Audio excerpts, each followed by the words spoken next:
You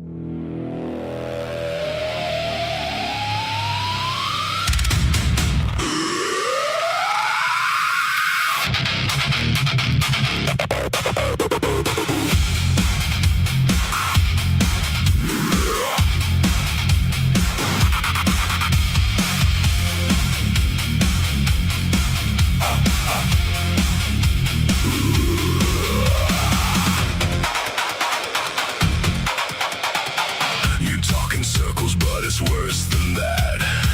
You spin around and never find your way back. Round and round while you twist and turn like a figure eight that never learns. You think you've mapped infinity's face just because you're trapped inside your maze. And if your mind can't comprehend the scale, you declare that everybody else must fail. You draw the limits of your tiny frame, then stamp the universe with your God's name. Round and round, twist and turn, watch another bad conclusion burn. You call it wisdom, call it fate, but you're just trapped in a figure eight. Round and round, nowhere bound, lost while claiming higher ground. You think you've solved eternity, but you're choking on infinity.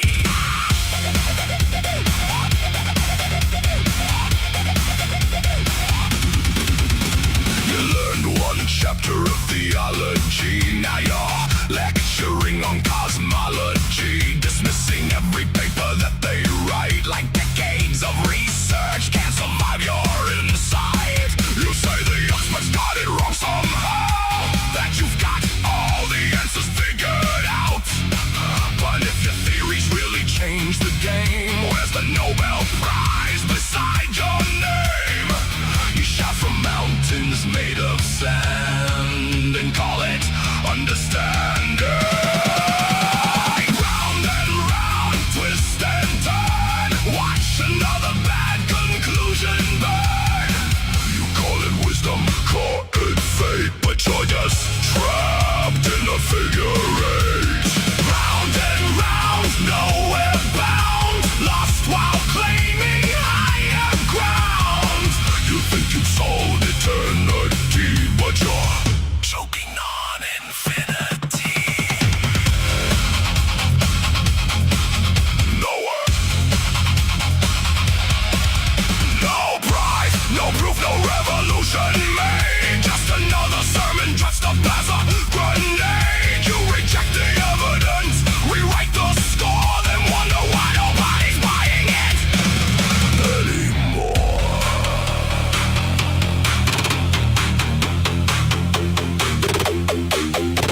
You cry about evolution every day, 'cause you need to feel you're built a special way. A soul that lasts forever after death, a cosmic guarantee with every breath. You'd rather trust a tale that's centuries old, a man from dirt and a rib turned whole, than scream, why are there still monkeys from the crowd, while screeching like one twice as loud.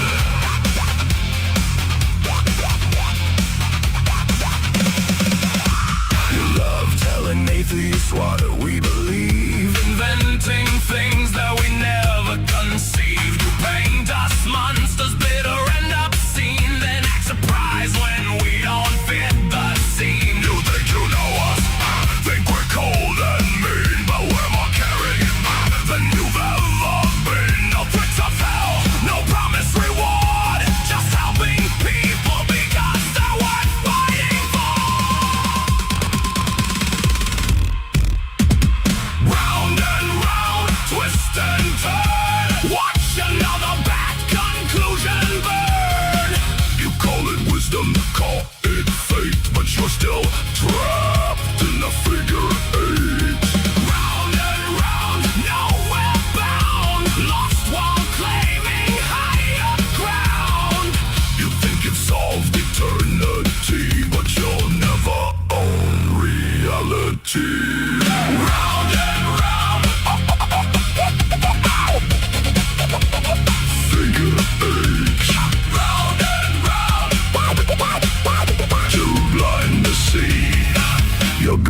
nowhere.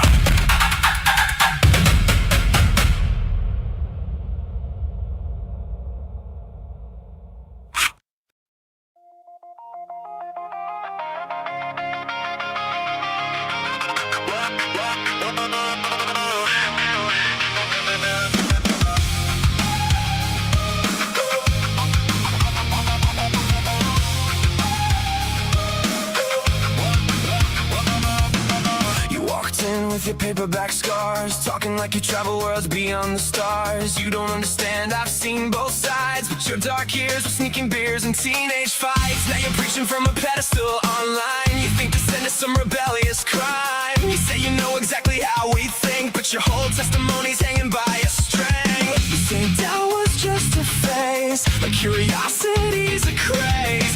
Now you weaponize your past to make every question sound so bad. You can't disagree with me because of what I used to be. I claim to dismiss your whole worldview just to take your agency away from you. I used to be an atheist, even though I don't know what it means. I used to be an atheist, but really I was just a rebellious teen. Really, really, really, really, really. You confuse skepticism with hating rules, like every atheist is just a bit of fool. But asking questions is immoral decay. Growing up doesn't mean throwing thought away. No, every conversation ends the same. You'll come back to God someday. Like your personal redemption arc automatically wins the argument by default. You treat nuance like a sin. Fake confidence means you always win, but your story falls apart when emotion masquerades as fact.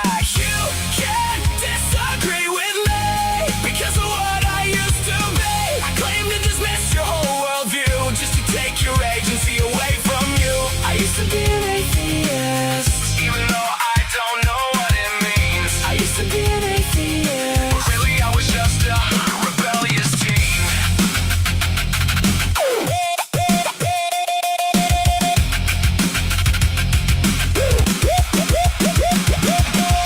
You say you escaped the darkness, but never learned what disbelief was. Shadow boxing paper tigers in your head, then declare the whole debate dead. Every conversation's a battle in the war, turning into the same old score. Trust me bro, I've been there too. No bro, you just hated curfews. You can't disagree with me because of what I used to be.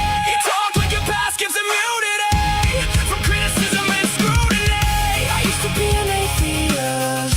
That line's getting old and thin. You weren't looking for the truth back then, and now you just can't comprehend. Yeah, you call it testimony, but it sounds like revisionist history.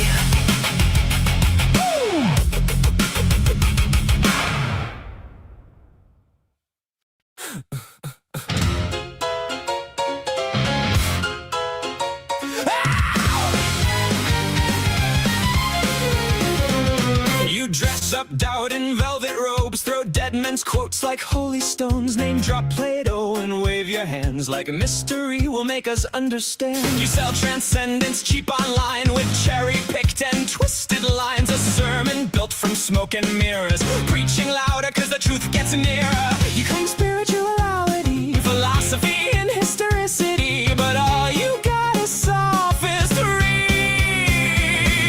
We don't believe your silly fairy tales, but we're ready to talk about it if you want to. We'll even fight about it if you need to. So light the match, strike up the choir, turn your doubt into wildfire.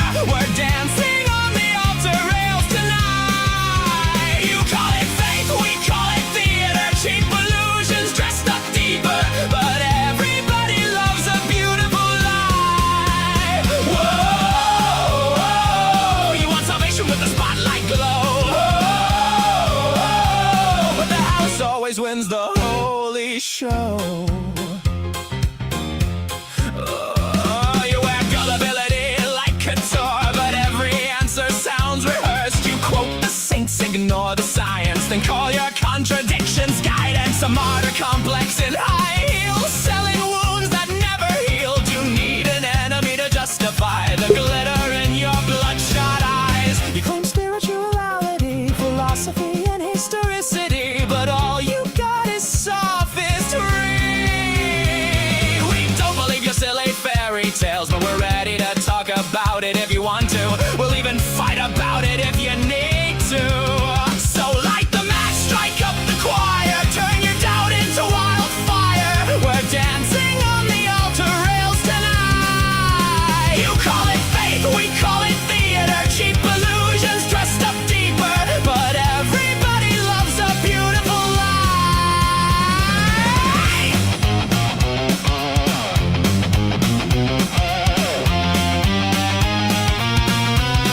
He's just a green room backstage. Then who's been writing all your lines? You pray in public for the applause, then curse the crowd when they don't buy. By the way, darling, not sure if you know this, but we absolutely noticed that your family values venom has infected your whole system. Now it's dripping on your ballots, making every vote a weapon. Your blind faith inspired prayers are now our Christo-fascist nightmares. Light the match, strike up the choir, watch the city drown in fire, while angels smoke outside the venue doors. You wanted prophets, you got performers, broken hearts and false informers, singing hallelujah like it's war. Well, now welcome to Async, where we just wanna know all the fears, ideas, dreams, and doubts that you sow. Saints burn up in orange and purple glow. And the sinners steal the whole damn show.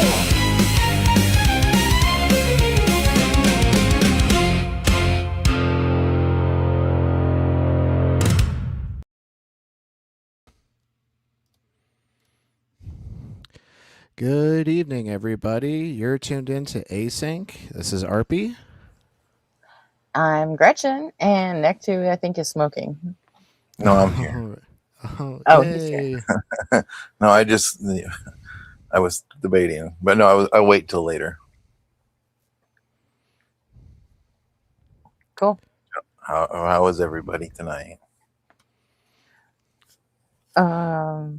Doing all right. I'm gonna have to run off for a moment and help with Arpy Jr. He's teething again tonight, so he's fussy. That'd be hilarious if we all started the stream and then I went to smoke, you went to, and there's nobody here. Just dead silent. And I want to go. And I want to go back to Nitty's stream for a minute. So, but you know what? All right, go for it, Arpy. No, I'm here. Who's Rubina? Do we know Rubina? I don't know. Never them, heard. If you want to address them really quick. Okay, Rubina, who are you? Can you like flip your camera on for a second so I can see who you are? Make sure you're not a troll or like disguising yourself as someone else that we don't want to hear anymore. I'll bring you up, but while you're backstage, you need to flip your camera on real quick. Show me you're a real person. Yeah, I'll be right back. Okay, I got this.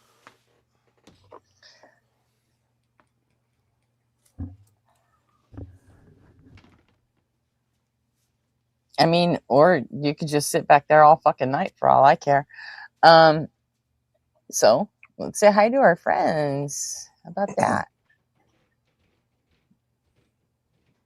You know, or someone in chat can tell me who Rubina is. If you want to tell me who you are, Rubina, you can just do it in chat. Like if you don't have a camera or something. Your call. Hi, Brent. What's up, dude? So anyway, first tonight, next to doesn't count. So JR, is that JR or Ben? Well, hi, JR or Ben.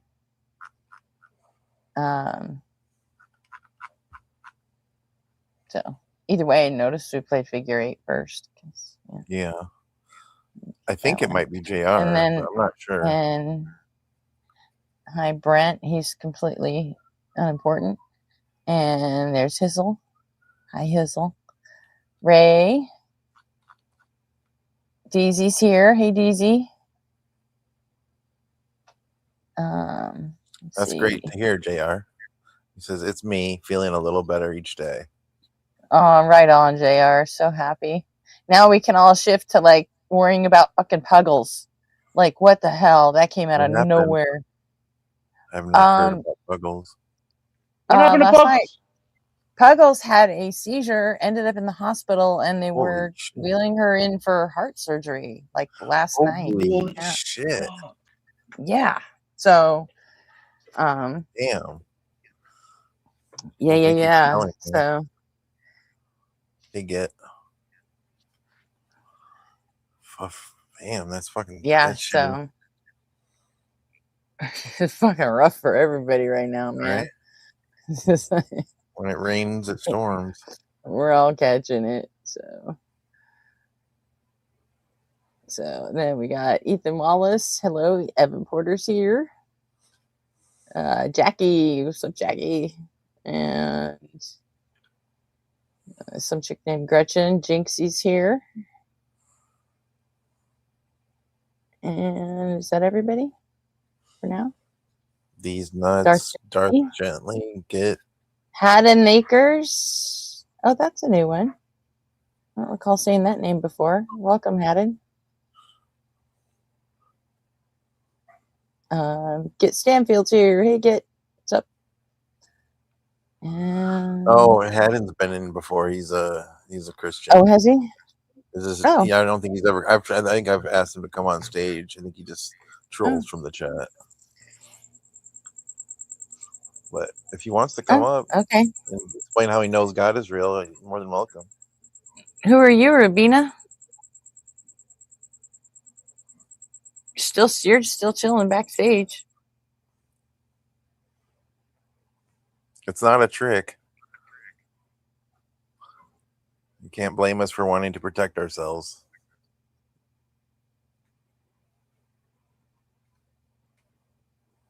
Okay.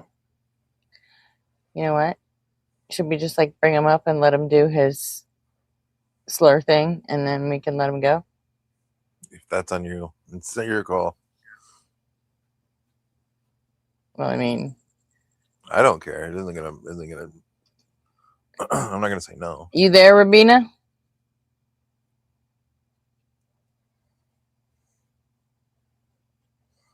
They don't have a You camera. 18, Rabina? Have they said anything in chat? Have they typed anything? No, not that I know. Not a single message from them at all.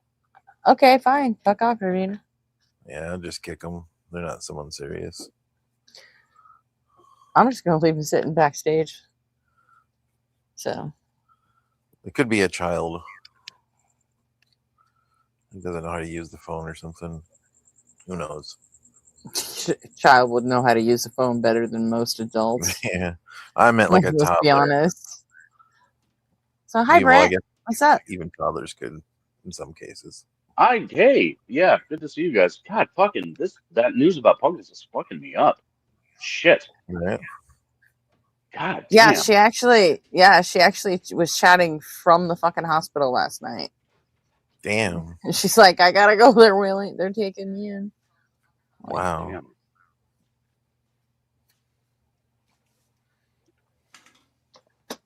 So, yeah, hopefully she's okay. 100%. Yeah. So I had nothing to do at work today. I was on YouTube all day long. It was terrible. I don't know if I've ever asked, Brent, what do you do for work? I teach. Oh, what do you teach? I teach adult GED math.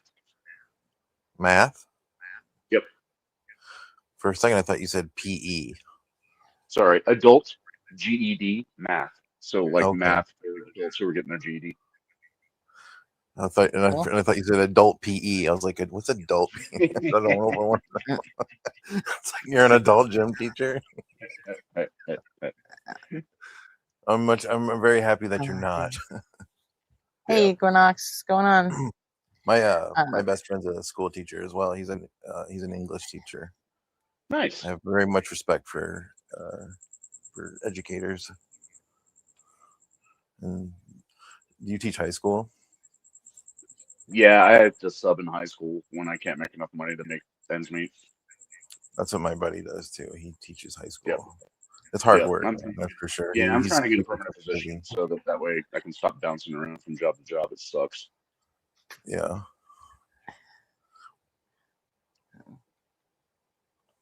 Dark. Thank you for your service, Brent. Of course, man. Thank you for Dark, your service the to massage education. table Someone's is got to not. do it. I couldn't Right? teach anybody anything. I am Fuck so not built with that temperament. I have a quick story about that. About me knowing that I'm not a good teacher. My first or my current wife, my wife, tripping over myself. All right. She's never driven before. She has never had a driver's license. And when we first met, I asked her if she wanted to learn, and she said she did. And because I thought driving was easy, and it's easy for me to learn. I'll teach her how to drive. And I don't know what the fuck I was thinking. It's my fault for thinking that I should start on the fucking highway. But we started. I figured we'd go to empty highway roads, and we were shooting down like an empty highway, going about 50 miles an hour, and I told her to take a left at the next turn, and she was just gonna take it at 50 fucking miles an hour because I never said anything about slowing down. And I was like, "What are you doing?" I was like, I started yelling at her. I'm like, "Hit the brakes! Hit the brakes!" And we're like nearly careening off the road. Like we're like I can feel the car about ready to tip over and go into the ditch. And she finally gets her foot over and puts it on the brake. And and then I was like, "You're supposed to." She's like, "I thought you said you were supposed to accelerate into your turns," because I wasn't. That's what caused the confusion. That's But nuts. anyway, Had she never been in a car before? she'd only driven like maybe 3 or 4 times. Like and she gets anxiety when she drives. That's why she just doesn't drive.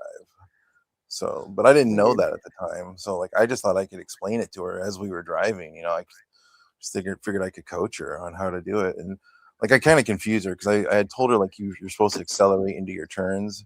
And so when I told her to take the turn, she just figured, she was going to maintain speed and then she was going to accelerate into it. She was taking me like literally listening to, instructions from me from like word for word. And so if I didn't say something, she wasn't going to do it.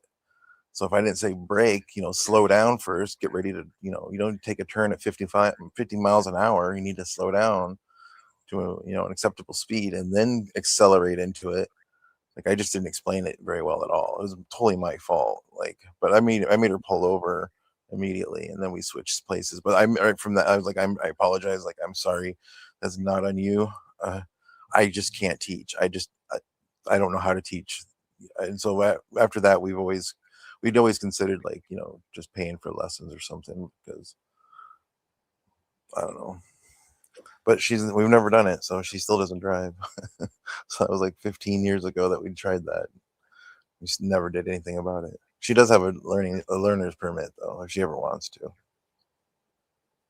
Just haven't really needed to though. I couldn't even imagine that.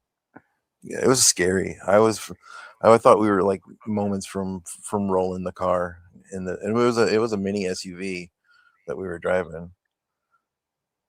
Took a country road at 50 miles an hour. Took a turn, but it worked out.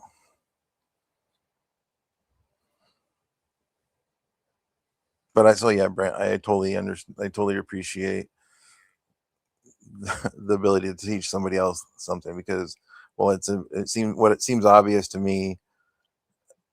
I realize other people, you have to go through each step, and is you might think a step is unimportant. It isn't to somebody who hasn't encountered the step before. Well, next, you know what they say: those who can't teach do. It's all right. What is that? I've never heard that. Gretchen got it. I got it. So the phrase is, if those who It's can't do backwards. teach, and I just reversed it. I Yeah. see. No, it's a fun thing. I just posted this in the chat, but yeah, high school students are great. The problem in high school is the goddamn parents. They are a mess. We used to By have the way, helicopter planes. if there's anybody in here in chat that knows who Nitty is, I think it's a fucking crime that he doesn't even have as many subs as I do. So Yeah, get there's over his there and YouTube sub. channel, and you guys got to sub to Nitty because he's the best. He's the Nitty and Dr. absolute Kip are best. doing Nitty and Dr. Kip are doing atheist drama right now. Yeah, I Nice. know. That's where I was until I had to come over Mhm. here and start the stream. And I was Yep. going to go right back, but now RP had to go and do his things or their thing. You and NB both. You guys crack me up. It's hilarious. Huh? Well, no, I have a personal I got pulled into this shit from Ethan, it's in the chat. 2 messages above yours. Go ahead. Yeah, I'm sorry. I got pulled into the whole thing. Here, I'll put him in the chat again. But I got pulled into it by Kyle, who fucking came and fucking hunted me down when we were doing a Dark Brandon live stream. And she like talked my ear off for like an hour. And I'm like, I'm supposed to be screening calls for this fucking live. What are you doing? Well, I want you to do a video about all that, the Nanocon drama. And I'm like, I don't fucking know these people. She's like, but you're part of the atheist community. I said, so? I don't know you. I don't know any of these people. I'm like, And the atheist community is quite large. I mean, and they're like, on that well, scale. then I want to talk to Dark Brandon about this. And I'm like, he's not part of the fucking atheist community, and he doesn't want to hear about this shit. I'm like, no. I'm like, I'm not putting you on the fucking phone with him. It's not happening. I'm like, you can fuck off. And she said, okay, well, I'll send you all this evidence. And I was like, okay, do that. And then if it's worth something, then sure, maybe I'll do a video about it. And all the videos all the evidence quote that she sent me, it was just a Facebook gossip post about a bunch of fucking people that were there that night, and everybody saying what they saw. And I'm just like, that ain't evidence. That's Facebook gossip. I'm like, you got nothing. And then they started coming after people and, like threatening to get Dark Brandon shut down. And then there's another, we have another friend she's a fucking librarian. That's what she is, right? And she writes a column for Vogue with book recommendations, right? And she recommended Promise Backlund's book one month. So Michael Beverly and Kyle, they fucking came after her and then wrote letters to Vogue saying you need to fire her because she has Promise Backlund's book on her fucking list, and we told her to take it down, or we try to get her fired. And like Vogue told them to get fucked straight off. But I mean, still, they went to her first and said, if you don't take that recommendation down, because Promise is protecting predators, so you can't recommend her book. And she was like, yeah, fuck that. And I'm like, yeah, definitely don't. No, that ain't happening. That shit hey, with Robin. Hello. Durante. So, yeah, I mean, they're threatening to there have been threats like we're gonna shoot up Nanocon or some shit like that. I don't know. It's just like Well, I don't know. Like, they don't give a fuck who they hurt. They just want to. I really think that this chick who supposedly got assaulted, I Nancy. really think that she was just. Oh, we're just straight up naming her now. Okay, fuck Nancy. And she's in the video. I think she was like, I think she attempted to cheat on her husband and then worried about the fact that she did. And I think her sister decided to use that as for fucking clout for their podcast. I think that's what happened. I found out too that Michael Beverly sent a death threat to AJ the day before that video came out. Wow. Yeah, I talked to AJ. AJ said 5 minutes after AJ said 5 minutes after that video came out, he was back to calling her a fucking bitch and all that in her DMs. So Yeah, and because I mean, I talked to he didn't- AJ yesterday. Yeah, he didn't blame anybody. He didn't blame anybody but women.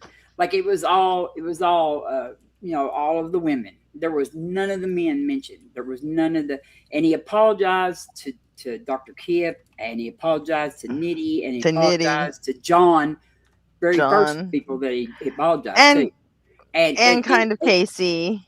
yeah, but kind yeah, of Casey, but I mean, like it was all men first too. Well, Casey and John were together, I guess. Yeah. But he blamed Patty and Nancy, and he blamed PC and Tsunami and Kyle, and he never mentioned Trees, and he never mentioned Jay. Is Nitty still going? Yeah. Yeah, he is.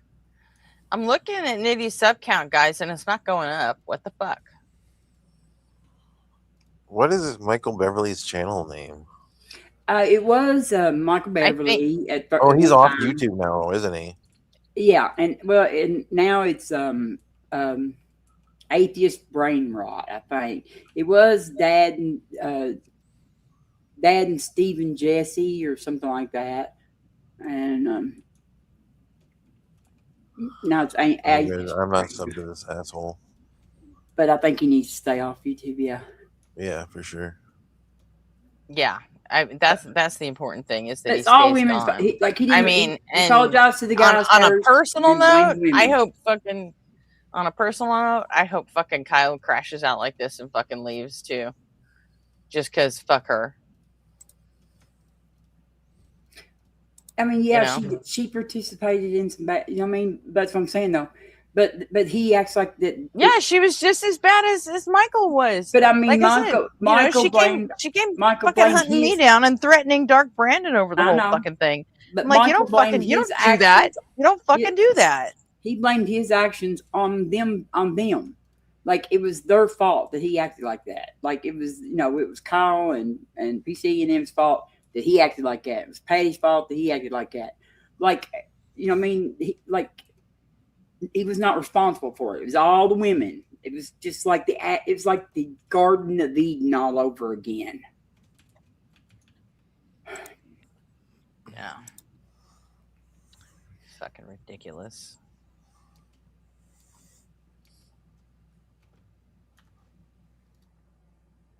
But, he never mentioned Jay, and he never mentioned Trees.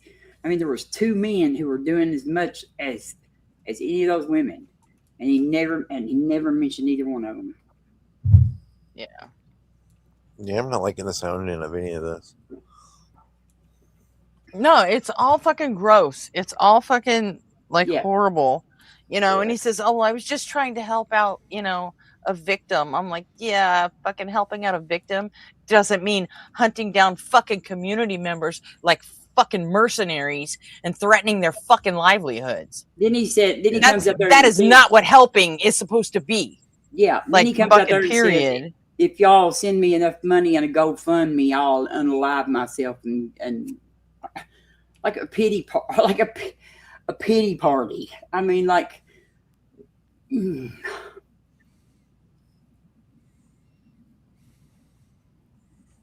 I mean, some of the shit they said about AJ was disgusting.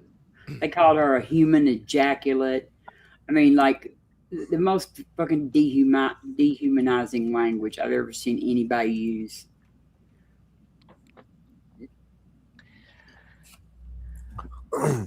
Also, hey Robin, good to see you. Yeah, you too. Yeah, I'm back, by the way. All right, I'm gonna go smoke quick. And hey, friends in chat. Hi, hey, Noga. Hey, Noga's Jackie. here. Noga.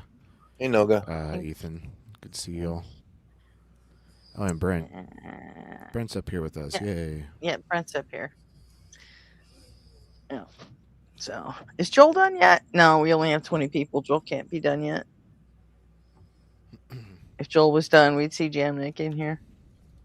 Pretty sure. I see Rubina never responded to the backstage chat. Nope.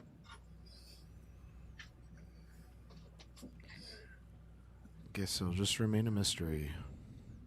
Oh, good night, Brent. Later, Brent.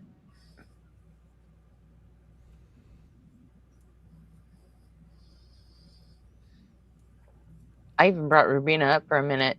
They just stayed muted, and If y'all get a guy named Owen McDonald that comes in, I've seen him here. He's from England, and he's a okay. left-leaning guy, and so he's like his hours would be like he's on the same schedule with John and him on hours. So like I told Okay. him, like I may not be on if he ever comes in, but I told him to stop by here, and if I'm not here, he may stop in. I don't know, but I told him that he would fit in good here. So Cool. What's his deal? but he does a lot of politics and stuff. Left. Oh. He's like, yeah, he's left. I That'd think be he's cool.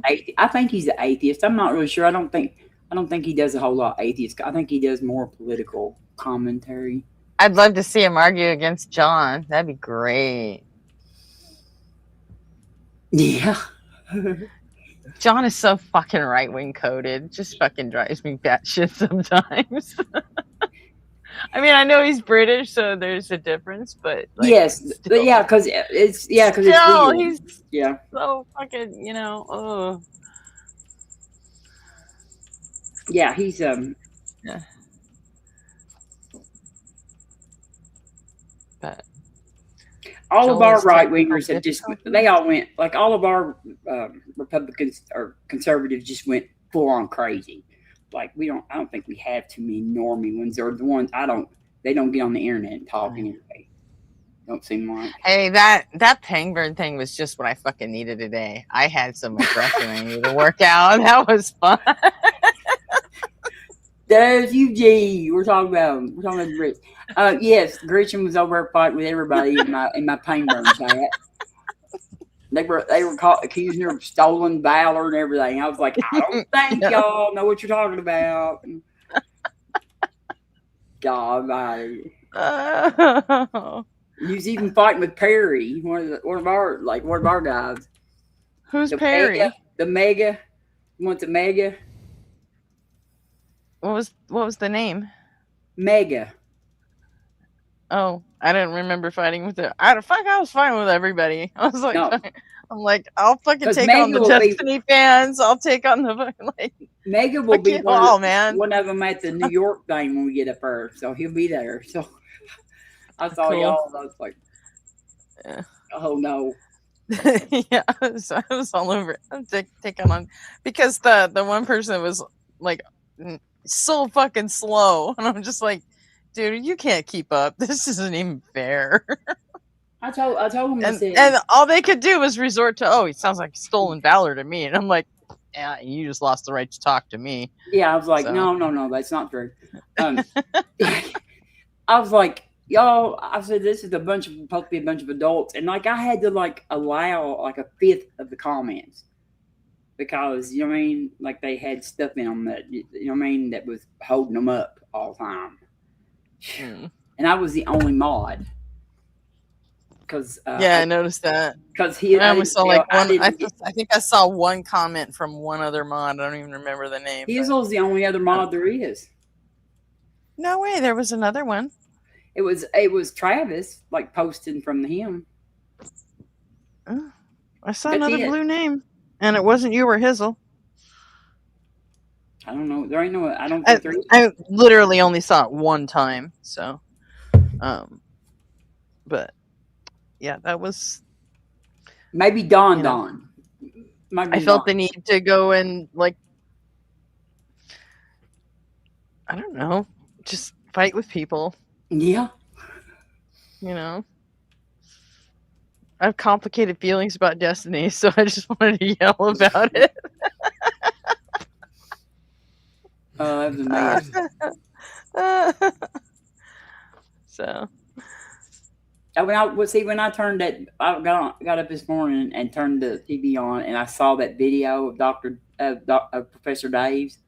I was like, oh shit, because see, like Travis has Destiny and Professor Dave on, like not Yeah, that's what I say. that They DM both- I sent you, I'm like, maybe Travis ain't the guy to referee a match between Yeah. his two cash And- cows. And I sent it to Travis like as soon as I saw it. I sent it to it and I said, and he sent me back and he said, "Oh, Dave," but I come find out he had already knew about it. He knew about it last night because I think David sent it to me last night. Right. A crypto fascist. Oh, I don't don't know know. that he's a crypto fascist. I don't but, know what I mean, fascist means if we're starting to call Destiny one. I really don't. I mean, let's be honest. I mean, the most honest thing you could say about fucking Destiny, I didn't say I don't know what to think about him. I said I have complicated fucking feelings about him. That's what I said. Don't fucking strawman me, bitch. Get the fuck back up here if you want to fight about it. Oh, I said I have complicated feelings about him. I like his political positions on most things. I like that he's not so fucking far left that he's fucking Hassan. You know? But you know, obviously he's a fucking Israel apologist dickhead, and his personal life, there's a lot of fucking concern there.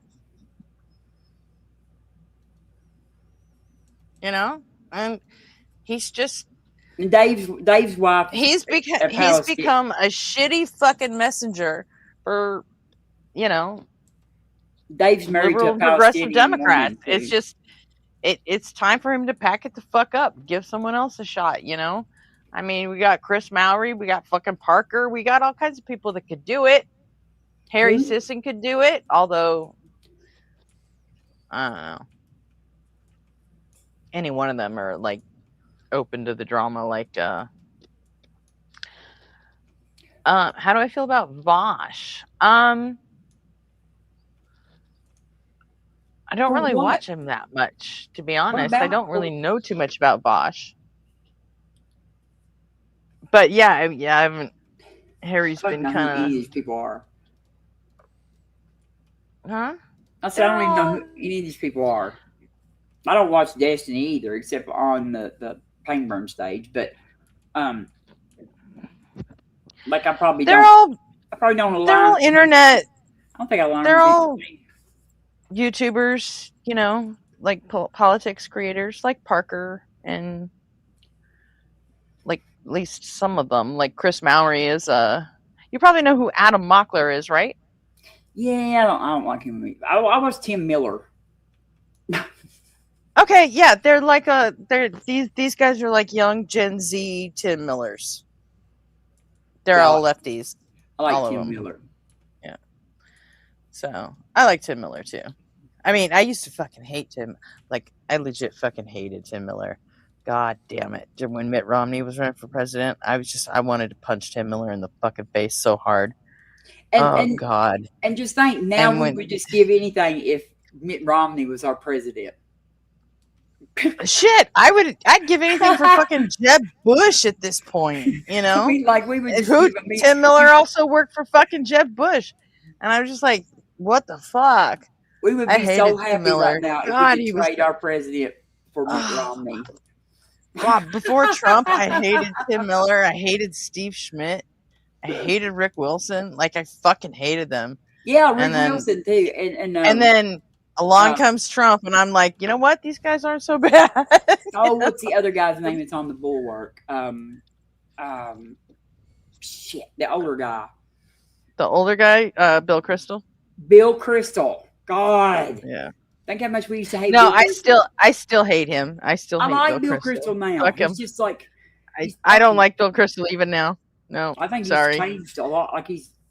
I don't. I think he's just a fucking neocon that never got over being a fucking neocon. That's all. He just didn't. He just never went MAGA. That's the only good thing you can say about Bill Kristol is he never went MAGA. He is still fucking super neocon. Well, that's a And whole lot of fucking- good right there, though, considering what the rest of them did. So,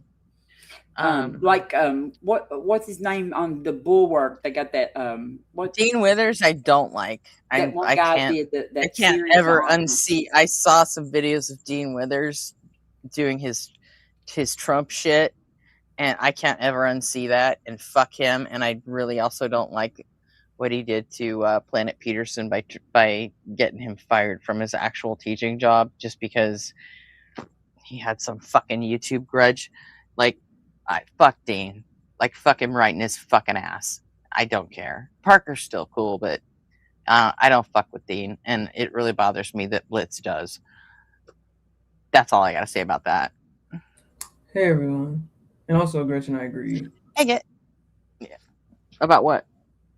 Oh, about the Dean situation.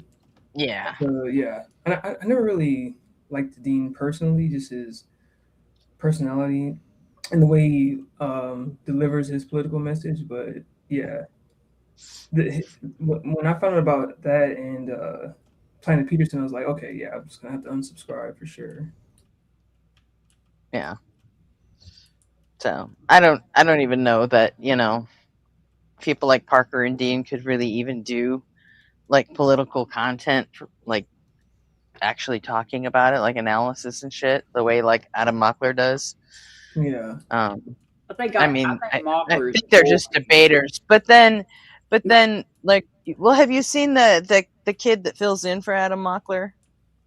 I don't know, but Mockler's boring as shit. Like, I just can't hardly. Yeah, well, there's another kid named Chris. There's a kid named Chris Mowry who fills in for Adam Mockler when he's off doing CNN shit or on vacation or whatever. Is JR here? Is that JR? Yes, JR is here. This is JR. Sorry. And Chris Mowry started out as a TikTok and Twitch debater.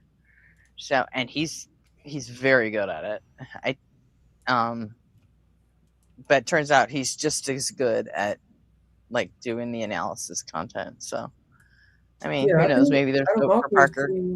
I think he's pretty good. I think he was really good pushing back when he was on Piers Morgan, and very young and intelligent. I don't know. I like Adam Mockler a lot personally.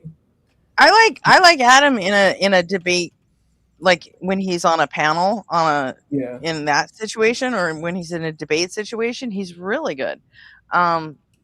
But when it's just him to camera, I mean, Robin's right. He's fucking boring. He's just this like doe-eyed schmuck just sitting there, You think so? like, right? I mean, he really is. It's like I can go sleep.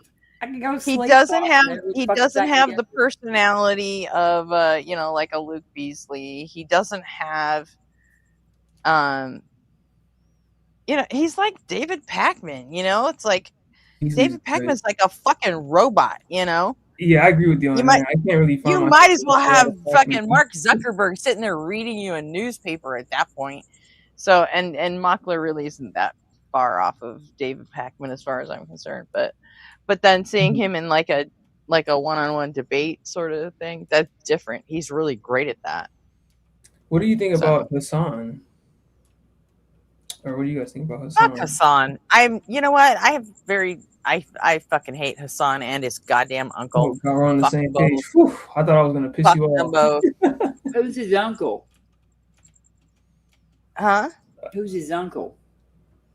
Cenk Uygur from Young Turks. Uygur. Yeah, I can't. Cenk. I have a hard time saying his name for some reason. I don't. Yeah, I read Denk's book, but I can't hardly stand to watch him and Anna no more. But now I like some of the other people. Cenk ran for Congress in my district several years ago, and fucked the whole thing up. And that's how we got landed with. That's how we got landed with fucking Katie Hill, the whore. You remember the one in the throuple that her husband fucking threw a fucking nuke on her after she got elected? Fucking insane. But now there was a guy that used to be on their show. I don't know if he still is. That I liked. Yeah, it was Cenk and Anna Kasparian, I think. Yeah, but he was somebody else that was on their show. I liked him pretty good. I can't remember what his name is. I never watched all that shit, so. They're like Jenkins. They're like watching Alex Jones now for some reason. That's what it seems like to me. Like they're just like going all these they got this most extreme views of everything. Mm-hmm. Mm-hmm. Yeah, I agree. It just has degraded. I don't know, man. Like, Except for Anna has her like little bit of like anti-trans stuff that she kind of holds on to too. That kind of I don't know. yeah, and I just really hated the fact that Shank, pretty much tried to kiss ass after Trump won the presidency and was going to all these He's things. about his own bottom line. He always fucking has been. Yeah, he kept bringing up it's a donor class, the donor class. It's like, dude, it's not that. It's really not just a donor class, right? What's Is the it? CNN? What's the CNN reporter that Trump went after in the dinner the other night? He likes to go after Caitlin Collins. Yeah, Caitlin Collins. Yeah, she never smiles. He said. Where's that coming from? I don't have a dog. Okay.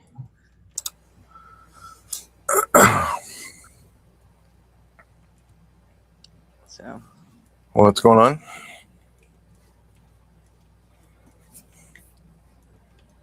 I don't know. Is something going on? No, I just got back. I just didn't know what I was. Nobody was saying anything, so I didn't know what I walked into. Oh, I was trying to figure out what the hell. I've got so many tabs open that I kind of put my arms over my head and I tap my earphones. So like one of my YouTube tabs started playing something, so all of a sudden I'm hearing something in my ears. Like, wait, where's that shit coming That from? happens to me. That happened to me with the songs, because I open the chat, but I forget to pause the video, because that way I can chat on in the YouTube chat. But if I don't remember to pause the video, then all of a sudden when you start the songs, I like it just sounds really confusing until I figure it out. Just a mesh of music. What's up, Ray? Hey, Ray. Hey, Ray. Hey, how y'all doing? I watched the Daily Show's evisceration of Yes. Trump's. Yes. Oh my Did we god! get Nitty up to 500 yet? What was that? Did we get Nitty over 500? We're supposed to be I subscribe. subscribing over there. He was at 488. I already know he makes good content. He's at 492. He's got 492. Yeah. Oh, 8 more. On. 8 more. 8 more. I could just create 8 more accounts. No, they'll take it away from you. No. We did that for Simos and they just took them away. Well, I wasn't going to do that anyways. I wouldn't waste my time. But. Yeah, but watching a comedian of Jon Stewart's level eviscerate Trump's acceptance speech was just a thing of beauty. He was so surgical. It was fantastic. Everybody needs to go sub to Nitty. At least 8 more people at least. Please. Yeah, like I just never. I don't. Maybe I just need to read more because I don't understand how Trump has amassed such a wide base of sycophants, and he's such a stupid person. He's got a propaganda network, right? So it's state-run media. He's not doing that it only just solely shows... on his own volition. He's got a whole fucking. He's got a party behind him that's helping him. For sure, yeah. He's got a whole group of people. No one person rules alone. Yeah. I mean, everyone in his cabinet is like smarter than he is, right? Like I would say. Well, that's why he's so easily like they manipulate the shit out of him. What's up, Jam Nick? Yeah. Right, because like all you have to do is butter him up a little bit, and what's up, Jam Nick? And he's gonna. You just say some nice things and then slip in or buy his crypto or something like that. Just grease the palms a little bit. Tell him how handsome he is, how his dick's the biggest ever, and he'll do whatever you want. Yeah. You're I mean, as far as a national security risk goes, he's about as big as it gets, right? Like no person with his history would ever get a top secret security clearance ever, ever. But Yeah. No, I hear you. I hear you. Do you guys think that JD Vance has any chance? No, not years from Tucker He's now? Carlson got run. he's got negative charisma. Yeah, I was Yeah. saying the same thing. Yeah. I think he's actually a smart guy, but no charisma. Um, no charisma at all. Well, What he makes you needs to think come he's out. smart? He needs to What the come out fuck of has that. he ever said that makes you think he's a smart guy? Well, just the way that he articulates himself and stuff like that. I'm just using very basic standards and in terms of like articulation and things like that. Like on the Well, the surface. bar is pretty low for that party. So okay, as far as like that party is concerned, he's Sure. probably the rocket scientist of the group. But Yeah. That's all I'm saying, Gretchen. I'm not saying like. Yeah, whatever. I've heard Deathless Light articulate some pretty fucking Oh crazy god, shit. oh my gosh. I worry mean, most. he can be goddamn articulate when he wants to be. Doesn't make him fucking smart. I worry. And he has way more personality than JD Vance does. It kind of does actually. Yeah, he fucking way does. How's it feel to lose, JD? How's it feel to fucking lose? You lost. So if you look at the variables, That would be hilarious. Oh god, I hate and love Death at the same time. I'd pay big money to see that debate. He's so annoying but entertaining. Well, I know nobody on Fire be right there with me too. Seth Andrews put out a video today, and it's the kakistocracy, and it means that we're being ruled by the most incompetent. I still think it's a kleptocracy, which is ruled by thieves. Well, but this I can't even be all those things. Kakistocracy. Anyway. Yeah, no, it could be a combination. We just got to figure out how to combine those two words together and put ocracy at the end of it. I don't know, but I can't even say that. Kakistocracy. I can't like it. Is it like a Kafka? Kakistocracy? Kafka. It's KAKISTOCRACY.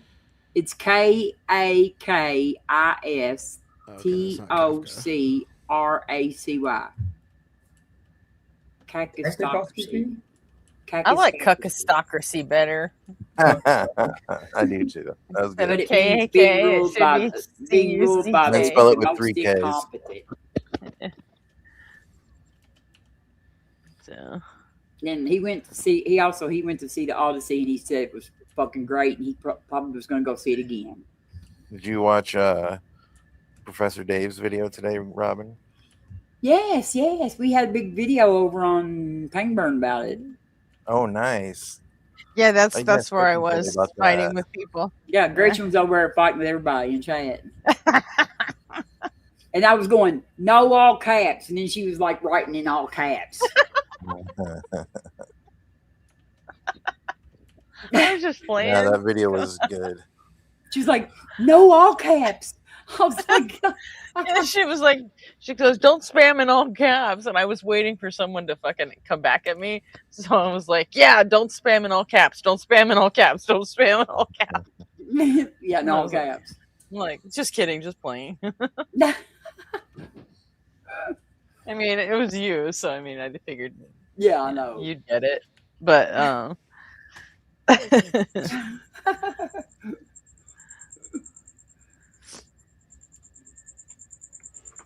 Yeah, there's going to be so much controversy on that video.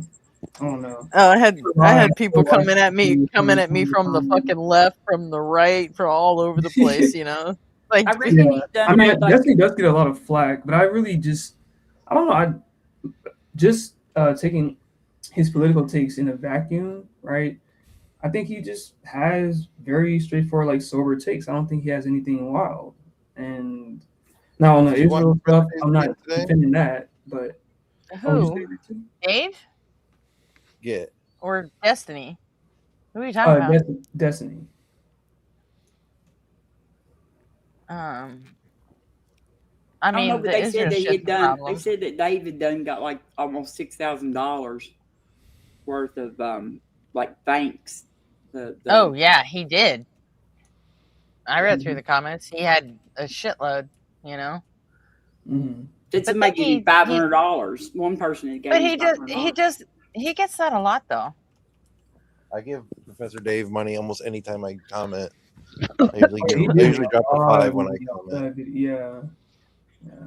I mean, I like Professor Dave, so I'm probably a bigger fan of Dave's than I am of Destiny's. But That makes sense. I I'm don't a really. fan of both. Like, well, okay, what do you guys think about Destiny? Like, I mean, I don't dislike Destiny. I just don't. I'm not. I know. I don't watch. I don't game.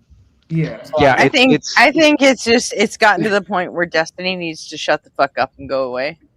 I mean, he just like I don't game, so I don't get into game and stuff. I think they're two different formats. I think one is entertainment, one is education. Right. I think Professor Dave is legitimately trying to educate people and make them better. I think to a large degree, Destiny is just trying to entertain, and he is to some entertaining. So that's how it's gonna roll. Well, Destiny isn't really that much of a gamer anymore. He's more of a fucking commentary guy and a debater. I mean, like he's always kind of like talking about stuff that I don't know nothing about. Like I just don't know nothing about none of that stuff that sometimes he's talking about, like all these people. But like he did good. He did Pangburn. He did the anti-Trump tour for Pangburn, and he debated all the Trump supporters, and he debated Dinesh D'Souza up there for us, and he did he did great. And fucking Pangburn should just fucking let him go at this point. And Constantine Kissin, he did a good job against Constantine. Constantine cried like a little girl, just whiny and shit. Yeah. And so yeah, but there's a reason he's moving on to people like fucking Justin Ian and Blitz. You know, it's because Destiny is fucking problematic, and if Travis can't, he's got to be able to fucking admit that. I mean, his own fucking actions betray it. Well, I mean, like he's got to be able to admit it. I mean, Travis, like he's for politics, and Justin and them are for the religion part. You know what I mean? Like they're not even. So like as much as like I love Dr. Like personally I love both of them. Okay, like Dr. Like him if you talk shit about MAGA. Huh? Well, it's not because he talks shit about MAGA. It's that Destiny can talk shit to MAGA, like directly to MAGA. Yeah, he fights MAGA is what I meant. You know. Yeah, see, people could pay when you bought. I bet you anything if Parker fucking said, "Hey, kick Destiny off your fucking tour. I'll take his place." That Pangburn would say, "Done, fucking done." Pangburn was just in his chat yesterday because he wanted Destiny and Professor Dave to actually talk. Yeah, and have a conversation, which I think should happen. Like, hey, there's Professor Dave. Why should it fucking happen? Why should it fucking happen? Well, because look at Mehdi Hassan. You try to get Mehdi Hassan to debate a fucking Nazi. Guess what he's going to say every fucking time? It doesn't matter what kind of fucking conditions you put on it. He's like, I'm not going to fucking debate a Nazi. And so Dave has the same fucking thing with fucking Zionists. And he's clearly thinks that Destiny is one. So well, why should he? Why should he? To make everybody else fucking feel better? No, because Travis everybody's feelings. Because Travis offered for all of the money that was raised to go to feed Palestinian kids. So Travis thought that they could maybe possibly raise $5 million. That's fucking virtue signaling bullshit. That's what that is. Like, $5 million now I'm gonna hold this over your fucking head so you'll do what I want for my platform. $5 million to feed that is kids. Bullshit. That's bullshit cuckery crap. I don't know why that's bullshit. It is bullshit. Why the fuck does he want them to talk in the first place? Because they have a massive disagreement. They're two big figures on the internet, and which has nothing to do with him. And they could use this circumstance though to actually raise money for a lot of people, and feed a lot of people. And either one of them could host it on their own platforms if they wanted. Yeah, either one of them could do it on their own. Yeah. Well, I mean, no, that makes sense. Okay. Yeah. They don't need Travis for that. I mean, And, Travis I wasn't mean, going to make this anything whole anyway. thing- Travis was going to do it all for the month, like they could make. Yeah, this whole thing started because Destiny got fucking butthurt about a fucking video Dave did about Avi fucking Loeb. And decided to call Dave a fucking Nazi because he fucking debunked a fucking Jewish Harvard science professor who was a total fucking fraud, by the way. Yeah. No, this is all you fact. know. Yeah. All right. And that is the only reason Dave made this fucking video. Yeah. And then Dave also, said that you poked the you know, hornet's nest. regarding the fucking, you're disregarding the fucking title of the video, which it was Destiny Loves Genocide, which, you know, all right. Destiny But says it's his own mouth. outside of that, like, I actually fucking added the shit up. 65% of that whole video was just all fucking Israel, period. And then 30% of it was about Destiny, most of which came from Ryan Beard's Destiny content nuke from nearly 2 years ago. Yeah. And then, like, the other 5% was Dave getting in a few fucking burns on Avi Loeb again. Like, No, straight up. that That was the whole And he fucking didn't even video. go. Dave didn't even go for any of the low blows or any of the other. Destiny wasn't rumors. even in half of it. Yeah. No, so, you know what? So, all he got was the fucking title, and he's going to get fucking bitch butthurt to get about that. You know what? Then, you know what? Destiny doesn't belong fucking doing any of the shit that he's doing. He's going to be a fucking crybaby about that shit because, you know what? Destiny started all this shit. And now he's going to fucking cry that Dave won't come fucking debate him about it. Get fucked. Fuck you, Destiny. You know what? Go fucking cry in a corner. Let someone else take your fucking spot. You can't handle the fucking heat anymore. Fuck off.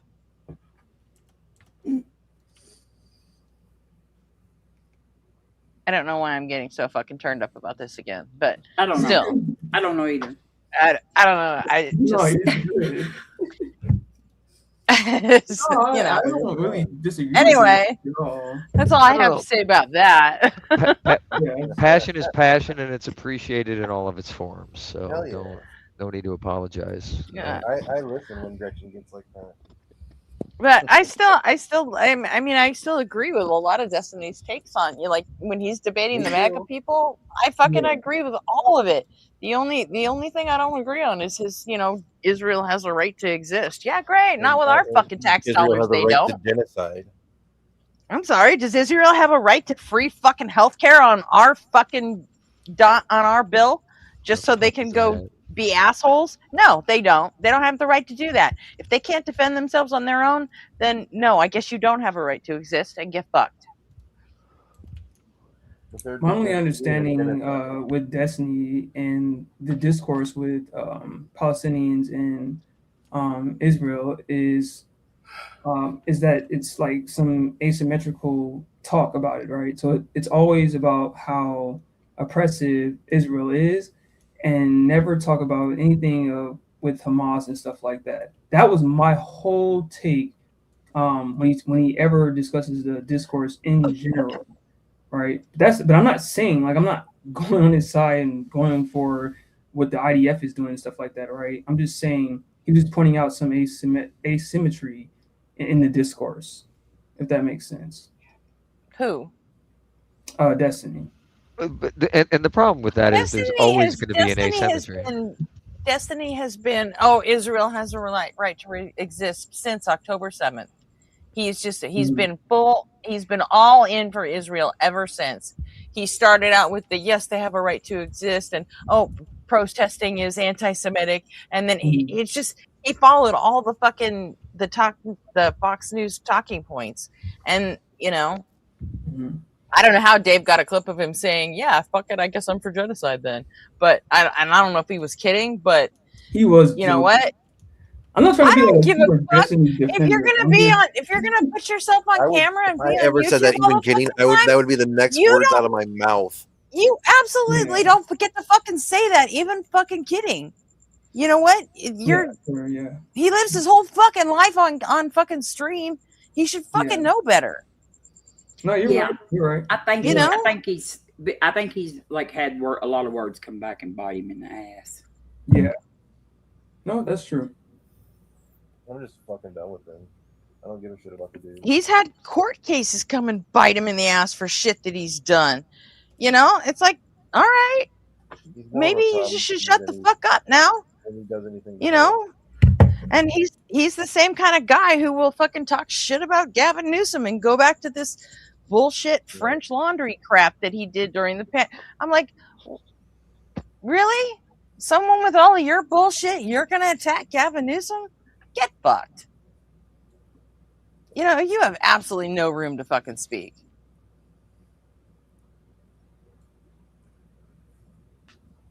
But Gretchen, he did go out to canvas and, you know, like things like that. A lot of people do good things. Yeah. You have to give him at least that credit in terms of. He went out to canvas for who? Democrats for I think Warnock in Georgia. I think it was even a few years ago. He does canvas for like the Democratic Party, generally speaking. Right. I'm trying to give him that credit. I'm not trying to. You said I already said I agree with a lot of his like political positions on a lot of things until it comes to fucking Israel. I mean, as far as the Ukraine shit, I'm right there with Destiny the whole fucking way. Right. Okay. You know, I mean, I like most things. I'm right there with him. I don't watch him enough to know how he is, like what his stance on Israel is. He's been right there with fucking Israel ever since October 7th. Which is problematic when you come to find out about like how all of that stuff kind of got set off and like Netanyahu's role in it and like maybe right after the fact, right? Like, because holy shit, that was crazy and horrible. Nobody's going to argue with that, right? But as more information comes out and people's involvement in it is revealed, now it gets more nuanced, to say the least. Everything's nuanced. That's the problem with like this, is that everybody just like they're on like one side or the other, and they're right. Like, and like every situation, anything that's going on, like right. But we're an attention-based economy, which means you need to have a knee-jerk reaction and get it online as quick as possible, or you're going to become irrelevant, right? So they don't have time to wait for that shit, and then they make horrible errors, and if they don't walk it back or they stick by their guns, well, this is kind of what happens. Yeah, and like I wouldn't be half shocked if we found out eventually that Destiny takes AIPAC money. I mean, because since he's not a candidate, he doesn't have to declare any of that, and they don't have to fucking confirm it because he's not a fucking candidate. And I bet you anything, he probably does get paid by AIPAC in some way because, you know, first of all, he doesn't ever talk shit about candidates taking AIPAC money. He says, oh, well, you know what? Hey, it's part of the game. They have to. Right. I mean, if you look at he also was a big Gavin Newsom fan until all of a sudden Gavin Newsom's like, you know what? Fuck AIPAC. Nobody's taking any more fucking money, at least no one that I'm associating with. But, I mean, and now all of a sudden he's talking shit about Gavin Newsom because Gavin Newsom's not going to take any fucking AIPAC money. But there's nuance about us anyone who does. You know what I mean? Like everybody wants to talk about them, like, you know, the same thing. And what's the shit with Avi Loeb? Why did Professor Dave going after Avi Loeb fucking piss Destiny off so bad? Why? Why did they get under his fucking skin? It's just some fucking physics professor at Harvard who wants to claim that all these like comets and shit are fucking built by aliens. They're actually alien spaceships in disguise. Wow. He's fucking got aliens on the fucking brain. And David and Professor Dave just fucking debunks him every time he gets a chance. You know, and why the fuck does that bother Destiny at all? I don't know. No, that's a fair question. It shouldn't. But you know what? That's why Destiny did all this, because Dave took another shot at Avi Loeb a couple of weeks ago. And now all of a sudden Destiny's going to call him a Nazi for it. So, yeah, guess what, Destiny? Happy birthday. Hope you like shit. You know, enjoy it. It's your moment. I mean, he fucking walked right into this shit. Yeah, if you're defending someone who's talking aliens, you lose a significant amount of respect. He's an actual physicist, and that doesn't mean shit. I Somebody know, can have a lot of information for the about money, the right? natural world. That's even more reason why Avi Loeb shouldn't be doing what Avi Loeb is doing. Well, Dave fully admits he said he thinks it's worse that Avi Loeb does it because he actually is qualified as and he just became a fucking fraudster at some point, and it makes it worse that he's actually a fucking Harvard professor. Like it's fucking makes it worse. Whereas like Graham Hancock was just a fucking writer and started all this ancient alien shit where he's his own kind of grifter, but Avi Loeb has he's a true his background in education is a true physicist background, right? And then he just started grifting pretty much and started talking about. And so what he's is a thief. I don't know He's a thief. what the name of it That's all he really is. Doesn't matter how you really want. He's started just writing stealing money. books about, and then he found out he can make a profit from writing books about this subjects. And it's like, damn, you sold your soul, dude. But okay, he's not a dumb guy at all. He knows what he's doing. We're calling him dumb. Yeah. Well, he's Israeli, and so what? Destiny's just gonna go to his fucking defense for some reason, and attack Professor Dave? Yeah. Like why? That's a good point, Gretchen. Yeah. There was no reason for Destiny to say fucking anything about that at all. Like none of that is in Destiny's wheelhouse. Like none of it. And he should have just shut the fuck up. Like he should about just about everything right now, It's like just go the fuck away. Go deal with your fucking sex pest court cases. Just I don't know. fucking I think Destiny thrives under drama before you open your fucking mouth again. He likes the conflict. Yeah, I don't know if he did all Right. these things that these girls are suing him for. I have no idea, and I don't fucking care. But you know what? Really just shut the fuck up and go. Shut the fuck up and go deal with it, and then come back. It's like whatever. It's I don't know, it's annoying. Okay. I guess I didn't work out all of my complicated. Go back into you can go back. Hey, they're gonna be back on tomorrow night, so you can come back into chat tomorrow night. You still got a little angst in the tank, apparently. You can. I was fighting with Zionists on one hand and fucking. I won't be there tomorrow night though because actually tomorrow night we're supposed to have the debate. What debate? A fucking debate between Jill and fucking OE. Jill's not gonna show up. That. Well, I know. Yeah, he will. I want it so over so bad. I'm just so tired of it. And then So I'll be glad when it's over with and done. Yes. If you're out there listening, Jill, I'll be so glad when I'm done with you. He's in the mirror practicing his mocking laugh. I don't know why you ever agreed to that shit, to be honest. I'm so tired of Jill. Yeah, me too. I think I've seen Jill in a few chats. I was always nice to Jill, and he has run his mouth about me everywhere. Is it Jesus is Lord guy? Yeah. Oh, okay. I'm pretty confident that you'll destroy him. I'm not debating him. No. Oh, you're not She's just moderating. He doesn't debate though. That's the problem. He's Who is he debating, Robin? Objective ethics. Oh, okay. My bad. I thought he was debating you at first. My bad. No. And what exactly are they debating? Does the Bible condone slavery? I thought they fucking did that last time.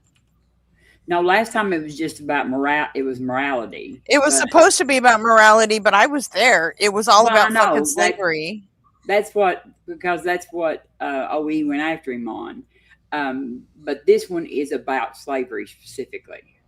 I didn't come up with it. They remember they made all of these plans on your stream, I think, one night. Yep, they did. And Hazel is going to be moderating. That's the cool. chat, you mean? No, Hazel's going to be the moderator. For the debate? Really? Yep. Weird. Well, because I weird. was told that I was not a fair. I got a See, message. that's weird. Yeah. Well, I mean, like that was the whole reason Jill wanted to do it on your channel. I know, but he's running around telling everybody that I'm not a fair moderator. I mean, he. Oh my god. Is he not a fucking crybaby? Yeah. Oh, I specifically sent Robin a screenshot the other night of Jill saying that here. Oh yeah, what a that's right. Fucking crybaby. Yeah, I was letting her know how much shit he's talking about her behind her back. It's messed up. So Hazel's gonna be. I'd have just I'll canceled be there, the but debate. Hazel's gonna be there too. I would have just canceled it. Like, get fucked. Go find someone else that wants to deal with your shit, Jill. Oh, that's nobody though. That's nobody. Nobody wants to talk to him. I want him to call into like. I seriously doubt solid. nobody wants to talk to Jill. Oh right, Damn yes. it, Nobody you does beat me not to want to it. talk to him either. Yes. But nobody does. Nobody doesn't want to talk to him. That's so weird. Nobody It's does, double but nobody negative, yet doesn't it's not. My brain breaks every time I say it. I would load like there now that I've super solid. He's probably on his way home from work right now, like laughing his fucking ass off right now. Yeah, but now that Super Solid is out there, I hope at some point he calls in and he can talk to Solid for a little bit. I would love to see that interaction. Between who? Solid. He just recently came on YouTube. It's Super Solid for his YouTube channel. Yeah. Yeah, I like him. He's very smart. He's very patient. He's a good guy. He's also solid. He's also solid. Yeah, no, he's a solid guy. But he's also a former Army combat medic who saw active duty. Yeah, he doesn't talk about it. Okay, much, what does he do? He debates. He the recent backgrounds have been about What's he debate though? Right. Christianity and racism, essentially. He's also raising money to make a movie about the racism that he was subjected to while he was in serving overseas. So yeah, he's a good guy trying to do some good things. So like I want to support him. McTime talked to him today actually. Where the fuck? I think we pissed off McTime. Yeah. Okay, I think. I'm sorry. I think I pissed off McTime. I was getting ready to say, who's we? Your mouse in your pocket? Yeah, it was me. No, okay, so I was talking to him a little bit this afternoon. Actually, I talked to him for a while. You this were in afternoon. the Discord, right? Yeah. I was gonna pop in, but then RP Jr. woke up. So what did he say? Is he pissed at me? No. He's not. I think he's just busy. I think he's just like trying to get sorted out. Bullshit! I tried to. Well, he was talking to fucking Golden Arm and shit in Justice chat, and I said something to him twice, and he fucking ignored me. Oh well, I don't know. Maybe. All he didn't say anything about being particularly angry with anyone because he just lets it roll off. He just mentioned that y'all were giving him a hard time over his. He asked for it. No, and that's the thing, right? Like he didn't say like he took it wrong. He just said that y'all were giving it to him over the, and that's it, right? Like 3 nights in a row, he tried to sell us on fucking Lamarckism, man. 3 fucking days in a row. Oh. I don't have any of that context. I'm just saying what he said about it. But he did not harbor any ill will. So like if he's not coming up here, I don't think it has to do with anything you guys did. But like maybe, but he didn't seem to indicate that. Like he was angry. I don't think I told him. I don't know. I'm sure he's not mad at me, but I told him, if he wants to be a good debater, it can happen. I just he wanted to get better. If you want to get better, then you need to know what's wrong here and now. You can't get better by getting pats on the back.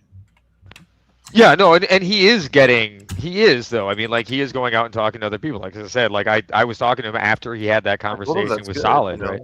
So like he's going up and talking to people about things, and he's getting like because he's not harmful. Like he gets good information from people when he asks. So when he was talking to Solid like explained a lot of things that I think like from Solid's perspective and McTime's perspective there was the difference on, right? Mm-hmm. And it was a relatively minor thing, but at the end, like their goals are both the same thing. They want to end the harm, right? So I don't know.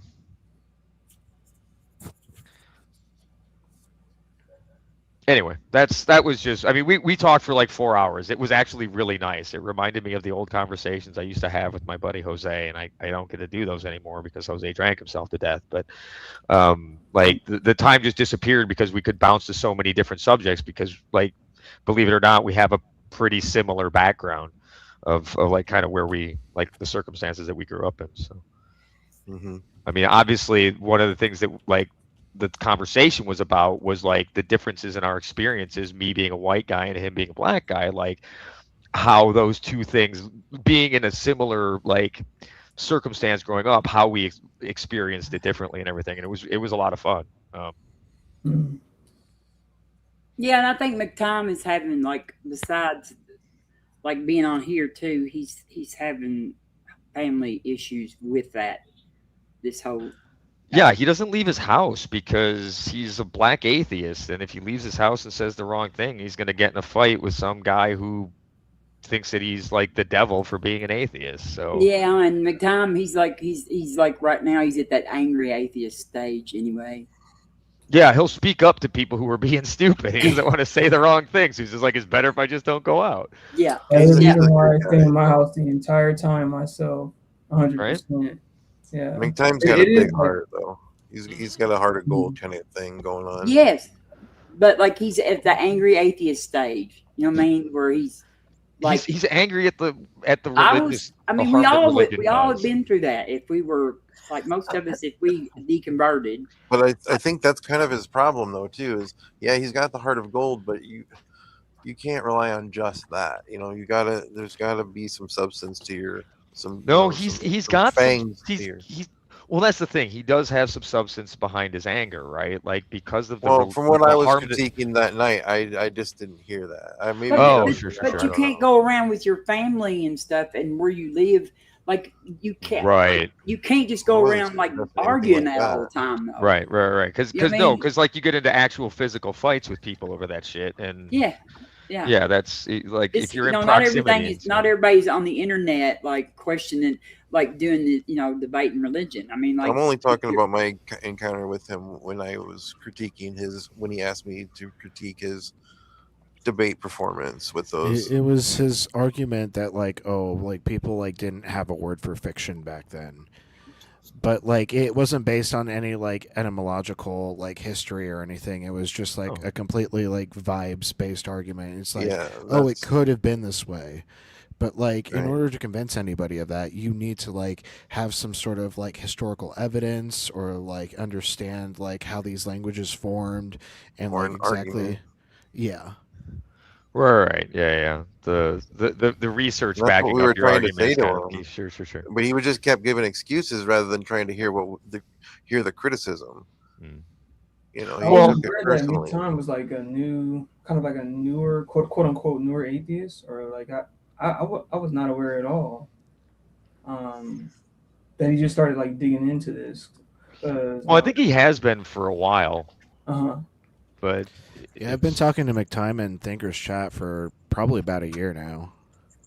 Yeah. Oh, okay. But his mom now knows it, and and his brother, and it's and he makes had for a complicated. It's a falling out thing going on. And Mother McTime, if you're watching, hello. Is she an atheist? No, but she watches. She's not. But she watches us sometimes. Why? Just got it curious. She likes me, Gretchen. She likes Gretchen. She likes Gretchen. Doesn't like Gretchen. That's not fair. She does like Gretchen. She does. She likes me on the politics stuff. Yeah. Yeah. That's all. Yeah, that's always a complicated thing, as you guys already probably know, when it comes to having a radical position change with your lack of belief in God or different God or whatever, and then your social space just changes instantly in some circumstances. Politics and religion, the two things you're Oh, not and supposed to politics talk as well, about, right? right? Oh, Yeah, yeah, you're right. they'll Yep. split families right down the middle immediately. Yeah, I had to cut off my aunt because of politics. It's so sad, right? But I'll tell you what though, my atheist left friends are all doing really well, and I'm really glad that they're my friends because they're all really nice people and they all care. So it's the group that I'd rather align with, and society tends to agree with that because they they focus on the important things like education. They utilize that education to make the world a better place, or in some cases, make a shit ton of money. But in either case, right? Like they've been able to like put aside the other things and utilize what's available in this world to make their space and by extension other people's spaces better.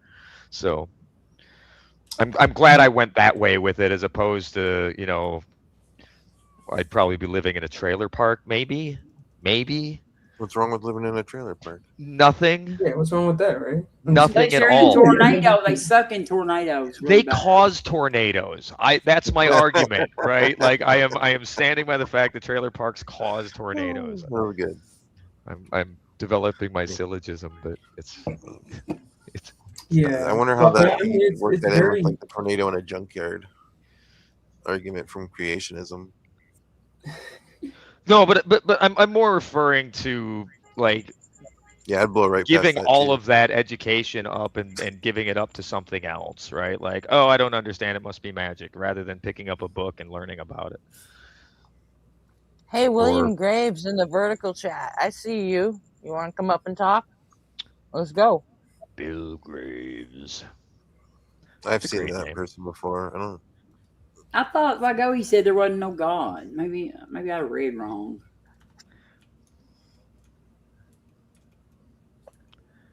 hopefully it won't be a repeat with the YC last night. Oh yeah. Why problem you show us? He's throwing up a bunch of Bible verses, but To nobody, he's no Daniel Taylor. right? Like, hey, no, there's nobody in vertical. No one's paying attention. Daniel's fucking deadly, man. Why problem you show us? What? Why can nobody speak English? No kidding. Because he grew up in America. At least I think nobody grew up in America. And then, like, everyone had their own grounding sin. That what it says. Do you think we're cheap? Wait, we cheap? Fucking Dave. What? Like, fucking learn English, man. According to Steven Pinker, the English language. Because tanks, that's Dave. Languages to learn. Oh. I just completely made that up, by the way. It's not true. What does it mean, though? What does that comment mean? What does Dave ever fucking mean? I don't know who Dave is. You know the Indian guy that calls tacos Holy Father? No, I don't know. That Dave. Yeah. He's out of his fucking mind. Okay. He's another Frosty. Like, who the fuck ever knows what the hell they're saying? Oh man. What?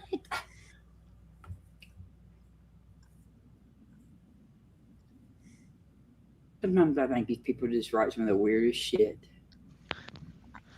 No, they just got their philosophy glossary and they're just like throwing dartboards at words. I'll use this one. Maybe they think they're being deep.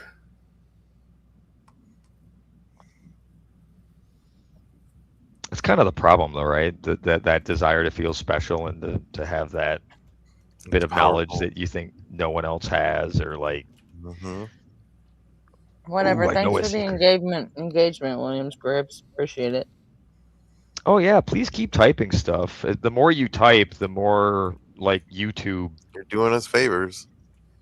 like takes that. Anything you click on, like if you click on the share button and That's just click the copy link, like even that interaction, you don't even have to paste it anywhere. That counts as a share. You'll see it put up a little thing in the corner, so like YouTube tracks all of that stuff. There's no interaction with the website that isn't being tracked. So thank you.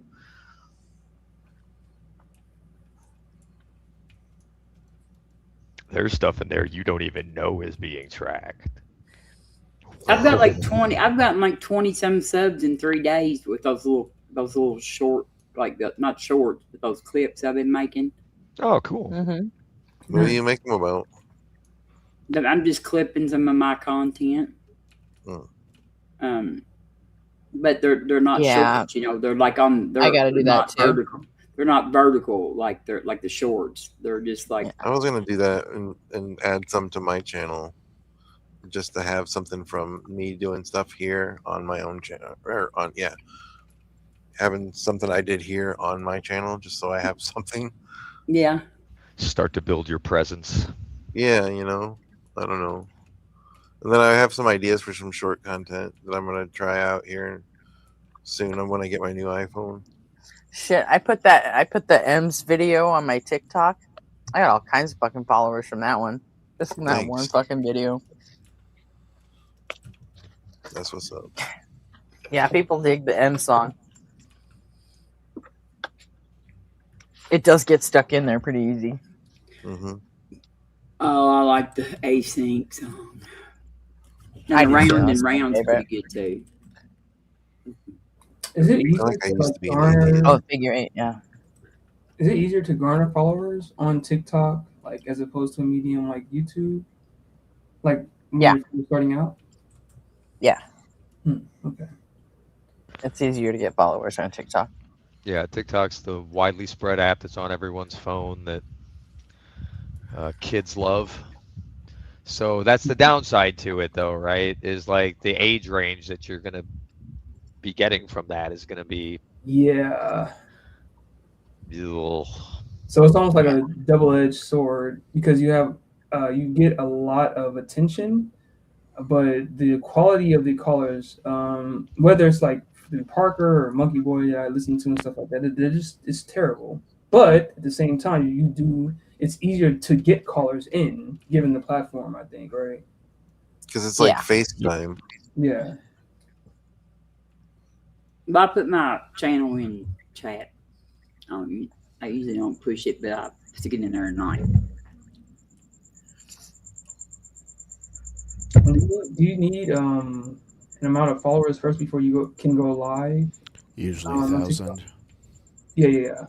On TikTok? Yeah, on TikTok. Yeah. I'm just no, you actually don't. Oh, he's almost at 500. 2 more. Who? Nitty. When I started this stream, he had like 484 followers or something. And I'm like, it's a fucking crime that he doesn't have this, that I have more subs than he does. So I've been getting people to go sub.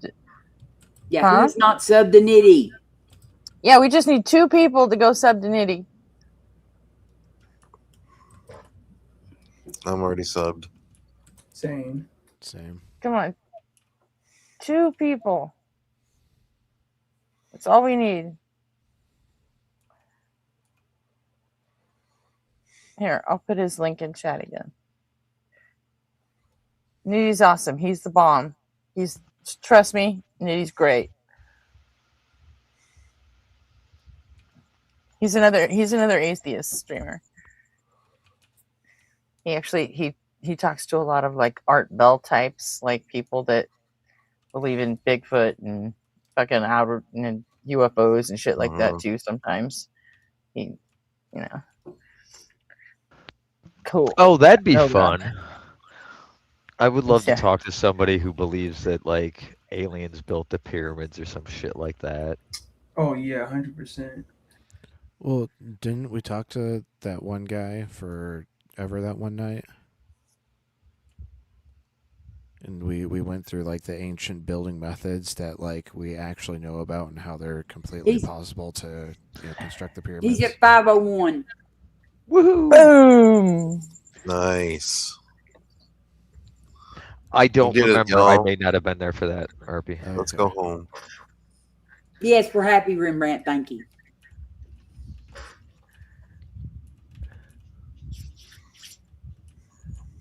And now for something completely different. Yeah, not that like 500 does anything for him, but like still. It's a milestone. Big jump when you're first starting off too, I think.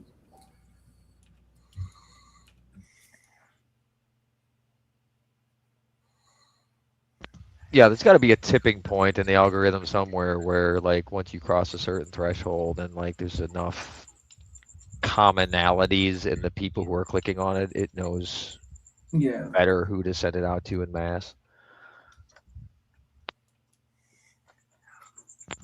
And it's Google, so they've probably got the perfect algorithm to do it because they don't hire idiots. My buddy almost worked there. He got all the way to like they took him out to the campus and he was walking around out there, but they didn't hire him. They did not. No. Is he an idiot? No, he couldn't pass the background check. No, like most people don't get to the point of going out to the campus. Like they flew him out there to talk to him. Nice. So like he was right there, but he couldn't pass the background check. It They came flew back him out there before doing a background check. Yep, sure did. That seems irresponsible. Well, you wouldn't think somebody like hiring for that position would have a background. The background check is cheap though. You could get that done and then pay for the flight for someone. Or did he have to pay for his own flight? No, they flew him out. It was all on their dime. Okay. It was a DBA role, so I mean it was. I agree. He was also, I think, kind of surprised by it, but it didn't really matter. He wasn't going to move anyway. For him to get the same type of house out there in California would have been $3 or $4 million. It's like, why would I do that? My cost of living is really low where I'm at. So. Which part in California are you? Well, it would have been Google, so it would have been that valley. San Francisco or San Francisco or okay. Silicon Valley. Very expensive. Yeah. Yeah, crazy expensive. My friend from college lives there, I think. I've never been to California. I need to. I worked with a guy who's it was his brother was working at Apple, and he would get pictures of like the parking garage at Apple, and it's all just Ferraris and Porsches and Lamborghinis. It's just fucking crazy. Yeah.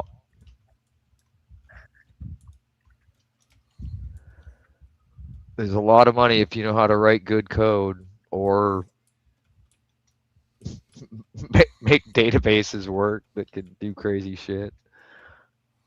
I can talk about it now. One of the projects my buddy worked on, it was a Verizon's app store, and it was 50 million concurrent connections that it had to be able to hold, which is a database that could deal with 50 million people using it all at the same time. So.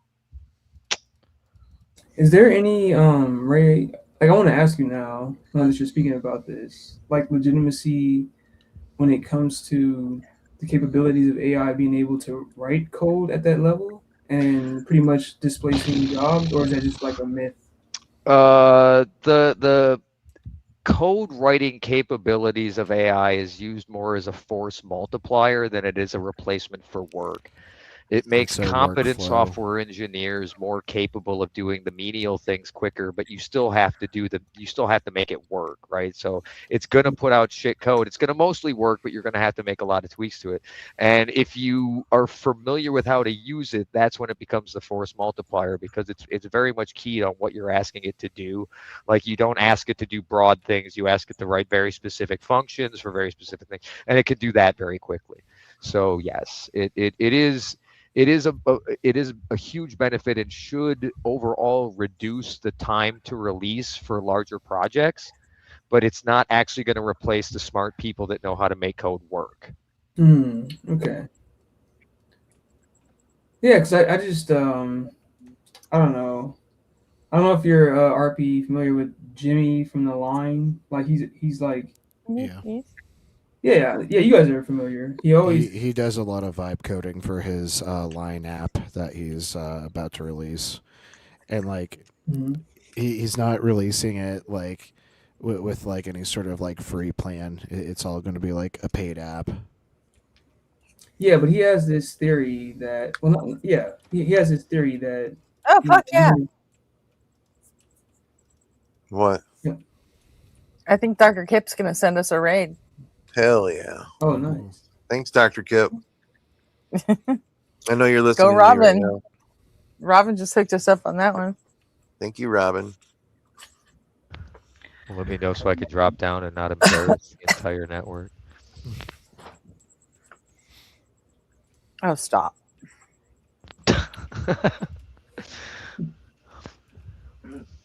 Thank you. Yeah, it's kind of a wild world right now because of the web app development focus versus like a dedicated engine type of development sort of focus. There's it's the need for the minds is going to be out there for still quite some time. Victoria? Yeah, he thinks that AI is pretty much going to take over all of those kind of I guess jobs, like all of the higher level coding and stuff like that. I don't see it, and I'm not a coder myself. That's why I'm like, religion is for godless heathens and people without morals. Based. I think you might have that backwards, Serene Streams. That's a dumb thing to say. I hear it back. No, I think a lot of it's definitely for people without morals. Yeah, 100%. Like, why would this person say that? That's just not true at all. But we godless heathens, we don't need religion. We don't need no stinking religion. That's why we're godless and heathens. Just saying. Praise Gilgamesh. Praise Cthulhu, in my opinion. All right, he got it. He said he got it done. What? Oh, Kip. You got one. Cool. Yep. Thank you. Yes. I was like, send us a raid. Dr. Kip's a banger. I love him. Love him. Somebody said, how did you get Axl Rhodes on your stream?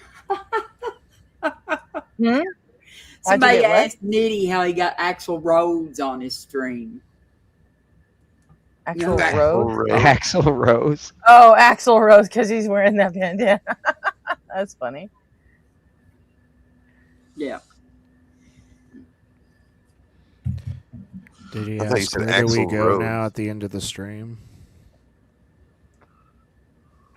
There you go, Serene Streams. If you want to like make some sense, you can come up and talk to us about it. What is this person's problem? I'm getting so tired of Gretchen derailing. Damn, it's almost like it's her show. I'm sorry. What am I derailing? Kelsier? I thought that guy was a friendly. He is. No, it's almost Well, like what's it's your his problem? show. Were you derailing? What's your What were you problem? doing?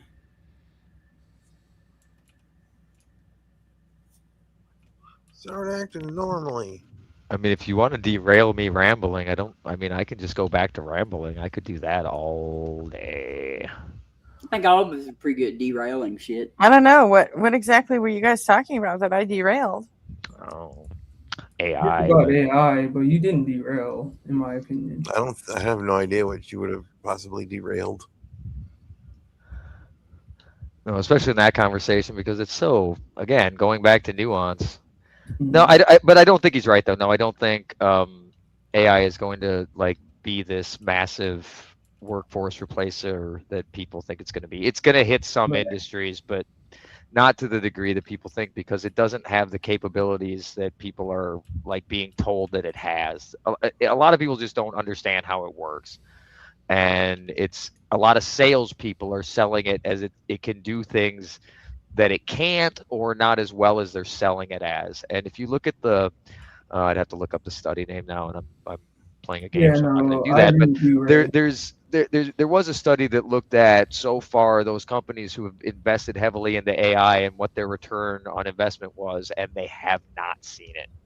Like it's No, been not only really is there low. there's no ROI, but I mean, let's say for the sake of argument that sure there is a return on investment, but every fucking return on investment is going to cost someone their fucking job.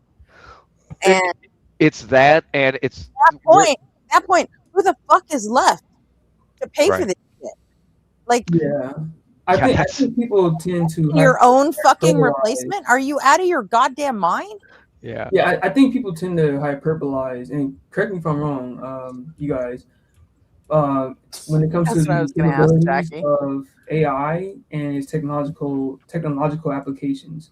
So, like when it comes to driving trucks, or when it comes to I don't know, serving diners, or when it comes to those type of like server jobs and things like that, I don't think that like I tend to just agree with Sean Carroll when it comes to the characterization of AI. But there's just no good evidence that it's going to, you know, or has this trajectory to take over all these service jobs. Right. Well, Mhm. the ones that it will be able to take over are things like your call centers, things Oh like that. well. Here's the downside to it Oh, though, is that what you get from a better, like Chelsea, what you're getting. go find an ASMR stream. Sorry. Did I derail? I've got to agree with Kelsey. That like yeah, you've woke me up before too though. Yeah, I know. My voice does tend to go right through you sometimes. Like I was but- sleeping. I was sleeping one night, leaving it on, so I would like get the hours built up, and then Gretchen's like, "Rah!" And I was like, "What the fuck?" And it made me jump out. And I reached over and like shut it That off. I does was like, "Oh my god, you just gotta get your watch hours somewhere else." Like That does happen. because my little, need you know, to- my little sleep story does. The woman does not ever raise her voice over this right here. She talks like this, and so like she doesn't ever wake me up. We need to either get you like a high gain filter or like a stationary mic that you can pull back from when you want to get loud. And then we got to work on like. I'll just slap a brick wall limiter on her vocal. Yeah, tone. I was good. Yeah, exactly. There's technical solutions to any problem. You're all fucking fired, all of you. What did I do? No, like I just, but like I don't even look work at- here, okay? Dynamics are fun and all, but yeah, sometimes handling peaks is better. one of the things I really appreciate about like Joel's live is his mic is fucking badass, right? Like he is invested because he does music with it and he's singing with it. He spent the time to get a high quality mic. But you also see how he uses it and how good it is. When he wants to yell, he backs up from it and he knows the position to be in, he knows the volume to hit. That man's a professional with that shit. I really have to tip my hat to him because every time I listen to him, it reflects on how much he cares about that production quality and it's Did you little see things us that a lot of trolling people- him tonight? That was so much fun. Oh We're all god. putting because when you put in like an all cap super chat, he will scream that shit. Right. But he does it well, right? He doesn't blow the mic out. He doesn't blow anyone's eardrums. He keeps it he keeps it tight. Like I got a lot of respect for that dude's attention to detail on that. Thank you, JR. And at some point, we'll all have mics like that because I don't know, because that thing is badass and it sounds really good. It's got a really good range in pickup. I Yeah, I won't. respect people who know something about audio engineering. It seems like Justin does as well. Like Yeah, it seems like I he won't cares a use lot I about won't his use setup. a mic like that. I can't. I'm not good at it. I'm just not. Oh yeah, same here. All of my I microphones look like old school, like the microphones that you see like in like the 80s, like on stage. That's what I they look have like. one. I Like have held the up with same like mic that what? Dalton and Mezzo do.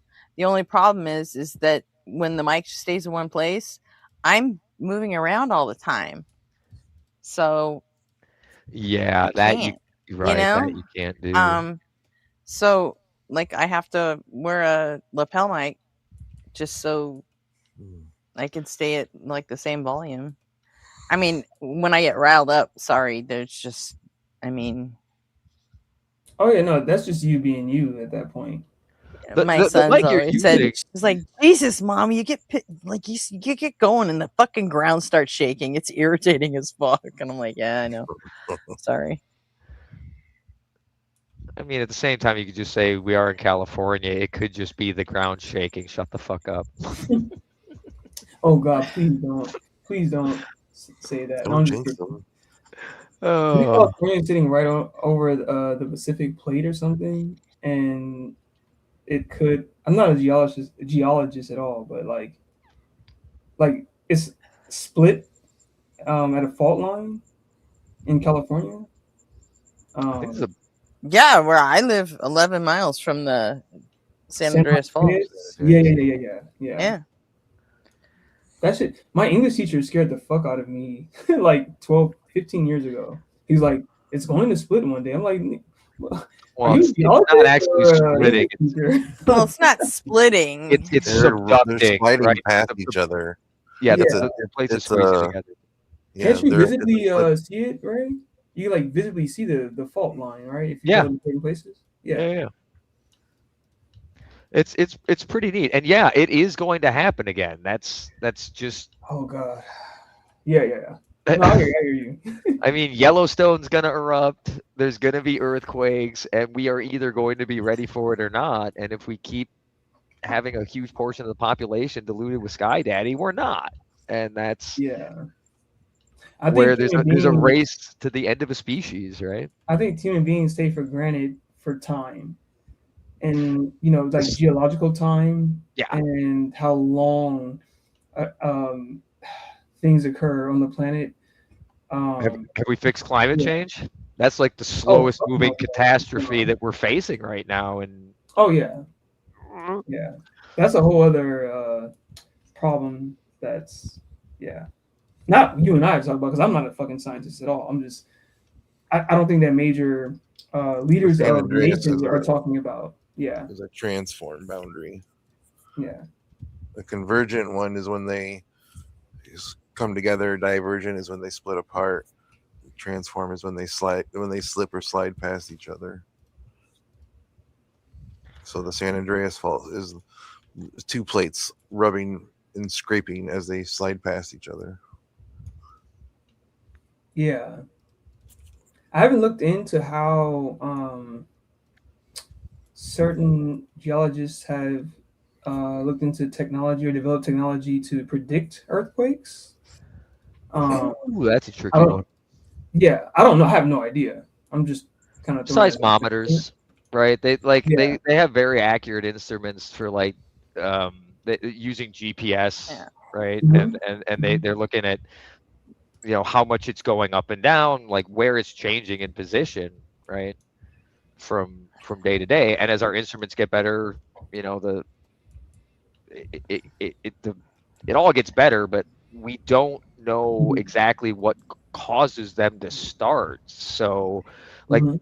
our ability to warn people has gotten up to like I think it's a minute or something now, Well, I which is mean, good.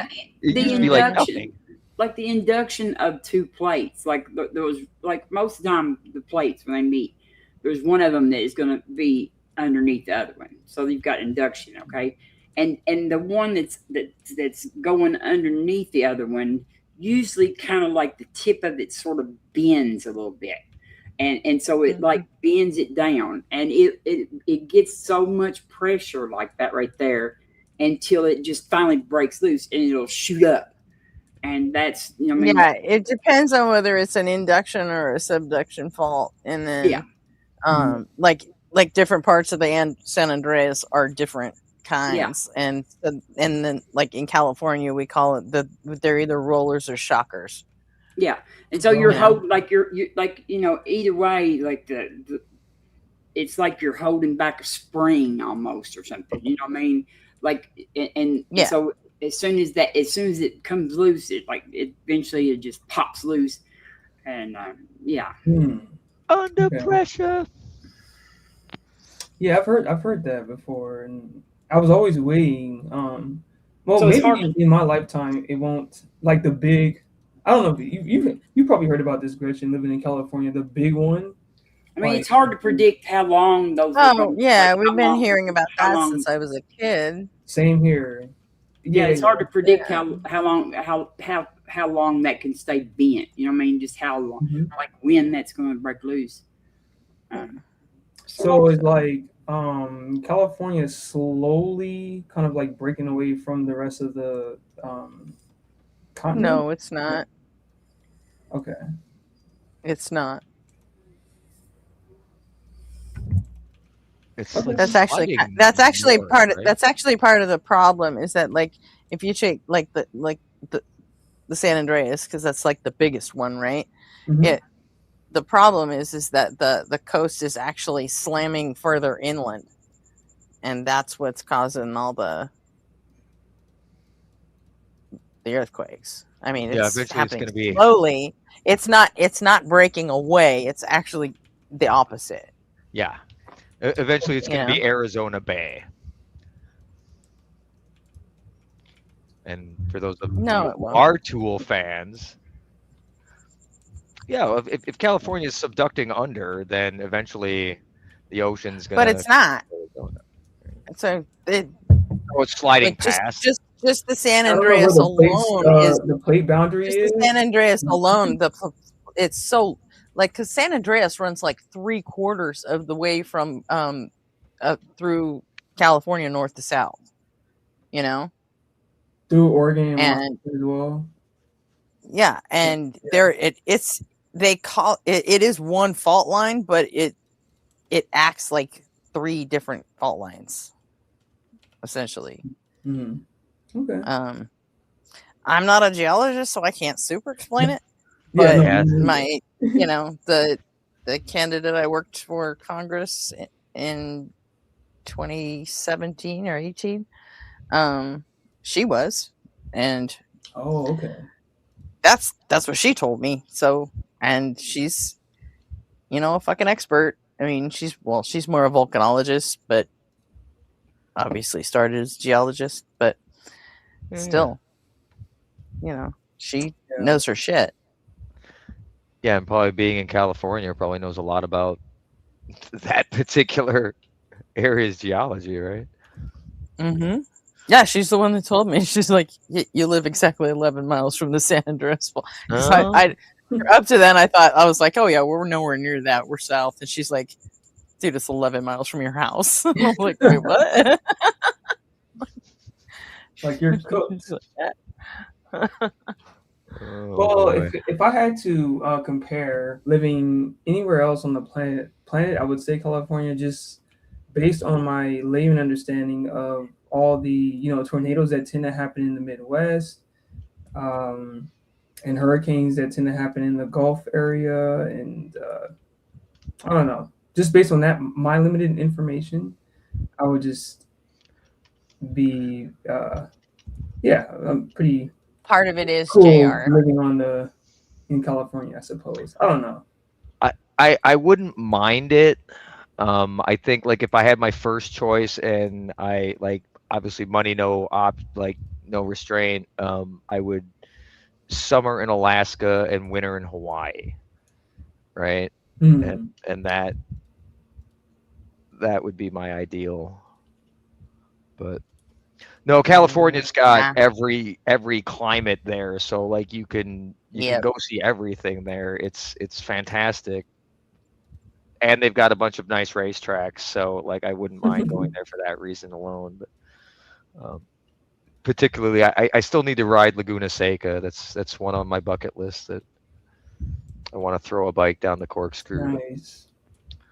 Um, Yeah, California is nice, man. yeah, I don't know. I've been to why a lot of Melbourne. people live there. It's why it makes a lot of money. It's I mean like the It's hard. jury's Yeah. out on that, right? Like people that hate on California are just hating it because they don't like get to experience Yeah. that and think they should, but they live around a bunch of idiots that can't produce things. So in a climate that doesn't produce things. Like, yeah, they're jealous of where they live, actually. But it's hard to find a place on the planet where you can hide from Mother Nature. Like, Yeah. I mean, like, you know, like there's places where there's hurricanes, there's tornadoes, there's flooding, there's volcanoes, there's earthquakes. I mean, it's just like it's hard to find a place to hide on this planet, this planet that God made just for us.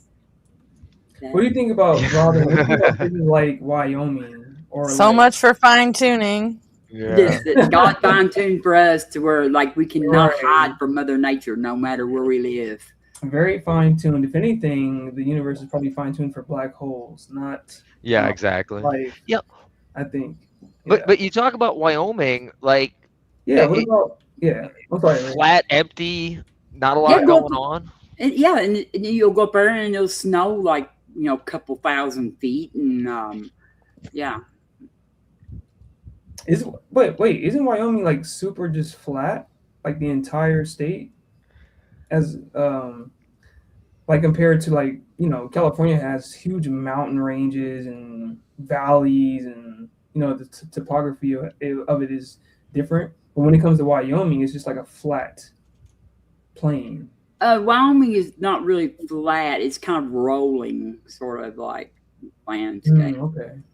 Like, and you have some mountains, but it's like a rolling. Like Kansas is flat. Okay, I got you. Okay. Oh, sorry. Oklahoma is flat. I mean, the entire Earth is flat, so Yeah. Oh, true. Or be true. But like Wyoming just has like a big old wide and open spaces and stuff like that, and yeah. Okay. It I has don't a know why lot. I had Like that. you will die there too because it snows and everything enough to where there's nothing. Yeah, around. there are like a lot of places on. That's a good fucking point. There are a lot of places on the planet currently where life wouldn't be like quote unquote finely tuned for life. You can literally die. Isn't like most? I of mean, the it's finely planet tuned for the life that's 70% there, of but ocean? No, Like, the life is finely tuned for the. yeah, exactly. It's really planet. the inverse of it, right? Like, Yeah. yeah, yes, the exactly. life tuned to the environment, not the other way around. Yeah, And we're probably getting ready to have an El Nino, like a once in like 100-year El Nino too. That can someone explain that? What the El Nino is? it's 'Cause like I've where never it's like where the trade winds, that the water, like the trade winds, usually the warm water runs a certain way, like, and then in the cool air, like they make a big circle in the ocean. Mhm. And it makes the trade winds, like where the cold air comes in the bottom. And sometimes, like last year, there were two hurricanes that got started right there at the equator, one on each side of the equator. And they started up side by side. And what they did was they inverted the water at the equator. Like they turned it around to where actually the trade wind stopped blowing and the water started going back the other way. And so that it's the whatever the current is there is going the wrong way. It's actually going backwards what it's supposed to. It creates for some really weird problems as like there's other predictions about the future of climate change, right? As you introduce more fresh water, you reduce the salinity of the ocean, and part of that salinity, the salt in the water, right, is what's driving that convection current that carries a lot of essentially warmer water towards England, and why their climate is usually pretty mild. But you've started to see that England's seeing some pretty crazy like temperature spikes lately. They're seeing weather that they're not normally seeing, and I kind of suspect that may be a factor in it. Is we are introducing a lot more fresh water, that current is reducing its strength, and then you incorporate something like an El Nino effect or something like that to take it even harder. And yeah, it's going to be a weird place for people. Yeah, it churns up the El Nino, like it churns up the water, and so like it brings like it makes the trade winds go, because the trade winds actually cool, some of the water too, and this is now so it's just like something cyclical. Yeah, it's like if you look it up, the El Nino, look it up, and like I watched the thing on it actually this morning, and it's like they said it's the biggest one we've had since like 1877 or something like that. And there's the other side, like there's the opposite side of it. Well, not really an opposite, but there's the other effect called the La Nina. Yeah, one of them's El Nino, and the other one's I just never understood how it works or what the weather dynamics is when it comes to that, because yeah, it's fascinating. It's so complicated. There's like a pocket. I don't know if it's warm air or warm water that gets sort of stuck off the what would it be, the west coast of South America, and it has a crazy impact on the rest of the ocean and climate as a result of it, because it's just this pocket of like warmth that, and as we see the global warming too, you notice like the intensity of the hurricanes is going up because you're getting more energy in the system. So this is going to continue to be a problem as long as temperatures continue to rise. It was all predicted back in that like climate change report that the UN did back in like 2010 or something. Like it's just like you can go through that whole thing, and it's just a checklist of everything we're seeing. You have to take that into context, okay? Like, that figure, and I'm being sarcastic, by the way, when it comes to scientists and consensus with anthropomorphic climate change. No, bro. You just have to take that into context. Oh, here's Big Bad Mama to tell us all about it. Yeah. Well, actually, I think Gore was... we get a visit from Hey Big Bad Mama. No, yeah, that's the thing. Gore was right? Like people thought he was just going on like some pity tour because of like he lost the presidency, right? So they were all like, oh, he's just trying to make up for the fact. No, he was legitimately trying to warn people of the horrors that were coming.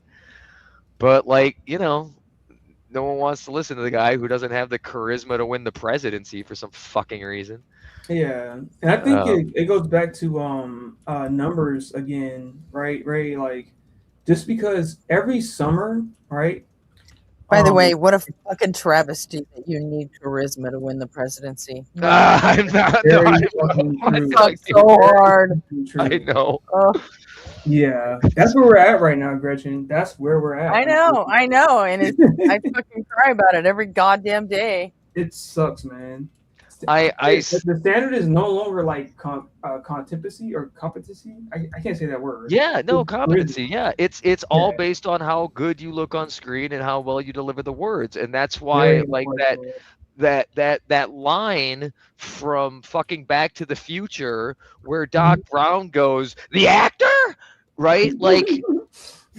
And then he realizes, oh, sure, of course they need to be an actor. They have to be on camera all the time. He fucking literally explains it to you in the fucking movie.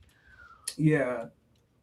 This is why I'm a pessimist, by the way, about this country. I think I don't think we're gonna last long, to be honest. I think it's gonna collapse just like Rome has, and I don't think it's gonna last.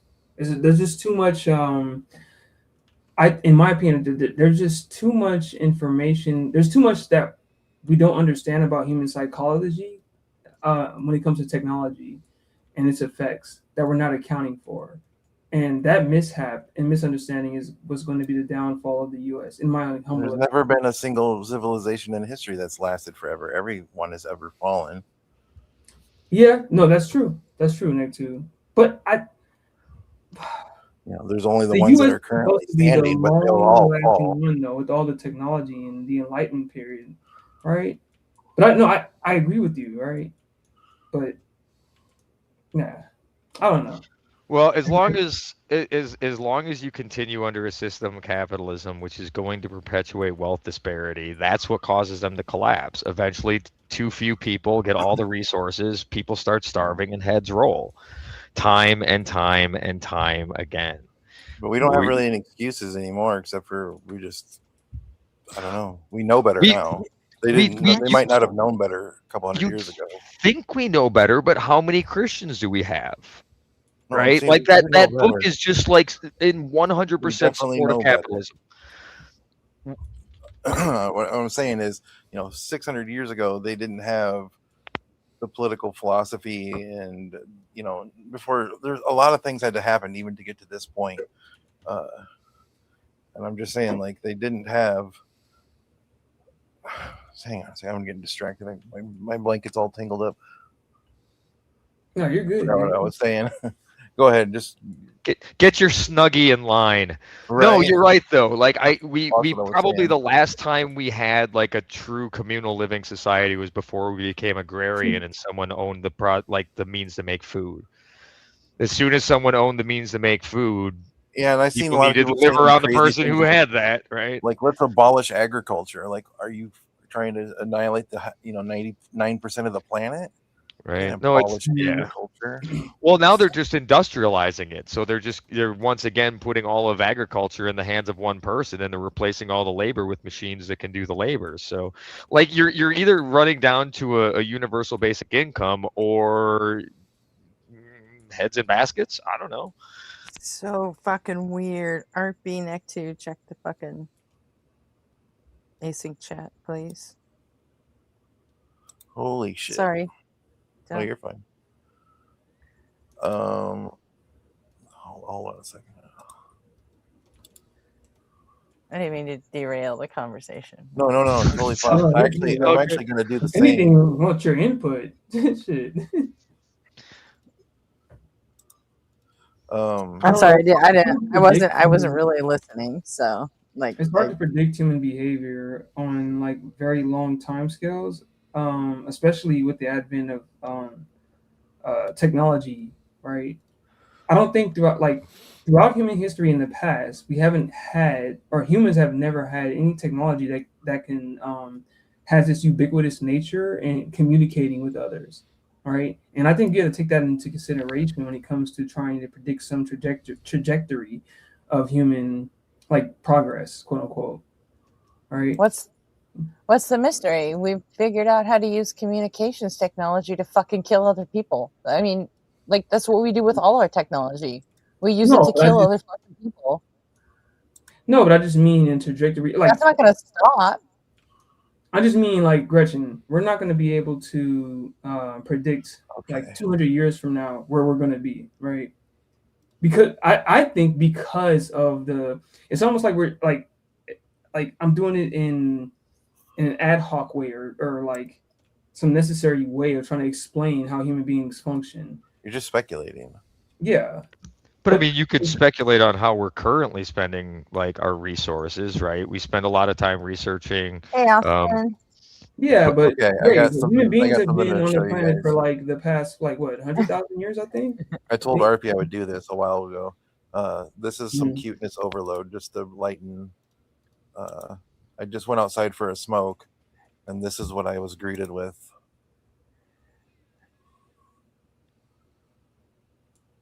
It's on there you go. Oh my gosh, so cute. Dude, I love cats. I'm sorry. There was 3 of them, but one of them we haven't seen the third one in like a week now. Oh, did the mother abandon her? Damn.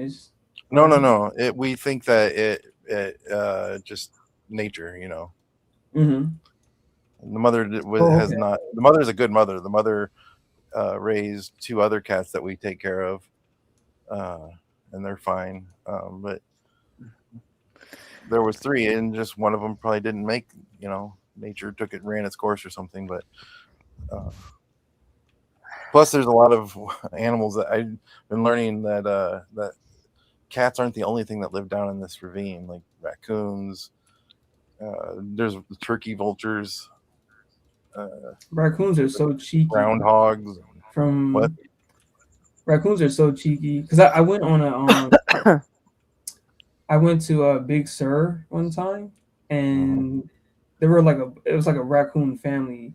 So I was working for this organization for a minute, and we had a lot of food out. And long story short, you can see like the mother and all of her children, and they were like, they looked up at the director, right, of the organization I was working for, and you could just see one big raccoon and all of her children. It was just so crazy to see, and they have like little hands and shit. You know raccoons, man. But anyway, sorry. Trash pandas. Little opposable thumbs. Opposable thumbs, yes, 100%. Yeah, exactly. I like raccoons. I like raccoons too. Yeah, we definitely don't treat our animals. That's always been a pet peeve of mine, is the way we treat wild animals or things that we consider rodents. When I was a kid, I had a really traumatic experience. It isn't traumatic now, but I mean, like my cousins grew up on a farm and I didn't, so I wasn't used to like how things die on a farm like all the time. But they were entertaining us. I'm like 8 or 9 years old, and my cousin's about my age, and it was me and my cousin, and then our younger sisters were with us, and their younger sisters are about 3 years younger, about the same age. And so like the 4 of us were hanging out in this barn, like out in the country, and there was a possum that he was trying to find, and then when he found it, he smashed its head with a cinder block to kill it, because it was a rodent, and his dad had told him to, like, you know, said that they told him about it and said he had to get rid of it, or, you know, because it was getting into something, I don't know. But anyways, what was traumatic though is after he had done that, and I watched this happen in front of me, wasn't expecting it to happen, he then took a pitchfork and ripped open its bellies and took out all the little babies. Oh, please don't say that. Oh my God. And that was like, after that, I was like, I felt sick to my stomach. Oh God. And I went back to the house. Yeah, like it wasn't not a big deal to me now, but at the time, like I took that, I was like pretty shocked that he did that. But they explained to me, like, this is a farm, you know, honey, things die on farms, you know, they have to, you know, get rid of pests and rodents, you know. I understand that to some degree, but I think maybe it's just because I wasn't exposed to that kind of level of nature.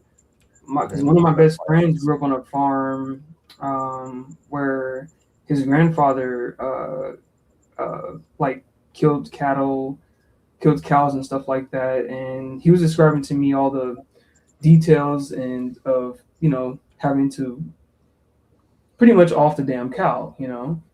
So maybe I'm just too soft or something, maybe. No, you're not.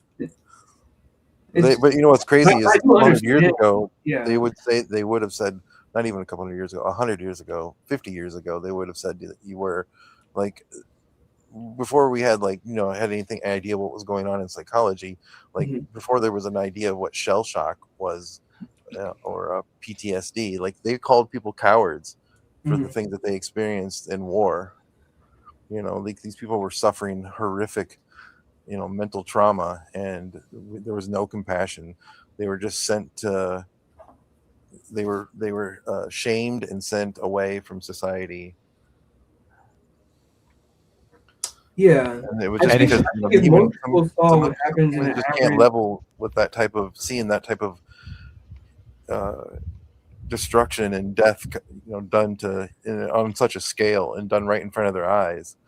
Yeah, and I think there's always a different kind of perspective when it comes to understanding that we're a part of the evolutionary tree, and like when you have that perspective, then I would assume or argue maybe that you have more empathy when it comes to seeing other animals being slaughtered and stuff like that. I'm not trying to spread vegan propaganda or anything. I'm just saying, like when you talk about babies and stuff, yeah, like it's like damn, Yeah. But my bad, Ray. No. It's that's is how we get our food. It is a cruel world, and like nature, like let me ask you, if you found a mouse in your house, what would you do? I would let it out. Okay, so now understand. It's gonna find its way back. Kill it. Yeah, here's the thing, right? Here's the thing, like the humane thing to do would be to let it live in your house, because as soon as you let it outside, it has about a week to live, right? If you let it, so like we go by our convenience and our comfort level in a lot of things, and we're willing to look aside. Good point. So it's but I've killed them before too. I have used mouse traps and killed them. Oh yeah, I mean, my folks had my grandfather. We've always had cats, so it was never a problem. Right? Yeah, that's the other solution. But a cat. I mean, to be honest, like us killing the mice is a far more humane than watching a fucking cat fuck with. Yeah, they will. Before it kills it. Cats don't give a fuck. They do not care. They are cruel. Yes, the little baby will be screaming and crying and get tossed all over the place. The cat just thinks it's like a little toy. Yeah, they're natural predators. I still need to get a video of it. My neighbor has it's 5. They're not even predators. They're fucking serial killers. They just they're murder machines. They're fucking murder before they kill it. Like look at the number of bird species that don't exist anymore because of cats. Billions of birds a year are killed for sport. Yes. Yeah. They're fucking fuckers. Like I love cats, but I've seen like cats like hunt down pigeons before or certain birds, and they have so much felicity and agility when they do it. It's so crazy. Yeah, they're not afraid of shit because they can't be touched. You see them go up against like cobras and things that you have this ridiculous strike time, and they can't be touched. They're cat-like reflexes is no joke. No, my neighbor's got 5 ferals, and he lets them roam around the complex that I'm in, and you will occasionally just see a mouse head just lying on the sidewalk because you live in the military industrial complex. No, the apartment complex I'm in. Not to shit on dog people, I just don't think dogs are as smart as cats are. What? Have you ever seen a fucking seeing eye cat? You ever seen a service cat? They don't have police kitties. Yeah, those are they're very sniffing cat. Care about what humans want. Yeah, no, dogs live to make you happy. It's a different ways in which we assess intelligence. It doesn't make them smarter.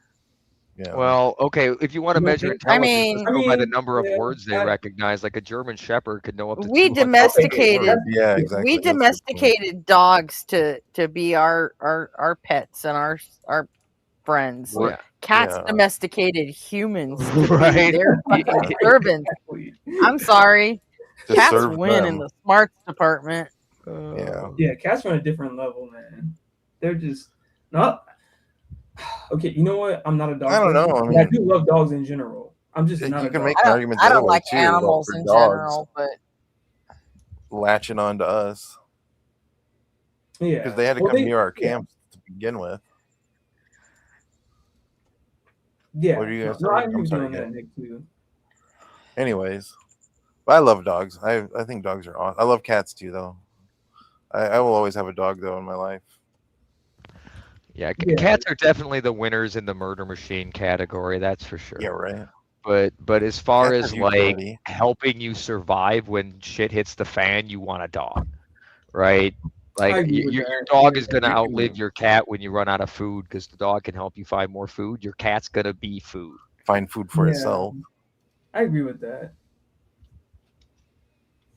But again, this is shit hit the Yeah, fan. like if you die in a house with like your dog and your cat, your dog will wait till it's fucking starving to eat you. The cat will just won't even wait till you're cold. Right away. And they'll just start eating at you.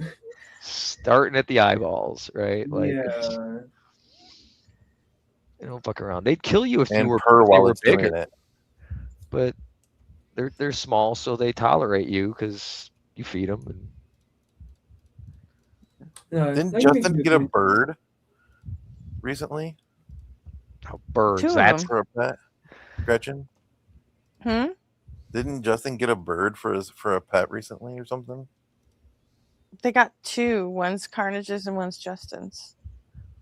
That's great. That's There's a blue kind one of and a green birds? one. They're Indian ringtail parrots. nice. Mm. I always wanted a bird. The I got a problem friend with who had one. My mom had one. the problem with birds, if like some of them live like a really fucking long time though, so like you got to Mhm. make plans because it's gonna outlive you. Is that true? How long Yes. do parrots live? Depends on what you get. Right? Yeah, that's the thing. That's why I was wondering what species Yeah. it was. I think I forget what it is. Macaws maybe have a really long lifespan. Yeah. Because humans have like a lifespan generally like 85 or some shit like that, or I think 75 to it's 85. 75. Yeah. or So how long 77 do in the United macaws States. live? Large parrots can live between 50 and 80 years in the wild, sometimes Yeah. reaching 100 Oh, in wow. captivity. Mm-hmm. Albatrosses 70. Condors and eagles 40 and 50s. Condors and eagles have a different problem though. Their beaks start curving over, and eventually, like they have to like fix their beaks every now and then, or otherwise they starve. Yeah, my aunt had a blue and gold macaw that was 40 years old. Yeah. Damn. It's middle aged. It's a middle aged macaw. I never knew they lived that long. That's awesome. Damn. Yeah, his name is Jerry Lee. The Greenland shark lives over 500 years. Birds are dinosaurs, Is dude. it? Never I forget read somewhere that. next to that like smaller mammals tend to live shorter lives, like rodents and stuff like rats or mice. It has to do with how many heartbeats. Yeah, that's what I read. Yeah, by Yeah, Jeffrey Veritasium just did a video on it. Why Yeah. do mammals have 1 billion heartbeats?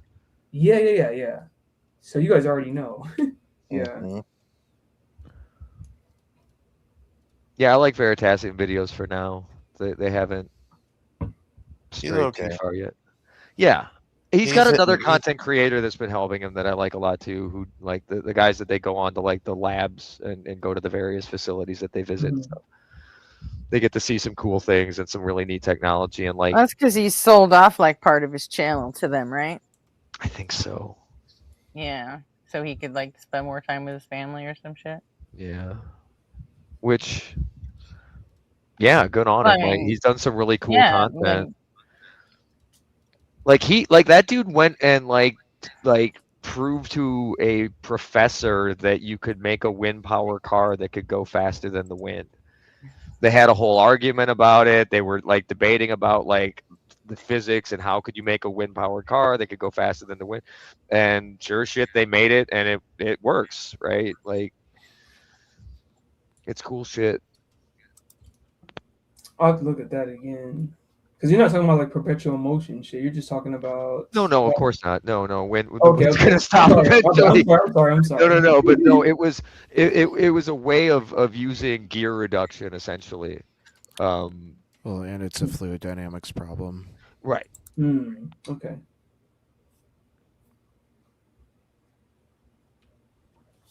I was having like a mini debate with my brother last night, talking about intelligence, and when it comes to intelligence of the human species and other animals. And I was kind of being facetious because I was saying that orcas are smarter than human beings, and the only reason why they're not building buildings or anything like that is because they lack dexterity, and they don't have fingers. They have another Hands problem and stuff. too.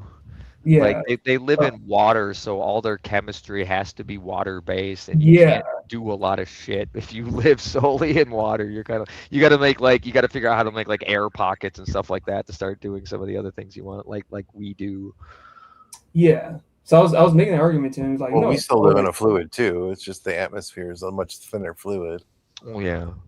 And I think that too is because of our dexterity as well. I think it's Right, our the ability to dexterity. I think. I would agree. Build tools. Yeah, but the next species, maybe they'll get it right, because we're not.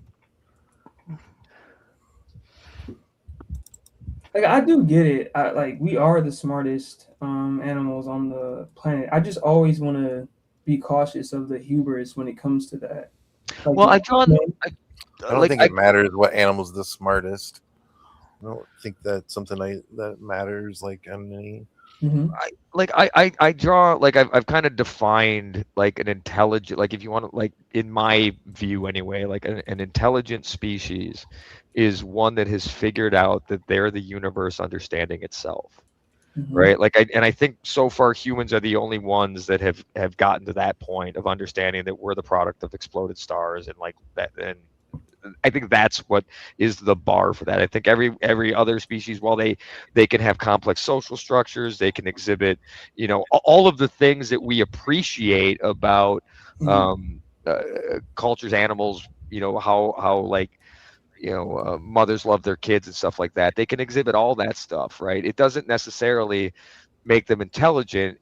That's more the evolutionary byproducts that's perpetuated their survival. Sure, yeah, I agree with that. Yeah. But we've done that and taken it a step further. We've kind of mastered the domains and given ourselves the free time to look up. Yeah. I guess when it comes to the intelligence thing, it's just that it's just been, for human beings at least, that one particular feature has facilitated our evolution as opposed to other apes, I suppose, because humans are still apes. But it's just it was just some kind of like haphazard facilitation process when it comes to our intelligence, if that makes sense, Ray. Like other, yeah, no, go ahead. Obviously the history is, because it's direct evidence is going to be really difficult to find, right? Because it's going back quite a ways. But if I recall, the dominant school of thought, it was when we started cooking food that kind of allowed us to develop a larger brain, because when you cook food, it's kind of like giving it a pre-stomach, where you're bringing a lot of the nutrients out where you wouldn't if you were getting it raw, because you'd have all the other problems of eating raw food. But you're kind of giving it a boost as far as the nutritional value it's going to have, and that's going to enable you to have more energy to do more things. And in our case, that went into our brains, as opposed to other species like you never see a gorilla in the gym, right? They're naturally strong as fuck. That's what they needed to survive. As soon as we started to adapt to the environment anymore and started to conquer fire and use the way we did. Did you guys watch the new Milo video? Mini Minute Man? From Sunday? The Conservapedia one? Yeah. Yeah. That was really good. Can we review I like Milo. Have you seen it, Ray? That's a long one. No, I don't think so. No. Oh, is it a long one? Okay, never mind. I just introduced it to Milo last night. I started on the alternative history one. Have you ever read Conservapedia before? Did you watch any more of him today? Where'd he go? No. The only reason why is because I've been talking to you guys. I did follow him though, right now, or like a few hours ago. Yeah, I think Gretchen mentioned Milo a while back, and I think I've seen a few of his videos, but I don't think I played one of them late this morning or early this morning before I shut down the stream. So, and never heard of him. So, we did the alternative history one. That one was pretty good. Yeah, I haven't. He's like pretty much pointing out all the terrible claims of archaeological facts. I think. Yeah, Yeah. that was amazing. I appreciate that, Gretchen. Yeah, always going to Yeah, follow he's- accounts like that. Yeah.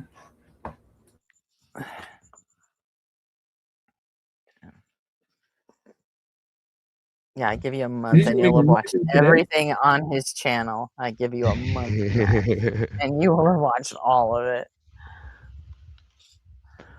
That, you know, and that's one of the great things about the internet is it has opened up that window for people to do things just like that, where before that was impossible. I mean, it's always how the tool is used. It's been, you know, Facebook has been used to incite revolution, and it's been used to incite genocide.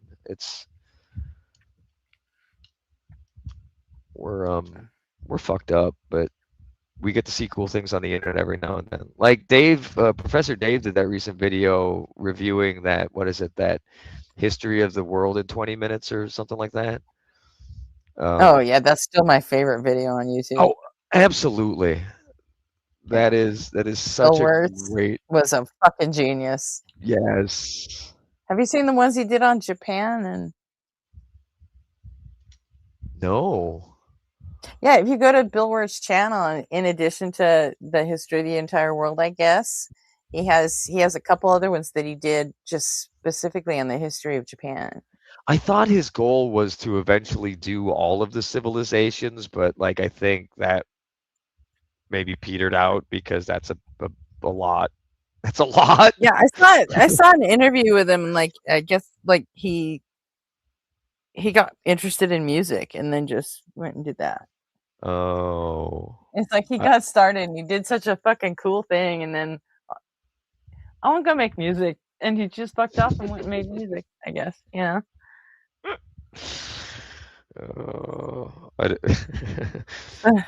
ADHD, I suppose. Oh, I'm over here now. Yeah. Squirrel. but then again, go watch his video. It's a lot like that too, you know. It's like quarks and stuff. New shit just got made. You know, it's like That's crazy.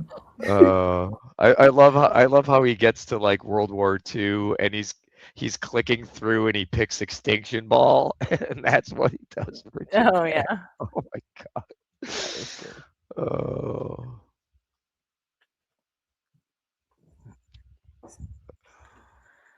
He has just the right amount of snark in all of it. It's so well done. I'm curious though, like if he's gotten into music, like what is that sounding like? I don't know. I never heard anything from him past that, you know. I mean, is he another like future Bo Burnham type of musician? Because I could totally see that being like his. I have no idea. I don't even know if he's still alive. Yeah. We don't even know if Bo Burnham's still alive, so. This is true. What about Mitch McConnell? Yeah, the jury's out. If he is still alive, he's a fucking vegetable. Jordan Peterson? No. Who Jack was saying the other night that he actually put out a video like 2 weeks ago. Oh, okay. That, you know, he's doing better, not quite ready to return to lecturing just yet, but yeah, not quite returned to, okay. Not quite ready to get his. But hey, at least he put a, you know, he said it was like a 5-minute video, but at least he did that. I mean, yeah, okay, Mitch McConnell can't even fucking do that much. Oh, yeah, some proof of life. Did you all see the video of Trump shit talking Lindsey Graham? You're kidding. Like at his funeral, I bet is when he did it. Like during like a eulogy, he went up there and just started trashing the dude because he's such a narcissist. Should I bring it up? Yeah, when was that? Here. I mean, it's not a surprise. Trump always say, Gretchen, I would not be surprised. Yeah. Trump always hated Lindsey Graham. You remember during the first fucking primary that Trump ran in? He fucking doxed Lindsey Graham's personal fucking cell phone number. You don't remember that? So disgusting, dude. He fucking hates Lindsey Graham. I remember He's that. always hated Lindsey Graham.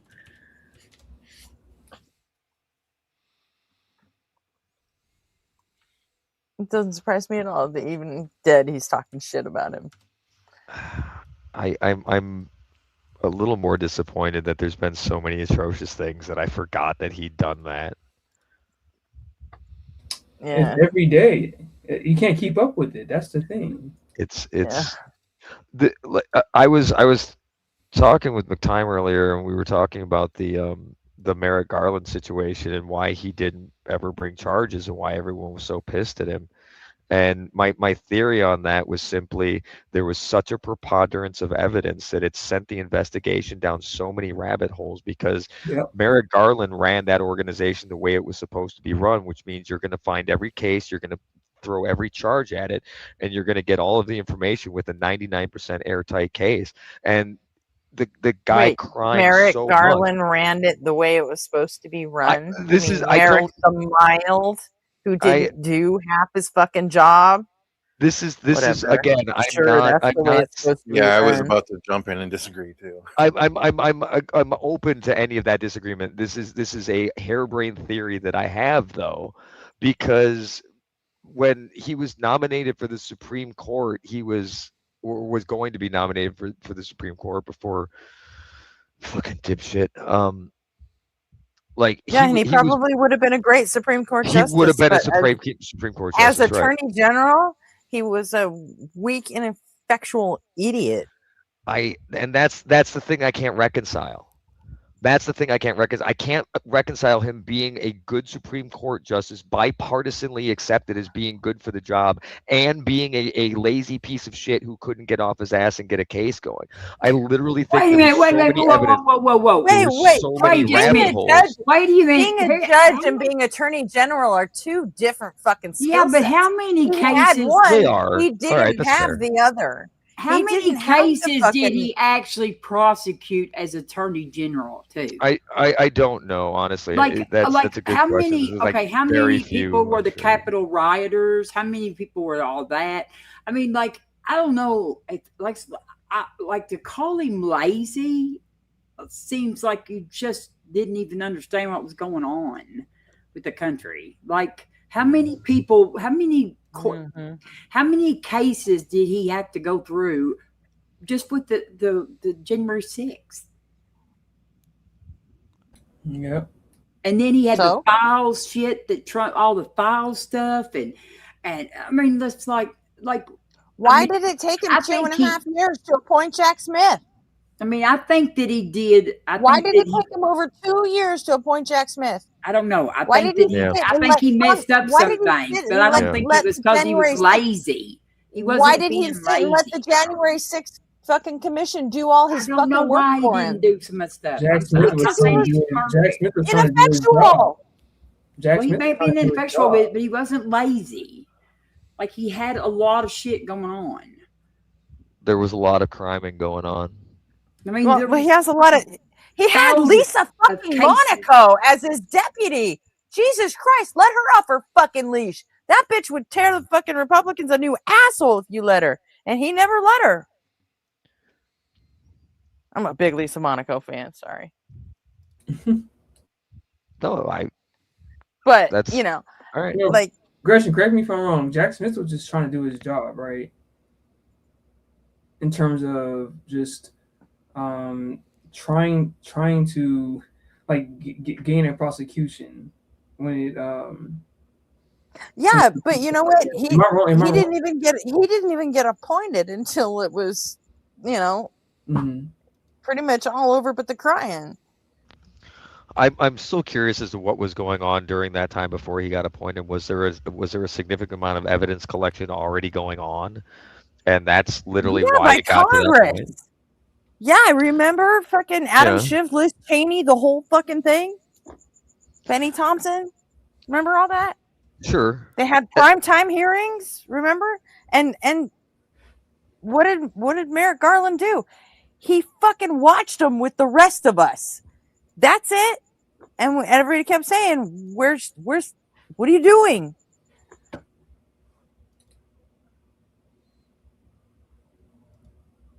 And he never did answer. No, yeah, that I am curious about that. Like, has anyone done an interview with him to like figure out why that never happened? No, and he would never answer anyway. If he's smart at all, he would never answer a fucking question like that because he's probably still hoping he gets a fucking Supreme Court seat at some point.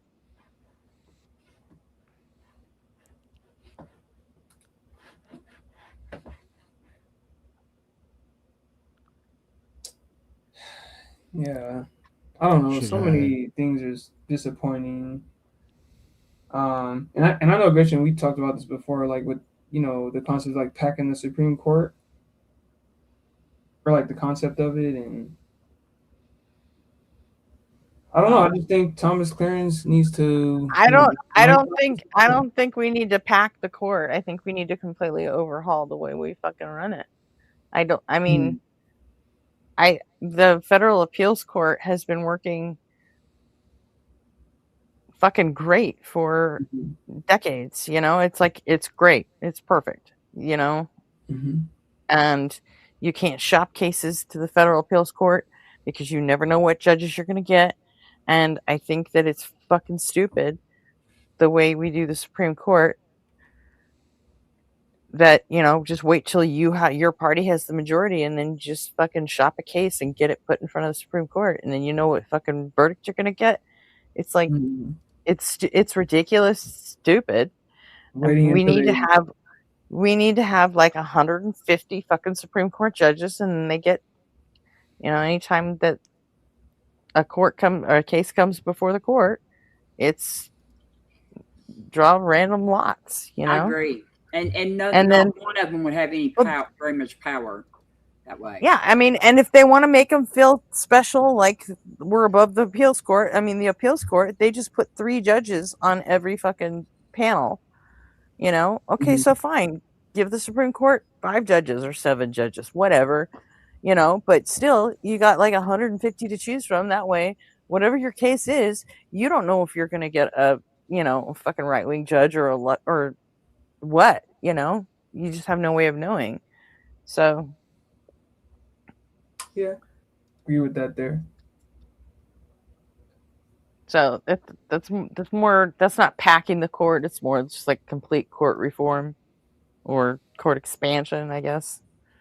It's not just like, hey, we're gonna throw fucking 6 Democrats on here, then so we'll have the majority. Yeah, which is what court packing technically, refers to. It's just like putting a few extra on there just so they'll be on your side. So for sure, I'm just definitely being reactionary, I suppose, when it comes to having more, Democratic justices on the seats. But yeah, that's the only reason why I was in favor of like quote unquote packing the court. Like, okay, let's just, let's get some more Democratic, judges, as opposed to like Thomas Clarence or whatever, and Clarence Thomas. I'm sorry, Clarence Thomas and Alito and. Is this at Lindsey Graham's funeral or like the thing? Is this where he's talking at?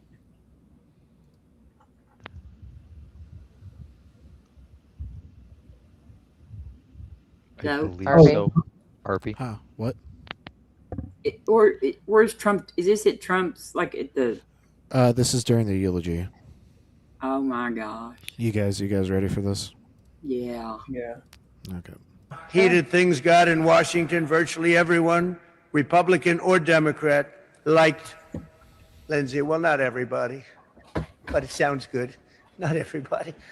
He was a tough cookie. Okay, I have to veer from this for a second. He was a tough cookie, darling, but he was beautiful. Not everybody. I hate Trump so much, man. Like That's you couldn't help but I to don't not know nag that like him. that's perfectly expected. Yeah, I know. The That man has actually all wasn't the too bad. I was expecting a lot worse. Yeah, that's just Trump working as It's intended. it's Yeah, so you're right. disrespectful as Yeah. fuck during his eulogy. Well, oh like if you go yeah. back and look at what Lindsey Graham actually said before he became a Trump ass kisser. Yeah, if we elect Trump, we'll all pay for it and we'll deserve it, right? I mean, like not a lot worse. I mean, like he said all kinds of stuff. Like he said, No, that was no. no, If That was we JD will elect Vance. Trump, and we will Lindsey deserve it. That Graham was did. Ann Lindsey Coulter Graham talking said. about Chris Christie. Lindsey Graham said plenty of shit about him. I'm telling you, plenty. Right, but that if we don't run Chris Christie, then we're gonna get someone like Trump, and we will deserve it. That was Ann Coulter talking about Chris Christie should be but the he said nominee. all kinds of stuff. Lindsey Graham said a bunch of stuff because he ran against him. Oh yeah, he talked major shit until after Trump got the nominee. Well, so did Marco Rubio, and look what Marco Rubio's doing now. So, in fact, so did JD Vance. Called him fucking Hitler, America's Hitler. Oh yeah, it's true. This has nothing know? to do with Chris Christie. It's just a direct quote from Lindsey himself. If we nominate Trump, we'll get destroyed and we'll deserve it. Oh, well, Ann Coulter said something about Chris Christie. It was very much like that, and it was before that, because she was all about Chris Christie at the time, and it's amazing how inconsistent. It was before she made the turn to go to Trump too. So yeah, which she eventually did. Well, yes. I haven't heard much from her lately. What happened to her? Ann Coulter? I'm going to grab some water. I'll be right back. Yeah. What happened to Ann Coulter? She finally completely dehydrate away. I guess. It turned her into a glue factory. It's just amazing how she does look very horse-like. You know? Oh my gosh. I'm not saying, just saying. It's just amazing how cohesive the Republican Party is. It's just like every single unit, every single message is like they represent the same message. Oh, it's trans issues, and then if you talk on Fox, trans issues. If you go on Joe Rogan, it doesn't matter what any kind of medium you use, they all kind of like they're like bees. I forget who it was. They resonate in the same way, you know. It may have been because it works. Yeah, it may have been the Daily Show. It may have been John Oliver. It may have been some more news, but they showed it one time of all of these. Like most of them were Sinclair Media stations, but they were all saying the exact same talking points. Yeah. Like it was identical verbatim, and they just kept putting up another screen with another person saying it, and it was really creepy because eventually there were so many people saying it on the screen you couldn't even recognize the faces anymore. It was like, oh my god. It was John Oliver. It was John Oliver. John okay. Oliver. Yeah. It was John Oliver that did that, and Colbert did it too. But yeah, John Oliver. Reagan Kelly is another one who kind of indicates or represents that continuity when it comes to that message. It's just to me it's kind of disgusting because even Trump called her out when it came to like women and shit. Mm-hmm. Basically, you guys already know. Megan Kelly was like, yeah, well maybe women should do X, Y, and Z or something like that. I'm being kind of vague. I'm sorry for that, but from what I can remember, Megan Kelly just went along as well. Like they're all in tune. It's like music. They all have the same fucking frequency. It's their job. It's their livelihood on the line if they have any integrity, right? Megan Kelly had a little bit of she kind of flirted with, like being normal for a little bit when she like went to like NBC News and they gave her a daytime show, but then nobody on NBC wanted to fucking watch her. So then she said, fuck it, and went back and decided to become a right-wing bitch again. Oh, okay. That makes sense. She did test the waters. Yeah. My sister is looks almost identical to Megan Kelly. And behaves almost identical too. That's unfortunate. Right. Understudy. My sister's extremely wealthy too. She's Ugh. independently wealthy. She's a millionaire working for billionaires. Damn, can she send me a check? I'm just kidding, Nick, too. I'm joking. What? I didn't hear what you said. I'm totally joking. Totally joking. I have no idea what you said. No, I was just. Never mind. The joke didn't land. No, I said, can she send me a check? But the joke right. It didn't land. None of those people give away money. It's so rare. It's few and far between. There's a few out there, but I don't ask for money from my sister. No, that's as you shouldn't. Yeah. No, because she's a horrible person. You'd feel dirty taking it, right? Like it's where was this? Was this in some billionaire's account? Oh, that's nasty. I wouldn't say horrible person, all right? Oh, I sorry. wouldn't. Never mind. My bad. Never mind. Okay. I wouldn't fucking care. I don't care how she got it. I give no sympathy to any Trump supporter at this point. If you're still supporting this man, fucking you're dollar I okay. can take off of somebody bad, that's a fucking win in my book. Yeah, right. You know, Yeah, I agree with you on that. 100%. She makes her money off of sweatshops in East Asia, essentially.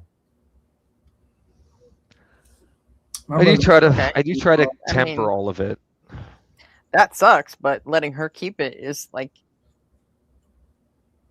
a crime too, right? I always kind of like bully my brother though, like, hey, you see what Trump is doing? Because he didn't vote in the last election. And I always chastise his ass, like, hey, you made a fucking mistake, and blah, blah, blah. He's like, hey, man, why are you bullying me? And he makes way more money than I do. But I just always bully him when it comes to the political stuff. Like, dude.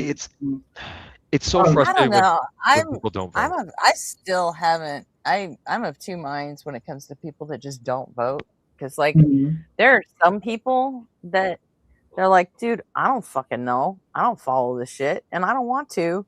So, yeah, I just don't. And I'm like, I mean, you can't argue with shit like that. Like, sure, yeah. If you want to be intentionally fucking ignorant, then yeah, please don't vote. Because, you know, I don't know that I can trust you to like make a decent decision if you're just gonna fucking blow off all the information. I'm with you, but I'm on the fence there because it's still like you're still part of society, right? Mm-hmm. If you want to be part of society, you kind of have an obligation to. No, you don't. Well, that's I guess not, right? Maybe you have an obligation to pay your taxes, right? But if you have no obligation to have a say in how those taxes are decided.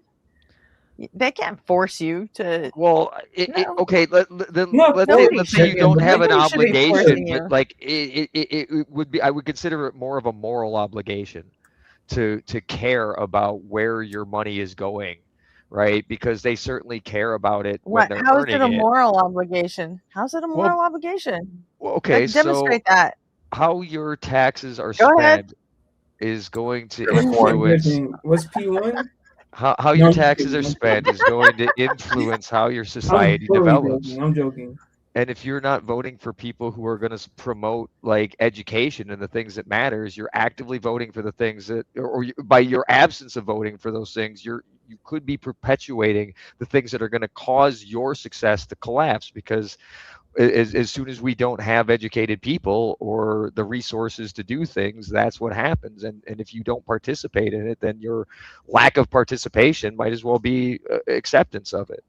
Because if you're so selfish that the only thing you care about is that immediate thing around you, and don't realize that if you live in a society, the welfare of the society determines your ability to be selfish, then yeah, I think it's kind of a moral obligation that you give a shit about that, even if you're doing it to be selfish. I've got plenty of people who are doing it. What if these uneducated, ignorant folk are deciding to vote for the other fucking side because that's the information they picked up on? Yeah, you still think it's a moral obligation? Fuck off. If they don't want to vote, let them not vote. If they're that fucking dumb, they're probably going to vote for the wrong team, and I'm okay with that. I'm for compulsory voting. I would love I'm not. for us to pass compulsory I'm not. voting because I'm not. well, I mean, I'm not going to be the one to tell if Missing you Mush look you at have if to you vote look no at matter all what. if you look I'm at not all the doing it. society, I know, but if you look at all of the Mm-mm. democracies where they use it, they don't have near the problems that we do. It gets rid of voter suppression. It gets rid of gerrymandering. It gets rid of all kinds of shit. And That's not going to get rid of gerrymandering. it does for like yeah, it does in some way. It affects it all. They don't have gerrymandering in those places, though. I know, that's what I'm saying. It gets rid of a whole lot of voter issues that we have. They don't have gerrymandering not because they have compulsory voting. Is what I'm saying. It Like, doesn't allow, you know, there's like so few there's no things that it doesn't- gerrymandering when it comes to like Senate votes. I want to But pass. I would love Kentucky's to still pass pretty it. fucked with Republicans, aren't they? I would love to pass You know, compulsory it's voting. like I think like Ray said a while ago, I think everybody has a civic duty to actually vote. Is the way I feel about it. And I don't know about moral, but civic. No, that's fair. Moral may be the wrong word there. I'm tired. Yeah. Words are hard. What we've done to education, I don't think anybody even teaches civic duty anymore. And like I said, I'm of two minds about it. No, I see where you're coming from though. With the failed education system we have, it doesn't seem very productive to have these people voting because yeah, they're gonna vote the stupid. They're gonna vote the propaganda. But if we had the better education system, then it makes a little bit more sense to have more people participating in. And maybe that would just be the natural consequence of having a better education system would be that more people would know the value of participating in it because it would come with things like a civics class. So it's fucking nuanced. Agreed. Yeah, so But very little about our country still makes fucking sense if you actually look at it. But in Robin's defense of mandatory voting, right? Like if we did have mandatory voting, they couldn't suppress votes by like limiting polling stations in poorer areas, right? In primarily minority. Yeah, they could. Well, if voting was mandatory, everybody would have to. It would be mandatory to vote. It would be done by a different mechanism, right? But like in Australia, on Australia, states will still have their different laws of who can be on the rolls and who can't. No, everybody will vote. Like unless you're like a felon or something, everybody will vote. Like if you're a citizen, you just automatically are enrolled to vote. That's compulsory. Like you have to vote. You don't have to vote, but you do have to turn your ballot in. Like you're not required. I don't care for that either. Because that's free speech, freedom of speech. So like I don't care for that either. I know too many people that would just mark shit off. It works great. Like I have to go through the trouble of turning it in. Good results. It has good results. They will check off boxes for no fucking reason. Well, I mean, you can just look into it, Grace. I'm telling you, it has good results. I have looked into it, but I think you're not taking into account the America of it all. I don't know what that means. Like people, like it would be so much better. Like it would stop all much. It would take so much money. You're talking about countries with better education systems. I don't care. It would take money out. It would take so much money out of our politics, where they're trying to where they're always constantly trying to suppress people's voting and stuff. Like because it wouldn't do them any good. There wouldn't be no voting suppression, and they could do away with the whole get out to vote message and actually put that money into like what candidates are actually talking about. And we dump a lot of money every year in trying to get people out to vote, and what's our fucking turnout every year? Dog shit. Yeah, and once people get and the thing about it is the more people who show up to vote, the better chance that the Democrats might have of winning. Like any time that there is a good turnout, we win. So law of large numbers would indicate even like the number of trolls that would come out wouldn't be able to overtake the actual participants. Because right now all we have is a bunch of motivated voters who show up every time. Okay, and we have the black women who are motivated to show up for the Democrats every time, and they do a great job, and they're loyal as fuck. Okay, but then we have all of the boomers. You know what I mean? But then we have all of the religious people that show up and are motivated one way or the other. And then we have the people who just don't care. And I think if we had compulsory voting, people would eventually, because they had to vote, they would begin to care somewhat. You know what I mean? They would begin to think about this. I totally disagree with that. I don't. I think it has to. I think it would be great. Yeah, I don't think you're going to make people. When you have an American that doesn't give a fuck and you force him to give a fuck, he is going to fucking buck you just because. And just look generally at masks. speaking, you know, we couldn't even get people to wear masks to help one another. I know what you're saying. Like, you know, you guys just have more faith in people than I do. Maybe that's it. Ain't faith. I don't have any fucking faith in it's not nothing to do with faith. General.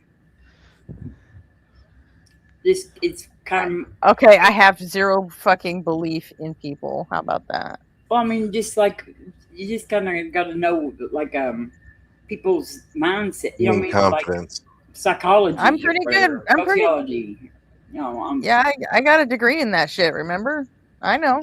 Well, then you ought to be thinking about how will that affect it. I am. I just came to a different conclusion than you did. Okay, but like I can show you the data. The data shows that it works well. But the data is what I think. But the data isn't based off the fucking American ignorant ass education system that the Republicans have been steadily dismantling for the better part of 30 fucking years. They don't have that in Australia. So, well, let's just stay here and we'll just get to where they'll eventually get to where women can't vote. Nobody can vote except landed people, like white landed men. No, that's gonna no. Don't go. Don't do that. Don't go to the opposite extreme and say, okay, well, let's just do that then. I mean, that's what that's not what I'm saying. No, that's not what I'm wanting to do. And I never at any point. That's not. That's what they're trying to do. They've already started. They started doing it 30 fucking years ago, Robin. Yeah, I know. But the point is they pretty much won at this point. I understand that. And if we all voted, then they wouldn't be. They would not have to work. They would not have any reason to be able to do that anymore.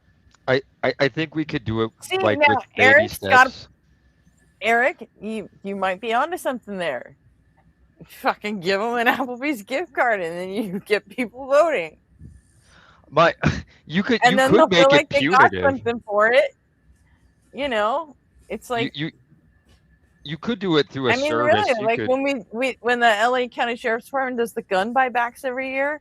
I mean, they don't give them money; they give them fucking grocery store gift cards. And like every year, we get like fucking law, anti-tank weapons. We get bazookas. We get all kinds of shit. And they just, here you go, here's your fucking $100 Ralph's card. It's like crazy. So, Eric might have something there. Enjoy your Rudy Tooty fresh and fruity. Yeah. Thank you for the bazooka. No, but I think if you took baby steps though, and that's not a bad idea. You like make it more of a reward. You could make it you could go the other way with it. You could like cut off their internet service until they voted. Right, like you could do something like that. That would be the other extreme of that. But I think if you took like first, I think we should do something about like ranked choice voting system. Before like you start getting into compulsory voting type of situation, because I think if we get a ranked choice system, we could get at least better candidates that could improve the education system to take it to another step where people would have that more sense of civic duty where perhaps a mandatory voting, compulsory voting would be not mandatory, but compulsory. Oh, okay. I don't know. Ranked choice would still be way better than what we're doing now, though. I don't know which you get to first. I don't know how you change any of it, but I have to start at the state level, right? This is where I need Gretchen's expertise in politics. Gretchen, how do we get to ranked choice voting? Gotta have people that want to do that. Okay, check. I mean, you gotta Got have my like hand in the air. I a want to do that. majority of people that want to do that and are willing to elect people to make that a reality. But does you it know, is there like a direct mechanism to change that, like through Congress, or do you have to do it at the state level first? That's the thing I don't understand, is like, because states control the voting, it seems like it would be intricate. Yeah, you gotta be able to do it in your state first. Like they did it in what fucking state? It was Alaska last time. Like okay. 4 years ago, something like that. When Deb Holland, or not Deb Holland, I forget her fucking name. She's got an Inuit name. They had a congressional race and they did ranked choice. They were allowed to do it because it was a special election. Oh. And they ended up with a Democrat for Alaska, and all the Republicans in Alaska were pissed off. So then they made a state law where we can't have ranked choice voting anymore. Oh, God, so that way, no more Democrats could win.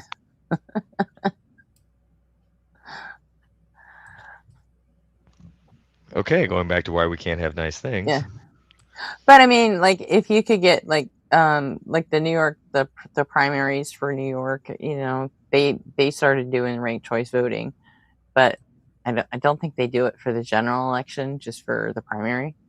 But I mean, if you could get like some of the biggest states and the biggest cities using ranked choice voting to where people actually know how to use it, it could catch on. But I mean, it's got to start somewhere. California knows how to blow. Laboratory of democracy kind of thing with ranked choice voting. So.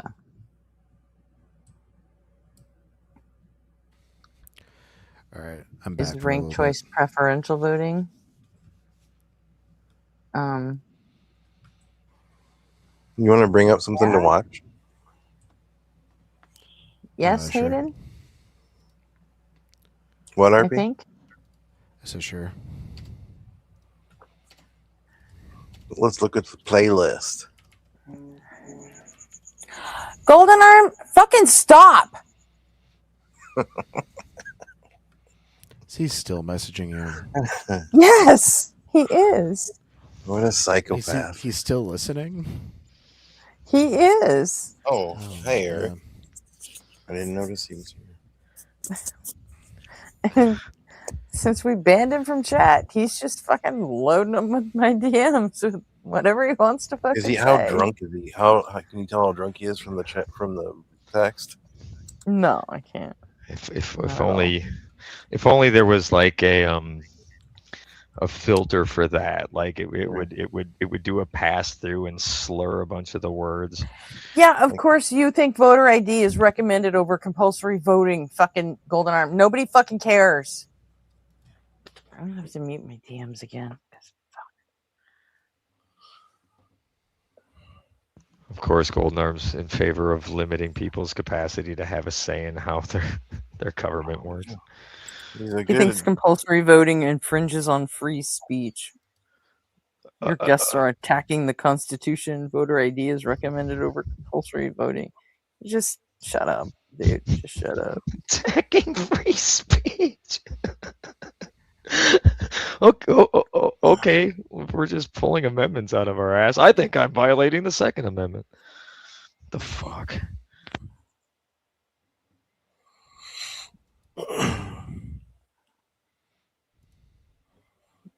It's just myself. I kicked myself. But why? Yeah, I did. But just But so why? I don't know because I closed out all my windows. But Well, don't do that. just so Golden Arm can understand this, you are not required to check your ballot. You are just required to return your ballot. So it does not infringe upon your free speech. So since you're so worried Dude, about, there is 0 point arguing with Golden Arm. well, I don't care. He's just wrong. So just so you know, you're wrong, dude. Yeah, he's very wrong. And I was wrong to read that. And like nobody should like care. So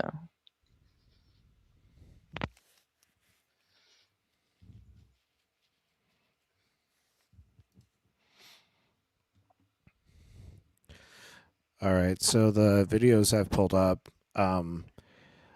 First note about this Dr. Blitz clip. It is an hour and 40 minutes long, but oh shit. it sounds like it would be just really fun. Christian breaks world record for longest crash out in history. And then a much shorter one from John. Cocky Phil Bro denies non-belief exists and gets humiliated. Justin D thinks pretending that words don't mean words will, excuse me, save him. And then an Ian clip, about 40 minutes long. Religion debate, can God win the game? And, I assume many of you out there just lost the game. Well, you know me. I'm gonna vote for Blitz anytime. Gotta stick with the boss. Blitz is always, excuse me.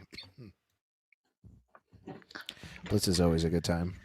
He's the Bruce Springsteen of online content.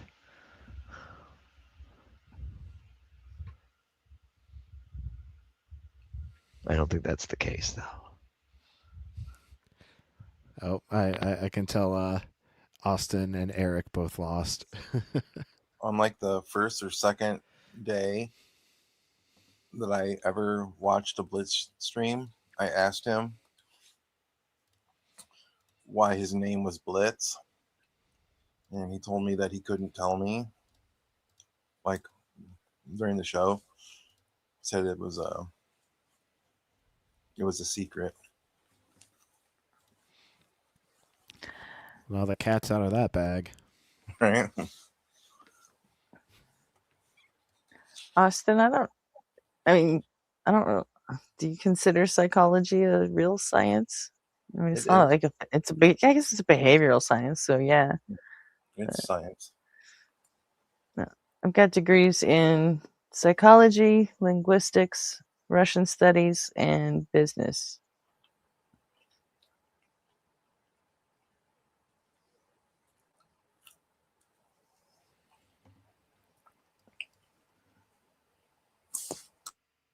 Mostly just because back when I got out and was hurt, the VA wouldn't pay for masters or anything. So it's like, but I could get as many fucking 4-year degrees as I fucking wanted. So I just let them do that and keep paying me to go to school.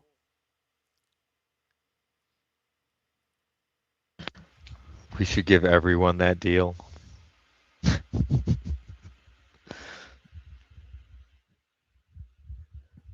I don't know why people have to pay to be educated. Makes no sense. To create classes. It makes no sense. I was so pissed. My cable provider, Spectrum, the worst company on the fucking planet as far as cable providers go. There might be worse, but they're so bad. Like they actually wanted me to pay more for because I wanted the Smithsonian channel because it's a bunch of really cool educational shit from the Smithsonian. I'm like, wait, I have to pay extra to get education. You understand you're monsters, right? This is you're truly diabolical if you're charging people for educational shit. That makes you a monster.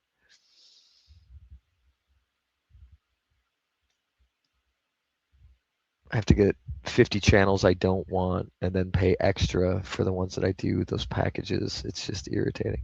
But then you move everything to the streaming content and it's just become the same situation, right? You have to get 15 different streaming services to watch the 5 different shows that you want. I don't even do any of that. I just have YouTube anymore. I don't have cable television or satellite television. I got rid of it. I don't care for it. Don't miss it. Most people have just found the dark side of it, and they're just pirating the stuff like they used to anyway, and it's just up on somebody's Plex server somewhere. So you just got to get those back. I just don't watch anything else but YouTube, really. Connection. Yeah. Maybe some TikTok once in a while. Fuck screens. Anyway. I should probably drop down and get ready for work tomorrow and not just keep yammering the whole night. So I will say good night. But I'll just be hanging out. And night, Ray. Night, Ray. Yep. Night, Ray. Peace.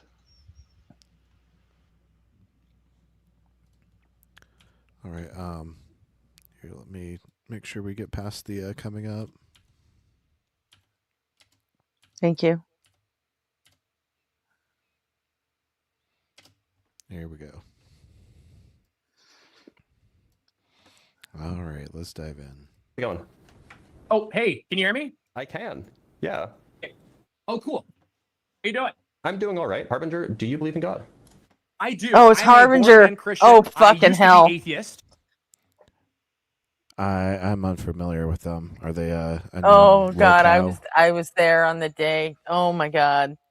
Yeah, All buckle right. up, man. Strap on. What did he say? Like, heard him say something about atheist or something. I'll back him up 15 seconds. Oh, that puts us in the coming up.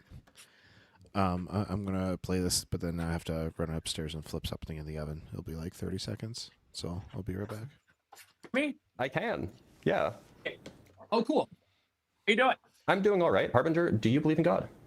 I do. I'm a born-again Christian. I used to be atheist.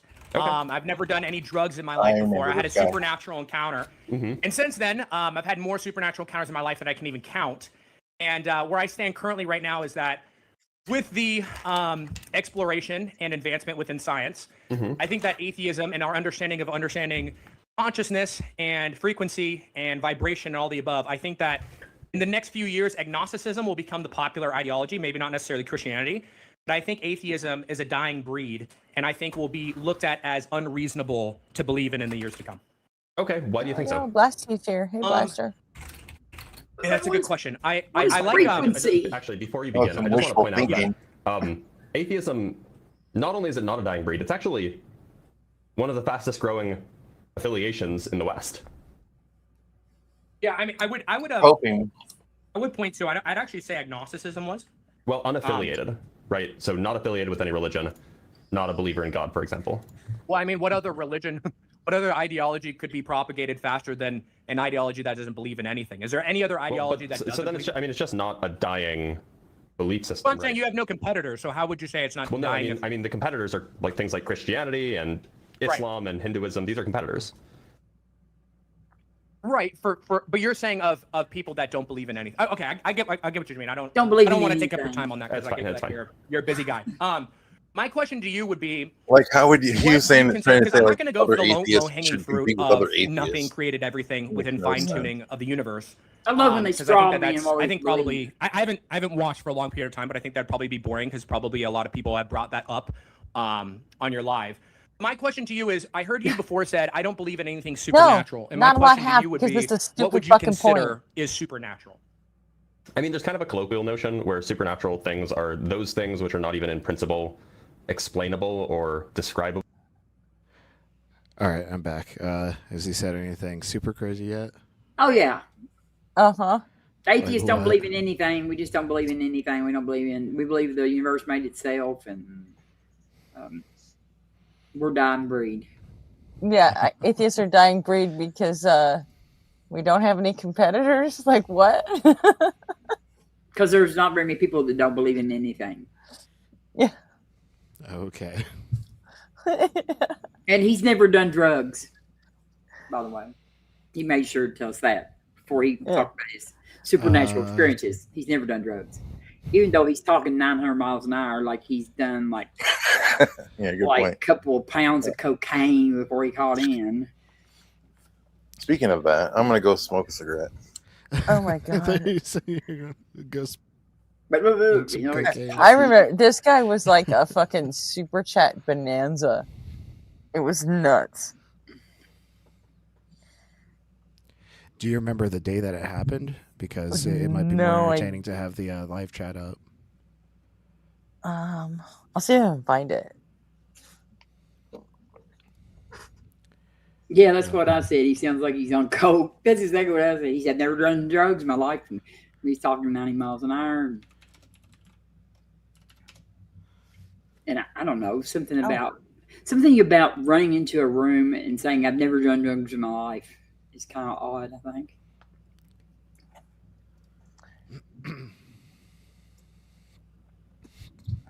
Was it recent, Gretchen? Like maybe 4 days ago? No, it wasn't that recent. This is like a. Are you sure? I Couple think I months think ago. I just found it.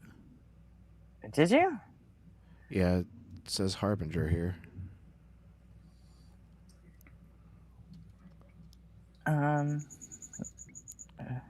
Maybe.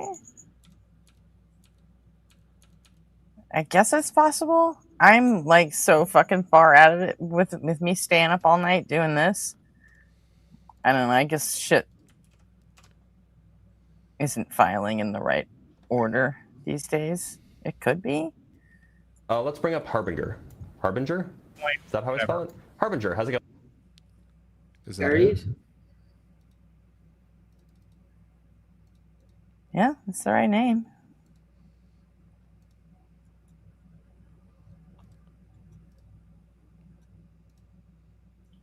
How about it? Going. Oh, hey, can you hear me? I can. Yeah. Oh, cool. How you doing? I'm doing all right. Harbinger, do you believe in God? I do. I'm a born-again Christian. I used to be atheist. Okay. I've never done any drugs in my life before. I had a supernatural like it. encounter. Mm-hmm. And since then, Yeah, I've had more me too. supernatural encounters in my life than I can even count. And where I stand currently right now is that with the exploration and advancement within Oh science, God. Mm-hmm. I think that atheism and our understanding of That's why we can't have nice things, Jill. We're gonna pivot then. Hmm. We're gonna pivot. Should we just troll him and then kick him?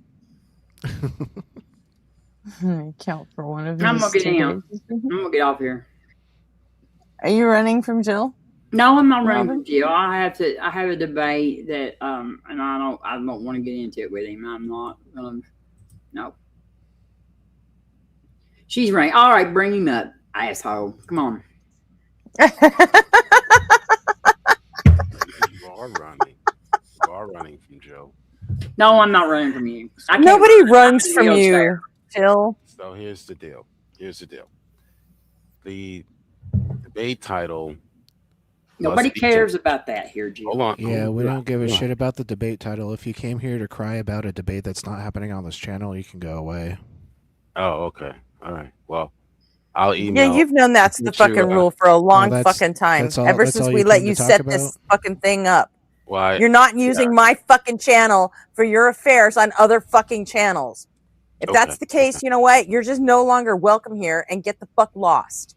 Right. Okay. And that's the Fine. last So time I'm what's gonna up? fucking say it. For sure. So I actually emailed to you. So Okay, no more about that. Don't care about what emails you sent. Don't care about a title about anything. If you actually want to talk about something tonight, feel free to come back up, Jill. But the moment you start talking about affairs on other channels, you're gone.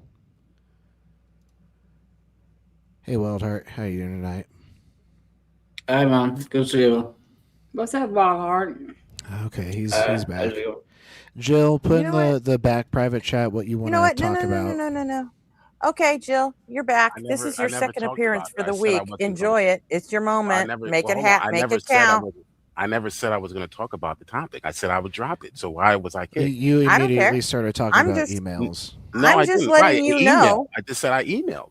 Okay. I'm okay. just letting you all I know said. that That's this the last you'll counts ever as talk your about it. second appearance this week Okay, on I my wasn't talking channel. about it. I said email.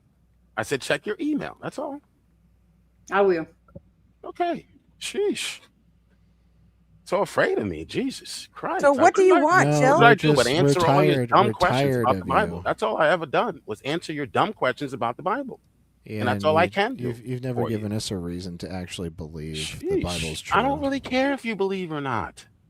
Too bad if you don't Then believe. why are you even up here then? Too bad to answer your questions about the Bible. I have no questions don't about have the Bible questions because about I your think it's stupid Harry book. Potter. All right. Well, when you do, I'll be able to answer them. I'll be here to answer. You sure about that? Yeah. What makes you think so? Look, you're afraid of me. What is the problem? No one's afraid of you. What's the problem? So why can't I be on the panel? We're not afraid What of do you you, want to be on Jill. the panel for? Hey, Wild We're bored of you. We're not afraid of you. You're afraid. You're afraid. You're terrified. Yeah. Look at how you behave when I come on the panel. I don't Nobody's see this terrified of behavior you. happening. That's not because we're afraid of you. It's because we Look think at how you're an you asshole. You're afraid. You're just an asshole. It's fear. It's called fear. No one's afraid of Psychologists you. You're call it fear. dumbass. Yes, you are. No one.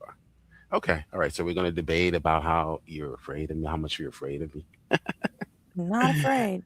Okay. The only thing I'm afraid of is rolling my eyes in my head back so far that's going to give me a fucking migraine. Okay. All right.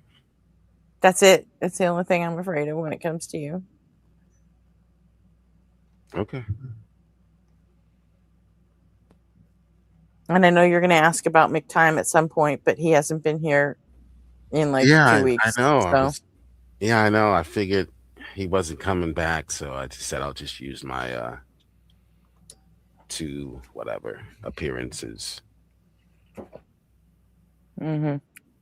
Yeah. But I'll find him. You run, but you can't hide forever, McTime. He's not running. He's not running from you. Yeah, you are. Come on, guys. Come on.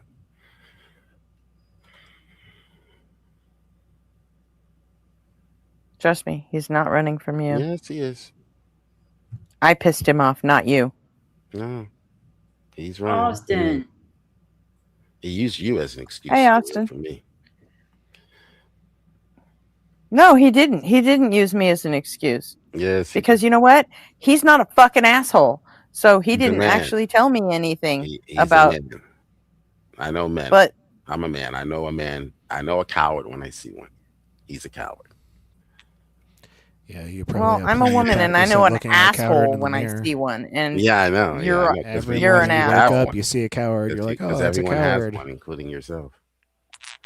It's just an appeal to intuition. Your own.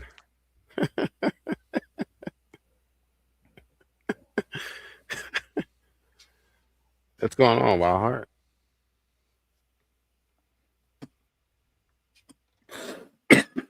Sorry. Yeah, I'm good. Yeah. And when you say it, like takes one to know one, you know, when you see someone, you know whether they're a coward. It takes one to know one. Do you know what I mean? Yeah, everyone has one. Wow, he's got you there. He said coward, not asshole. Oh, everyone. Oh, atheists are cowards. Yeah. He took your comment about taking one to know one and he flipped it on you by you calling McTime a coward. Yeah, McTime. Wild Heart is not. You're so fucking dense. You didn't even fucking pick up on any of that. I'll give it to. Grab my food. Yeah, I was probably thinking about something more important. I'll give it to Wild Heart. He is not a coward. I will give that to him. He will debate. Yeah. If I challenge him to a topic right now, he will debate me right now. He is not a coward. I will give him that. Nobody cares, Jill. What the fuck do you want to fucking talk about? The rest of this community. Pick a fucking topic and get to it or get the fuck gone. That's it. Those are your two choices. I can make the topic up? Yeah. Pick a fucking topic. Yeah. Debate or get lost. That's it. All Those are your right. two Well, fucking give choices. me some options on. It's your channel, so I don't Nope. want to I make said pick a fucking topic or get the fuck gone. Okay, so if I pick a topic that offends you, you're going to get offended and butthurt. So, why don't you pick the topic? How about You the can't heat offend problem? me. The heat problem. Yeah. You know what that is? No, what's the heat problem? You're a young earther, right? No, the Bible doesn't give us the age of the earth. So Oh, I'm okay. a young earther. Okay. No, So Jill's not a young earther. He's a Calvinist. He's a Are you Calvinist. agnostic about the age of the earth, or are you an old earther? I don't. Whatever. Last I read, they estimated, I don't know how many years, billions. Right. Yeah. So the Earth could be as old as the sun. So we don't know. We don't know how old the Earth is. So you're agnostic about it. Yeah. I'm waiting for science to find out exactly, but we don't know. Well, we do know how old the Earth is. Okay. We do know. Oh, you're back? Yeah, it's 4 point. I never left. It's 4.6 billion years old. Okay. Yeah. So it's a rock. So the Genesis account doesn't give you how old the rock is. It starts the account when God decides to create, when he decides to create Adam and Eve. So that sets the time clock, if you will, forward. So he may have created the earth and the universe billions of years prior to that for some other purpose. Sure. Yeah. Yeah. No, I would actually agree that you can interpret Genesis both literally and non-literally simultaneously. Well, no, you read Genesis. That was how Philo of Alexandria would have explained it. Well, Philo is not. Was he even a Christian? He was a Jewish man. No. Okay. So no, but he did instruct many famous Christian theologians like Origen. Okay, we wouldn't say that. We would say that. Oh, Origen would, but you would. Read. Right. We would say we read. Well, it depends. Right. One of the greatest Christian thinker ever would, but you wouldn't. Well, can you allow for conversation? Go ahead. Go ahead. So yes, we say that he would, or we say actually that you would read the Genesis as literature. Okay, not read it non-literally and literally at the same time. That makes zero sense. But I think what he meant was we read. No, it doesn't make zero sense. Well, I think what he meant was is not a fucking argument. Well, let me explain. When you hear people say, "Do you read the Bible literally?" Okay, that makes zero sense, and you can go to anyone in any English arts department, and they will tell you that makes zero sense. You're wrong about it. I just gave you two huge examples of theologians that completely disagree with that. Philo and Origen, and I can list a dozen others. Aquinas, Augustine, Clemens, Didymus, Irenaeus, Justin Martyr. Maybe you'll understand. Well, your argument is theologically bankrupt, but go ahead and finish it.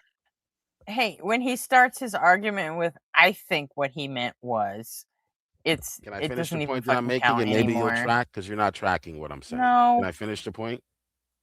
Okay, so what I'm saying is that Puggles, when you hear people say, what's that? Puggles is in chat. Okay, can I finish the point that I'm making? Puggles! No! Shut up, Jill! Oh, no? You fuck, Jill! So let's just straw man the argument. Let's not allow for discourse. 157. I'll just stay out of chat and keep you all close. We love you, Puggles. Feel better. Yeah, good luck. Bye. I love you, Puggles. Oh man, Puggles. That's real shit. You are in my thoughts. So, as I was trying We're here to say, for you if you need us.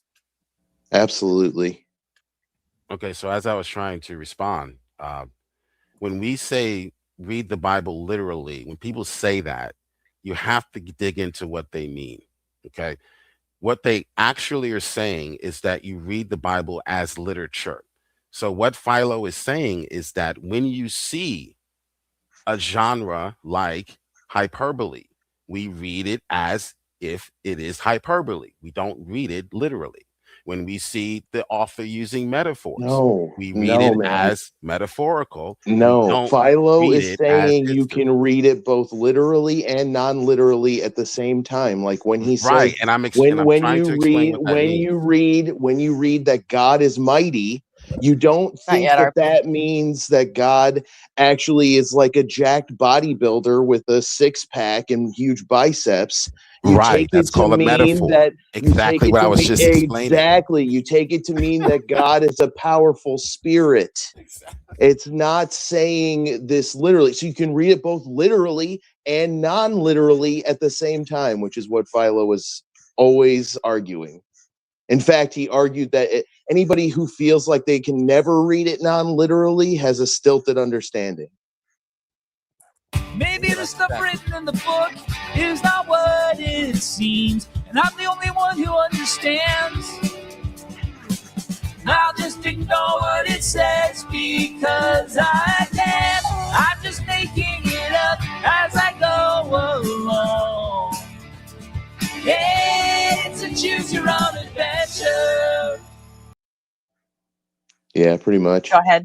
Yeah, we started off talking about the heat problem, and now he can't accept that things can be both literal and figurative at the same time. Right. As an English language arts teacher, I'm trying to explain what that means. What that means. So now he's flexing his credentials. What that means is when you read a text like the Bible that's heavily laced with metaphors, similes, and different genres. He's got an English degree, so you should take his argument over. He doesn't have an English degree. He doesn't have an English degree. Believe whose argument you want to believe, but at least allow the argument to be made. So what that we've heard it. It's bad. It's theologically bankrupt. Can I speak? Oh, can I speak? So what that means? Not if you're just going to repeat the same bad theologically bankrupt argument. Get it out, yeah, because you keep cutting off. We heard it, dude. No, you didn't. Can you still man my argument then? It's not my job to steel man your argument for you. Okay, then allow me to make have the argument. Anything besides this bad argument. We've heard your bad argument. We've heard your bad argument. We've heard your bad argument. We've heard in my life. We've heard your bad. We've heard your bad. We've heard your bad argument. Stop the topic. Do you have any good argument? And you get crushed on that. Do you have any good arguments? You're running high. We've heard your bad argument. Do you have any good arguments? Level of cowardness. Never. All right, then we'll just go back to talking about the heat problem, like what I wanted to talk about. So this is the reason why. This is the reason why people who are agnostic. Oh my God! This is why people. Shut up. The heat problem is the reason why people who are agnostic or young Earth about the age of the Earth are just full of it. It just can't work mathematically. The heat problem is derived by the fact that every physical process known of releases a characterizable amount of heat. And there's a bunch of these processes that have played out in Earth's history, and a lot of them produce enormous amounts of heat. Things like tectonic plate movement, comet, meteor impacts, things like the Chicxulub impact, limestone lithification. So all these things release heat, and it's a characterizable amount of heat, and you can go out and you can investigate reality and see that these processes are playing out and do the math to figure out how much heat has been released. For instance, radiometric decay releases a certain amount of heat, and we can use radiometric dating to figure out exactly how much daughter material has been produced in the planet. And so we take all this heat and we add it all up, and if you try and have this heat released in an amount of time, anything less than billions of years, it becomes a rate of heat displacement so intense that it boils all the oceans and melts the granitic crust of the planet into a superheated plasma hotter than the surface of the sun. And it just can't be solved except with exotic future superphysics, which doesn't work because mathematically it can't work. You have to invent a trickster deity, which doesn't work because then the reclamation could be a trick and a lie, and every theologian in the world is going to reject that. or you have to invoke miracles and magic. So there's 3 solutions. None of them are satisfying, and young Earth is basically just dead. Too bad I'm not a young Earther. You just wasted your time. Hey, No, Wildheart, you are Wildheart, agnostic about the age of these the Earth, kids though. are very, very intelligent. I think more intelligent than most of the people on this panel. So I wouldn't consider them, use that term to describe them. Subnormal. Okay, they're very normal. What are you talking about? He's Wildheart's talking comments. about Wildheart. Wildheart's a Brit. And they are very brave for differently. going out in the world and facing the world despite their conditions, despite their disabilities. Unlike these cowards on the panel who won't even debate a simple topic. What disabilities do English people have? The topic of reading the Bible literally. No, we debated it. You want to say your opinion. You don't read the Bible literally. You just fucking started an argument with, well, I think it says that. Well, I think he means. Right. You're not reading it literally. And then when it was time you literally started your bullshit argument with words don't mean fucking words. So Wildheart, Jesus Christ, I would refrain from using that type of language when you're on a panel full of people who have I don't give a fuck what you would do. Go to your own fucking channel if you want to. They can't defend what they believe at all. In fact, they won't against people like me. So what happened here is Austin was me. kicking Jill's ass, and so Jill had to get distracted by a comment in the chat to distract everyone from Austin. I wasn't debating against spanking Austin. You. I don't hold to young Earth. Go find a young Earth creation. I mean, you did say you were agnostic about the age of the Earth, which is also silly. I it's said the Bible billions of years. Well, the Bible does say that God created. God created I just the said I'm universe. probably on your side on this. He said he created the Earth in 6 days. As the sun. So we know. The heat problem doesn't God, only apply to just young Earth. The heat problem also applies so to you the don't have biblical anyone flood. to debate on that topic. Yeah. The heat problem arises from many stories in the Bible. You can't debate me I on mean, that. it's based to reject or reinterpret Scripture when reality is in conflict with it. I'm totally sick. That's totally. That's totally based. Pretend like you didn't hear my point. It's awesome to reject or reinterpret Scripture when reality is in conflict with it. That's what you should do. That's definitely the epistemically superior. Justice means genocide. Loving means you feel a run and hide. Good means really bad. For a Christian, words are nothing like you've ever heard. They don't have the meanings that you always thought they had. Yeah, words don't mean anything. Go ahead. No. You feel like debating Joel? Because I keep on busting you up all night like this. I guess if you reinterpret or reject Scripture when evidence is in profound, distressing conflict with it, you at least implicitly somewhere accept that reality is in distressing conflict with your indoctrination, right? Like, so on some level, you see the problem, and you've chosen the correct solution. You've chosen the correct solution to that problem, which is you're dealing with the coward. You've chosen the correct solution to that problem, which is to reject or reinterpret the Scripture. Because I think we all implicitly know that my straw man Scripture is just made up bullcrap. And so when it is in conflict with evidence, obviously we're going to go with evidence. And we're going to reject or reinterpret the Scripture because it's just made up bullcrap. I debated Joel. I'll send you a clip.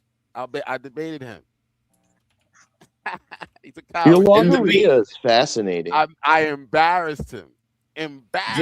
Oh wow! Your own audience. I highly doubt that. It was glorious. It was glorious. We'll take your word for it. Same thing I do to you guys. All the claims I make might seem made up and fake, but I know. Trust me, bro. These things are things that I know. If you think my rhetoric is tired or I sound like a liar, no. Trust me,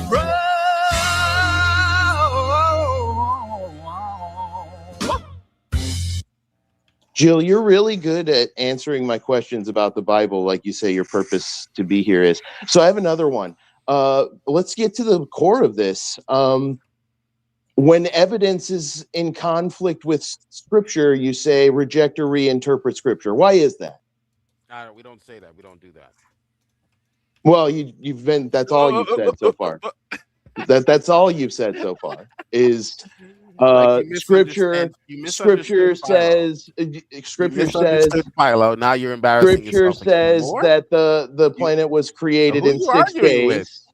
The Scripture says the planet was created in 6 days, which it obviously wasn't. Who are you arguing with, buddy? And we both the agree on that. So, where is he? I don't see. Man, this guy is broken mentally. What's wrong with it? Yeah.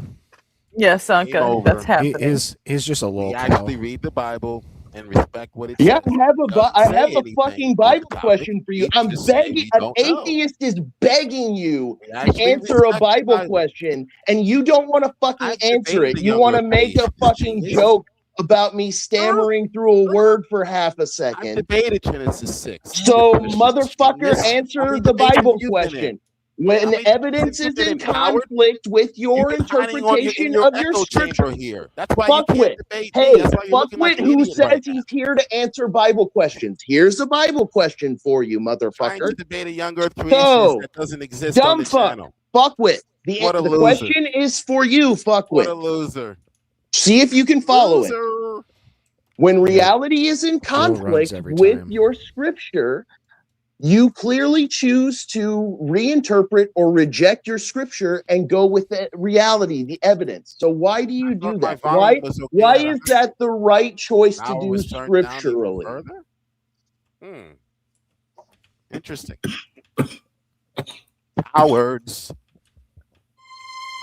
You can whine, you can weep, you can cry yourself to sleep, but baby, you need to grow up and stop believing fairy tales.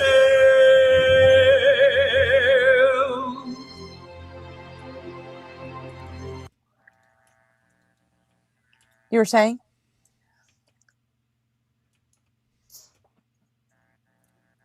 I was just going to say, Jill, the reason people won't debate you is because it's pointless, because they can't get word in edgewise. You just constantly overtalk. They can't even ask the question without you overtalking.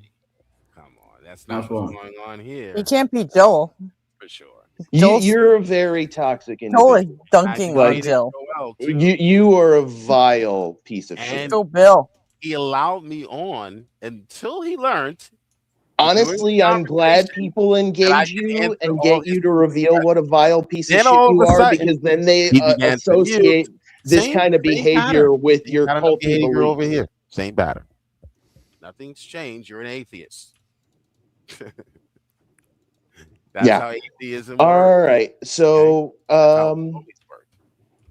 going back so guy who's here to answer Bible questions isn't going to answer my question about doxastic methodology with evidence and Scripture. So I may not have heard you.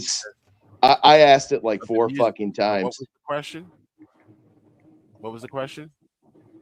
Well, for the 4th or 5th time, the question is, you clearly go with evidence when evidence is in conflict with your Scripture, and you choose to reinterpret or reject Scripture and go with the evidence. Is that a question? Why is that the right choice? I don't make that epistemically. That's a straw man. Clearly you do. We've just been all you've done is do that. You said the earth wasn't made in 6 days. You said the earth isn't young. You said the flood didn't happen. Not someone else. Thank you. I'll wait. Yeah, no, those are all examples of things. Give an example of when I did it, not someone else. You're debating me. Those are your not a young earth positions. creationist. Those are your positions. No, that's the position of some.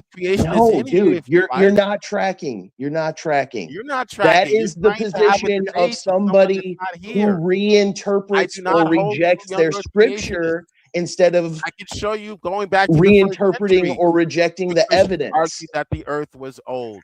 I can show you that, dummy. So Genesis says that. So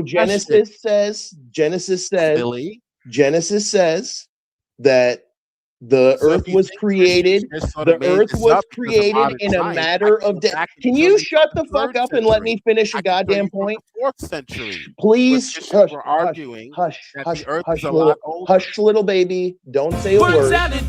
Nobody is following. Word salad, it's just annoying. Word salad is not scrumptious like you think. Your word salad is totally stinks. Good dude, Bob, Morton, dee da da dilly dee da buscally dee ba Go to bed, liberal. No match for Jill. Jill's not a young earth creationist. So no. Right. This isn't an argument against a young earth creationist position. You're not tracking, little boo-boo. Little baby boo-boo, little boppy boy. You're not tracking. You're not tracking. You're not tracking. Listen. Calm down. Take a deep breath. Oh my goodness, your logorrhea is so intense. What is wrong with you? Listen, content, I guess. Oh my goodness, my friend, you're pathological. Please take a deep breath and listen. Sounds quite familiar. You are having problems. Sounds familiar, huh? She/her. Are you okay? Like, are you okay? Actually, what is wrong? Why do you feel this need to interrupt with this constant stream of verbal diarrhea? Hey, Robin. Because he's a fucking crybaby. Okay. What, Jill? Here's how he's running away from Austin by addressing Robin now. What? I can't hear you. Hold on a minute. I can't hear you over everybody else. Hey, Jill, you dumb fuck. I told you if you try to talk about the debate that's happening on another channel, we'll kick you off. All right? Mm-hmm. Should I just cut him loose or should I give him one more chance? Well, I don't think we're going to get an actual answer to my question. He's just going to continue to rant about how I'm arguing against a young earth creationist position, which is the exact fucking opposite of what I'm doing. I'm asking why somebody who rejects the young earth creationist position goes with evidence over scripture, and he's just like straw manning me. And I think that's all we're going to get. Yeah, that's all we're going to get. Okay. Well, I feel like the Blitz reaction will be Well, you're like just talking and talking and talking and yapping and saying absolutely nothing. So I gotta ask Money. Yo, what up, why just stop by when you got nothing to offer? Baby, gotta know why just stop by. You got no substance to give. Why'd you bother? Yeah, the guy who answers Bible questions has a fucking atheist here begging him to answer a fucking softball question, and he's jacking himself off about he owned these guys. By the way, all the you committed Sudoku. We told you. Music. Jill, we told you if you try to talk about the debate, you'll get kicked. So you committed Sudoku by mod. You're not coming back up, no matter how many times you try to come backstage. You've been here twice this week.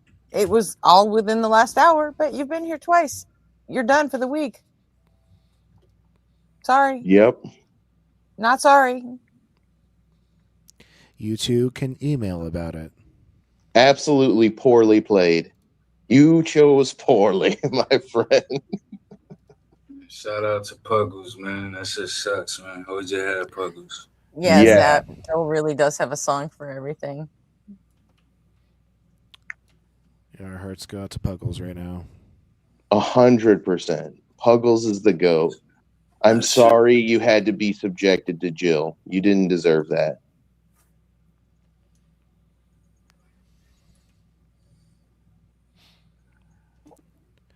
All right, well, we can get Nobody back to deserves that. The actual interesting and fun thing. That's reacting to Blitz. Yay. Of understanding consciousness and frequency and vibration and all the above. I think that in the next few years, agnosticism will become the popular ideology, maybe not necessarily Christianity, but I think atheism is a dying breed, and I think will be looked at as unreasonable to believe in the years to come. Okay, why do you think so? And that's a good question. I like actually, before you begin, I just want to point out that atheism, not only is it not a dying breed, it's actually one of the fastest growing affiliations in the West. Yeah, I mean, I would point to, I'd actually say agnosticism was. Well, unaffiliated, right? So not affiliated with any religion, not a believer in God, for example. Well, I mean, what other religion, what other ideology could be propagated faster than an ideology that doesn't believe in anything? Is there any other ideology that doesn't? So then it's just not a dying belief system. Well, I'm saying you have no competitors, so how would you say it's not dying? No, I mean the competitors are like things like Christianity and Islam and Hinduism. These are competitors. Right. But you're saying of people that don't believe in anything. Okay, I get what you mean. I don't want to take up your time on that because I get that you're a busy guy. My question to you would be, what do you consider? Because I'm not going to go for the low hanging fruit of nothing created everything within fine tuning of the universe. Because I think probably I haven't watched for a long period of time. Wow. So I think that'd probably be boring because probably a lot of people have brought that up on your live. My question to you is, I heard you before said, I don't believe in anything supernatural. And my question to you would be, what would you... Jill, fuck off. Yeah, I call him Blitzy too. I can't help but call him Blitzy. I think he likes being. I think he likes being called Blitzy because he's never told me to stop doing it. So I don't know what the real story behind his name is, but it's his fucking name. Yeah, his name is Samuel Blitz. His last name is Blitz. Is really Blitz. Okay, I thought that might be the case. That's what he said when he came on my channel. He said he couldn't tell me that it was a secret, but I thought it might be the case. From How I Met Your Mother, Blitz is a guy, a friend of the group, a secondary character, and they call him Blitzy. So I've always called him Blitzy. But yeah. And he's never expressed a problem with it either. That's cool that that's his last name. I didn't know that. Yeah. What did you say his first name was again? Dr. Samuel Blitz? Sam. Yep. Yeah. That's a fucking rad name. I'll see y'all later. It is like hipster as fuck, to be honest. But no, it sounds like 90s, like action badass. Sam Blitz. Bye, Jay. Bye, Gage Chad. Blackwood. Bye, y'all. Love you. Later. Night, Robin.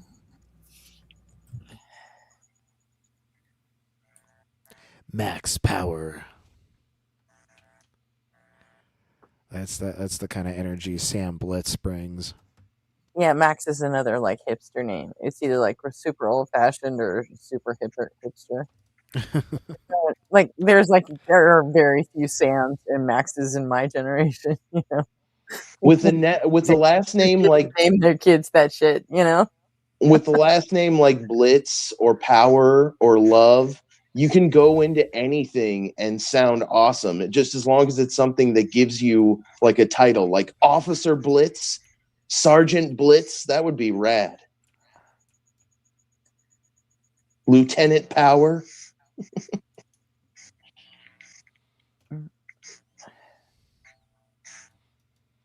Yeah, let's jump back in. Consider is supernatural.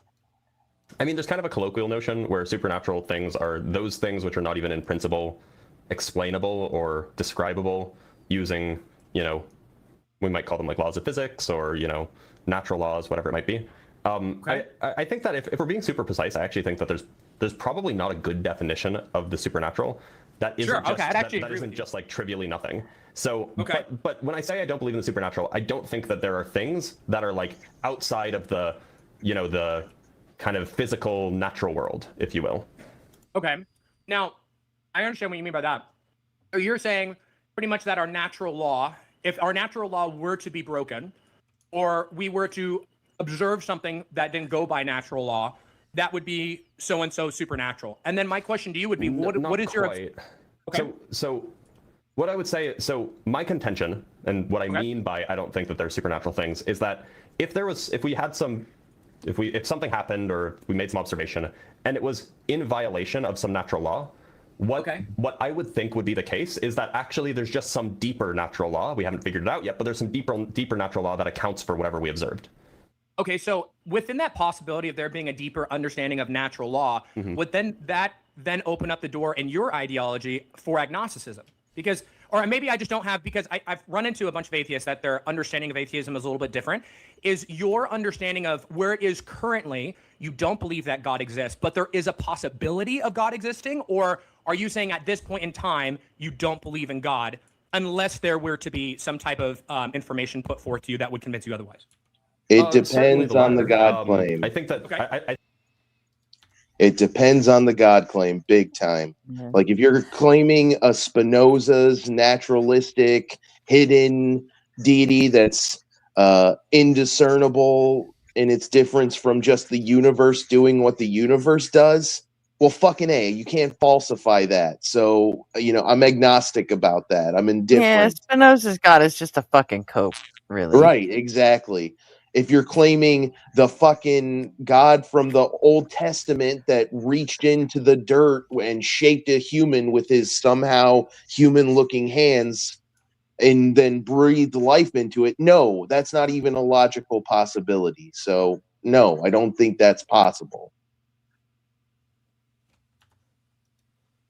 I think that it's unlikely that anyone's going to bring forth such information because I think that I'm right.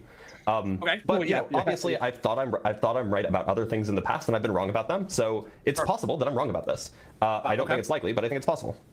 Okay, that's awesome. Hey, I want to commend you real quick on like having a debate in a way that's logically honest and not using fallacies and mean words and attacking people and so on and so forth. So that's really awesome. I appreciate that. So tell me, why should I believe that a God exists? Right. My question is, so the reason why you would is because you're looking at what natural law is, and you're saying, hey, if we can observe something that would be above natural law, that would necessarily break physics, then there could be another example or explanation for that. That's not why I don't think a God exists. Well, I'm just saying, not in totality. I'm just saying in one specific splice of the area, because what you're saying is that in totality, if one area can be broken, it can cause you to think a different way about agnosticism. My question would be, I would point to multiple different things. Pause it for a second. You know who this guy reminded me of? This fucking Knave. Oh, he does that. He does that kind of like sort of like glazing thing into like dunking on him, and then back to the glazing thing, and it's annoying as shit. But yeah. Multidimensionalism within quantum theory and quantum science. That we have multiple things that prove that the human conscious has a literal hold or grasp over the material world that no other being possesses. Can you give me an example? I would point to the observer principle. Okay. Yeah, Can you I would say. Explain to me what you think that is. The observer principle is that when human beings observe, not with their eyes, but with their minds, they observed energy, electrons, or photons. Oh, God. Like, it's always this stupid understanding of what the observer effect is. It has nothing to do with minds. It has to do with the interaction becoming entangled with the system, and therefore becomes, or it is no longer probabilistic. It collapses and actually has to like take form in material reality. But the thing is a wave when you look at it. And then when you don't look at it, it's not a wave like that. Double slit something or other. Yeah. I'm right. Right. Yeah. That the status of how they moved was different and caused them to not go through a circular slot on a metal object. And so when that happens, what's the evidence for this? The evidence of this is that when they left, they went into another room. Okay, so they said, okay, this is weird as to why this is behaving like a wave instead of a particle. When they went into the other room and didn't look at the experiment with their physical eyes, The experiment was still off. They did not have all three particles focusing as waves or as a regular photon. When they left home that night and they went back to their family, their friends, their loved ones, all the above, and they stopped thinking about the experiment, then that wave then turned back into a photon and went back through the slit on a metal plate. Okay. Which then when was this experiment conducted? The observer principle. This thing that you just described with like these people leaving and then they go home and then they stop thinking about it. When was this experiment conducted? That's how they found out in general that the experiment was off, and that how they actually. Who did this? I don't know the names of the scientists off my. But the reason they have it in observer principle. So the idea is that when you observe something, everything you just said completely ahistorical. It never happened. Yeah. So you're saying the observer principle is not even true? Well, it's generally called the observer effect, and it's an unfortunate naming of something that is unrelated to human consciousness. I would question if it's just another example of scientists being terrible at naming things. They're scientists, not fucking wordologers. Yeah, and I want to point out that, of course, no source offered whatsoever. Just trust me, bro. No, of it's course part not. of the observer effect, which no, it fucking isn't. It's always a bad morning when you fuck up and like season your Frosted Flakes with cocaine instead of sugar. It's like it just never turns out well. This is why you don't keep your drugs in the food cupboard. Rookie mistake. There's never been an experiment like the one that you described. Not a single one. Okay. Well, I think people can go online and look it up. I think it's pretty darn. You will not be able to find me a single name of a single physicist who has done an experiment like the one that you just described. Okay. Well, and you're on Discord, so like if you want to take your time and go look for it, you can. I can assure you. I mean, I have more stuff to get to. These are super easy for the audience to go look up anyway, so they're more than welcome to. So, my second. Yeah, we're not going to do that. I guess meditation. So meditation, I don't know if you're aware of, but the idea that human beings can tap into different types of brainwave states that then produce different types of energies that are coming from the brain. I think that would then prove that, again, our vessel as human beings reacts with multidimensional understandings that animals just don't align with. How do you go from meditation can cause a change in the status of your brainwaves? Like you can go from alpha to beta to it's delta, I think is the next one, not gamma. But there are different brainwave patterns, and then meditation can cause a change in those. Yep. How do you go from that to you're tapping into different energies to therefore there are extra dimensions that animals don't have access to? How are you connecting those dots? Because when people lower themselves into a lower brainwave state, their brains actually produce. Back up. What do you mean by lower brainwave state? I'm talking about, so when we wake up in the morning, we're going throughout our day. Yeah. Beta, that would be the normal brainwave state that we're in.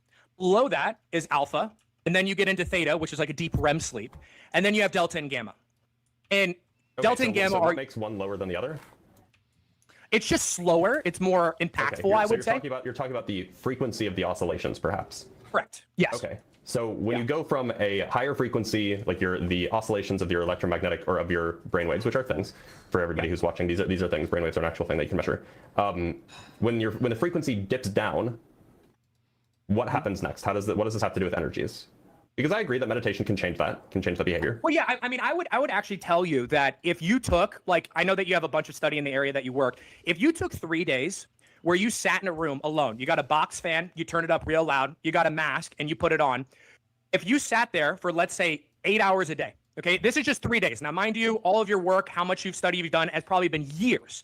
If you did that for 3 days, you would find that your body can tap into other dimensions and that you can commune with other beings that would shatter. Yeah. What's the evidence your for any of understanding this? of what you're doing? What's that? What's the evidence that any of this is true? I mean, this is how. So caller was trying to describe like a makeshift like sensory deprivation setup for your room. And like we understand the brain hallucinates when you induce sensory deprivation. It's not some sort of other dimension, other like plane of existence. It's just your mind freaking out because it's used to a certain amount of stimulus, bombarding your system at all times, and so it just like reads things incorrectly, and just misinterprets the stimulus it's trying to amplify. This guy is a whole buffet of pseudoscience. Yeah. He Yes, didn't he just is. he didn't just scoop a bowl. He got a whole platter of all the different pseudosciences. He went back for seconds.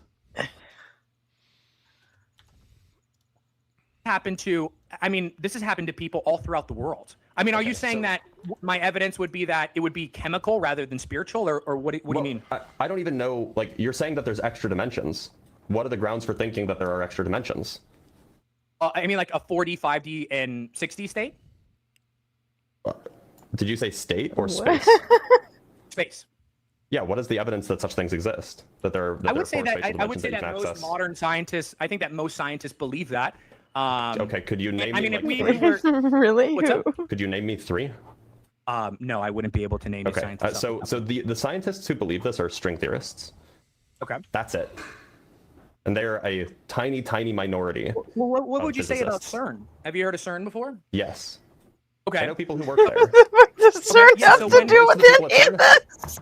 Don't believe in extra dimensions. It's physics Majority. stuff. There are some string theorists who look at CERN in the theory division. So you will have some string theorists who think that there are extra dimensions, but most of them are not. Most of them are not in the string theory or in the theory division. And of those in the theory division, most of them are not string theorists. Yeah, I would say that maybe not the workers, but I would say the oligarchs over that scientists. company. I mean, It's not a company. there's. It's like a trans-governmental organization, but Well, no, it's not. I mean, it has its own totem. It has its own. I mean, it's totem. It's I forgot what it's called. Its brand, its logo is Shiva, which is a religious artifact doing her dance of to death. be clear, that's not its brand. It's not its symbol. What you're referring to is a gift that was given by the Indian government to CERN, and then they display the gift. Yeah, this isn't like CERN's totem or symbol or logo. Well, it's as soon as they walk in, that's what you see, and every single ideology of them coming. How big? Wait, do you think that CERN is one building? No, CERN is a ginormous building. It's so big that they had to create where the are they worldwide. walking in? It's multiple buildings. This is at the main grounds of their entry path. Do you know how big the main grounds are? So, by the way, Yeah, so they apparently had to this create- statue, and I just double checked this. This statue is displayed between buildings 39 and 40.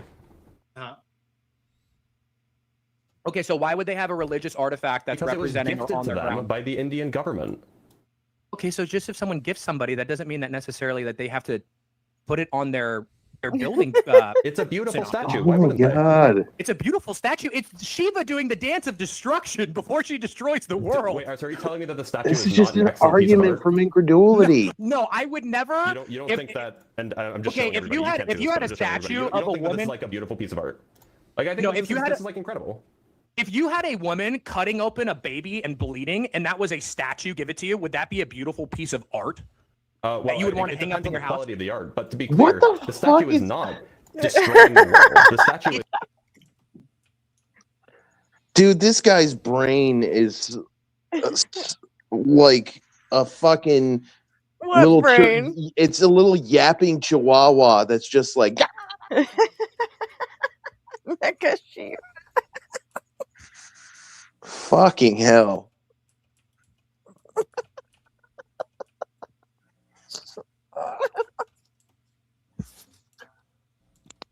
I see now why he needed to immediately tell us that he doesn't do drugs.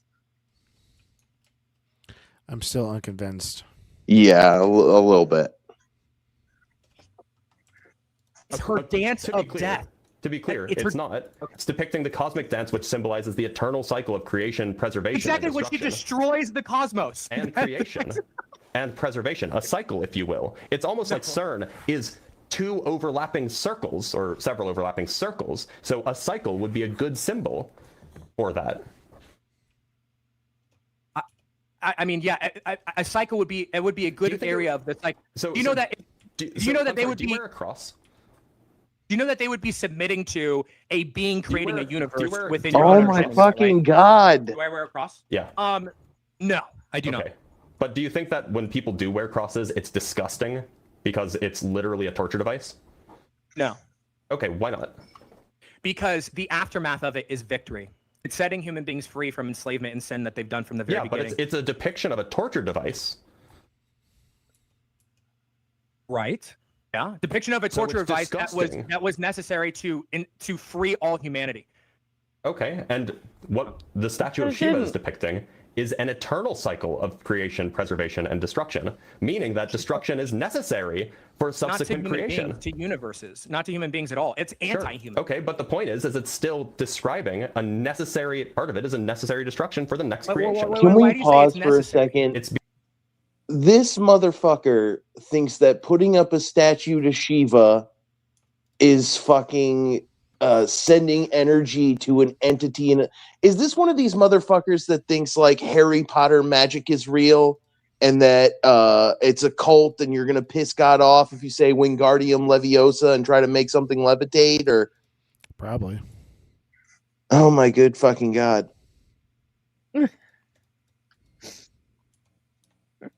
Like, this doesn't make sense to me, because if you're a Christian, you're supposed to believe that Yahweh is the only God. So what the fuck power would a graven image to a non-existent God have? None. But I guess this guy, I guess you can be a Christian polytheist if you want and believe that there are other gods, or that angels and demons and devils themselves are basically demigod level entities, which they kind of are. But this is just confusing. Because it's an eternal cycle. It's an eternal cycle. So now, you're believing that the universe is eternal. No, I don't believe that. That's the Hindu position regarding the statue of Shiva. Okay. So this statue is not representing something destructive any more than the cross is representing something about torture. It's about it's representing a cycle. It's about representing rebirth. This is by the way, this is like obviously derangement on your part. Like you're having like some, I don't know, some Hindu derangement syndrome or something, because this is. We got to the personal attacks. No, I mean, like if they were displaying a cross, you wouldn't have a problem with it. No, so I'll explain it to you. Listen, I'll take my derangement. I'll lower it down for you real quick. I'll make this simple. When she's destroying the earth, and that means that every single creation that has ever been happening, it dies. Jesus came to set humanity, his creation, free, and was put on a cross for doing so. Those are two completely different stories, and why one is moral and one is not moral. That's my argument. Okay, cool argument. That's not an argument. Your objections, your offense at the Shiva statue is unrelated to the claim that somehow Shiva the Destroyer is somehow Shiva the Destroyer. No, I'm just bringing us back to where we started. Well, yeah, I would too if I was you. I'd bring. I mean, look. If you want to keep talking about this, like you could mention how Jesus is going to come back, and then what is he going to do? Well, there's going to be an enormous battle where many die and are thrown into like a fire. So I don't know. Does that seem super? Yeah, and whether or not you think the cross is whether you think the cross is some loving symbol or whether you think it's just a torture device also depends on your theology. The cross is the most loving symbol that's ever happened. Okay, well, that depends on your theology, right? Just like how your view of Shiva depends on your theology. So rather than being hypocritical, why not just recognize that some people aren't going to view the Shiva statue the way you will, and nor does the existence of the Shiva statue have anything to do with CERN endorsing Hinduism. You know what? I didn't say that had anything hold on real quick. I think I know what this is.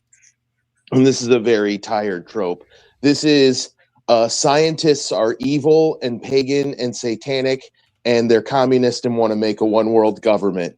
And here, let me prove that with some fucking harebrained conspiracy theory. I don't think he's that deep.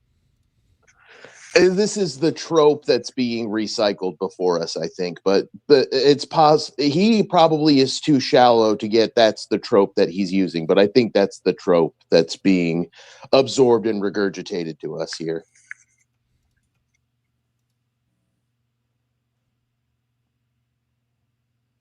With endorsing Hinduism. You said that Shiva was their logo.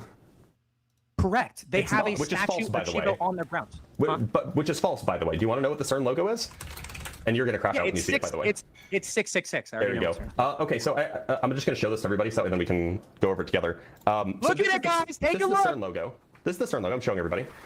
So if it was 666, how many circles would there be?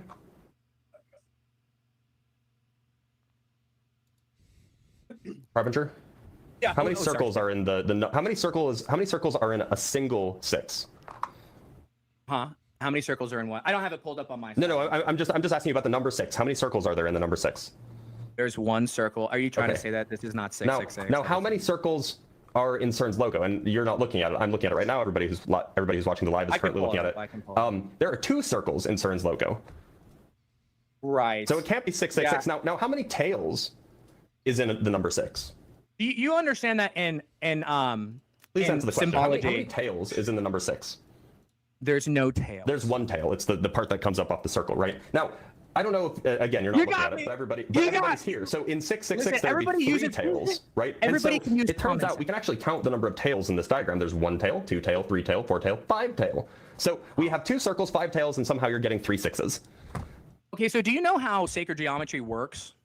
Oh no. I know that it's kind of Oh fuck me. You know how it works? You pick your destination, and then you just fucking take whatever steps you have to get to it. Oh, 22 divided by 2 is 11, and 11 plus 7 is 8, and 1 plus 8 is 9, and blah blah blah blah. It's just bullshit. And Blitz is showing that that's exactly what you're doing. You're taking something that requires 3 circles and 3 tails and conflating it with a symbol that has 2 circles and 5 tails. Like you're roasted, bud. You're cooked. Gematria, right? That's what it is, gematria. Yeah. Yeah, and what it really is it's like it's confirmation bias, and it's hunting for a specific solution. It's like working backwards. You pick your destination, and then you take the steps it takes to get from where you started to the destination. Have you ever seen The Number 23 by starring Jim Carrey? Yeah, I did. That's basically what happens in that movie is what's going on. You can find a way to relate anything to anything if you just like throw out all rules and start making loose associations and using a word association as your epistemology for some reason.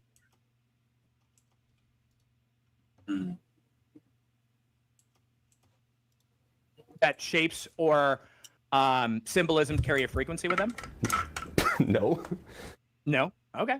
I'm just saying, like, there's only the most uncharitable interpretation of the CERN logo could interpret it as 666. There are 5 tails, 2 circles.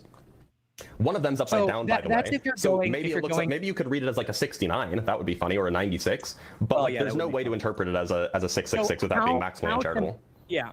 How sacred geometry works is that it doesn't have to be tit for tat. So, for example, if you go to the Satanist logo, you're going to see a goat in between a pentagram. That pentagram can be optimized to do different things, different tails, different types of variances within lines, all the above. The point is the message. Now, obviously, you're not going to believe that point because you're coming from a atheistic background. Just like how you wouldn't believe that a cross is a torture device, not a symbol of love. We've already been over that. Right, but the point is you're interpreting CERN's logo through your delusional lens of like Christian theology or Christian, end times theology. Wait, how am I interpreting? Yeah, because you're reading something into it that's not actually there, right?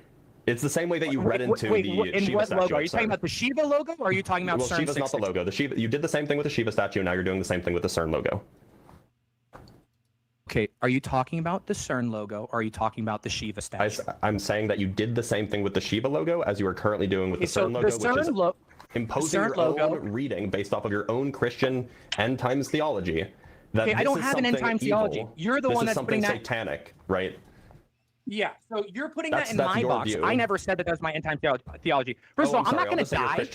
I'll just say your Christian theology then, fine. Your Christian theology is causing you to falsely or incorrectly interpret what these logos, what the Shiva statue represents. Okay, so Shiva is exactly how I interpreted it. That's not a that you think, or in the same way that I or a Hindu might think that a cross is a symbol of hate and torture, because we are interpreting that symbol through a different lens than you are. You understand that? You understand the distinction that I'm making?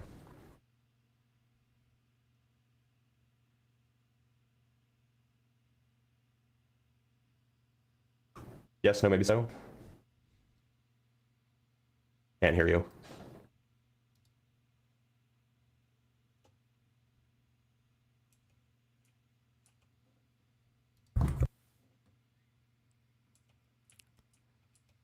Wow. You there, Harbinger? Harbinger. I can't hear you if you're talking.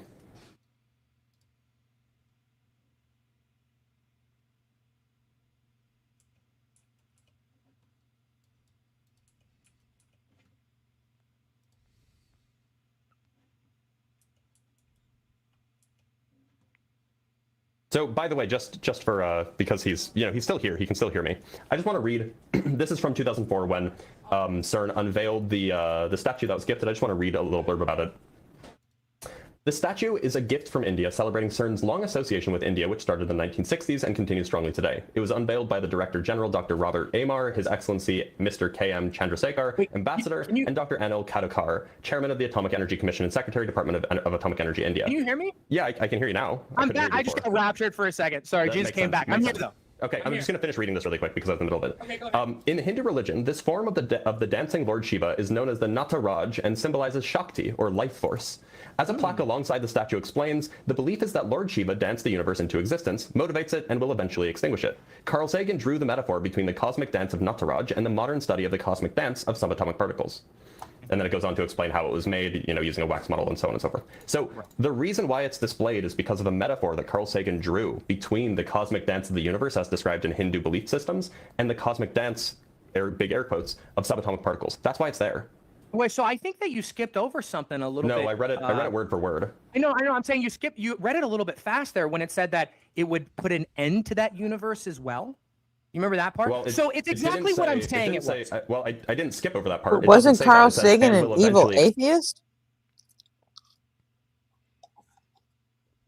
Just gonna let that go? See you, Wildheart. I didn't read that fast. You may have just thought What slowly. does that mean? It means destroy everything. Yeah, that's what the belief is about Lord Shiva. That Lord Shiva dents the universe into existence, motivates it, and will eventually extinguish it. Right, Carl which Sagan goes back to my drew the main metaphor point between the cosmic dance of the Nataraj and the modern study of the cosmic dance of subatomic particles. Right. I understand this. It goes back to my point that it's morally corrupt. That's my point. Oh, you think it's morally corrupt to do science? Yes, is that to what you're exterminate. Do you think it's morally corrupt to do science?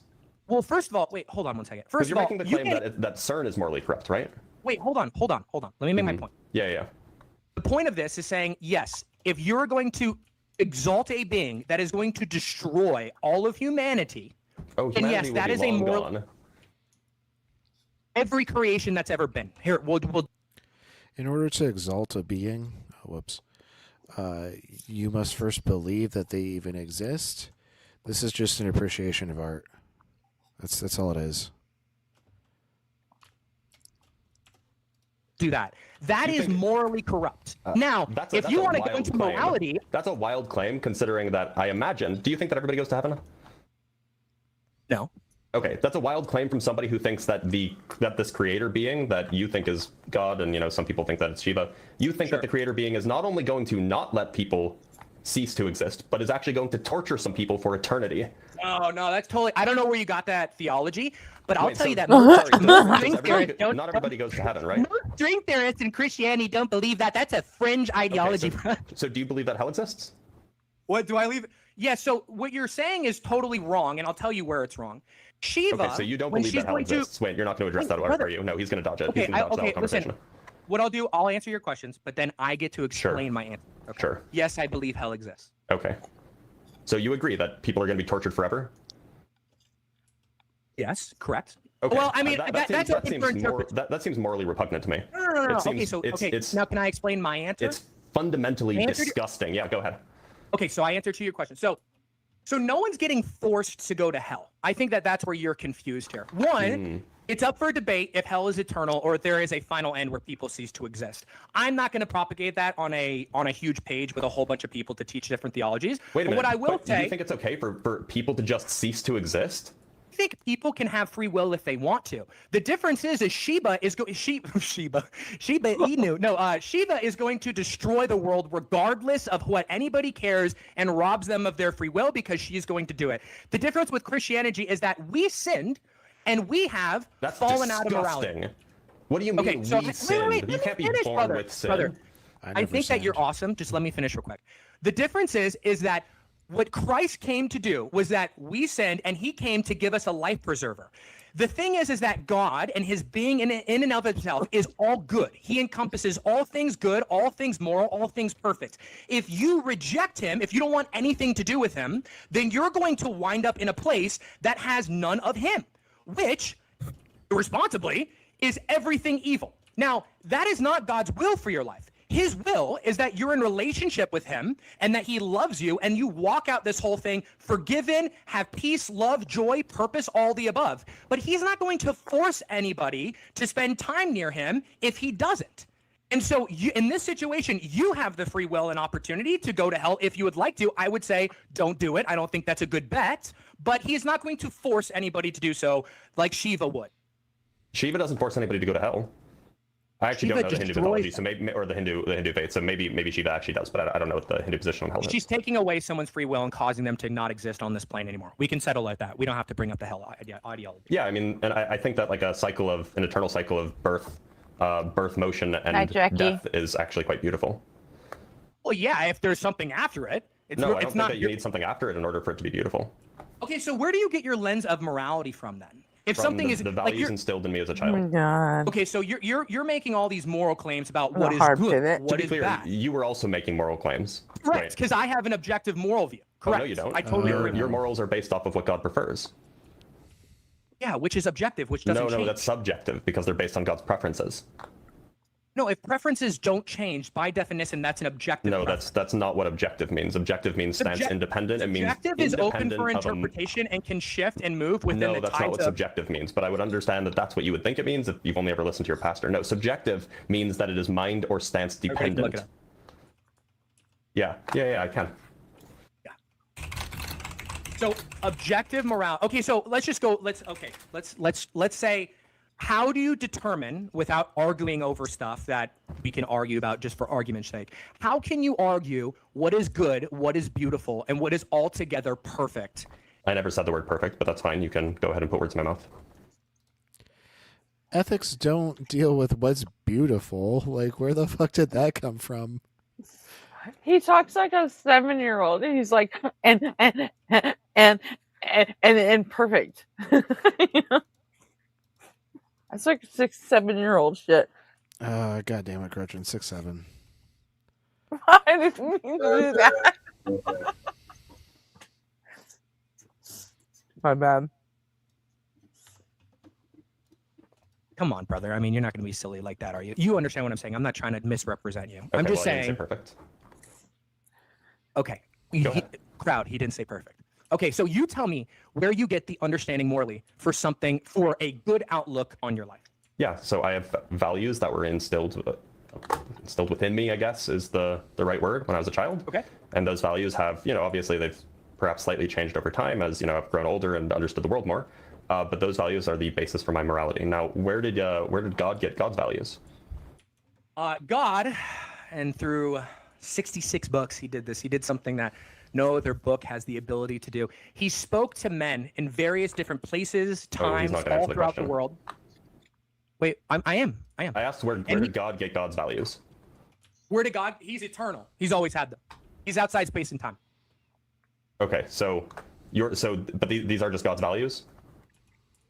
Just things I don't know if you're trying to make a semantic argument about what values would be rather than character. I would determine it more so as character. Okay. I mean, so I think that character probably informs values, but I think values are those things that you value, right? Yeah, which we understand it to be good. Yeah, I mean, you could have a value that it doesn't have to be more. It doesn't have to be good or bad. You could also value not being hungry, for example. And right. Yeah, or value stealing something. Values are related to preferences, right? Right. I'm going off of God's about preferences. I'm going off of my preferences. It seems like they're both subjective.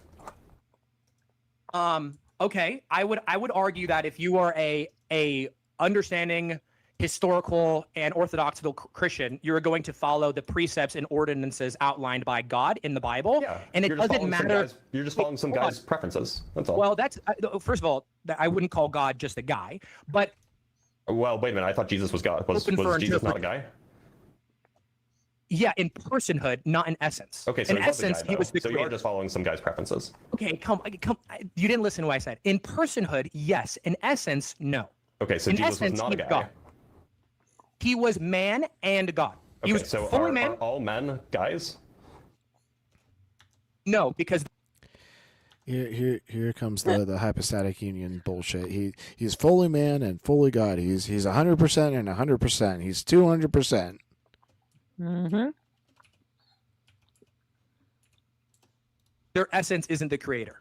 Wait, so they're not the creator not all men are guys? Based trans ally, let's go. Okay, no. Yeah. Okay, I'm jumping to your argument here. Yes, all men are guys. That would Jesus be is a man, right? That's where you're wrong, brother. Again, Jesus is this not a man. this is what string theory people hold by. It's just a fringe of people. No. Wait, so is Jesus this is a man? what's happening is Jesus is man, and you can't forget the and. Okay. And God. And doesn't He's mean that he's God. not man. So if he is a man, It doesn't mean that he's just that. You can't. Okay, I don't know why this is. I don't know why you're struggling with this. I just said like Jesus was a guy. Obviously, he was a guy. Okay, if somebody is man and God, it then does not mean they are just man. I didn't Does that make say sense? just man. You said just the guy. You're following a guy. I said some guy. Okay, so if you want to be correct and accurate, you would say some guy, also God. Wait, if I say that the fire truck is big, am I inaccurate for not also saying it's red? That has nothing to do with what personhood is. No, If the fire truck was fire truck, but you're it was mad that also I a did. bicycle? You're mad that I referred to Jesus as some guy because I didn't say Wait, some I'm not- guy also man, right? Like you're just mad that I didn't Brother, I'm not- didn't I'm include not- all of the Wait, details where were of we your at belief. before? I think we lost our way. Yeah. So the when claim is you think that like CERN is morally repugnant. No, the claim right? is about morality, and your morality is saying, hey, I would say that an Orthodox historical Christian, regardless of what you feel, because your ideology is saying these are the things that are instilled in me as a kid. I was taught them from other people. I've changed my Probably understanding some of of them are some. intrinsic, but sure. What the fuck is a historical Christian? What do you mean intrinsic? Like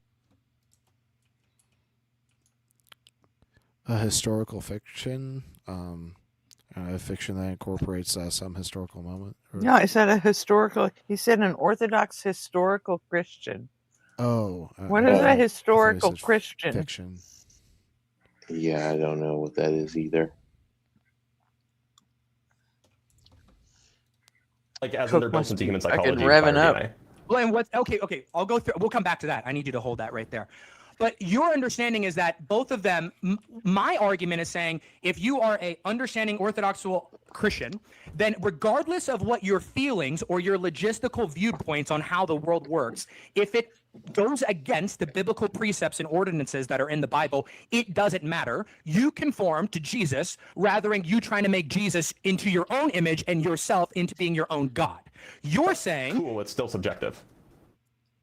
It's not subjective if it goes against our feelings to understand what true morality is. Subjective doesn't mean that it's internal.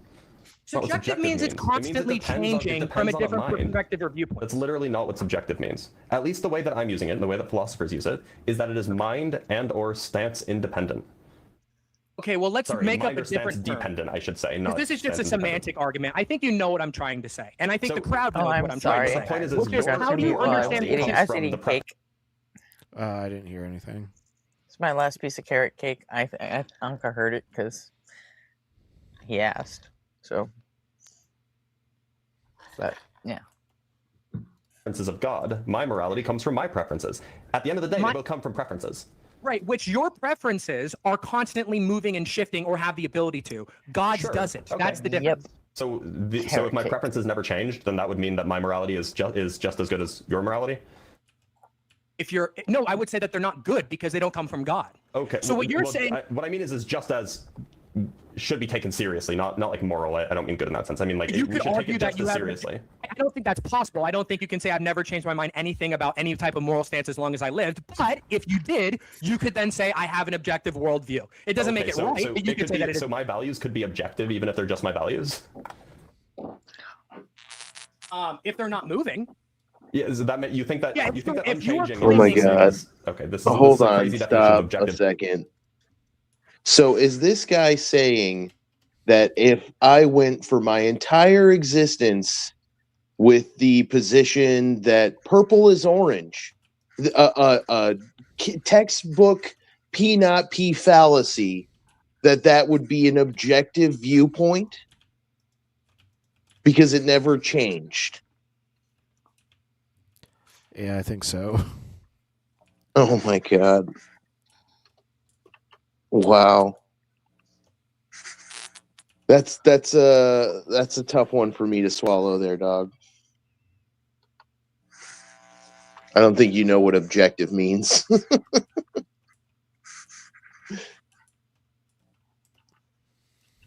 But yeah, for your sake, absolutely, I agree that my values have the possibility of changing.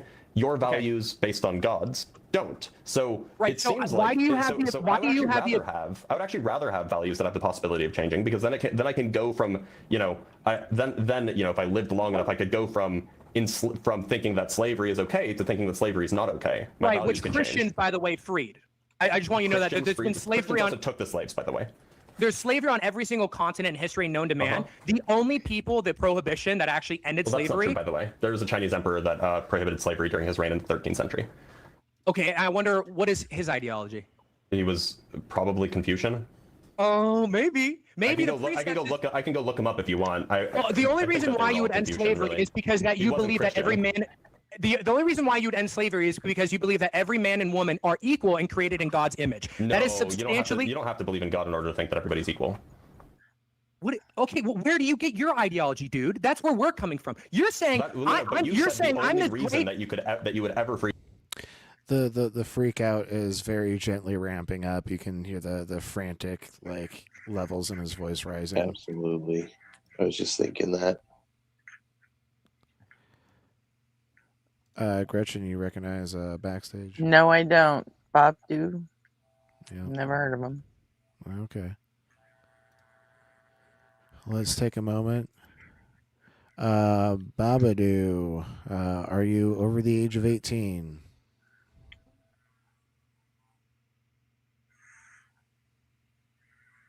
Hello.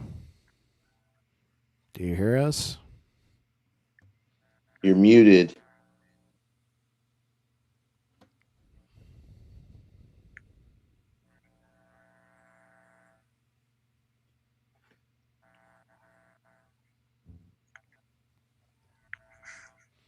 All right, Babadoo, you got 10 seconds to speak up. Otherwise, we're just going to continue with our activity.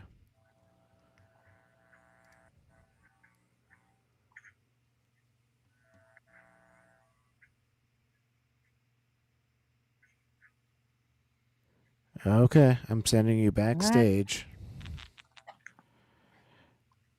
If you're able to get your mic figured out, let us know in the private chat.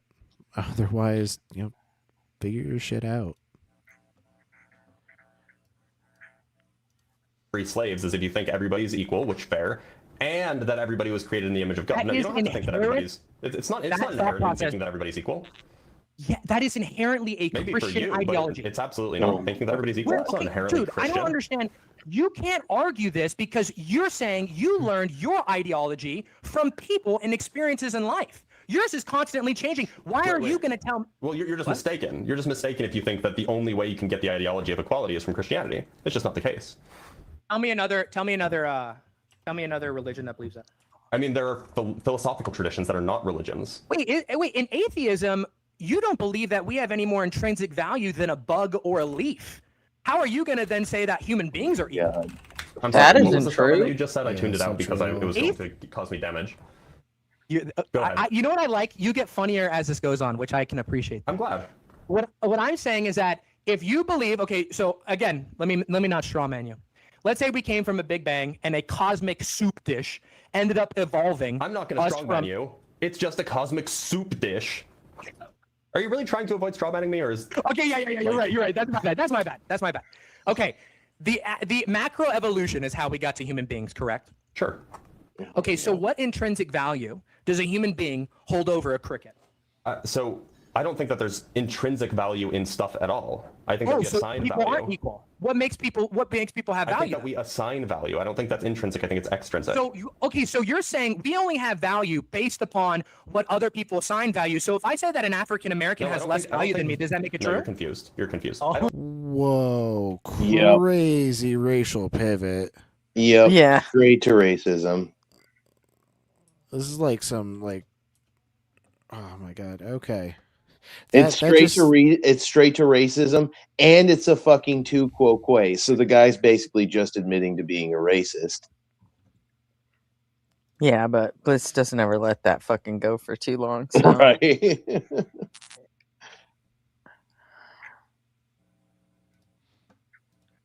All right. I think I'm mentally ready. I don't think that value is a thing that dicey, people brother. have. Okay. I don't think value is a thing that people have. I think value is a thing that people assign. So Okay, so when I say- you're when I saying human say- beings have no value. That's what you're saying. No, it's not what I'm saying at all. When I say Okay, then that, how do we? When I say that, I will explain if you just let me finish. I'll be quiet. I'll be quiet. When I say that I value or I think all humans are equally valuable, what that means is I assign to each human the same level of value. That's like a thing that's happening in my head. It's not saying that there is some intrinsic Can you property back of up 10 humans seconds? that they're all the Can you same. can you back up 10 seconds? Say that over again. Sure. Yeah. So when I So say much that for I all think be that all humans are quiet. equally valuable, what I'm saying is that I assign in my head, I assign to each person the same value. It's not saying that I think that each person has an intrinsic property independent of everybody else that is the same for each person. This is a thing that happens in my head. Other people, arguably people that I would think are bad people, think that that humans are not equally valuable, and because they assign value differently than I do. Which one is right? Me, obviously. Me. By the way, and So- just so we can back up to where we were, right. Hinduism, Buddhism, and Taoism all treat or all view all living things as being equally valuable. So it's not No, they uniquely don't. Christian. Yeah. They don't. Okay, correct. Equally valuable. They think that cows are more sacred than human beings because it goes through karma. No. And I understand that you have Chat GPT there. Let's just keep it within this conversation. No, this is actually Gemini. I was just checking which. Oh, gotcha. Which Yeah, I belief know. systems I also could do that invoke. too, right? I could pull a plot or you table could. I mean, look. So I was Let's fact stay checking away your from claim that. that this was uniquely Christian because I knew for a fact it wasn't, but I didn't know No, specifically which it is. religious It is traditions are uniquely not. Christian. Okay, No, let me it explain. fucking isn't. no, There it's is a not. What a there's a caste fucking system. blowhard. I swear to fuck. Do fucking Christians even hear themselves when they get on these fucking rants like this? I know. Like really? Oh, Yeah, fucking Christians, man. just nuh-uh. No, trust me, bro. It totally is a totally just a Christian value. Remember, just basic human empathy. Totally only a Christian thing. Mm-hmm. Fuck me. Empathy is not even like a human thing. Right? Yeah. It's an animal thing. Yep. Within Hinduism and Buddhism, which means that if you live out your life To be and you do clear, good acts Buddhism doesn't necessarily have a caste system. yes, it does. What No, are you it talking doesn't. Oh my god. Oh my gosh, guys, Do you think that Buddhism there's a is the caste system in philosophy. Thailand? Huh? Do you think that there's a caste system in Thailand? You're talking about sects of Buddhism that Wait, don't even believe guys, what the court who's he tells them. talking to? He's like, I don't know. guys, like, who the fuck are you talking to? Or maybe he's addressing Blitz's audience. I mean, probably, but damn. Yeah. His imaginary friends or something.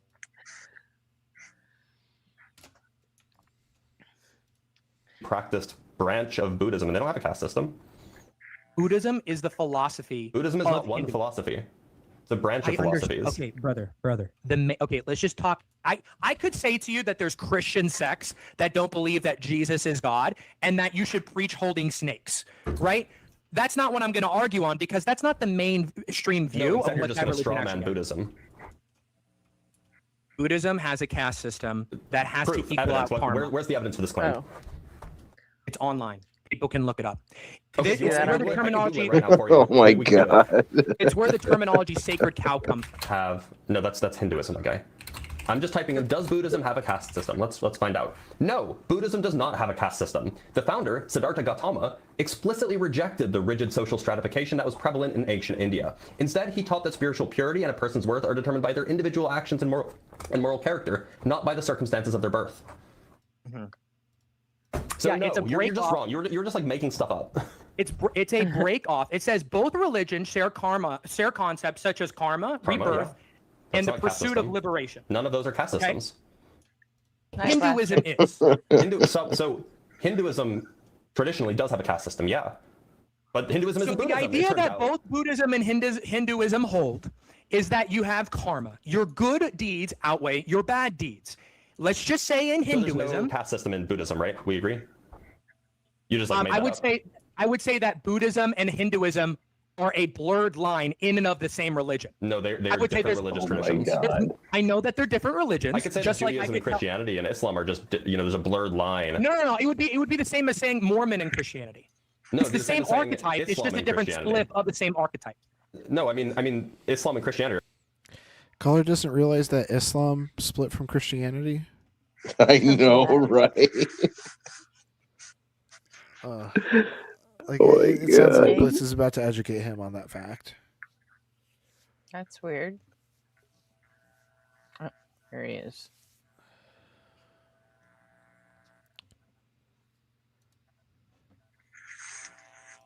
All right, Babadoo, did you get your mic working? I think so, yeah. I had a phone call. I'm sorry. Hello, guys. How are you? Okay, so first off, are you over the age of 18? Yes, I'm 38, brother. Okay, what brings you on stage tonight? To speak with you guys, hear your point, to tell you my point. I'm a Eastern Orthodox Christian, ex-atheist, and that's all. Okay. Wait, hold on. You said an Eastern Orthodox Christian atheist, not atheist, right? Ex-atheist. For a second. He Oh, said I'm sorry. ex-atheist. Ex-atheist, Eastern Catholic Orthodox Christian. Okay, got you. Catholic, something like that. Weird. Not How long Catholic. were you an atheist? So I'm 38 now. My daughter is 10. So 9 years. I am a Christian for 9 years now. Why? And before that, you were an atheist. Not I was just an like atheist, yes. You weren't non-religious. You were No. a legit atheist. Legit atheist. What was your favorite argument when you were an atheist? Against the existence of God. Invisible man that punish who he wants and reward who is listening to him. That's not an argument. Not an argument. It's not Well, an argument. depends. Against Christianity. It's an argument from incredulity. Okay. I didn't converse with many Christians then, because it was like believing in the invisible man for me. It was stupid. Right, which describes more of somebody who's non-religious than an atheist. Yeah, right. So at what age did you become stupid? Well, I guess 9 years ago, right? So 29, you became stupid? 9 years Is that ago, what yeah. happened? Yeah. How did you become stupid? Well, I tried in the beginning. Your words, by the way. What? Your words, by the way. Yeah, I know. It's my words, I know. Yeah. I believe in that. So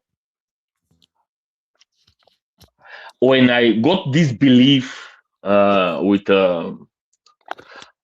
events that happened to me, I tried for around 3 years after that to disprove my stupidity.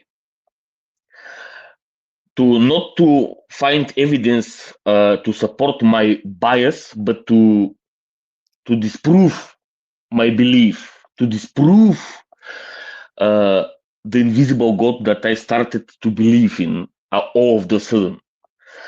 And I tried really, really hard. And the more I try it, you can never disprove a negative. You get what I mean? You can't disprove a negative claim. It would be like trying to. I bet if you had tried to disprove Thor, or tried to disprove Odin, or tried to disprove Ereshkigal or Zoroastar or Allah and Muhammad, you wouldn't have been able to disprove those either. But that's not how the burden of proof works. I understand. By the way, that is a legit accent you got. Where's that from? I'm from Bulgaria. This is next to Greece. Oh, okay, Bulgaria. Oh, I I was know. gonna say it sounded kind of Russian to me. Well, Bulgaria. It is. I It's know. related. It's related, yeah. We were, yeah. So I understand your point. What was your name, brother? Sima, AC. Yeah, you can call me Sims or Austin. Sims. AC Sims, okay. Sims, Austin. whatever. That's fine. I'm Martin. Nice to meet you, Austin. Привет. So I understand your point. You cannot disprove a negative, but as always in science, the most plausible thing in the end, with all the evidence, is more likely the true one. You know. So that's not a scientific concept. That's Occam's razor, which is a philosophical concept. Occam razor. Yeah. So, for example, is the Big Bang a fact or a theory the most plausible explanation that is supported with the current evidence we have? Yeah, we have direct observational evidence.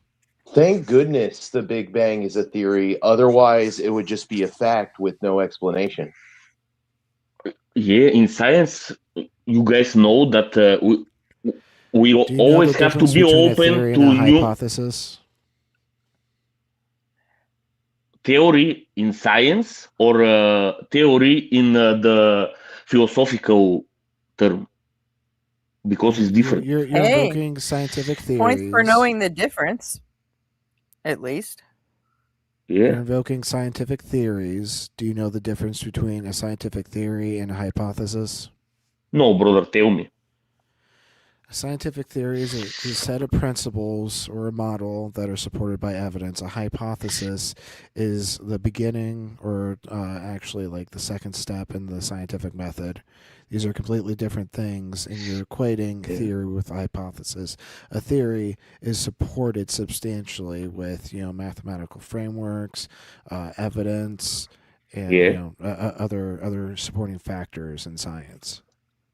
But in science, is the science open to receive new information and change the conclusion if new information come? Obviously. Yeah. So with the evidence information we have for now, this is the most plausible conclusion. Yes. For example, the Big Bang. Most plausible, like what are the competing theories? What are the competing frameworks to explain the cosmic microwave? There are no background competing. radiation? Yeah, there are no competing theories. Saying that if it's the there best, are no competing theories, then yes, it's obviously the best one because it's the only one. Yes. But I'm what, here. What are you driving at? I'm deriving that because I started how I affirmed my stupidity by trying to disprove it. And while trying to disprove it, the evidence did the opposite.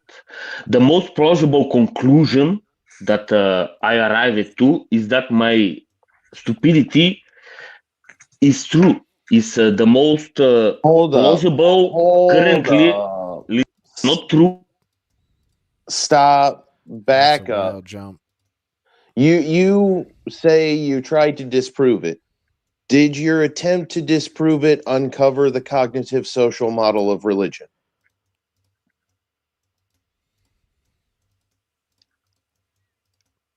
Bob.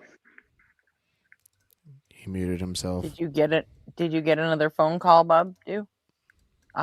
Martin?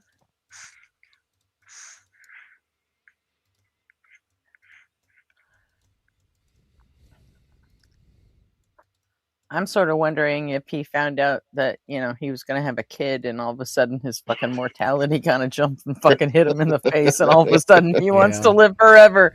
So he just fucking decided to be fucking stupid. Oh, yeah. He says he got another call. Yeah. I unfortunately probably can't hang out much longer. I got to start getting ready for work soon. But Try to hang out long enough to ask him my question again when he gets back from his call. Okay.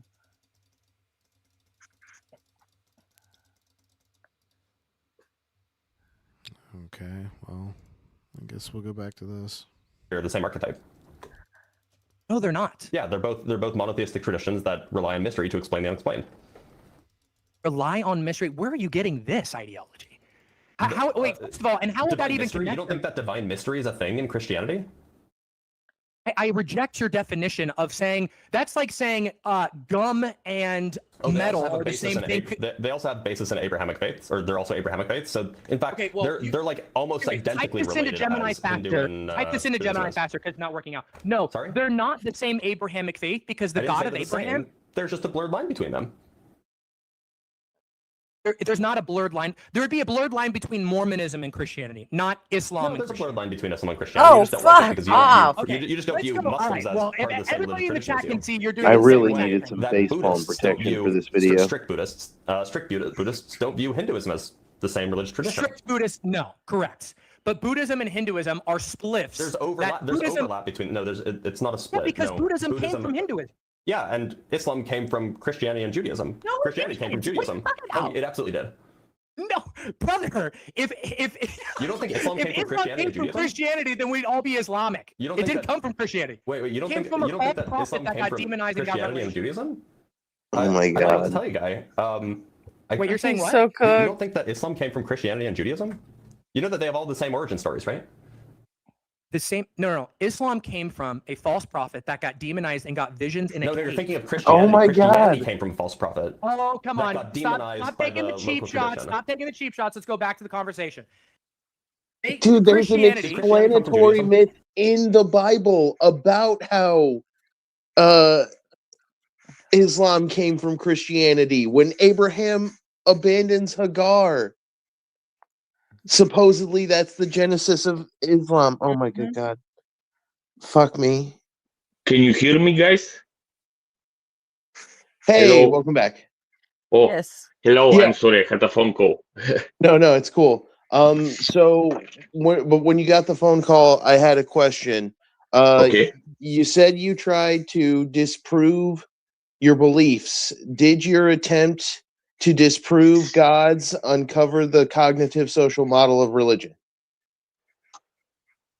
So my English is bad. Can you expand more on that? Okay, so the cognitive social model of religion says that all modern religions evolved through a process in human prehistory that vaguely resembled a sequence of animism, totemism, shamanism, polytheistic paganism, and then monotheistic theism and deism.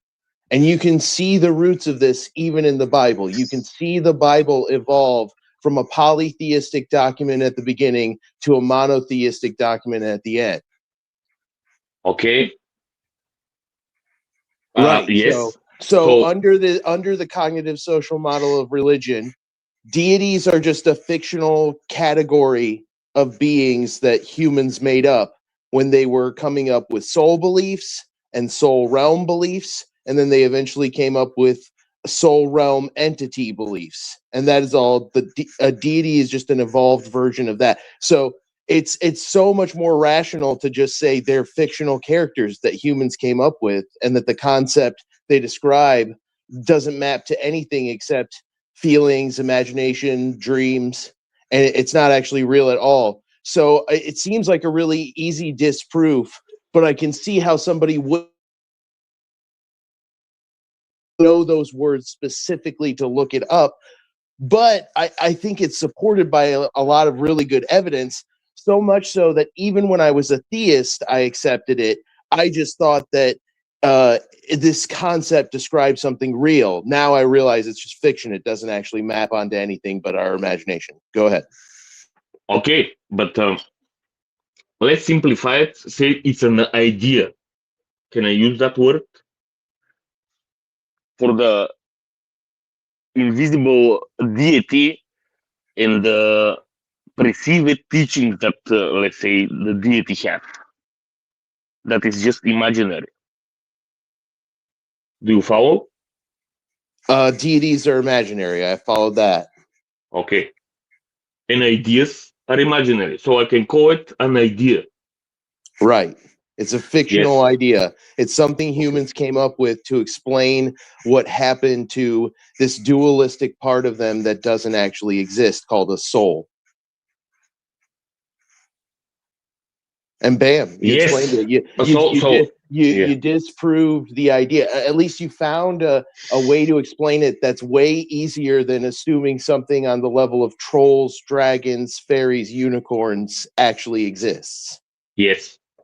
But it's not so much about how everything was created, but how this idea affected the development of our species.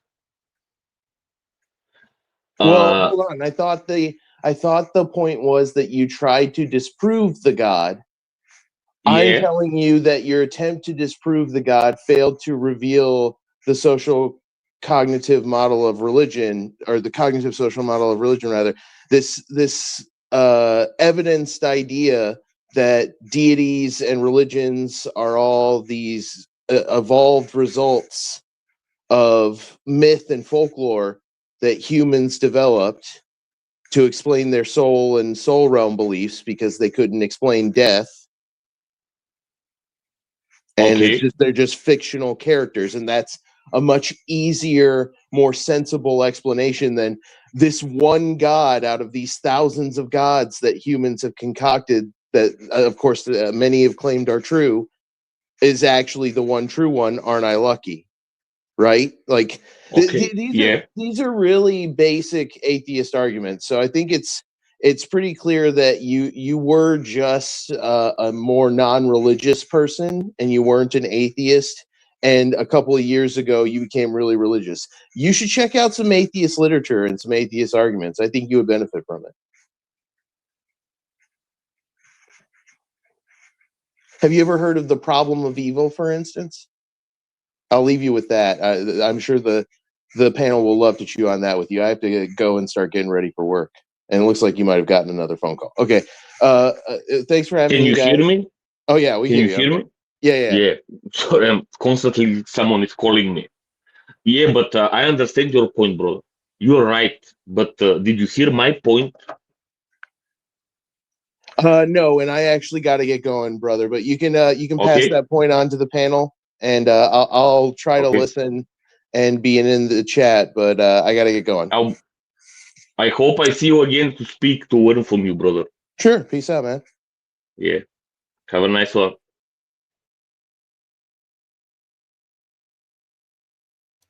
All right, so Martin, Austin asked you about the problem of evil. Are you familiar with this concept?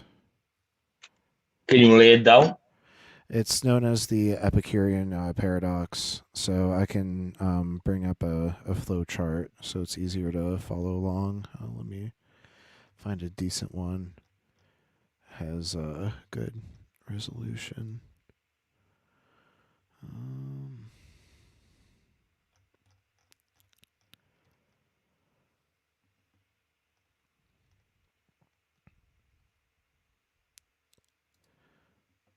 I think this should work.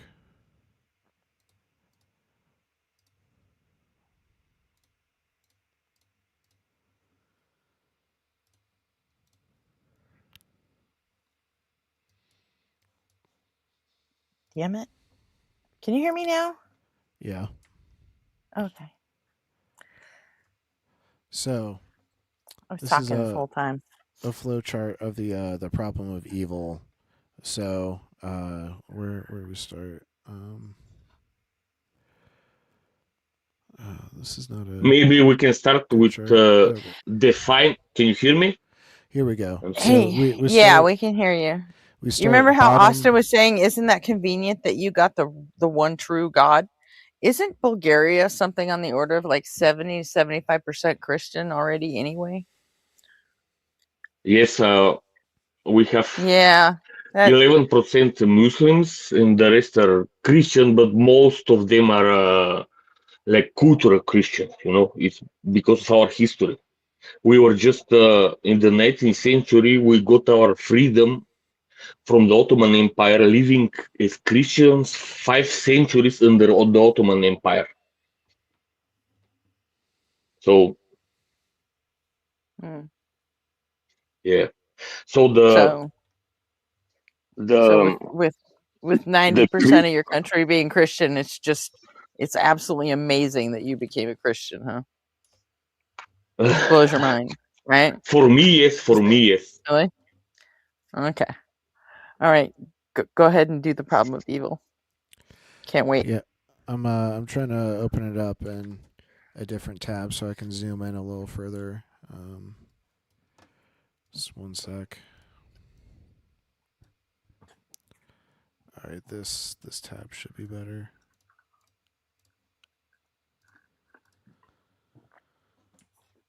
Oh yeah, there we go. Okay. So we start right here with evil exists. Then we ask the question: can God prevent the evil? So can your God prevent the evil? Can we define evil before that? Whatever your definition of evil is. Okay, but okay. So what is the question? Can your God prevent the evil?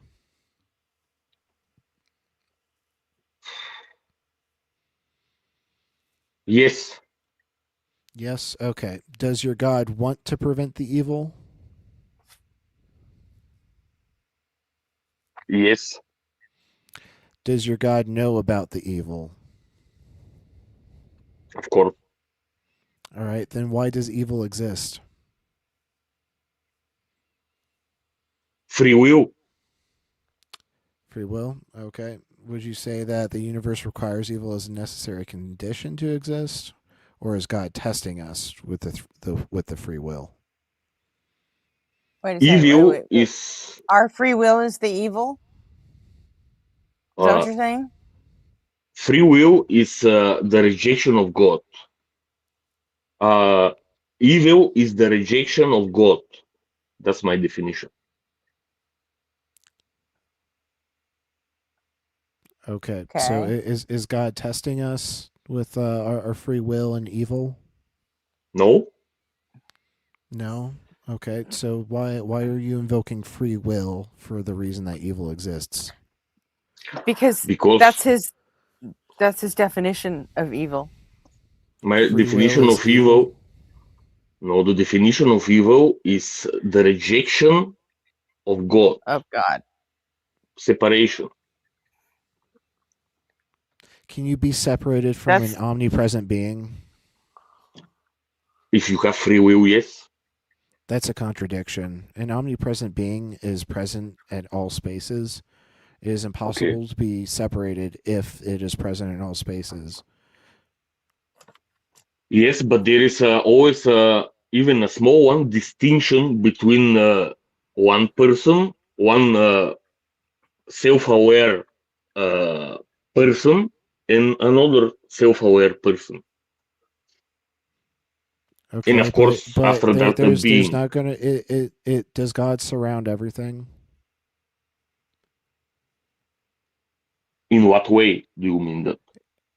I'm trying to understand how you're using omnipresent, because omnipresent usually means God's domain spreads to all things. It means that you cannot be separated. So matter, for example, the difference between a person and a being is what, a person is who. So there is a difference between self-awareness and matter. And then I don't what care type about of matter? self-awareness. Is God, like, how do you define your God's omnipresence? Let's say all-knowing. No, that's omniscience. Okay. I'm lacking the We're English word, talking bro. about omnipresence. So he's in everything. Is that what you mean? Correct. That's what omnipresence means. So if God is in everything and we cannot be separated from everything, that means it's impossible to be separated from God. So your definition of evil, like the separation from God, is just it's impossible. If that's your definition, then evil doesn't actually exist. But is there a difference between in and being everything? I don't see like any sort of distinction between them, because like if you're in everything, like So a part of you is everything. Let's do it with a question: is God everything, or is He in everything? We're doing an internal critique. I don't believe in God. I'm trying to understand what you believe. So is God in everything, or is God everything? In everything, because God cannot be is in evil matter. something? Is evil something? Matter. Is evil something? Evil is the rejection of God. Is evil something? It's a yes or no. Yeah, it's a something. Yes, yes. Okay, if God isn't everything and evil is something, that means God isn't evil. Okay, good one. It's But what not, kind it's of not a good something? one. It just logically follows with how you're defining these words. Okay. So is God capable of being in things that are not good? God is the evil, that think evil, that reject himself. Is that God what it only is? in things that are good? God is good. He's the good itself. Can God be in anything that is not good? In anything. Define that, what you mean by that. It's what you meant by God is in everything. Like I'm only using your definitions. Like I don't know why you're asking me to define the words that you're you're not using it. God is the good itself. The absence of God is the opposite evil. Okay, so That's all. if God is goodness itself and God is in everything, that means everything is good. And if evil is a thing, that means evil is good. Like your entire like worldview is a contradiction. Wait, so if God is the good, is the goodness itself, and the absence of God is evil, so he has to be absent, according to your logic, to be in the evil. So according to your logic, God is in his absence. Okay. So This is even better. If evil is the absence of God and evil exists, and your God is supposed to be omnipresent, that must mean that because evil exists, your God does not exist. Because your God must necessarily be omnipresent, and in order to be absent from an omnipresent being, that being cannot exist. Can you say that again? So yes. So that you just asked me to say it again. Let me say it okay, again. sorry. Okay. So you define evil as the absence of God. You also define God as being omnipresent. Okay. You also claim that evil exists. So if evil exists, that means that like evil can only exist in the absence of God. If God is omnipresent, that means he's supposed to be everywhere. But if evil exists, that means that God is not where the evil is. So if God is both everywhere and not somewhere where evil is, that's a contradiction. That just simply means your God does not exist. And I understood you, but you're thinking like in 2 dimensions, brother, in time and space. No, this is just logical. Yes. So if evil is in one place and God is another place, and because if the absence of God is evil, but God is not in the place where evil is, so you're putting a time and space in. Then he's not omnipresent. Yeah, and where else does evil happen? If he can't be in a place where evil is, then he's not everywhere. Okay, but that's 2D, three-dimensional thinking. In a place, there is no place. God is out of time and space. Places But are we only have to. in space. It's not possible to be out of time and space. Let's define time then. Do you Time know is the the axis scientific? in which change is possible. Time is change, shortly. Yes. Time is the axis along which change is possible. The axis. What do you mean? It is a dimension. It is indivisible from space-time. We have 3 spatial dimensions and 1 temporal dimension. And the temporal dimension is the axis of which change is possible. It's so that you can have different properties in an entity without deriving a contradiction. Because if you have different properties atemporally, you'll simply derive a contradiction because there won't be different slices of that entity existing. And so they must contain contradictory properties during the same states of affairs. Brother, can you hear me? I'm sorry because yes, I can I'm hear going you. now. Yeah. Uh-huh. Can we measure time if there is no change, without change? Yes. Time still marches How? forward even without change. How? I simply said of which change is possible. It didn't say that it required change. So time is not change. What is time then? If it's not time change, is the axis of which change along which change is possible. Time the is a axis. dimension. Yes, time is a dimension. Just a second. I'm really sorry. Just a second.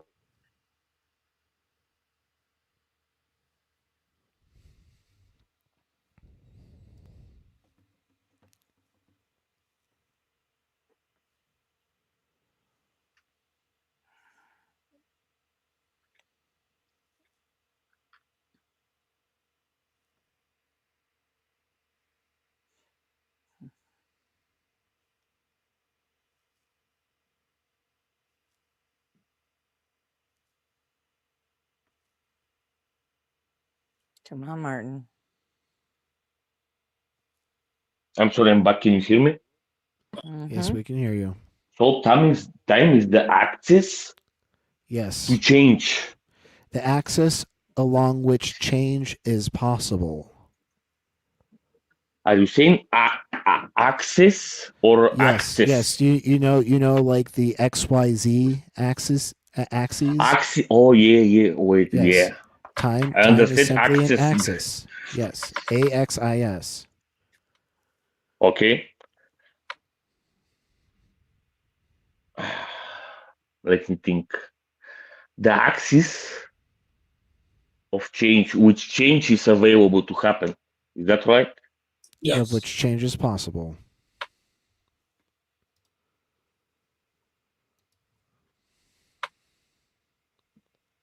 So how do we measure the axis? It's just as time marches on, as it increments.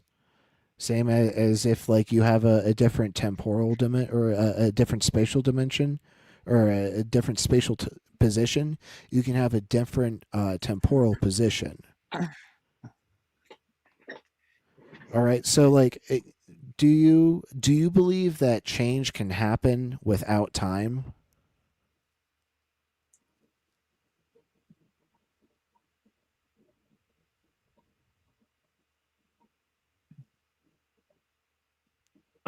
No, because for me time is change. Okay, and so if time didn't exist, it would be impossible for anything to change, correct? If nothing changes, it's eternally. No, that's not what I said. That's not what I said. If Okay. time did not exist, would it be impossible for anything to change?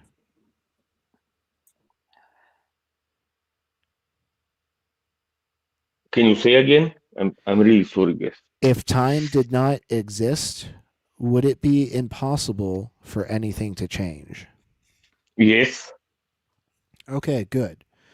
So because we understand this, we can conclude that it is impossible for God to create time, because it would go existence would go from a state of affairs in which time does not exist to changing to a state of affairs in which time exists.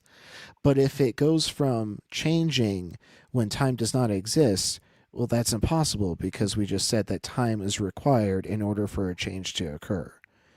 So, in order for time to exist, it must have existed eternally.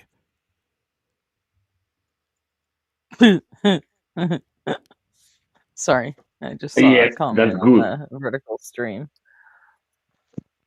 For God to create, it's impossible for God to create time. It's funny as fuck. Yes, and Okay. I can give a very detailed step-by-step argument. A change requires a before and after event.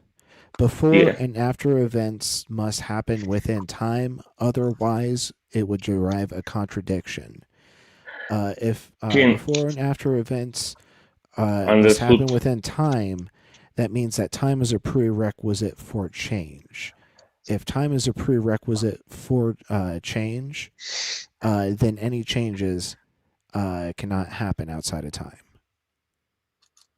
Can God create matter without time, without the matter changing? What do you mean without the matter changing? Why are you asking us? We're atheists. We don't believe God's real, so no, can't do anything. It's an example, that's why. How does God create matter without the matter changing? That would just mean that the matter always existed, and so God didn't create it. So there is the beginning of the creation. Matter. The matter started to change when the free will rejected God. And then the matter started to change from one state. That's the difference between matter and change and time. The matter can stay the same without change, so without being in time, because it's not changing. Matter cannot stay the same. Matter is constantly changing. Okay, but we're speaking about the creation, and the examples we give it until now. This is simple. This is simple particle physics. Like matter cannot change. Matter is always changing. Okay, but if all powerful being exists, electron is. I understand. I know that the we currently measure time. What an electron is, you'd understand that an electron is constantly moving around, and so it's always changing. And so matter, by definition, is not staying the same. We just don't always observe the change. So we're currently measuring time with shooting an electron, as you said, in a tube in vacuum and measuring the change from one spatial dimension to another of that electron. And that's how we now define how time. An atomic clock works, but not atomic clock, brother. Before that, we measure time with the kilogram, the physical object that they put in a vacuum and try to preserve, but the matter, the kilogram, always lost weight, so it was not accurate. For example, because matter is always changing, so I don't see what the point of this is. I mean, we now have a more accurate way to measure time, and to measure time's after effect. that. To measure time is a fact. Yeah, that's time's effect. That's not time itself.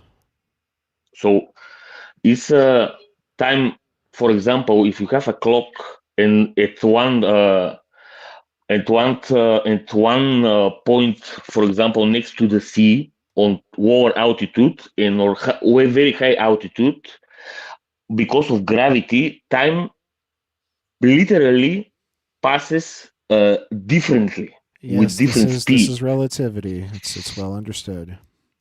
Yes, but we don't have this problem now with the current measurement of time with shooting an electron in a vacuum. So matter traveling in space but not changing, for example, The matter is always changing. Is always changing. Yes. That's why, for example, we're getting old. No, not What's necessarily. happening? We get old because of damage to the replication process of our DNA over and over and over. The ends of our DNA that are replicated, called telomeres, they have several errors, and yeah, they decay as they're replicated over and over. Its errors are they why are these errors? How this happened? Why do you call it error at all, brother? They're errors because certain portions of the DNA are truncated. When they're closed, it just happens because the chemical process is imperfect. We age because we are not a perfect design. Are there consequences of our evolution? The error, the aging. Not necessarily from our evolution, just due to like the imperfection of the chemical process. Because the DNA RNA process is purely driven by chemicals. So, for example, there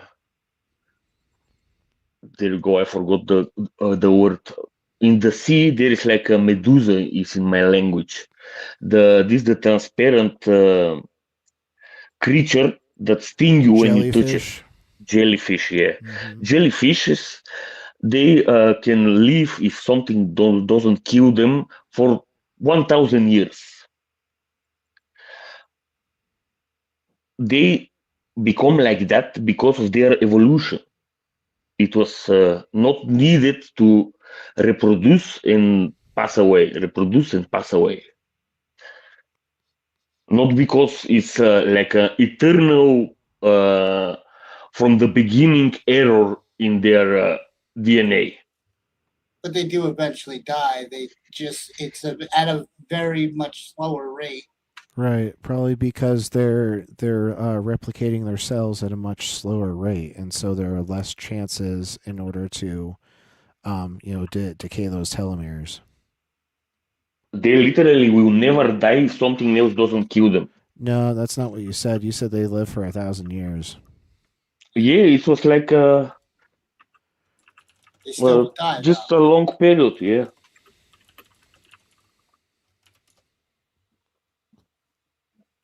So why they don't die? They do. They just die at a much, much slower rate. Slower rate, so the mistake is slower with them. Correct. The error. The error still happens. It happens at a much slower pace. Okay. But I'm sure they don't die if something else doesn't kill them. But guys, you can check it.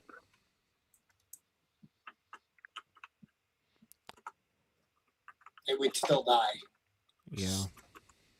It would just take a lot longer if nothing kills them. Essentially, what the specific jellyfish that you're talking about, it reverts like back to a polyp state, and then it becomes like a completely new jellyfish. And so it's like a new jellyfish is being born from the same body. So it's not the same jellyfish. It's not living forever. A new jellyfish is born from the same body. Yes. Okay. So you mean they're from inside they're changing their flesh or something like that, for lacking words. Is that what you mean? Could you say that again? I think he said refreshing themselves, basically. No, it's not. It's not refreshing. It's becoming a new organism. It's no So longer it's not the, like the same. giving It's no birth. longer the same life. It's not like giving It is birth like to. giving birth. So another like a creature get out of them. Is that what you mean? Or they become It becomes a another new creature. organism. So they become another organism. Yes. Okay. Okay. A new version of itself. Like a butterfly from caterpillar, something like that. Kind of, but not really. Like a butterfly is like the same organism, but like metamorphosizing into like a different state. This is All like right, 600 subs. Let's go. Oh, let's go. We hit 600, folks. That's great. This is more like the cells are like reverting back to a baby stage, and then it like remakes a new organism from that baby stage. Okay. Let me try to send us back to the more closely to the topic. Right, Because I like this. We got here from time, and like we Okay. still need to address, like God cannot create time by the definition of how time operates and how changes are, it can only happen within time. God cannot create time, but No. so do you affirm that God exists? He would have to exist within time. Right.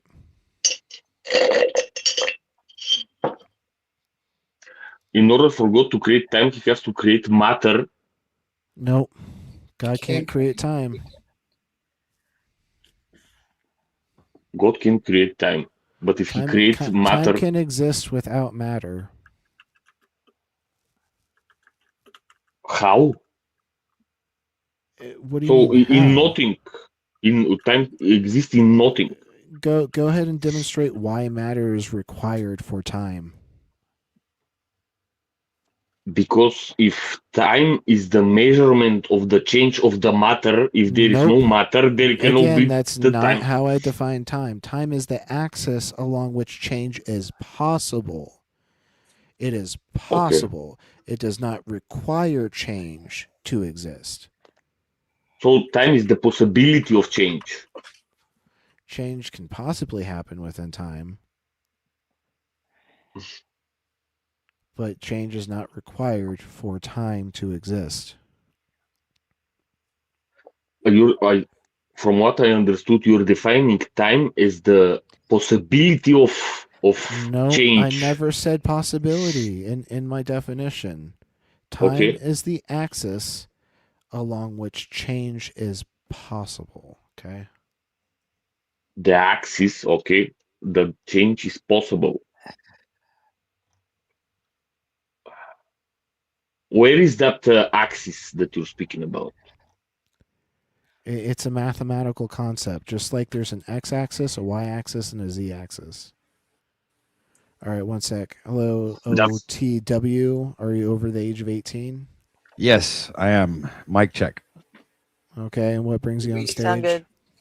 Oh, I'm fascinated by the conversation and presentation. And I'm also a YouTuber.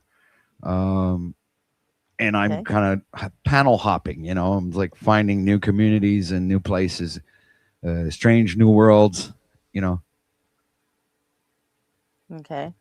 What go is your where no YouTube Uber. channel cover? Pretty much any conspiracy theory, drama, and pretty much everything, like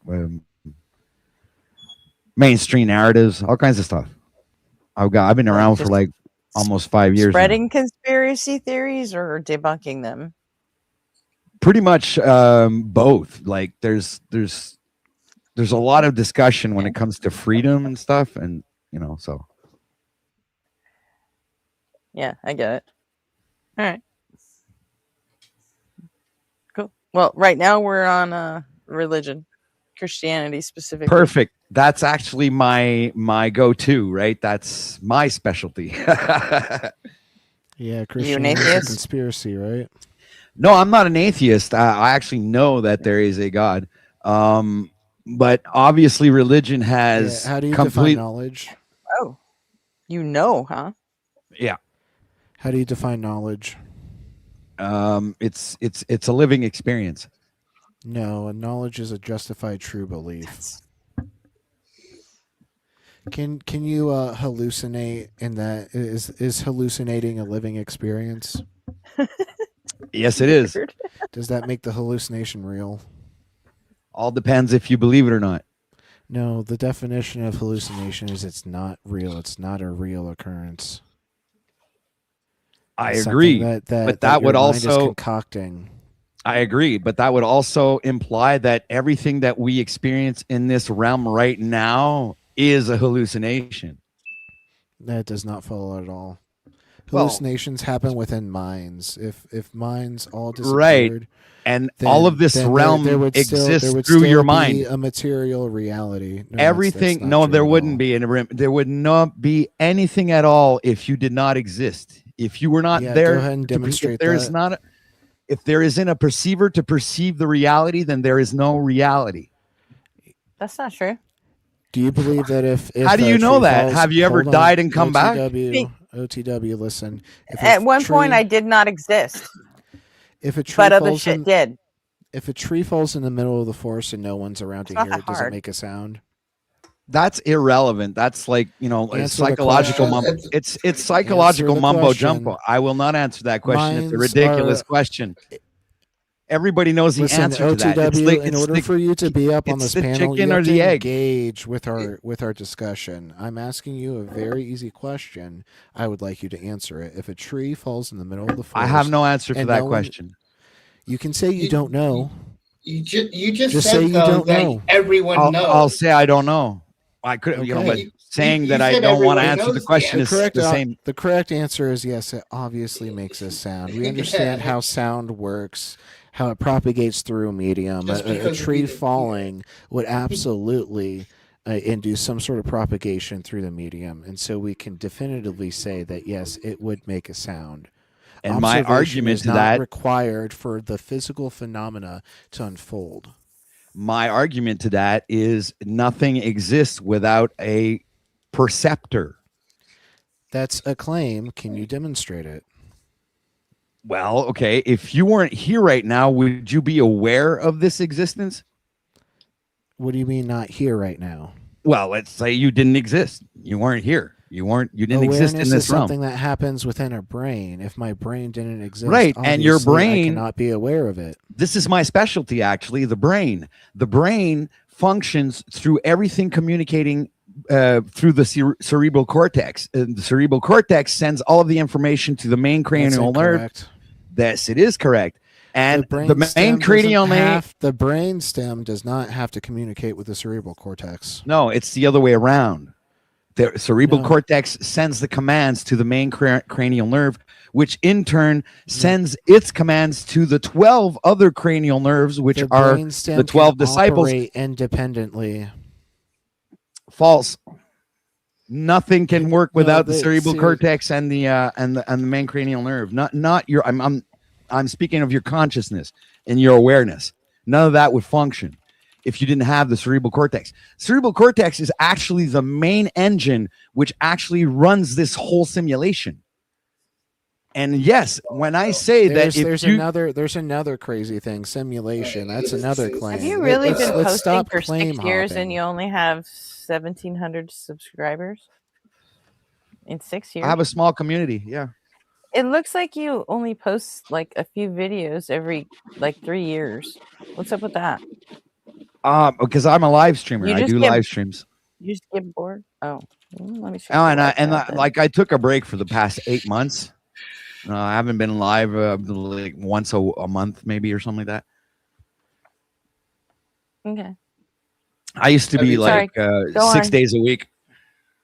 Yeah. But you've been on other people's panels while they were live, or in Yeah, any sure. of the recordings. Oh, are you a course. Panelverse guy? Yes, I'm one of those Panelverse guys. Okay. You're a Panelverse guy. Okay. Well, I've never indirectly, been you're there. also I know a you guys from Panelverse. tacos. Oh, taco. Yeah, all right, I get it. I know you. Yeah, I know Panelverse people from tacos. That's the only Yeah, place I the ever powder encountered. dusty. What do you mean? I'm also a Panelverse person. What are Well, you talking about? you host a panel, so you're part of the Panelverse, right? Oh, yeah, but Simple logic. Listen, like not the Panelverse channel. So look at this. Yes, the brainstem operates independently from the cerebral cortex and is responsible for regulating many involuntary functions such as breathing and heart rate, while the cerebral cortex is involved in higher level functions like thought and reasoning. There you go. That's exactly what I was saying. No, it's not. The cerebral cortex is the brainstem doesn't require the cerebral cortex in order But to I operate. never even mentioned the brainstem. I don't understand why you're kind of like adding You on said things to the what I said. brain requires the cerebral cortex. The brainstem is part of the brain. Thus, that claim is demonstrably false. No, I said your consciousness and awareness requires the cerebral cortex. Get your facts straight, Your bro. Listen to what I consciousness say. requires a brain. No, it doesn't. Go ahead and No, it doesn't. Go ahead and demonstrate consciousness existing outside of a brain.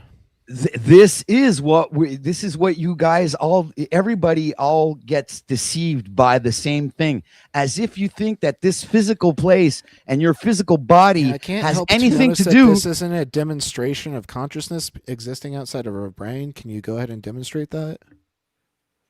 Well, if you'd stop cutting me off and let me finish I like what to I was trim saying. the fat. Just give me the demonstration.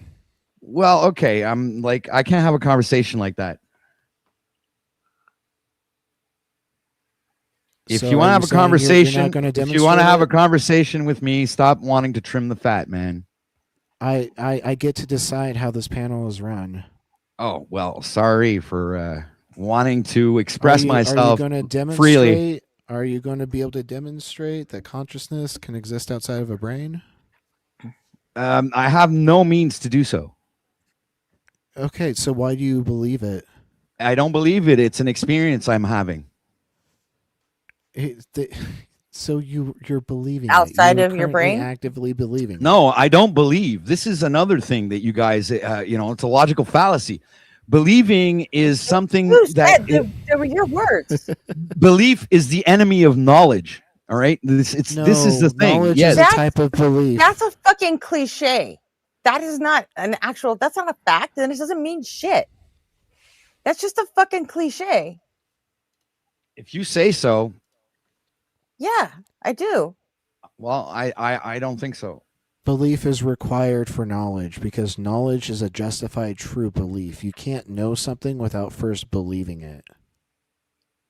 That is a bunch of hogwash. Yeah, go ahead and demonstrate how what I said is quote unquote hogwash. Your belief in things are the reason it exists. That's what you're saying. Like if you believe in it, it exists. That's pretty much what you're saying. I didn't say that at all. You have fundamental tracking inabilities. I said that knowledge is a type of belief. You cannot you cannot know things without first believing them.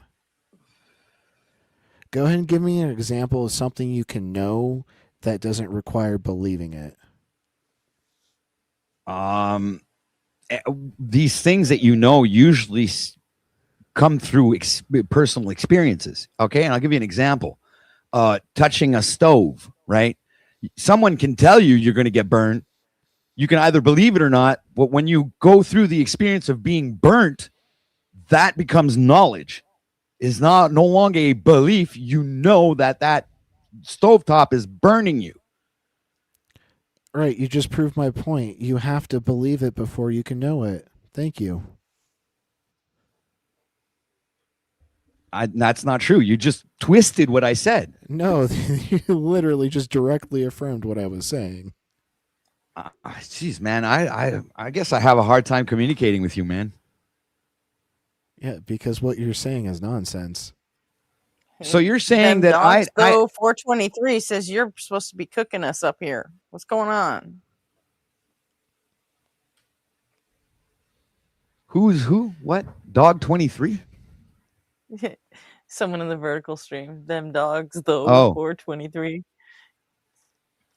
Bro, fixing to cook you, arslers. Yeah, we don't use that word here, dude. Anyway, I didn't really Like, ever. understand And what you mean by having to believe in something before knowing that it's a fact. You know, your belief has nothing to do with the experience Knowledge itself. is a type of belief. The belief has nothing to do with the something experience. without believing that it's happening. Well, you might have me there, right? Actually, that particular phrase might have got me right there. That might be true.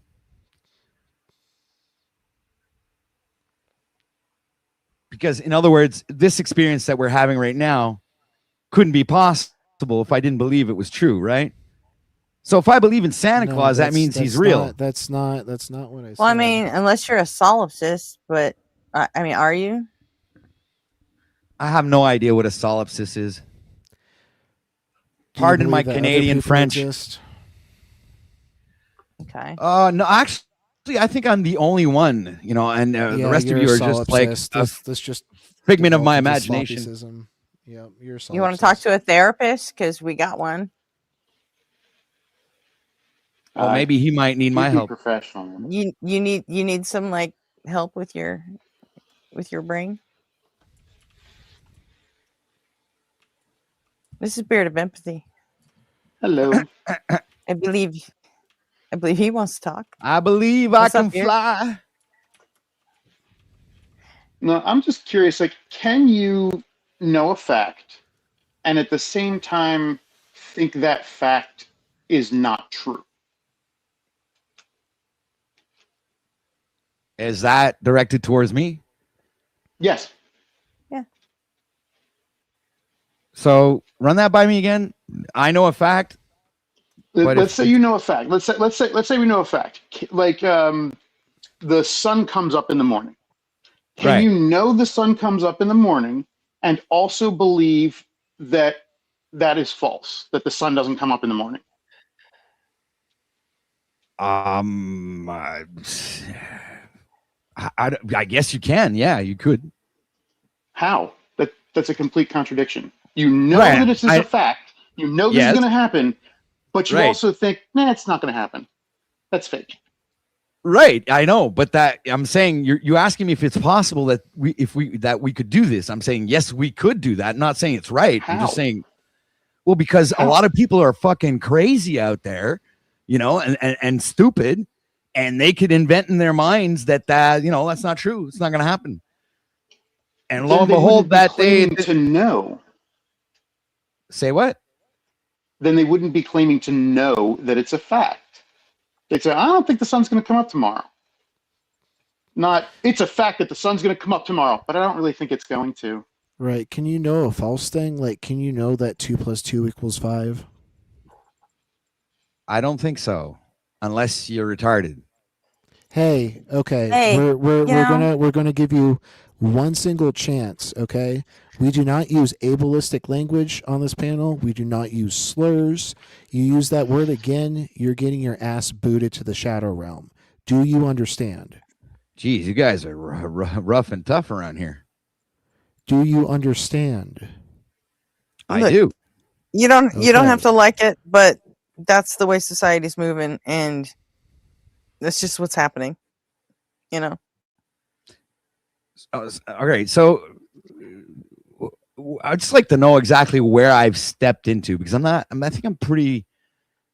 I have only seen your panels like a couple of times, right? So I'm, you know, I'm like I said, I'm a panel hopper. Sometimes I'd like to go explore other places. So what is exactly that you guys are from? What is your worldview? So at least I know exactly what it is I have to deal with right now, if you don't mind, of course. Well, we're all different.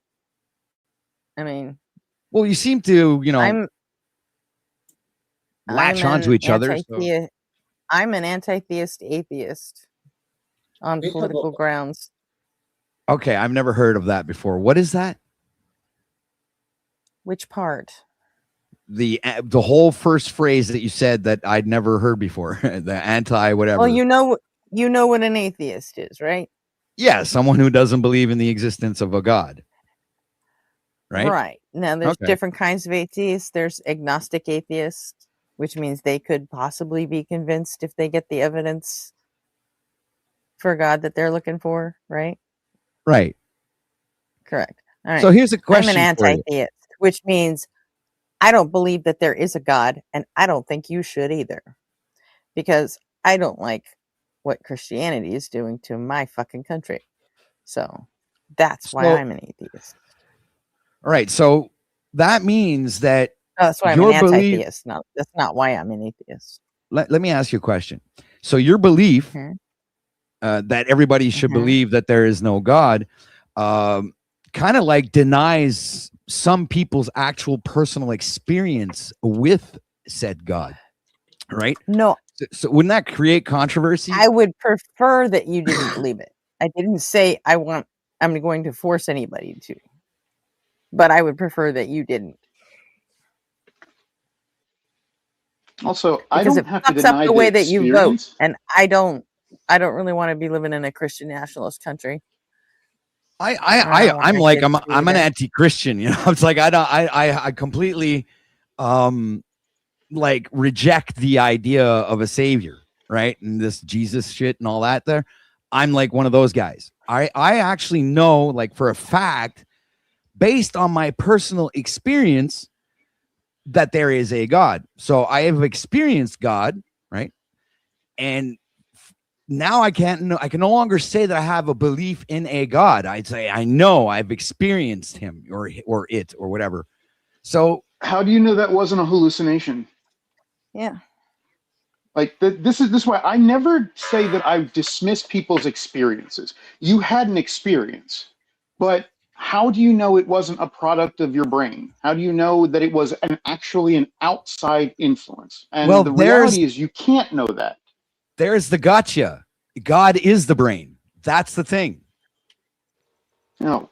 Yeah. Well, that's just silly.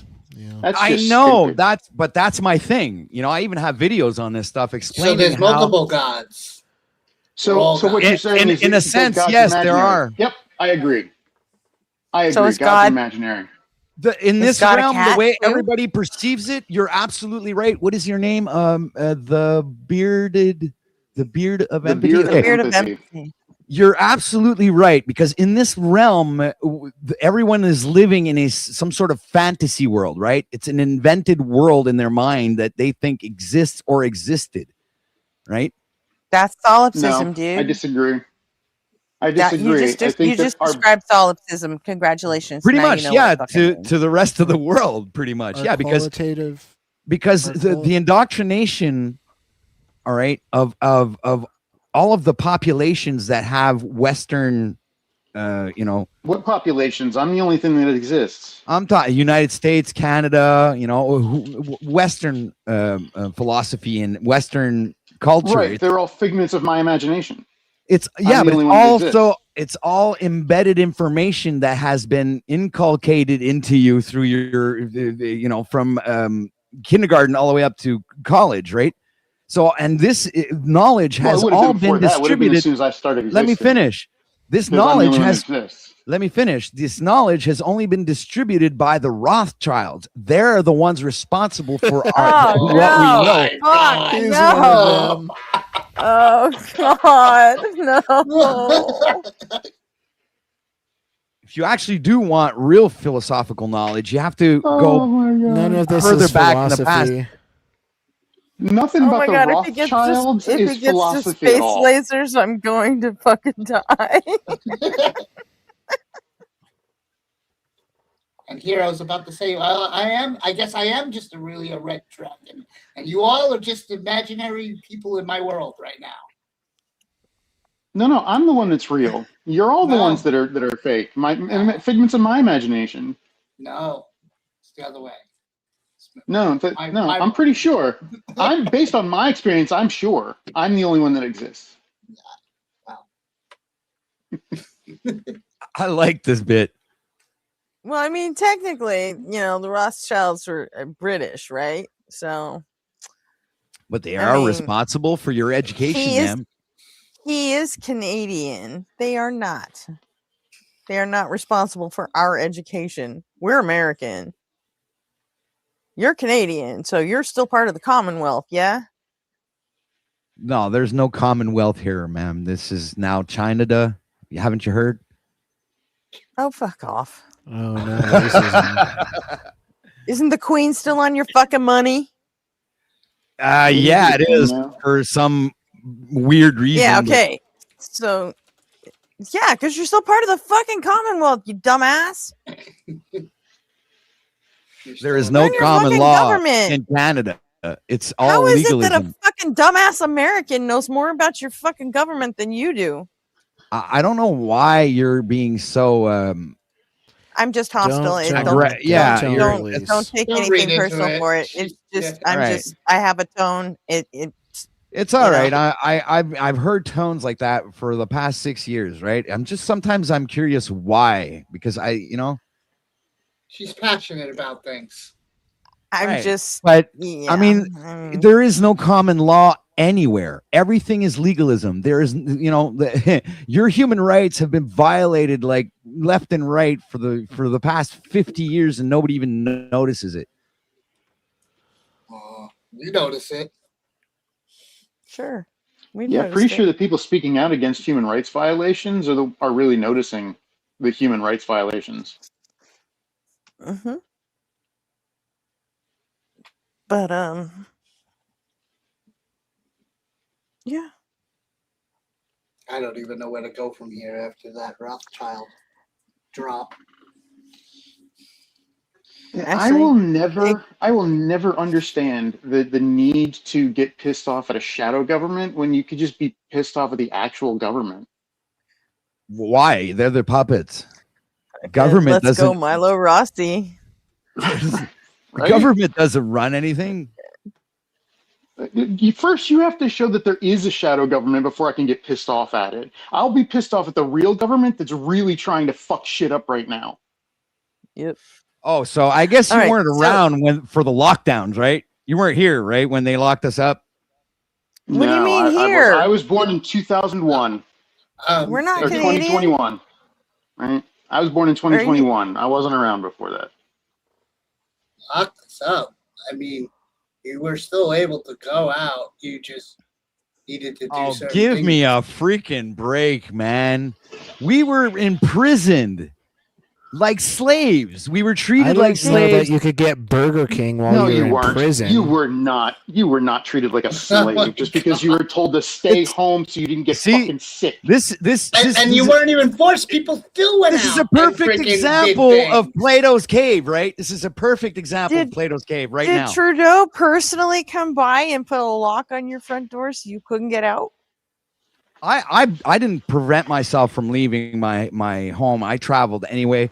That's not the point. The point is, so it sounds like you were a we're fucking talking about prisoner. 90% of the population that locks themselves in their house because they trust By their daddy, the government. Locked themselves. It's They not. just That's trust not the what. government. That's not what happened. What about That the is not what deception? happened. Hey, The Gretchen, deceiving it's people time. into Yeah, I locking know. themselves I up.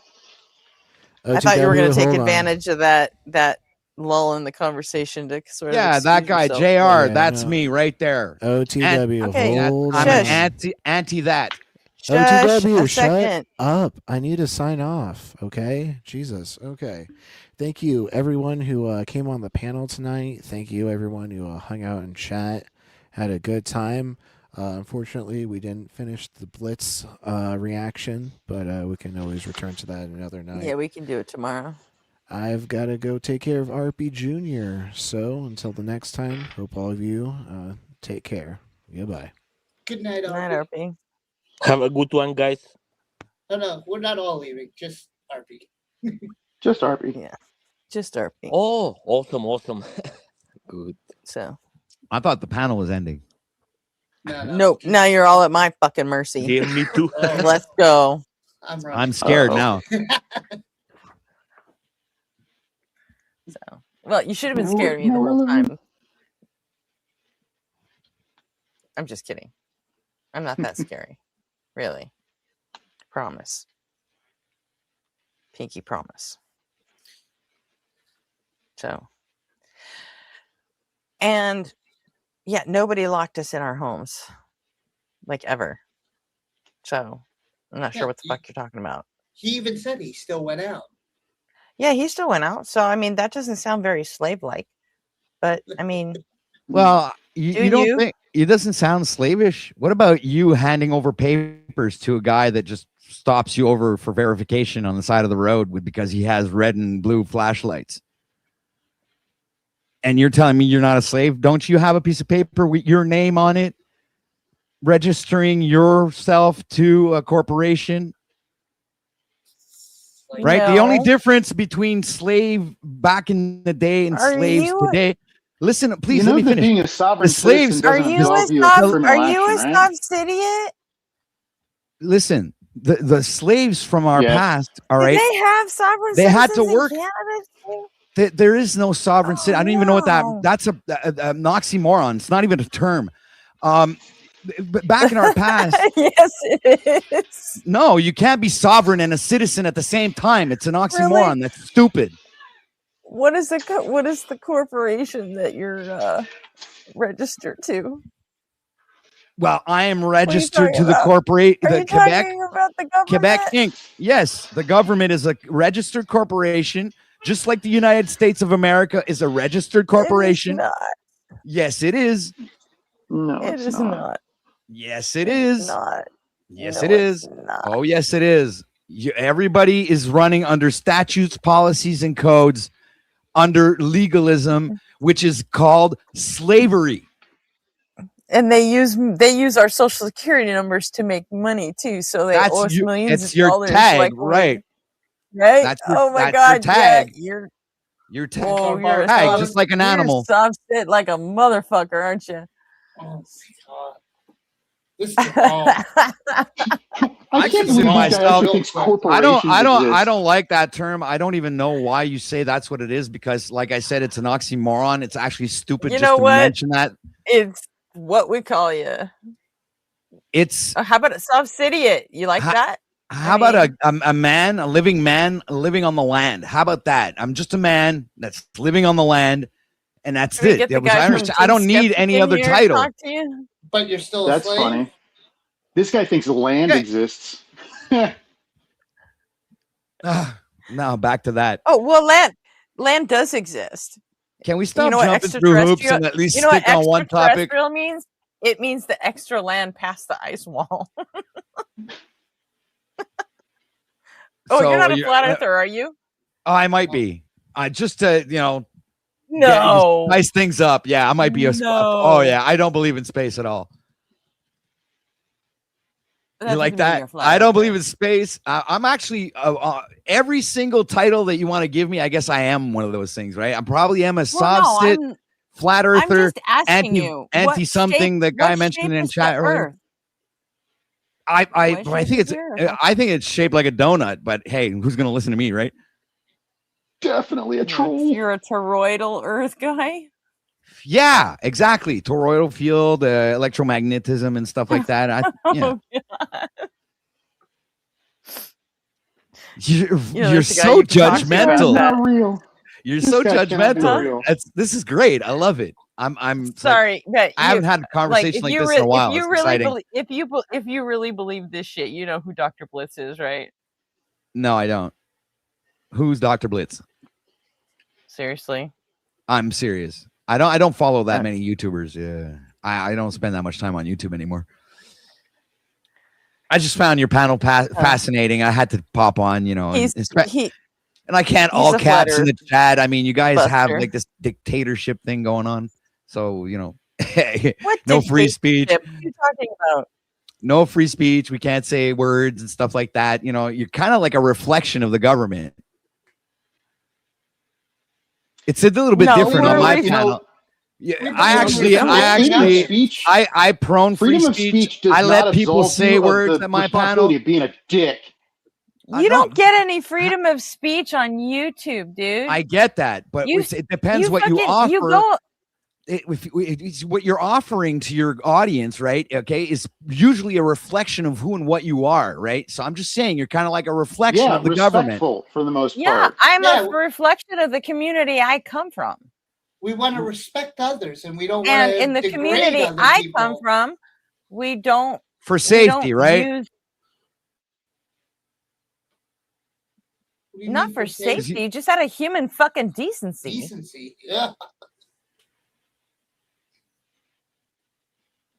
We don't use things that are part of people's identity and things that they can't help, and we don't use them as fucking insults. I'm from a different world. Yeah, Clearly. But you're visiting our world, so you know, I'm when just- in Rome. That's I'm just all. a- That's all we're asking. When in Rome. I'm just a gay furry on the internet, you know, so I don't know anything. Well, that explains a lot. What does that mean? Hey, I'm being respectful.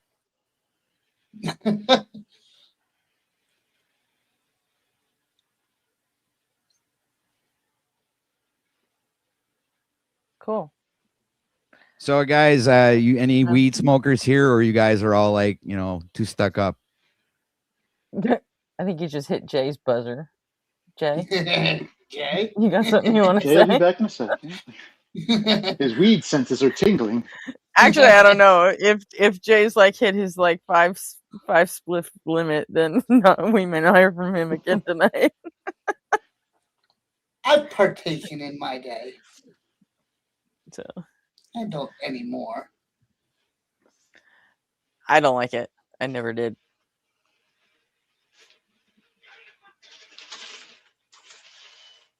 But that's just me. I grew up, my brother dealt it as before it was legal. So And Jamnick's in the chat. He's always fucked up. He's always high. I have no problem with that. That's his default state.